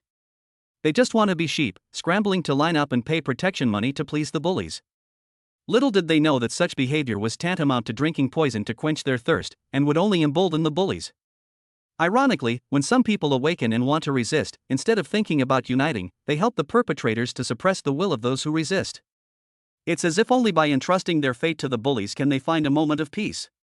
What you hold in your own hands is destiny, what you hold in someone else's hands is slavery. With a loud clang, Liu Bei slammed his scythe into the ground, sneering and glancing sideways at everyone present. "Humph, conceding 5 cities today, 10 cities tomorrow, when will this ever end? What patrol team? They're just rookies from last year who weren't selected by the tactics instructor. They think they can bully newbies just because they've been on the battlefield for a year or two. If the alliance is so corrupt, one can imagine that the battlefield is probably no cleaner either. If you're going to fight, then fight already. Enough with the nonsense. Once you've made your move, don't back out." Liu Bei's series of rebukes were like thunderclaps in a dry field, leaving everyone around him stunned and speechless. No one expected that Liu Bei would have such courage when facing the captain of the patrol team, a true second-tier expert. He showed no mercy whatsoever, directly offending everyone in the patrol team, and even dared to tear up the unspoken rules that had been in place for so many years and expose them to the light of day. Good lad. No wonder you were able to become Teacher Chow's student, you have some guts. Bao Dao praised, bending his arm to wipe the blade. My Dragon Sparrow Great Ring Blade is unmatched within the second tier. Watch out for your weapon. As soon as he finished speaking, Bao Dao took a step forward, twisted his waist, and delivered a powerful cleavage strike directly at Liu Bei. Liu Bei used the momentum of the kicking knife to deliver the bloodthirsty netherworld scythe, fully demonstrating the advantage of the long weapon. With a swing, a blazing bloodlight was unleashed. When? After a fierce clash of metal, the two female soldiers remained locked in a stalemate. Sparks flew everywhere, and the two of them saw a hint of surprise in each other's eyes, as if neither of them had expected that the other's strength could be on par with their own. But in the end, Liu Bei was a newcomer, while Bao Dao was a veteran who had been in the army for more than 2 years. If he cannot quickly defeat Liu Bei, then this battle will be tantamount to a defeat. The next second, Bao Dao glared angrily, abandoned fighting with his sword, and gathered all his strength, pouring all the power he had honed over 2.5 years into his left fist. He shifted his weight to the side, then darted in from the left, his fist whistling as it struck Liu Bei's vital points. The two were now only 2 steps apart, and Liu Bei was using a long weapon, so it was too late for him to sheath his sword and parry. He also keenly realized that Bao Dao was clearly trying to force him to compete with him through a contest of strength. A battle between the power of opening meridians. Without hesitation, Liu Bei tiptoed and delivered a sidekick, which collided perfectly with Bao Dao's heavy punch. Bang! Crack! The sound of bones breaking immediately rang out. A cruel smile appeared on Bao Dao's lips. He had used all his strength in this attack, and he was certain that Liu Bei's bones would be shattered. However, a sharp pain suddenly struck his arm, followed by a terrifying force that seemed to open 3 meridians. What? Impossible. How could my hand be like this? Exploding Blade looked at his arm in disbelief. A large amount of blood was seeping out from it, drooping down at an odd angle, clearly indicating that he himself had broken bones and tendons. It wasn't over yet. The immense power from opening the 3 meridians spread out with lightning speed, sending him flying. Under the immense impact, several spirit masters behind him were simultaneously sent flying backward, collapsing in droves. 3 meridians. The 3 meridians of the ultimate weapon body can allow a spirit master's physical strength to advance to a higher level. Who exactly are you? Liu Bei didn't answer Bao Dao's question. Instead, he raised the scythe again and held it out to him, asking in a cold voice, "Who I am is not important. But you are, Brother Dao, right?" No, big brother, you're the big brother. No, I want to become your apprentice. From now on, you can just call me Little Knife. Chapter 43, Because he was kind. Did I see that right? Liu Bei beat up that explosive blade guy? That exploding blade was a genuine mid-stage tier 2 expert, several levels stronger than us. Liu Bei broke his arm with a single kick? What do you know? The power contained in that clash just now was terrifying. I was close by, and I could feel a wave of air hitting my face. Great! We're saved. I heard that the patrol team likes to bully newcomers because they didn't do well in the exams.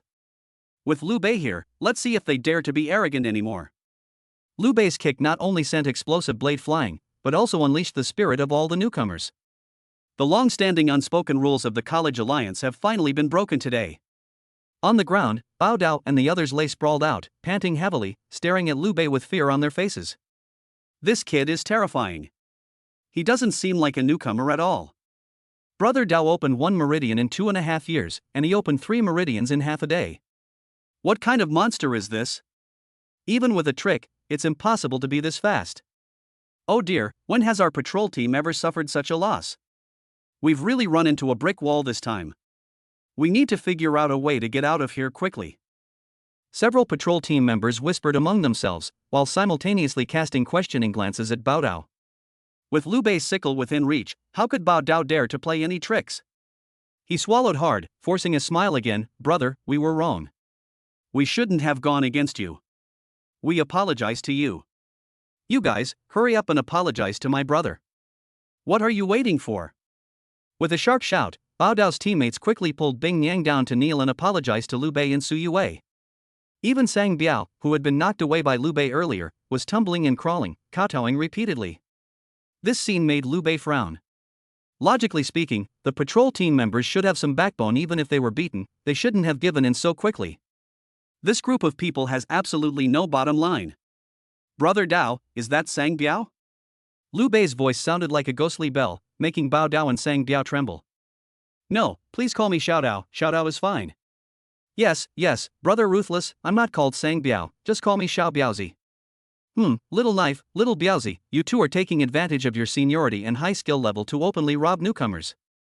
Judging from your practiced movements just now, it must have become a habit for you, right? Bao Dao and Sang Biao exchanged a glance and quickly waved their hands to clarify. How could that be? We've only ever seen others do it before. This is our first time. Yes, it was my first time. I had no experience at all, and you stopped me before I could even succeed. At this point, the burly Sang Biao was a little embarrassed and lowered his head like a shy little girl. Liu Bei was even more annoyed, so he stopped talking and said, "Hand over everything you stole." Exploding Blade could hardly believe his ears. They thought that by adopting such a humble attitude, Liu Bei would be willing to back down and let them go. After all, they didn't rob Liu Bei at all. This explosive knife hesitated. They had always been the ones taking what others had, and this was the first time someone had snatched their teeth from the tiger's mouth. He was really not used to it.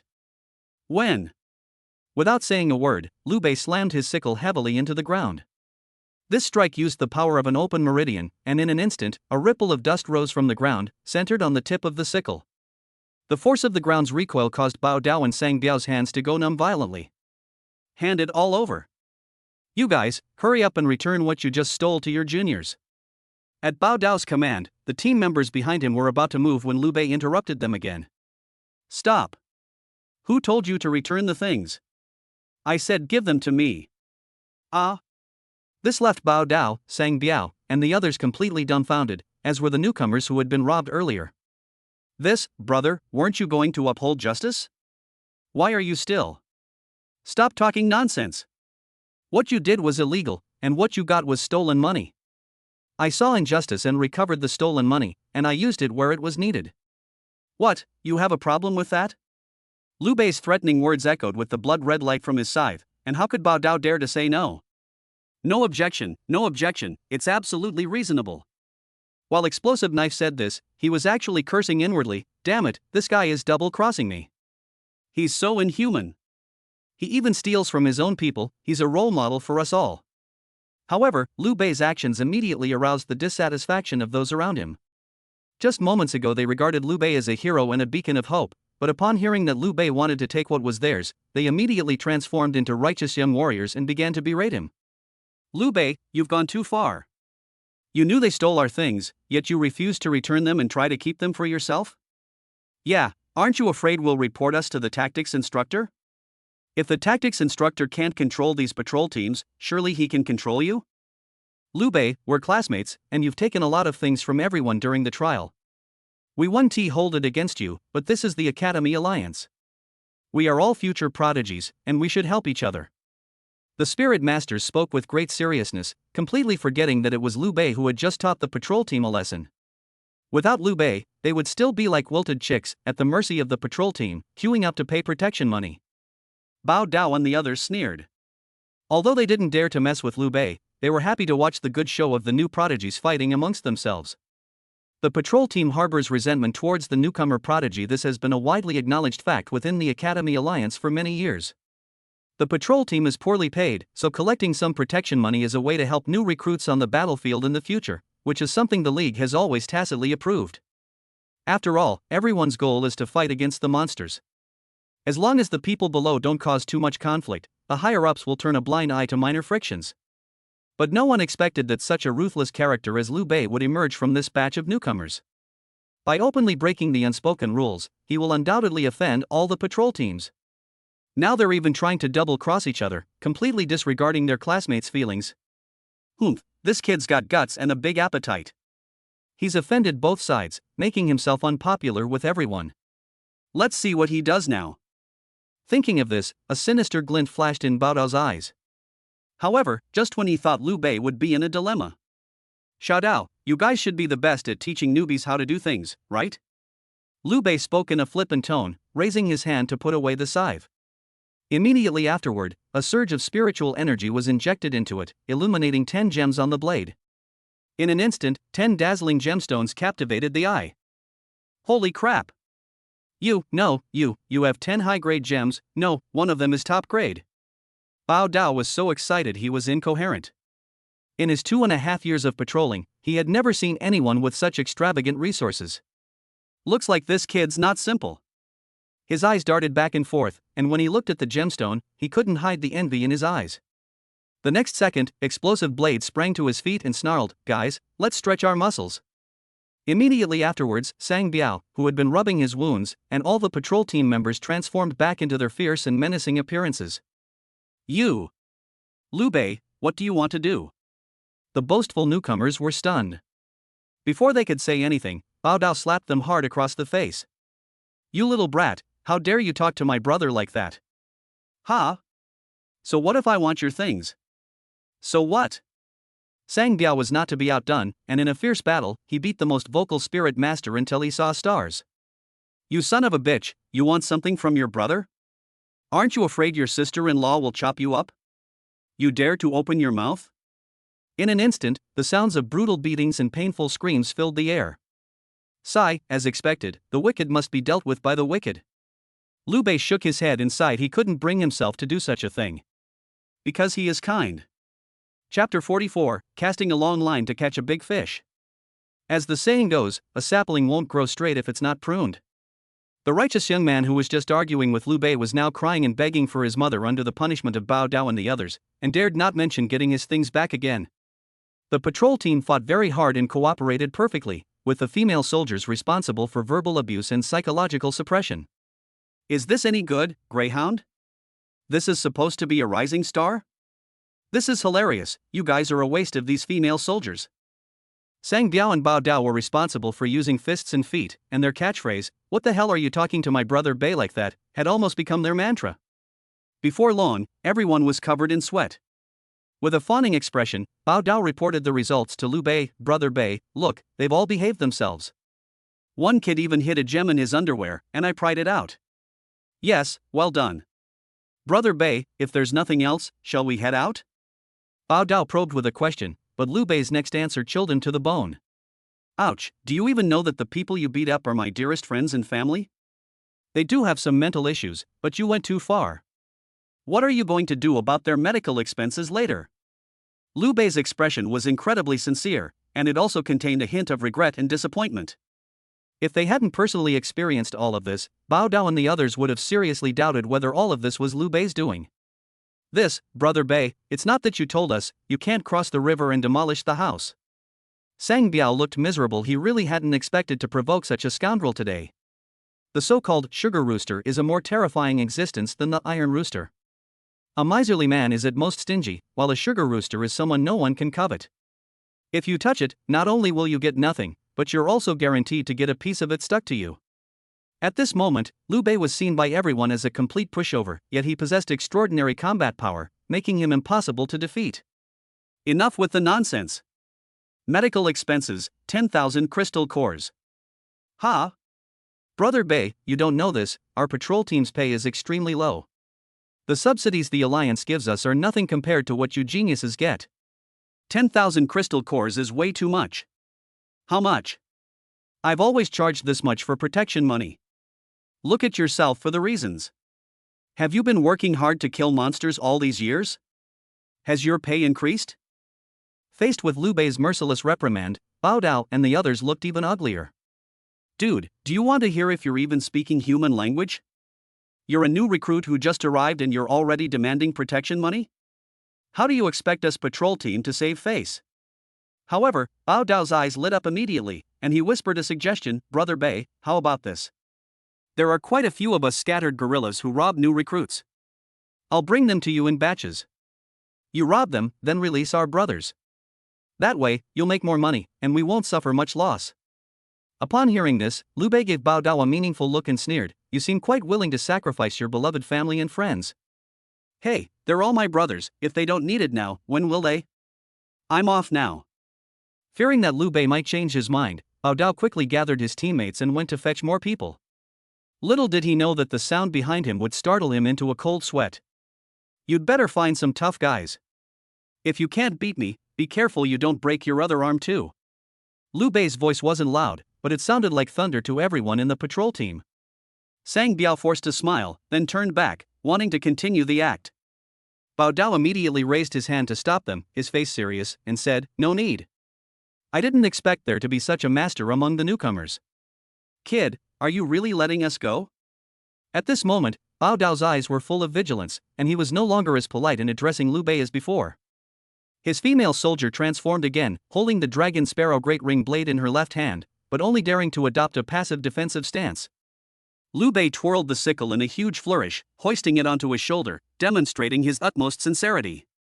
"Of course, if I don't let you go, who will help me catch the big fish?" "Oh, so you're saying there's a new recruit who's fearless and wants to set the record straight in the patrol team? Tell them again that the newcomer has 10 top-grade gems. Make sure you mention them all, the more the merrier." Mad. Unprecedented madness. Liu Bei's arrogant attitude far exceeded that of any other powerful person Bao Dao had ever seen.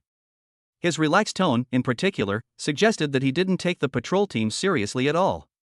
It should be noted that the entire Academy Alliance has more than a dozen patrol teams, many of which are powerful individuals at the late stage of the second tier. Among the 3 strongest captains, there is a master who has 1 foot in the early stage of the third tier. This is no secret in the entire league, and Liu Bei couldn't possibly be unaware of it, yet he still dares to be so presumptuous. 10 high-grade gems, including 1 top grade 1. Such resources would definitely tempt many people to take the risk, even if it meant incurring the wrath of the tactics instructor. "All right. Since you're so generous, brother, let's see who's the best later." Explosive Blade led his team members backward for more than 10 meters before turning around and fleeing like the wind. After they left, a familiar face came to Liu Bei's side from the crowd. "Brother Liu, I." The person who arrived was Li Xian, the only newcomer who wanted to team up with Liu Bei during the second round of exams. Because the female soldier is a mountain-splitting axe, she is nicknamed Big Axe Bro, but in Liu Bei's place, he only dares to call himself Little Axe.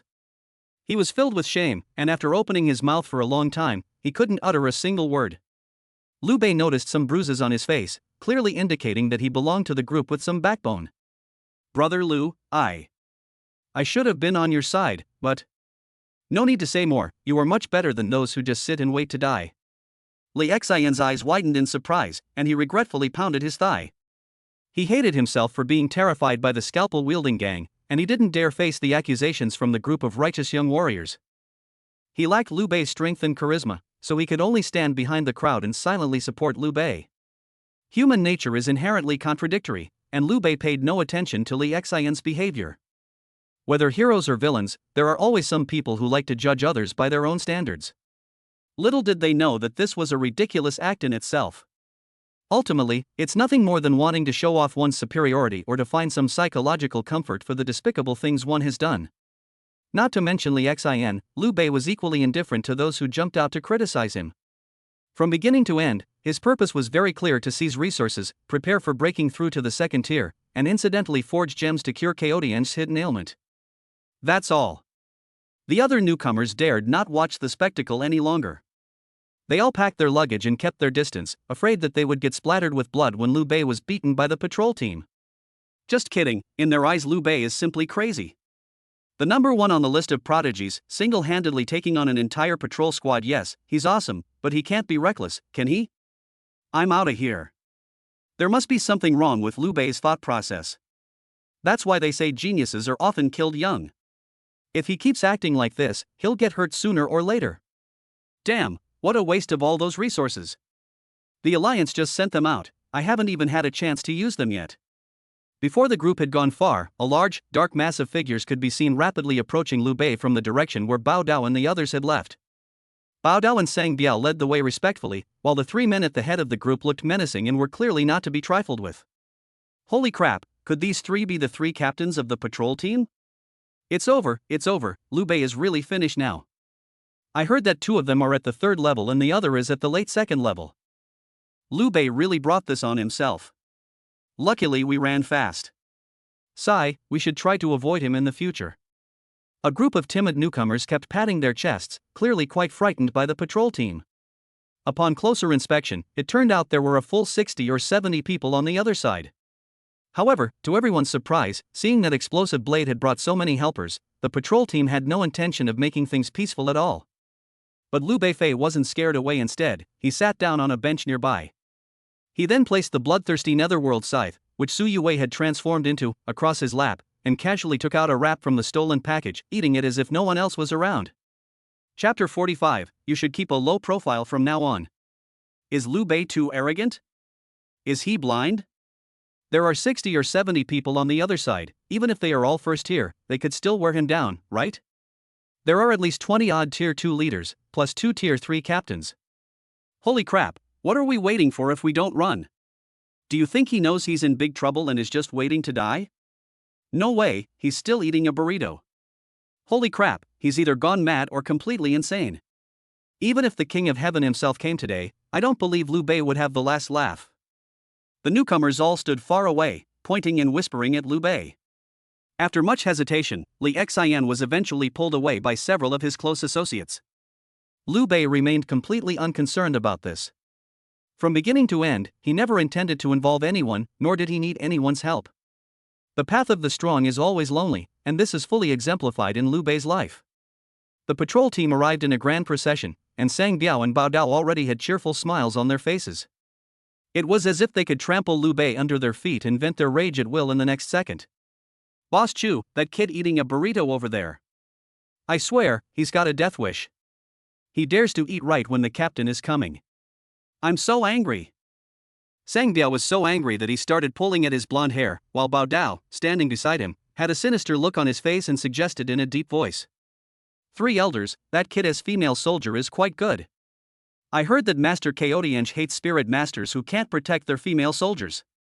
Why don't we take his female soldier Hehe, that way, he will definitely be expelled from Master Chaotiange's school. Throughout the entire process, the 3 captains remained silent, their faces grim as they strode forward. The leader was the strongest of all the patrol teams, named Chu Yushuan. This person is quite famous in the patrol team. It is said that he is a member of the Chu Zhan family, an elder of Tsanglin, and belongs to a collateral branch of the Chu family. Relying on the power of the Chu family behind him, Chu Yushuan usually acts very arrogantly. If nothing unexpected happens, he will be selected by the tactics teacher again after the orientation this year, and will most likely be assigned to Fengqing's strategy group. When Sang Biao was still 10 meters away from Liu Bei, he shouted and rushed to the front, cursing as he spoke. You brat, how dare you act so arrogantly in front of our patrol team? Do you even see our 3 captains? I saw it. Liu Bei said casually, finishing the last bite of his crepe. This almost made Sang Biao faint with anger. Damn it, you little brat, you wanna die a fat man, huh? Grandpa will grant your wish. After saying that, the soldier's wife, who was suffering from stagnation, immediately transformed into human form. To Liu Bei's surprise, this tall and burly soldier was actually a long, crimson whip. The whip cracked loudly in the air as it was lashed out, and it was about to strike Liu Bei. Roll! A sharp shout came from behind Sang Biao. He never expected that Boss Chu would kick him hard in the buttocks. Sang Biao fell flat on his face, looking at Chu Yushuan with a puzzled expression. Bao Dao was also confused, thinking that Boss Chu was annoyed by his underlings, so he quickly explained, Captain, it's that kid who's been bullying us, and Biao Zi just wanted to be the first to step in. You're a fucking idiot too. With another sharp shout, the captain next to Chu Yushuan grabbed Bao Dao's head and slammed him down in front of Liu Bei. Exploding Blade was stunned by the fall. Big brother, what happened to you? To everyone's astonishment, the 3 menacing patrol captains actually bowed respectfully to Liu Bei. What's going on? Chu Yushuan is the most awesome person in the patrol team. He was one of the most ruthless in robbing newcomers in previous years. Wasn't he the one who hated these exceptionally talented and promising young talents the most? Why is he bowing to this kid? Chu Yushuan. Guo Jian. Pan Pang. Greetings, young Master Liu. This. Bao Dao was stunned speechless by what he saw. The 3 tyrants in the patrol team, veterans who had robbed countless new recruits, were surprisingly respectful to a newcomer. They still call him young Master Liu. Just who is this kid? In the distance, the newlyweds who had already fled were once again having their worldviews shattered. Damn, what are those 3 patrol captains doing? Bowing to Liu Bei? Didn't they come to settle scores with Liu Bei? Liu Bei just gave those explosive blade guys a good beating. No, I've chosen the wrong side again? Damn it, this lets Li Xin get away with it.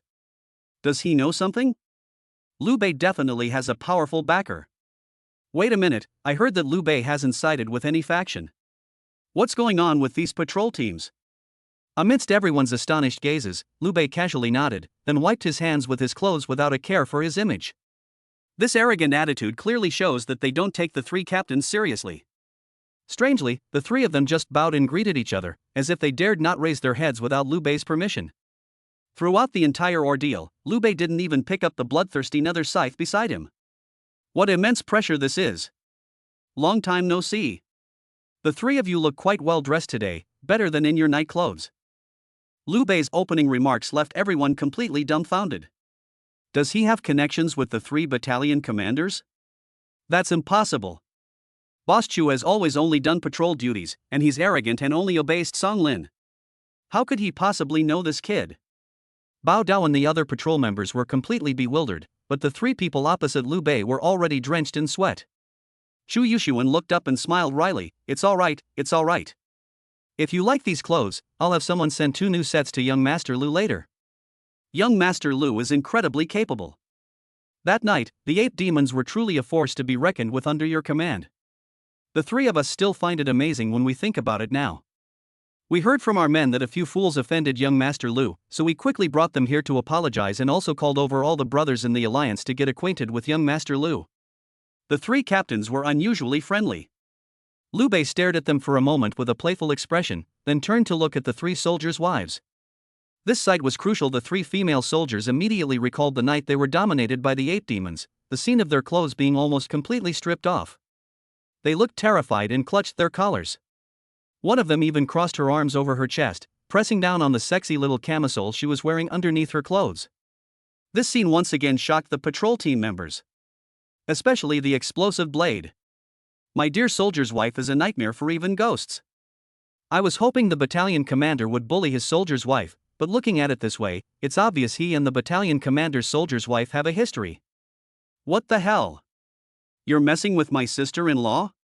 No way, no way, even if the battalion commander is incompetent, he wouldn't hand over his own female soldier, would he? This kid has a much bigger appetite than I expected. The more Bao Dao thought about it, the more he realized it made sense. He instinctively protected his female soldier, but then he thought, if even Boss Chu couldn't protect his sister-in-law, then no matter what he did, it would be in vain. He then pushed the female soldier in front of him. Liu Bei frowned, unable to understand why Bao Dao had made a series of perplexing moves. But subconsciously, his aversion to the explosive blade deepened considerably. The next second, he flashed to Bao Dao's side and grabbed Bao Dao's arm in front of everyone. I told you to bring someone who can fight, otherwise, you'll break this arm too. Ha! You. The power of opening the meridians flowed into Liu Bei's right hand, like a giant iron clamp pressing down on the arm of the exploding blade. At this moment, in Bao Dao's eyes, Liu Bei was no longer a greenhorn, but a ruthless and terrifying killer. With a crisp crack, explosive knife's other arm also fell limply to the ground. His pupils suddenly contracted, and he was in so much pain that he was covered in cold sweat. He turned his head to ask Chu Yushuan and the others for help. But Chu Yushuan and the other 2 remained indifferent, showing no concern whatsoever for his life or death. At the same time, Liu Bei's soft voice rang out, "You and your soldier wife, from now on, will both keep a low profile, understand?" Bao Dao nodded repeatedly in fright. Understood, Brother Bei. How about this, I'll put her tail between her legs tonight and send her to your place. Upon hearing this, Liu Bei couldn't help but glance at him. He had considered that there might be some turmoil within the league, but he didn't expect it to be this outrageous. If even a low-ranking patrol leader like Bao Dao is so spineless, one can only imagine how spineless his men are. No wonder Coyoteange doesn't like him. If anyone truly desecrated the ultimate weapon body, it would definitely be this exploding blade. A person who can even give up his own female soldiers is not worthy of cultivating the power of the Song of Heaven. Slap. Liu Bei slapped him hard across the face and demanded, "Who do you take me for?" Explosive blade looked aggrieved, thinking to himself, "Isn't this what you like? My female soldier may not be the prettiest, but she has a decent figure." Little did he know that Liu Beifei's elaborate schemes were not driven by lust or simply by the desire to plunder resources. In fact, Liu Bei had long known that the three captains of the patrol team were the masterminds sent by Chu Laoding to attack him that day. His real purpose was to get the patrol team to help him hunt down monsters. Chapter 46, Double Crossing. Liu Bei is not an unreasonable person. If he says he wants 10,000 crystal cores, then he wants 10,000 crystal cores. He didn't raise prices just because more patrolmen came. Of course, the team members who could easily gather that many members were not enough. Sang Biao even dug out the crystal cores hidden in his soldier's wife's underwear, and in the end, he only managed to scrape together 3,000. The remaining 7,000 was naturally raised by Chu Yushuan, with all the members of the patrol team contributing together. Liu Bei had no objection to this. As for how the blade breaking squad would make amends to his beloved family and friends in the future, that was his own problem. After the compensation was paid, Chu Yushuan and the others still did not dare to leave on their own. Instead, they respectfully asked Liu Bei, "Young Master Liu, is there anything else you need?" "You know what, I actually do need your help with something." Liu Bei was not polite at all, a playful smile playing on his lips. This made Chu Yushuan secretly groan, when is this ever going to end? Explosive blade, of all people to mess with, you had to pick on Liu Bei. "I'm looking to hunt a few monsters recently." "Your patrol team fights in the wild all year round, so you must be familiar with the distribution of monsters, right?" Chu Yushuan frowned slightly, guessing that the demonic beast Liu Bei wanted to kill was probably not so simple. Even before he arrived, he had heard that Liu Bei had chosen to study teacher Coyote and strength training. "I wonder, what kind of demonic beast does young Master Liu wish to kill?" "A second-tier human-faced owl, and a third-tier lava crocodile." "Really?" Chu Yushuan's heart skipped a beat. What Liu Bei really wanted was the material needed for a strength spirit master to break through to the second tier. The claws of a second-tier human-faced owl, the heart of a third-tier lava crocodile. However, what shocked him the most was a material that Liu Bei hadn't mentioned: a third-tier ape demon eye. It should be noted that if you want to cultivate strength, these three materials are indispensable. But Liu Bei deliberately avoided mentioning the ape demon eye, and the only explanation is, Old Chu was absolutely right, that third-tier ape demon king did indeed die at Liu Bei's hands. Chu Yushuan was so certain because the ape demon eye was an extremely valuable material for any faction. Unless Liu Bei kills him personally, no force will ever give up the ape demon eye. Ancient texts also record that those who possess the ape demon eye can control ape demons in battle. In addition, Liu Bei also possesses a top-grade power gem, the raw material for which he forged it is the crystal core of a third-tier demon beast. These clues, when pieced together, immediately revealed the truth behind Liu Bei's killing of the ape demon king. Chu Yushuan gasped, secretly glad that he had never intended to go against Liu Bei from the very beginning. However, hunting man-faced owls and lava crocodiles is still too much to ask of anyone. "Young Master Liu, if I may be so bold, both of these monsters are quite difficult to hunt. Although the human-faced owl is a second-tier monster, it is rare and elusive, and moves extremely fast. Even if we find it, we probably won't be able to capture it. And those lava crocodiles, they usually live in groups, and they all live in the harsh environment of lava swamps. For a third-tier lava crocodile, we'll need to send out at least 3 squads. At this point, Chu Yushuan smiled awkwardly and said, "Young Master Liu, I can only summon so many people within the alliance to carry out such a large-scale hunting operation. I don't have that kind of authority." "That's true." Before this, Liu Bei had studied the rules and regulations of the Academy Alliance in detail and had also conducted a preliminary investigation into the extent to which Chu Yushuan and his group could take action, so he knew that what Chu Yushuan said was true. "But it's not a big problem. I just need you to help me pinpoint the location of the human-faced owl. I'll handle the capture myself. As for the lava crocodile..." Liu Bei glanced at the 3 captains. These 3 seemed to have been traumatized by Liu Bei's ape demon horde, and for a moment they all felt their hair stand on end. "I need the 3 of you to come with me. You don't need to do anything. Just help me lure out the lava crocodile, and I'll handle the rest myself." "Ah?" Chu Yushuan wondered if he had misheard, while Bao Dao was terrified. As for the others, they were already numb. "Young Master Liu, those are third-tier lava crocodiles, their strength is probably even greater than that of the ape demon king, and if we provoke a whole group of them, we might not be able to escape. Yes, and there's also the man-faced owl. Those things are not to be trifled with either, they're very cunning. If one of them catches you and throws you down from the sky, you'll definitely be half dead." "Young Master Liu, you're not joking, are you?" Liu Bei's face turned cold. "Do I look like I'm joking?" "Doesn't seem like it." Chu Yushuan wanted to say something more, but Liu Bei held up two fingers and said, "I'm always fair in my dealings. As long as you help me get these two things sorted out." "What?" Chu Yushuan's face lit up with joy, but Liu Bei's next words almost made him vomit blood. "I'll waive your protection fees for the next 2 months." "This. The two captains next to Chu Yushuan almost fainted. They thought Liu Bei was going to spit out 2,000 crystal cores. It turned out that not only did this kid not spit them out, but he also wanted to continue to cheat others. What a degenerate and chaotic world this is. Seeing Chu Yushuan's troubled expression, Liu Bei reminded him, "Captain Chu, if you handle this matter to my satisfaction, I can let bygones be bygones regarding what happened in the chaotic area before. How about it?" "Things in the chaotic area?" Chu Yushuan's heart skipped a beat. Only then did he realize that he had fallen into Liu Bei's trap step by step. From the very beginning, when Liu Bei stumbled upon Bao Dao and the others doing their routine business, it was clear that what he was after was more than just the crystal core. He knew very well that once Bao Dao was released, he would definitely seek revenge, and as the patrol captain, he would definitely have to come and settle things after hearing about Liu Bei's fearsome reputation. In this way, Liu Bei could assert his right to demand compensation first. Then, when he was being polite, he would bring up the matter of hunting monsters. If he didn't get the answer he wanted, he would use the matter of the chaotic zone as leverage. Is he really a fresh graduate from the academy? How can someone so young be more shrewd and calculating than Elder Chu? Yes, this kid even tricked old Master Chu before. Even before Liu Bei arrived to report for duty, Elder Chu had instructed him not to provoke Liu Bei lightly. Thinking of all this, Chu Yushuan broke out in a cold sweat. However, in reality, Liu Bei's thoughts were more complex than his. Currently, Liu Bei is the deputy leader of the strategic team and holds the rank of sergeant in the alliance, which is one level higher than Chu Yushuan, the patrol captain. Moreover, Liu Bei's current value is extremely high. As long as he speaks, every tactics coach will have to give him some face. If Chu Yushuan doesn't cooperate, he can easily bring up the tactics instructor again to force Chu Yushuan to comply.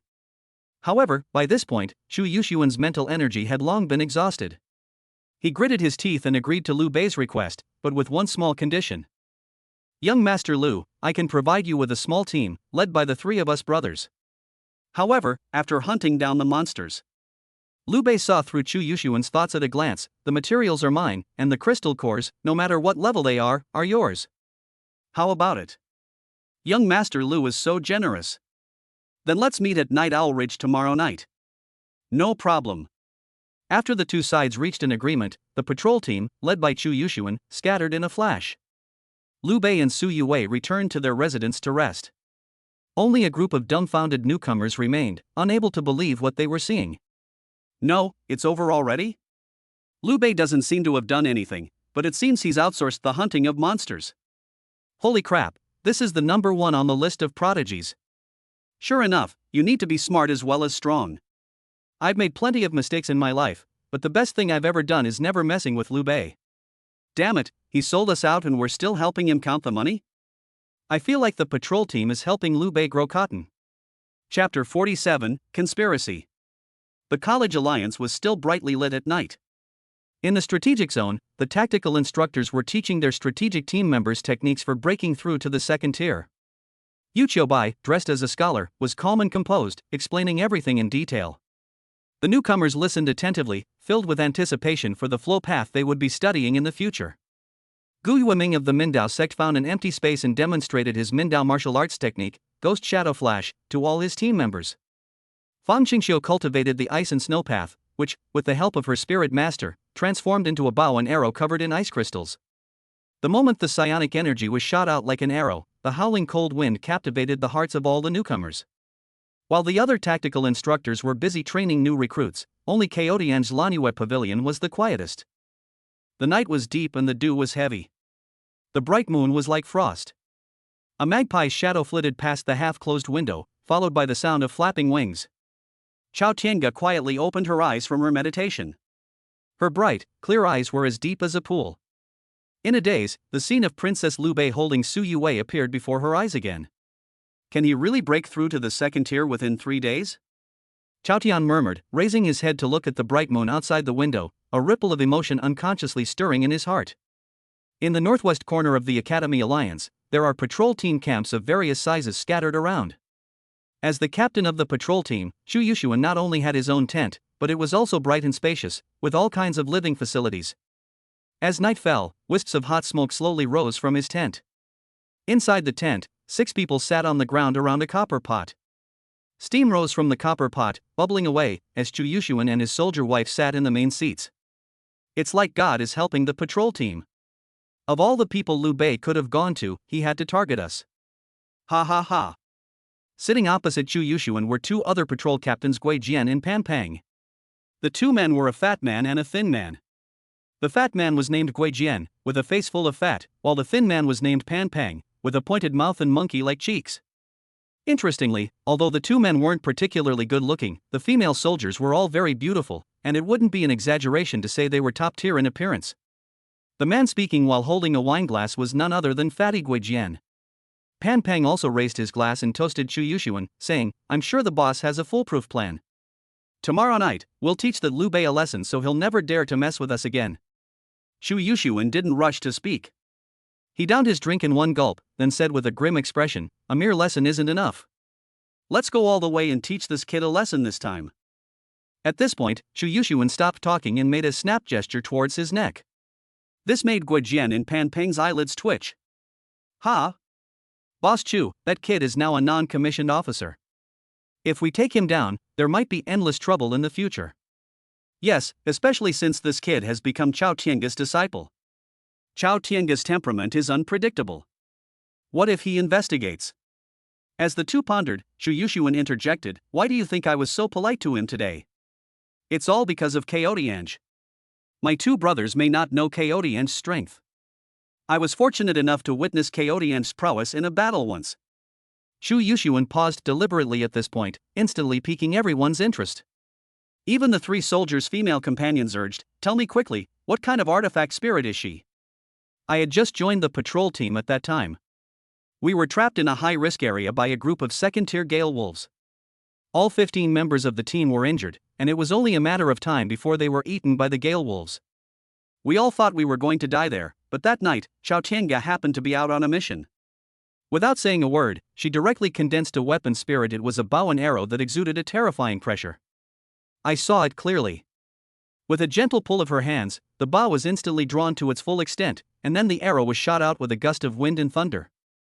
After that, a huge bison-like beast charged out. Then what? Chu Yushuan shrugged, and then?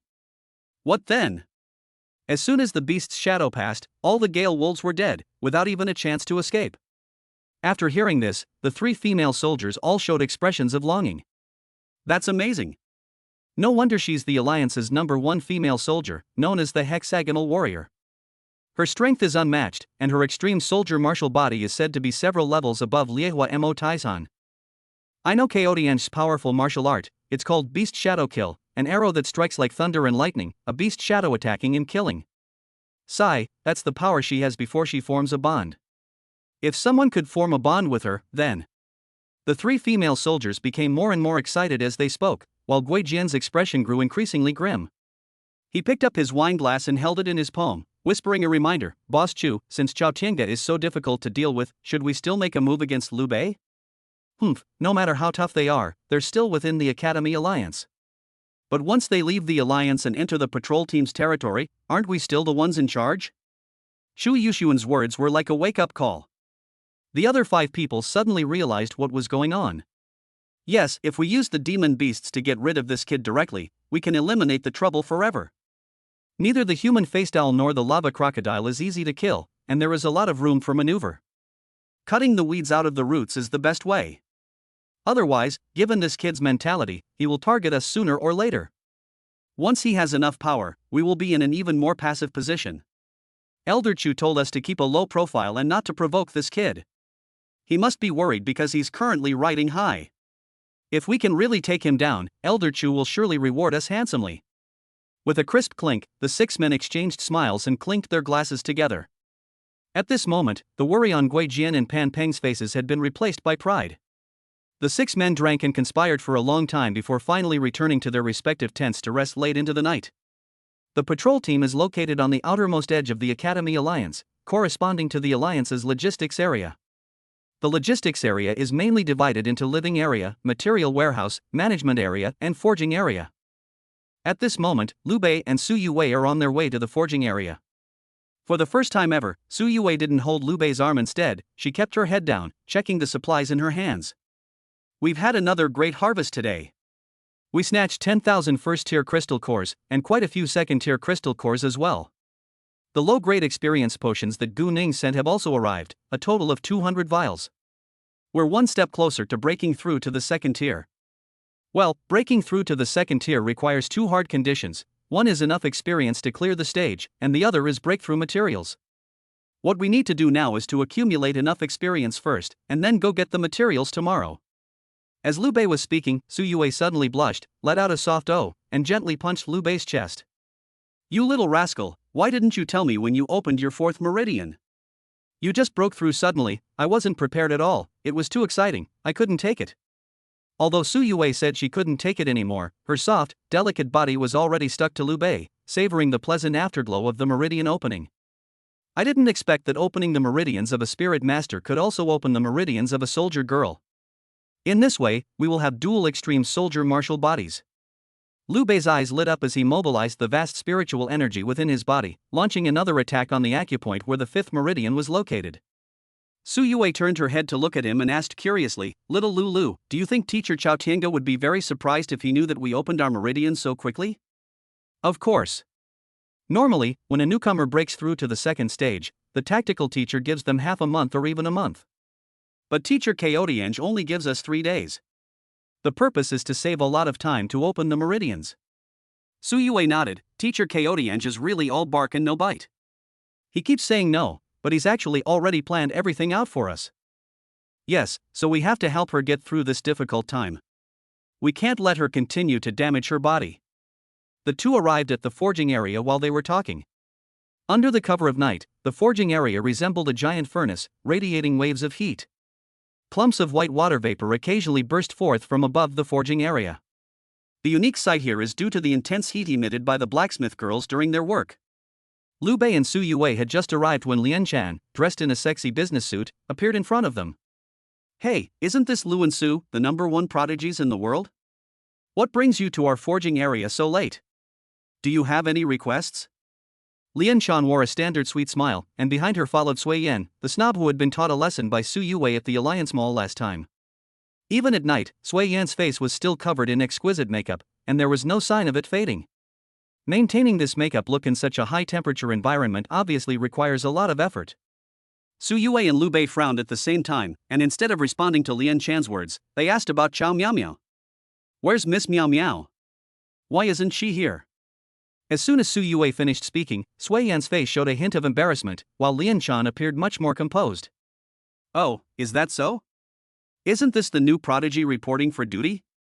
Our forging female soldiers have had a lot of work these past 2 days, and Miao Miao is working overtime in the forging room. We're looking for her. Oh dear, Miao Miao's level isn't very high, and the success rate isn't stable. Why don't you two consider me? My artifact spirit is in a great evolution cauldron, which can perfectly serve you too. Sui Yan's self-recommendation made Liu Bei feel uneasy. He repeated that he wanted to find Chow Miao Miao, but this time his tone was noticeably colder. Chapter 48, 1 Man Against 5. We made it very clear that we want to find Chow Miao Miao. If you keep making excuses, I don't mind giving you another chance to relive that experience at the Alliance Mall. Su Yue deliberately whispered in Sui Yan's ear, and Sui Yan was so frightened that she trembled all over and quickly ran behind Lian Chan. The image of Su Yue conjuring the bloodthirsty nether scythe in the Alliance Mall that day, smashing herself down with a single scythe, and then stomping on her own neck, is still vivid in my mind. Sui Yan still feels a chill run down her spine when she thinks about it. Manager Lian, what do we do? What's the rush? Lian Chan scolded softly, then turned to Liu Bei with a smile. Please don't misunderstand, Miao Miao is indeed working overtime. I'll have Sui Yan call her over. Sui Yan felt as if she had been granted a pardon after hearing this, and turned around to leave the scene as soon as possible. Stop. We'll go with you. Liu Bei and Su Yue flanked Sui Yan, who was so frightened that her legs trembled uncontrollably. She turned back to look at Lian Chan again. Lian Chan couldn't help but shake her head helplessly, sighing inwardly at how useless her cousin was. She really shouldn't have put her in a management position. Even if Lu and Su are terrifying, they are not the black and white impermanents. Alright, then please follow me. Lian Chan smiled gently and led the way, with Sui Yan following closely behind. Soon, the group arrived at a small forging room. The place was hot and humid, with a harsh environment. A burning incandescent light bulb overhead flickered incessantly, causing extreme discomfort to the eyes. Inside the room, two older female soldiers were urging Chow Miao Miao to hurry up with her forging. Get to work. If you can't assemble a top-grade potion, you're not getting a day off. You still think you're in management? You're just a factory worker on the assembly line. Let me tell you the truth, someone upstairs has told you to be stricter with you.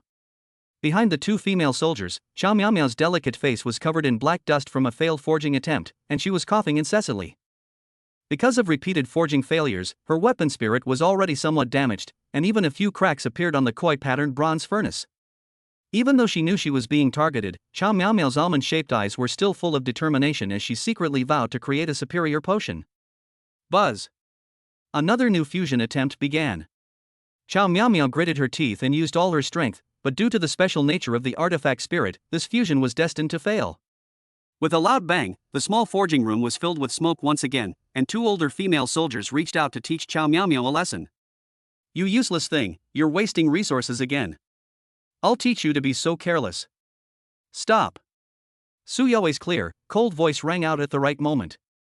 She quickly stepped forward, grabbed a female soldier's wrist, and twisted it tightly around her arm. Instantly, the female soldier grimaced in pain. Hey, who are you? How dare you lay a hand on us blacksmith girls? Don't you know how vital we are in logistics? Still being stubborn? Let me tell you, I'm a combat soldier. I can't stand you bunch of bullies who rely on your power. Su Yue applied force with her hand, and a crack was heard. Clearly, this stubborn female soldier's arm wasn't that strong, it dislocated with just a little force. Ouch! A pig-like scream rang out, and the soldier next to her was about to help when Su Yue raised her foot and kicked the man in the stomach. After a muffled thud, large beads of cold sweat appeared on the soldier's face, and she clutched her stomach tightly with both hands, unable to utter a sound. Seeing this, Sui Yan's eyes lit up, and she quickly clapped her hands. Suddenly, 5 burly spirit masters ran out from both sides of the forging room. These people all exuded genuine second-tier auras as they slowly approached Liu Bei. At the same time, Lian Chan remained silent and quickly withdrew from the encirclement with Sui Yan.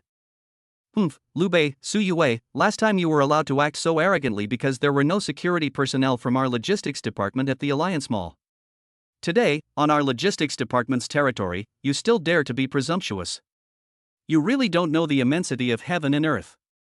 Sui Yan's voice was sharp and sarcastic, and the fear and respect she had shown earlier were gone from her face, replaced by mockery and resentment. She was well aware that Liu Bei was the #1 prodigy among the newcomers, but to put it bluntly, he was only at the first level. Compared to the second-level helpers she had found, he was nothing. It should be noted that after a spirit master breaks through a realm, their 5 basic attributes, strength, intelligence, speed, health, and spiritual energy reserves, will all be greatly enhanced. In particular, second-tier spirit masters often learn martial arts skills. With martial arts skills and overwhelming numerical superiority, the outcome of the battle is predictable. In the forging room, Chow Miao Miao saw Liu Bei and Su Yue. Her large, almond-shaped eyes first lit up with a bright light, but immediately, her eyes filled with worry as she reminded them. No, don't fight the security personnel for my sake. They are all second-tier spirit masters. Liu Bei, you can't beat them. Based on this one sentence alone, Su Yao's approval of Chow Miao Miao rose to a new level. Miss, we knew we were right about you. Don't worry, Lulu and I will get you out of here soon. Su Yue smiled and broke the arm of another female soldier, leaving the 2 female soldiers in the forge with no room to resist. Upon seeing this, the security personnel shouted insolence and charged straight at Liu Bei.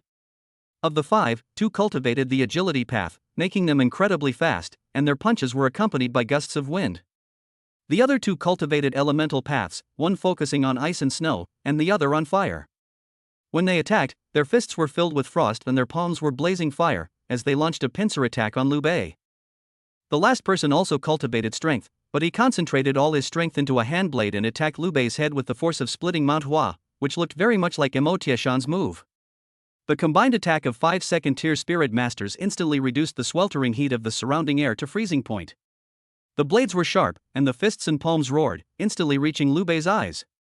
However, the 5 people didn't see how Liu Bei made his move at all, they only heard a series of violent gusts of wind. They reacted incredibly quickly, each unleashing their own martial arts techniques to clash with Liu Bei. Bang! Thump! Bang bang bang! After a series of muffled thuds, all 5 of them simultaneously felt a terrifying force coming from the fists and palms they had exchanged with Liu Bei. It was like being rammed head-on by a heavy truck. The immense force blasted all 5 of them away, sending them crashing heavily against the walls of the forging room corridor, blood gushing from their mouths. The 5 looked at their bodies in disbelief and simultaneously discovered that their arms had been twisted into pretzels. The pain was excruciating, affecting vital organs and internal viscera. The pain quickly spread throughout their bodies, and all 5 of them collapsed to the ground, rolling around and groaning in agony. This scene completely stunned Sui Yan and Lianshan, who were watching from the sidelines. Just as dumbfounded as they were Chao Miao, who was also worried for Liu Bei. "You were rude to my friend. I just wanted to show some concern for him, and you hired people to beat him up, trying to kill this promising newcomer here. Manager, this doesn't make sense, does it?" At this moment, Liu Bei's voice was so calm and composed, yet it carried a strong sense of threat. To Lianshan, it was more frightening than thunder in dry land. She couldn't bear the charge of murdering a promising newcomer, especially within the alliance. Furthermore, she only wanted Sui Yan to call someone over as a precaution, but she never expected the 2 sides would actually start fighting. Even more unexpectedly, Liu Bei, a mere first-level spirit master, was able to take down all 5 of the strongest security guards in the logistics department. Now she couldn't explain herself logically or emotionally. Smack! Lianshan turned around and slapped Sui Yan across the face. The slap was so powerful that it knocked Sui Yan to the ground, blood trickling from the corner of her mouth. "You bastard, I told you to get security to patrol at night. Who told you to bring people to cause trouble for Liu Bei? It was just a misunderstanding. Why did you start fighting with that new prodigy?" "Cousin, I. Shut up. Who's your cousin? Don't you know that you can't be related by blood within the alliance? If you want to claim kinship, go home and find someone else." Lianshan's face turned bright red, and she looked genuinely angry. Sui Yan was so frightened that she dared not say anything more and could only secretly wipe away her tears on the ground. By this time, the mist in the corridor had dissipated, and a security guard recognized Liu Bei's identity, saying incredulously, "It's you, Liu Bei, the #1 prodigy of the wind and cloud, the wielder of the bloodthirsty netherworld scythe.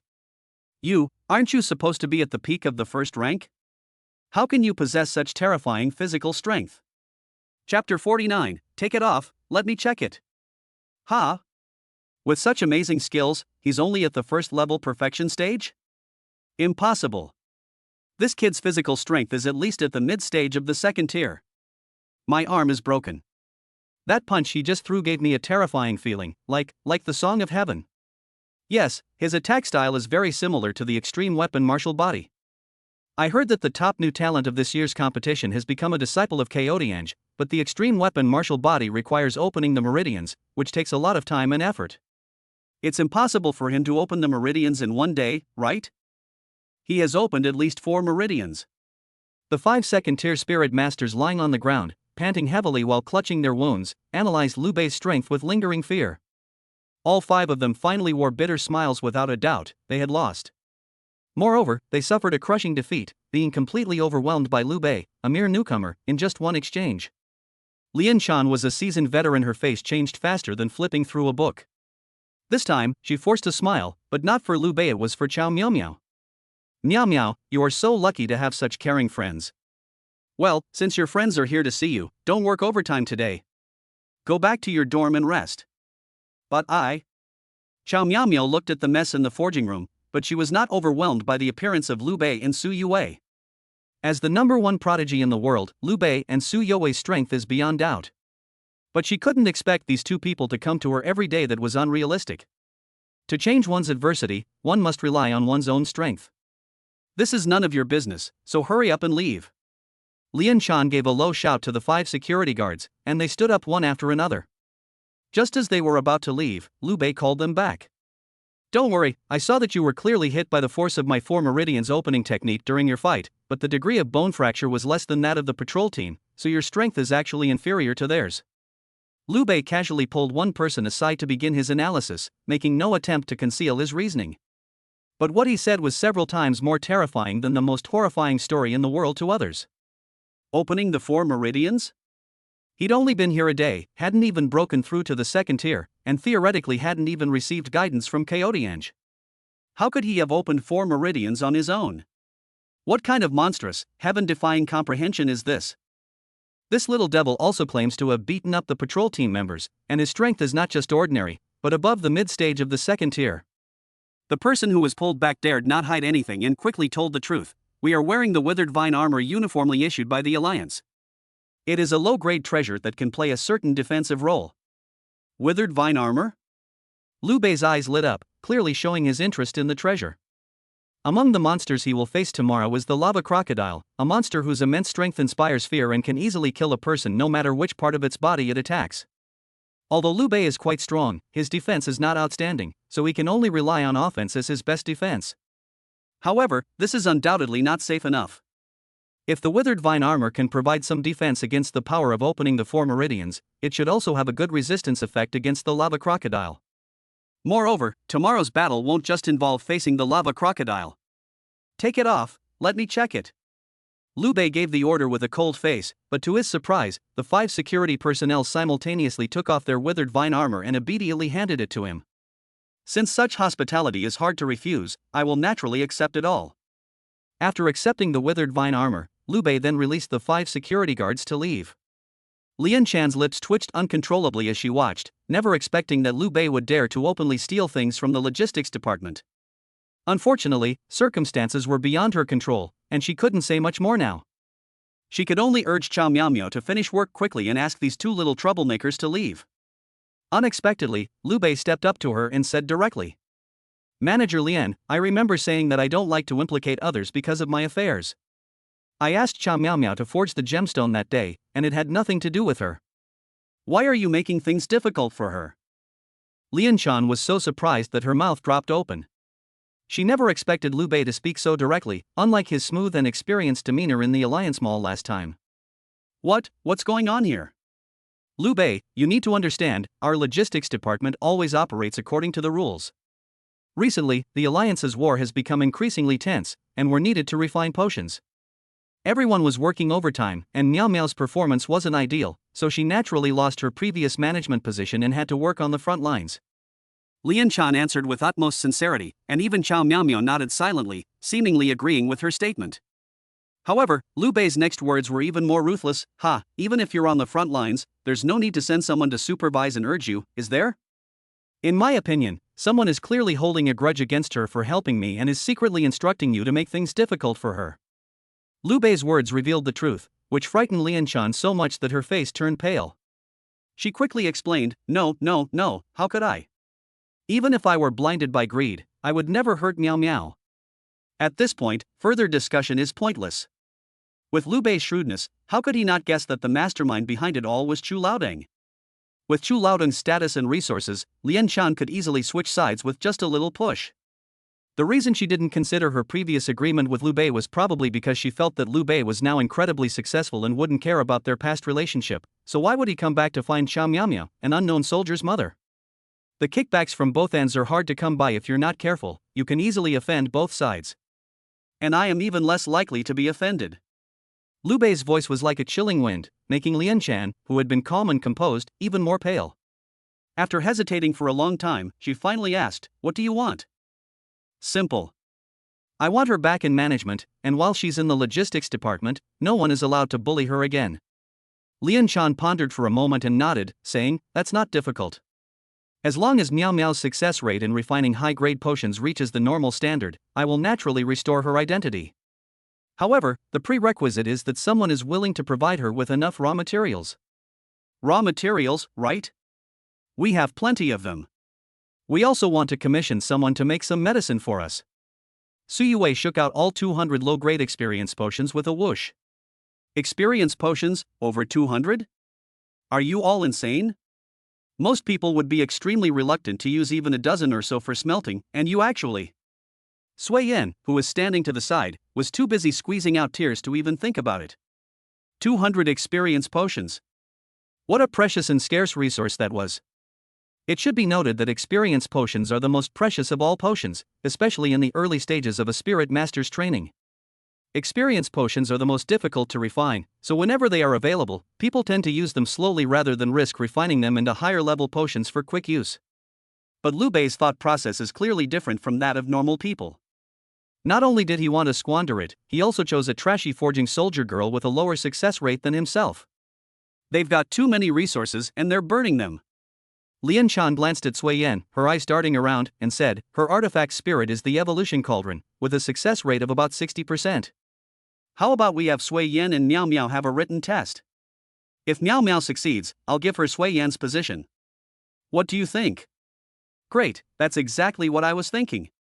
Liu Bei accepted the challenge directly on Chao Miao Miao's behalf. Chao Miao Miao hesitated for a moment, but when she saw the determination in Liu Bei's eyes, she couldn't help but recall the dreamlike scene of fighting side by side with Liu Bei and forging the top-quality gem together. It seems that with Liu Bei around, there's nothing in this world that can't be done. Chapter 50, Koi Carp Furnace vs Evolution Cauldron. Before the competition began, Su Yue thoughtfully wiped the dirt off Chao Miao Miao's face. Chao Miao Miao was somewhat flattered, while Lian Chan and Sui Yan were even more surprised. Isn't that bloodthirsty Nether Scythe only gentle and considerate towards Liu Bei? She seems unapproachable to everyone else, so why is she so kind to Miao Miao? I really don't know how Miao Miao caught her eye. Such a big project has benefited that girl again. Sui Yan grew increasingly jealous as she spoke, while Lian Chan, as if nothing had happened, gently patted her shoulder and encouraged her. No matter how much they like Miao Miao, they still have to see the results. As long as Miao Miao loses the competition, the big project will definitely fall into our hands. Don't embarrass me. Don't worry, cousin. Sui Yan patted her slightly sagging chest vigorously, her eyes full of disdain as she looked at Miao Miao. That girl has only been at the mid-stage of the second tier for a few days, and she doesn't have much experience in smelting potions. Look at the mess she's made of the forging room. It would be strange if she could beat me. Her previous success in forging gems was probably just pure luck. Even if Liu Bei and the others have a lot of potions this time, it won't matter, high-quality potions aren't made by sheer quantity. Sui Yan deliberately raised her voice when she spoke, still unwilling to give up on Liu Bei's request, thinking that perhaps Liu Bei would change his mind at the crucial moment. However, Liu Bei only stared at her for a while, and then activated his Eye of Insight. Sui Yan, a rank soldier girl evolution cauldron. Attack power, 35-100. Durability, 80-100. Trait, Alchemy Mastery, random buff. Evaluation, the success rate of her alchemy is 60%, and the resulting potions will likely have a small amount of additional attributes. These attributes are related to the soldier's personality. The potions she concocts always have a seductive quality, which may be the main reason for her sagging breasts. Liu, you only said that if Miao Miao wins, I will reinstate her position, but you didn't say what would happen if she loses. Lian Chan's eyes flickered, her tone playful, and she offered the stakes for the competition. How about this? I happen to have a commission for 50 potions, and Miao Miao is also going to refine 50 potions. Let's see who can successfully refine more high-grade potions in the end. If Sui Yan wins, Miao Miao can continue to hone her skills at the grassroots level, and I'll take over your project. How about that? Humph, Lian Chan really knows how to play her cards right. In this way, she benefits from both sides. A glint of light flashed in Liu Bei's eyes as he pushed all 200 vials of medicine in front of Lian Chan and said nonchalantly, Manager Lian is being too petty. If we're going to play, let's play big. 200 potions is the maximum. If Miao Miao wins, the potion Sui Yan refined will also be mine. If you win, I'll cover all your losses from this trial. What? Lian Chan never expected that Liu Bei would go so far with just one word. It's important to understand that alchemy is not the same as gem forging. The losses involved are much greater, and experienced potions are more valuable than crystal cores of the same grade. Seeing the hesitation on Lian Chan's face, Liu Bei and Su Yue exchanged a glance, and the latter immediately took out the crystal core storage, which showed the number of crystal cores 10,000. 10,000 crystal cores? You're using so many resources just to cover for this girl? You're insane. You're absolutely insane. Sui Yan's eyes lit up, and before Lian Chan could react, she grabbed 200 vials of medicine and went into the forging room. Lian Chan felt a slight unease, but the stakes Liu Bei offered were too tempting. Reason told her that she had to continue the competition. Xiao Miao took a few deep breaths and led Su Yue and Liu Bei into the forging room. Wait a minute. Only one female soldier can go in at a time, Su. You'd better wait outside with me. Lian Chan mustered her courage and called out to Su Yue. Deep down, she always suspected that Chao Miao's successful forging last time was related to Su Yue. As for Liu Bei, he's just a spirit master and doesn't have any weapon spirit forging skills, so let him keep him company if he wants to. Alright, I'll wait here and see how you lose. Su Yue's tone was full of confidence. Liu Bei and Chao Miao didn't waste any time and hurriedly entered the forging room. LED screens lit up simultaneously on the doors of the two forging rooms, indicating that the number of successful refining processes had been reset to 0, and broadcasting the results of Chao Miao and Sui Yan inside the forging rooms in real time. News of the contest between the two spread quickly, and many female soldiers who had finished their shifts rushed over upon hearing the news. What kind of luck does Chao Miao have? How did she manage to get close to Liu Bei and Su Yue, such big shots? Last time, she forged 10 gems in a row, and they were all high grade. I'm so envious. I heard it was even more outrageous today. Liu Bei smashed 200 low-grade experience potions in a fit of rage to redeem Miao Miao. What? 200 sticks? My goodness. Does the number 1 on the popularity chart eat this well? Our year's number 1 only got 50 sticks. Hey, Liu Bei didn't side with either side before the exam, so the reward he received was more generous than any previous top scorer. Hey, look, there's a reaction on Sister Sui Yan's door. A female blacksmith pointed at Sui Yan's forging room and shouted loudly. The LED screen clearly displayed, medium-grade experience potion 2. As expected of Sister Sui Yan and a great artifact spirit with expertise in alchemy, TSK, Chao Miao was going to lose miserably this time. If she really ruined 200 doses of medicine, I wonder how Liu Bei and Su Yue will react. As they were talking, the pattern of successful refining appeared on Sui Yan's door again. Superior Experience Potion 1. Currently using 30 vials of medication. A faint smile appeared on Lian Chan's lips as she subconsciously glanced at Su Yue beside her. Why did Su Yue sit down? Doesn't she care about the data on Chao Miao's door at all? Where did she get her confidence? Or did she simply not have any hope for Chao Miao at all? No, impossible. Who would bring 200 experience potions just to hear a sound? For a newbie breaking through to the second tier, experience potions are extremely valuable. As Lian Chan watched the data on Sui Yan's screen increase, she gradually felt more confident. No matter what Liu Bei and Su Yue are up to, she's determined to win this competition. At least 80 of the 200 low-grade potions will result in a loss, and Liu Bei will have to compensate with over 4,000 crystal cores. Hey, look! There's a reaction on Chao Miao's door. She successfully forged a mid-grade stamina gem? Ha! The competition is about alchemy, why is she forging gems? This is so disrespectful to the competition. Sister Sui Yan is working so hard to refine the potion. The discontented voices from the crowd grew louder and louder, which Su Yue found rather grating. She turned around and gave the group of female soldiers a cold look. In an instant, the entire hall fell silent. The oppressive feeling brought by the SSS-level battle spirit is ingrained in their bones. Even though their cultivation level is not high, the contempt from the top-level spirit still makes everyone feel breathless. The competition is about to end. Sui Yan's score is currently 10 high-grade potions, while yours, why do you still only have a bunch of gems? Lian Chan could no longer hide the smile on her lips, but Su Yue remained completely calm and even let out a big yawn. Don't cry if you lose later. Su Yue's words shocked everyone present once again. At the same time, in the forging room where Chao Miao was, Liu Bei's insightful eye remained open, and finally, Chao Miao's lucky charm reached its peak. Evaluation: due to numerous previous failures and the experience gained during this period, the koi incense burner's characteristics have changed. When enough sacrifices fail, it can unleash a koi burst. If you time it right, it will deliver unexpected surprises. Alright, we've failed 99 times in a row, now's the time. Evaluation: the success rate of the koi furnace is currently 100%. The time has come. Climb to the top together and witness the glorious moment. Liu Bei stuffed all the experience potions he had into Chao Miao's spirit artifact. Chao Miao's face was already flushed, and she was panting heavily. Ha! Refining so many potions at once? I'm afraid I can't handle it. My koi furnace is completely full. What a huge loss it would be if we failed. Looking at the debris and remnants of the failed refining process scattered all over the ground, Chao Miao's heart pounded like a rabbit's, almost bursting out of her chest. It's alright, just do your best. Oh, and these gems too, forge them as well. Ha! Chow Miao Miao's mouth gaped open. She had never tried refining two resources together before. Your koi-shaped incense burner has 3 passages, so it can hold all of these without any problem. You just lacked confidence before. After you succeed this time, I will tell you the secret to success. Really?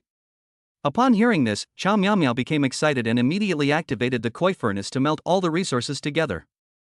In an instant, intense heat was generated in the small forging room, and a large amount of white steam even spewed out from the doorway. What's going on? My god, did Liu Bei ruin Chow Miao Miao?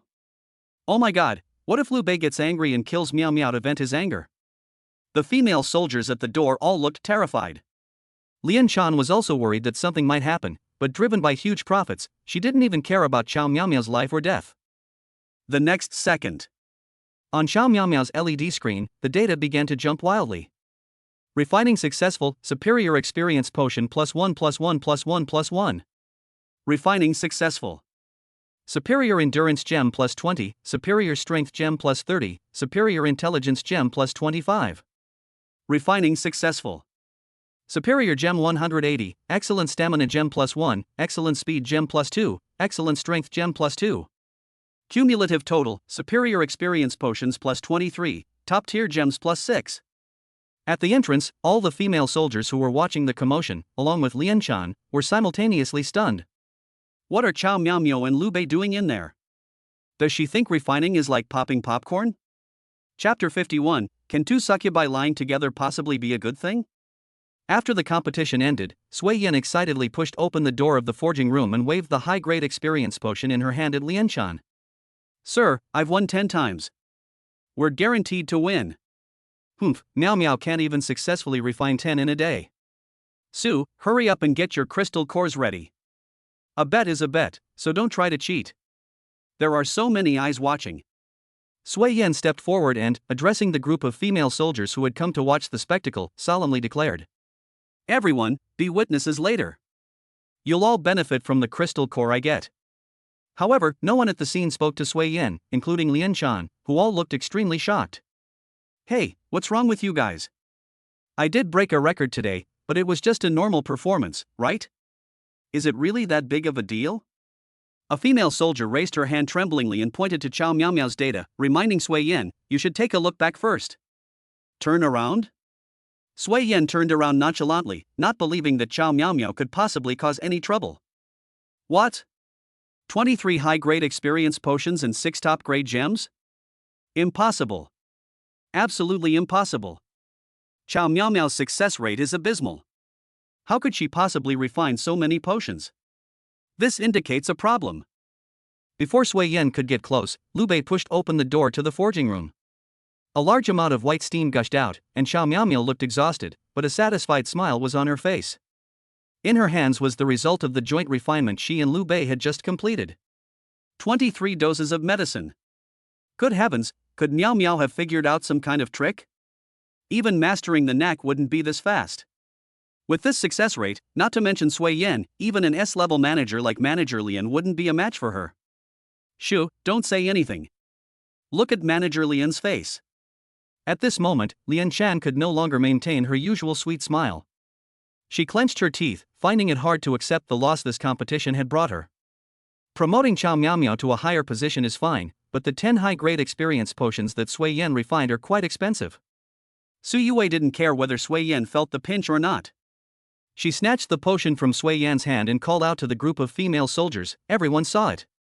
It's clear who won and who lost. From now on, I don't want to see anyone bully Chow Miao Miao anymore. Do you understand? I understand. From now on, Miao Miao will be our supervisor. Please take good care of us sisters. Yes, Supervisor Chow, if you have any refining tips, you can teach us. We'd like to learn from you. Yes, we really want to improve. In no time, many female blacksmiths rushed over to curry favor with Chow Miao Miao. It's important to know that the status of a forging soldier girl is closely related to her forging achievements. With this competition, Chow Miao Miao will undoubtedly become a supervisor-level figure, while Sui Yin will definitely be sent to the grassroots level to hone her skills. Before Liu Bei and Su Yue left, Chow Miao Miao escorted them all the way to the entrance of the forging area. I really have to thank you both today. If it weren't for you, I would still be. It's alright. When you forge again in the future, you need to find the right rhythm. First, use low-grade materials to fuse and forge. After about 9 failures, then you can forge the target material. You can keep these first-order crystal cores for later use.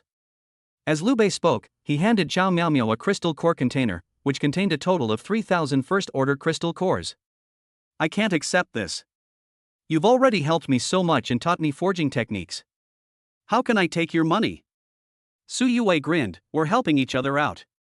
Without you, where would we get so many high-quality potions and top-grade gems? If you need these crystal cores in the future, don't refuse them. Su, you and your boyfriend are truly the best people in the world. Chao Miao spoke sincerely, and Su Yue's face lit up with a smile when she heard the words boyfriend. She patted Chao Miao's shoulder and then took Liu Bei's arm and left. Watching the two figures disappear into the distance, Chao Miao's almond-shaped eyes shimmered, and her gaze trembled almost imperceptibly. On the way back, Su Yue let out another soft groan as she walked. You've opened another meridian? Yes, time waits for no one. The more meridians we open, the more confident we will be in dealing with the demonic beasts tomorrow. After breaking through to the second tier, we can also learn martial arts techniques as soon as possible. Su Yue nodded seriously and said, at this rate, we can open the 8 meridians tomorrow. With these top-grade gems, neither the human faced owl nor the lava crocodile will be a match for us. Our opponents are not just monsters, so it won't hurt to be more prepared. After Liu Bei finished speaking, he took out an experience potion and drank it down. Superior experience potions are completely different from inferior ones. They can not only increase a lot of experience in a short time, but also require the spirit master to consume more spiritual energy to absorb them. In an instant, the immense power tempered Liu Bei's limbs and bones, and also brought tremendous pressure to his body. Without making a sound, Liu Bei mobilized 10,000 times his spiritual energy to resist the attack while continuously absorbing the transformative power brought by the experience potion. Amazingly, the moment his psionic energy appeared, it completely dispelled the pressure brought by the experience potion. Just like a raging flood breaking through a fragile dam, Liu Bei was soon covered in a foul sweat, and his 5 basic attributes were also sublimated in that instant. Then, Liu Bei divided the medicine into 2 portions and drank them with Su Yue. Su Yue's spiritual energy couldn't withstand the pressure from the experience potion, but fortunately Liu Bei grabbed her hand in time, and then a surge of powerful spiritual energy poured into Su Yue's body. Ugh! Little Lulu, this is the feeling. My body is filled with spiritual energy. The experience potion is amazing. I feel like my whole being is being elevated. In the darkness, Su Yue would occasionally let out a few sweet, soft moans. When the two returned to their dormitory, they still had 8 experience potions left. Their experience points were already maxed out, and they only needed breakthrough materials to advance to the second tier. If anyone else saw them drinking experience potions like they were drinking beverages, they would surely be stunned by the sight. It's important to know that even if others drink low-grade experience potions, they need to find a quiet and comfortable environment, prepare psionic potions, repair potions, and so on, and then communicate with the soldier girl to take them at the same time. If any mistake is made during this period, not only the spirit masters but also the soldier girls will suffer a backlash from the potion's power. But with 10,000 times the spiritual energy protecting him, any pressure or backlash was child's play for Liu Bei. All I can say is that 10,000 times the power of psionic energy is truly too abnormal. Great! If nothing unexpected happens, we should be able to break through to the second tier by tomorrow night. In the dormitory, Su Yue lay on her side on the bed, quietly feeling the rhythm of Liu Bei using spiritual energy to open her meridians. The psionic energy surged like a tide, wave after wave, but for some reason, Su Yue felt her face burning slightly. Little Lulu, slow down. The pace of opening your meridians is a bit too fast. I feel a little uncomfortable. Su Yue whimpered, her plump thighs pressed tightly together under the covers, as if she was trying her best to restrain herself. Strangely enough, Liu Bei also had this feeling. Even before he drank the first potion of experience, he had felt a burning discomfort all over his body. At first he thought it was a side effect of the experience potion, but now it seems the side effects are too severe. Oh! I know, it's Sui Yin. Her artifact spirit attribute is that the refined potion may carry the charm attribute. Liu Bei exclaimed in surprise, finally understanding why he and Su Yue both had this strange feeling. It would be strange if 2 succubi lying together didn't spark some kind of romance. At the same time, Su Yue had already turned over and pounced on Liu Bei. Little Lulu, I've always been curious about how many canine teeth you have. Let me count them, shall we? Ha! How are you going to count them? Of course, you count slowly with your tongue. Senior, don't be impulsive. We're both under a debuff right now, Chapter 52, Hunting the Man-Faced Owl. Night Owl Ridge is located deep within the chaotic zone. Another 100 miles ahead lies the lower zone, which is even more dangerous. The autumn wind was bleak at night, the cold moon hung high, and the withered yellow leaves rustled in the wind. The patrol team, led by Chu Yushuan, was moving forward at high speed, stepping on the fallen leaves. Upon reaching a high point on a mountain ridge, they stopped, and the female soldiers transformed into human form to plan their battle route for the night. Chu Yushuan's female soldier was a dragon-slaying mace, exuding the pressure of the early stage of the third rank.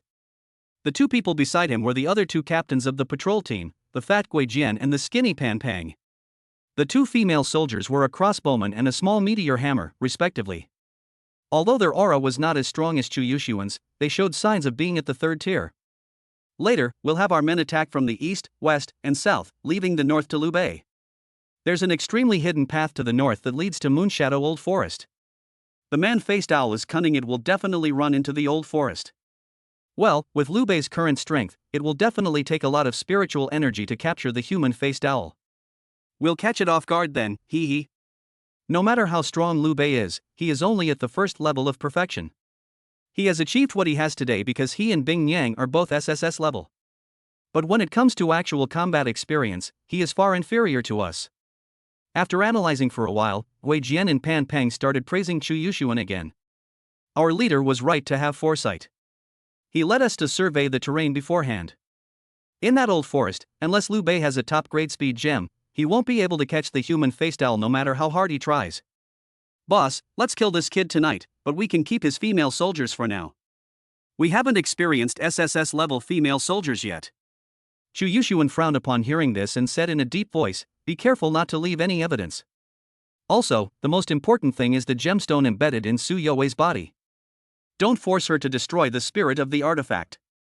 Once the female soldier destroys her spirit, the gems embedded in her body will also be shattered."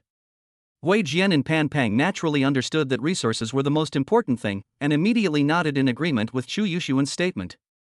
About half an hour later, Liu Bei and Su Youwei appeared near the mountain ridge. Chu Yushuan quickly led his men to greet him and said respectfully, "Young Master Liu, we've made all the arrangements. You'll go to the north entrance of Night Owl Ridge to guard it. We'll send the man-faced owl over for you to kill in one fell swoop." North entrance? Liu Bei frowned slightly, and Chu Yushuan quickly replied, "Yes, the terrain at Biku is high, giving you a commanding view and making it easier to kill them. The brothers have all thought of this for you." A glint flashed in Liu Bei's eyes, but he didn't doubt it further, a playful smile playing on his lips. "That's really tough on Captain Chu. Alright, let's get moving without delay." As soon as Liu Bei finished speaking, a blood-red light flashed on Su Youwei's body, and the pitch-black, bloodthirsty netherworld scythe materialized. Liu Bei shouldered his sickle and sped toward the northern entrance of the mountain ridge. Watching his departing figure, Chu Yushuan and the others all wore cruel smiles. This kid really thinks he's a grandfather. We're being so polite to him, and he doesn't suspect a thing. Gui Jian used psionic energy as arrows to fill his crossbow, while Pan Pang, standing to the side, swung his meteor hammer and said with a disdainful look, "Geniuses are often arrogant, but geniuses have always died young. This Liu Bei is going to die here today." Action! At Chu Yushuan's command, Gui Jian and Pan Pang immediately led their teams to quickly approach from the south and west entrances, while Chu Yushuan went to the east entrance to help tighten the encirclement. Suddenly, a scream rang out from the dark mountains. Jie! A large bird, as tall as a person, burst out of the darkness. Its wings were heavy, preventing it from flying very high, but its thick, long legs were powerful and strong. After crushing two tree trunks, it quickly broke through from the north. At the north entrance, Liu Bei calmly took out a map and began to confirm. Sure enough, there is a fork in the road at the north entrance that leads to the Moonshadow Old Forest. It seems that these three bastards want me to passively chase the man-faced owl so that they can wear down my strength and then attack me. On the sickle, Su Youwei's phantom appeared. "You've got a good plan. It's a pity we've been to this chaotic area quite a few times." "Ha, my husband is smart." He drew up a map in advance. "Let's go, senior. Let's go straight to the fork in the road. That human-faced owl is good at leaping and running. Moonshadow Old Forest is its home ground, so it will definitely run that way. Let's see what tricks they can pull after we kill the human-faced owl. The hunt on Chu Yushuan's side continues. The human-faced owl was incredibly fast.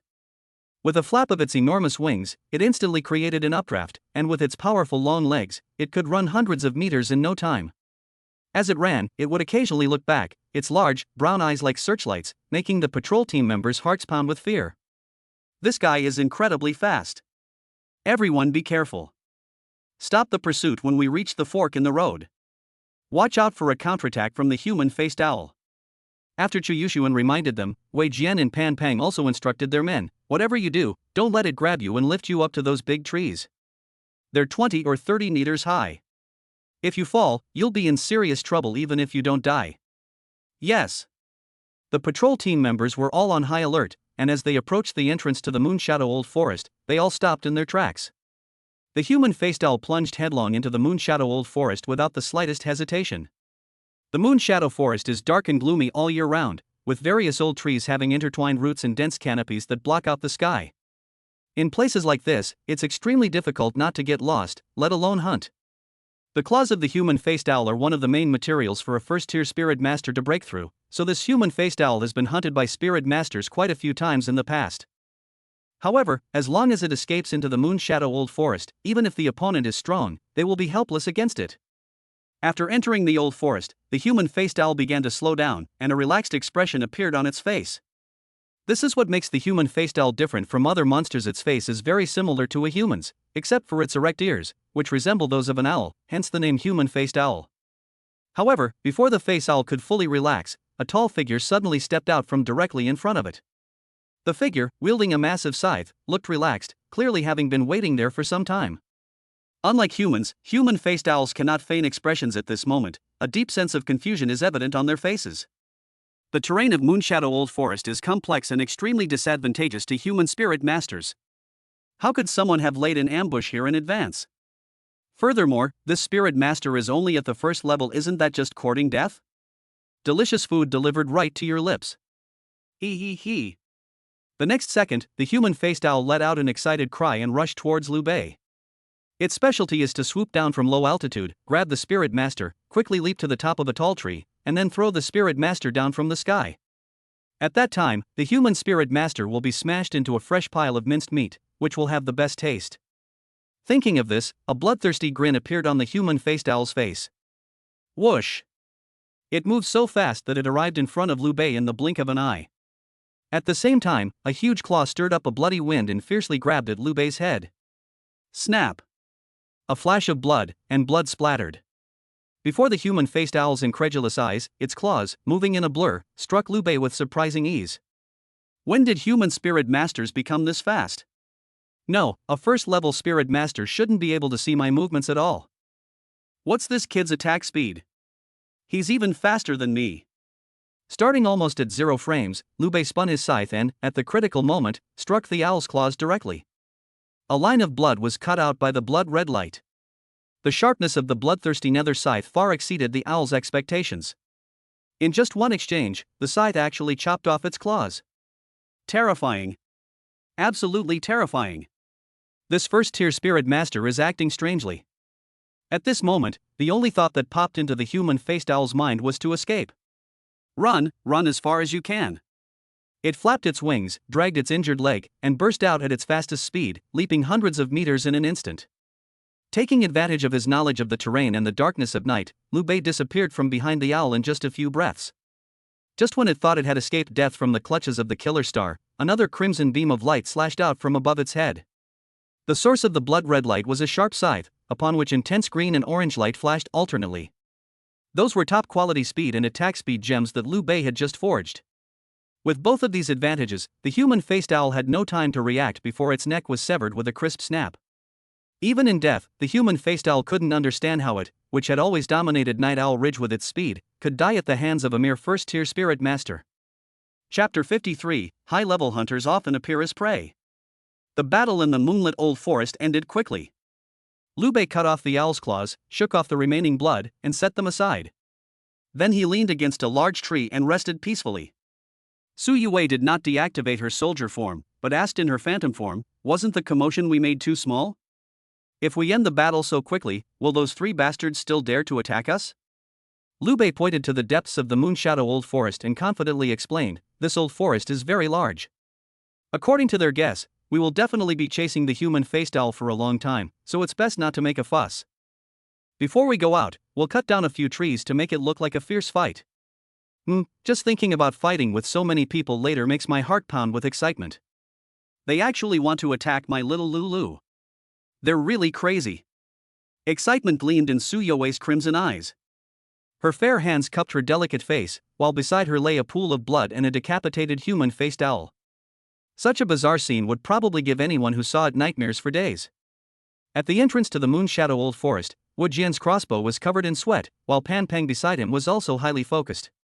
For some reason, even though they were facing a clueless first-tier cultivator, they were more nervous than in any previous battle. Damn it, it's not like it's the first time someone's attacked me. Why am I still a little excited? After complaining, Wei Jian wiped his hands on his clothes. Chu Yushuan behind him said in a deep voice, be careful with your aim. Wait for my orders before you act. Don't be impulsive. No sooner had he finished speaking than a series of booming sounds suddenly echoed from the Moonshadow Forest. A short while later, a night wind carrying the smell of decay stirred up a large amount of dust and blew it toward the edge of the woods. Liu Bei succeeded. Everyone get ready. After Chu Yushuan spoke, he narrowed his eyes and stared intently at the direction from which the smoke and dust were coming from. A figure carrying a scythe on his back and a pair of bloody beast claws in one hand stepped out of the forest. It's Liu Bei. Wei Jian's finger trembled as he gripped the crossbow trigger. If Chu Yushuan hadn't just reminded him, he would have already fired the arrow. Under the moonlight, Liu Bei's outline gradually became clear. Blood gleamed on the scythe, and he walked calmly and unperturbed toward Chu Yushuan and the others. Boss, this kid's acting strange. He doesn't seem to be out of psionic energy. Should we make a move? As Gui Jian spoke, he adjusted his crossbow to ensure that the sights were aimed at Liu Bei's vital organs. Pan Peng's eyes darted around, and he analyzed, this kid isn't just putting on a brave face, is he? He's pretending to be relaxed because he's afraid we'll fight him. Boss, if you ask me, we should make our move now and not let him get away. Wait. If he's really weak, he definitely won't be able to escape. This kid is very cunning. We can't make a move without being absolutely certain. Chu Yushuan looked wary. After giving his instructions, he stood up first, holding the Conlong mace in his hand, and walked towards Liu Bei. The two met face to face, stared at each other for a long time, and then Chu Yushuan finally spoke. Young Master Liu, you're quite skilled. You actually managed to take down this man-faced owl. It seems this hunt has gotten off to a good start. As Chu Yushuan spoke, his eyes kept scanning Liu Bei's condition, afraid of missing any detail and being fooled by Liu Bei. It really took a lot of effort. That beast was too fast. I should have had everyone go into this old forest to help me intercept and kill it. Liu Bei subtly adjusted his breathing twice while speaking, and his eyes darted away for a moment, all of which Chu Yushuan keenly observed. Wei Jian and Pan Peng were also skilled at reading people's expressions and knew that this was the flaw that showed Liu Bei was unsure of himself. The two immediately gripped the female soldier tightly in their hands, and then gestured ready to the patrol team behind their backs. At the same time, Liu Bei was continuously pouring large amounts of spiritual energy into Su You's body to ensure that she could unleash a full-force attack at any time. Just as tensions were running high between the two sides, Chu Yushuan suddenly burst into laughter, unexpectedly giving up the best opportunity to attack Liu Bei. Young Master Liu, now that we've got the man-faced owl, let's head to Lava Valley. Same as always, the patrol team and I will clear the way for you. You can take the lead when it's time to fight. Chu Yushuan's unusual behavior stunned everyone around him. Even Liu Bei's pupils contracted slightly, and his gaze towards him was tinged with surprise. This person is very cautious. I really underestimated him before. After letting out a sigh, Liu Bei's expression remained unchanged, and he still smiled calmly, that I'll have to trouble Captain Chu. As soon as he finished speaking, Liu Bei tossed a second-tier crystal core to the other party. Your agreed-upon payment. Young Master Liu is so generous, then we'll go and pave the way for you. Chu Yushuan grinned after receiving the crystal core, then turned and beckoned the patrol team to quickly head towards Lava Valley. Soon, they had put a considerable distance between themselves and Liu Bei. Throughout the journey, Wei Jian and Pan Peng were both holding back their emotions, wanting to speak several times but afraid of being scolded by Chu Yushuan. You must be wondering why I didn't attack him, right?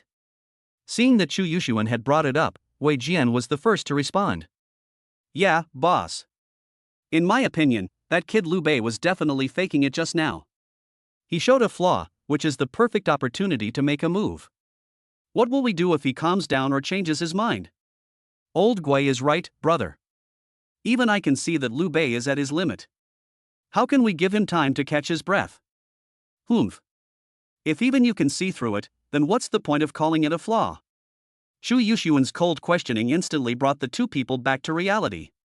Yes, ever since they started dealing with Liu Bei has never revealed any flaws.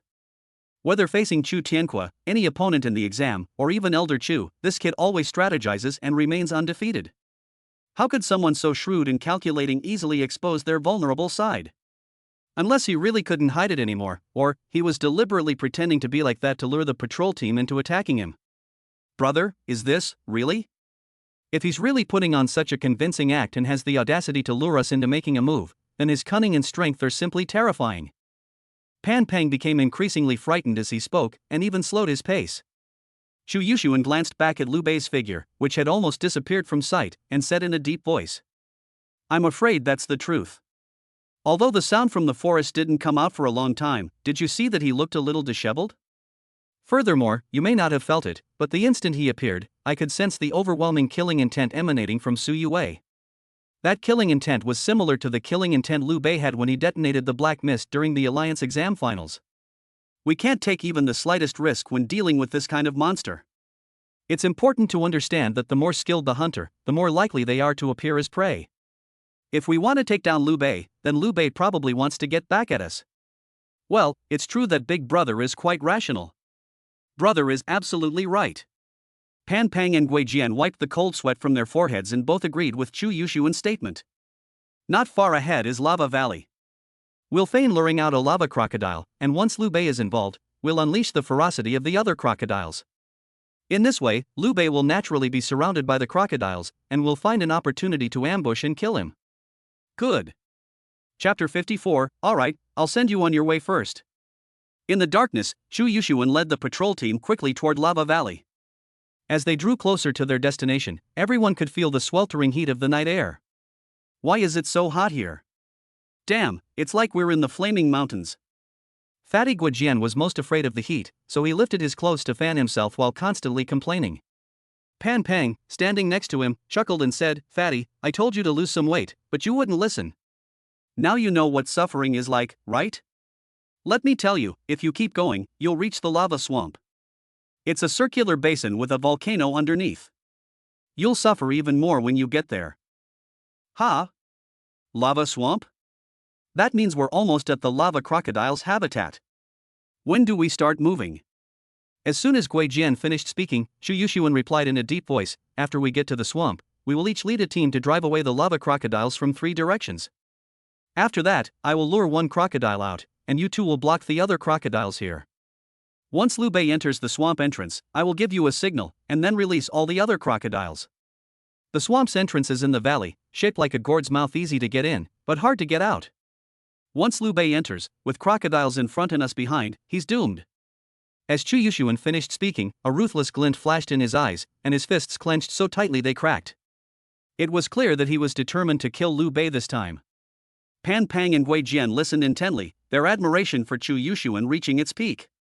It has to be said that the eldest brother is indeed the eldest brother. Whether it is strength, cunning and wisdom, or understanding of human nature, he has reached the extreme. Only by following someone as outstanding as Boss Chu can they have the ability to compete with a prodigy like Liu Bei. Remember this, the lava crocodiles are ferocious and aggressive, so don't get caught up in the fight. Our goal is to drive them away and intercept them. If necessary, release them to fight Liu Bei, understand? Clear. Chu Yushuan confirmed again, and when he saw Liu Bei's figure already entering the valley, he waved his hand and gave the order for everyone to start moving. Suddenly, bursts of intense spiritual energy erupted from the once silent lava swamp. Roar! Roar! Then came the roars of crocodiles. Pan Peng swung his meteor hammer with all his might each time he threw the fist-sized hammer, it sparked with scorching sparks.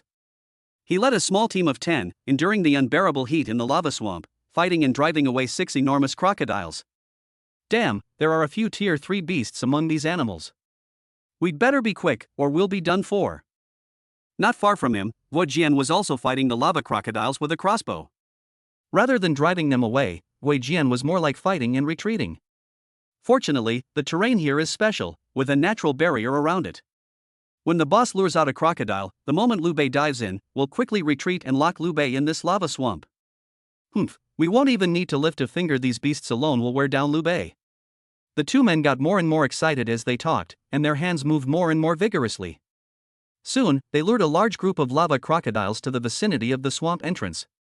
The entrance looked like a long, narrow portal, surrounded by undulating giant rocks that formed a barrier that completely blocked out everything in the swamp. Pan Pang and Gui Jian led dozens of patrol team members in a standoff and struggle against the lava crocodile pack. Chu Yuxuan deliberately lured a lava crocodile to the entrance, pretending to fight desperately. When Liu Bei arrived nearby carrying a scythe, he immediately shouted, "Young Master Liu, I've lured the lava crocodile out for you. Now is the perfect time to kill it." Chu Yuxuan's expression was not relaxed, because what he had lured out was a third-tier lava crocodile. This lava crocodile is over 8 meters long. On either side of its enormous head, lantern-sized yellow vertical pupils gleam with a bloodthirsty ferocity, and 2 rows of sharp teeth in its mouth are like steel knives. What's most terrifying is its tough leather armor, which combines offense and defense. It can not only be immune to most attacks from female soldiers, but also serve as the most effective weapon besides its snout. Whether it's a collision or a sweeping tail, being hit by even one would likely result in broken bones and ligaments. Bang! At that moment, the lava crocodile suddenly swept its tail, which was covered in sharp blades, and slammed it into Chu Yuxuan's dragon-slaying mace. After the muffled thud, Chu Yuxuan took 2 steps back and urged Liu Beidao again. "Young Master Liu, if we don't act now, when will we? I can't handle this third-tier lava crocodile by myself. The brothers are struggling with the crocodile in the swamp. The longer we drag this out, the more dangerous it will be for everyone." "Okay. I'll come help you right away." With a loud shout, Liu Bei charged forward, carrying a scythe on his back, and arrived in front of the lava crocodile in a few leaps. A barely perceptible hint of surprise flashed in Chu Yuxuan's eyes. He wielded the dragon-slaying mace with even greater force, striking the crocodile's head several times, forcing the crocodile to retreat a few steps back from the entrance. "Young Master Liu, we can kill it in one fell swoop once we enter the swamp. If we work together, this beast probably won't last around. Let's finish it off and then retreat quickly." "Good." Liu Bei readily agreed again, leaping up to stand alongside Chu Yuxuan. The angle at which the two stood was quite peculiar. Chu Yuxuan was facing the narrow entrance, while the lava crocodile blocked the entrance. However, Liu Bei could not see the situation inside the lava swamp at all.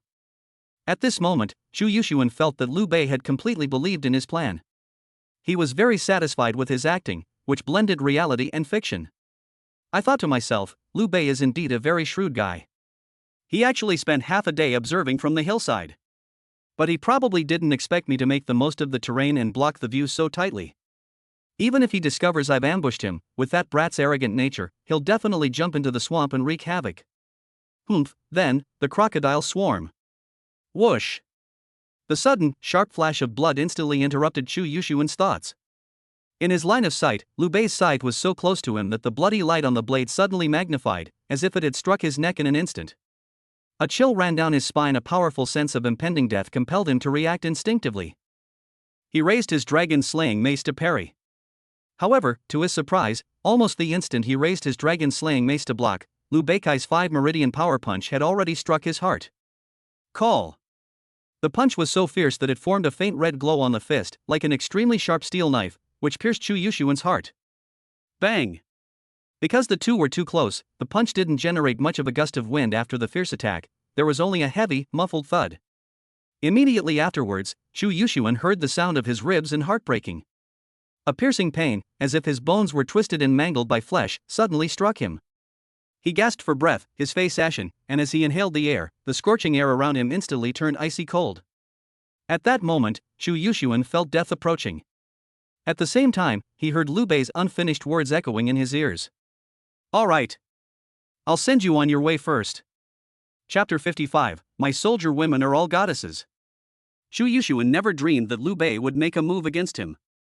His body was slammed heavily into the lava crocodile by Liu Bei, and the immense force pushed the crocodile's body back into the lava swamp.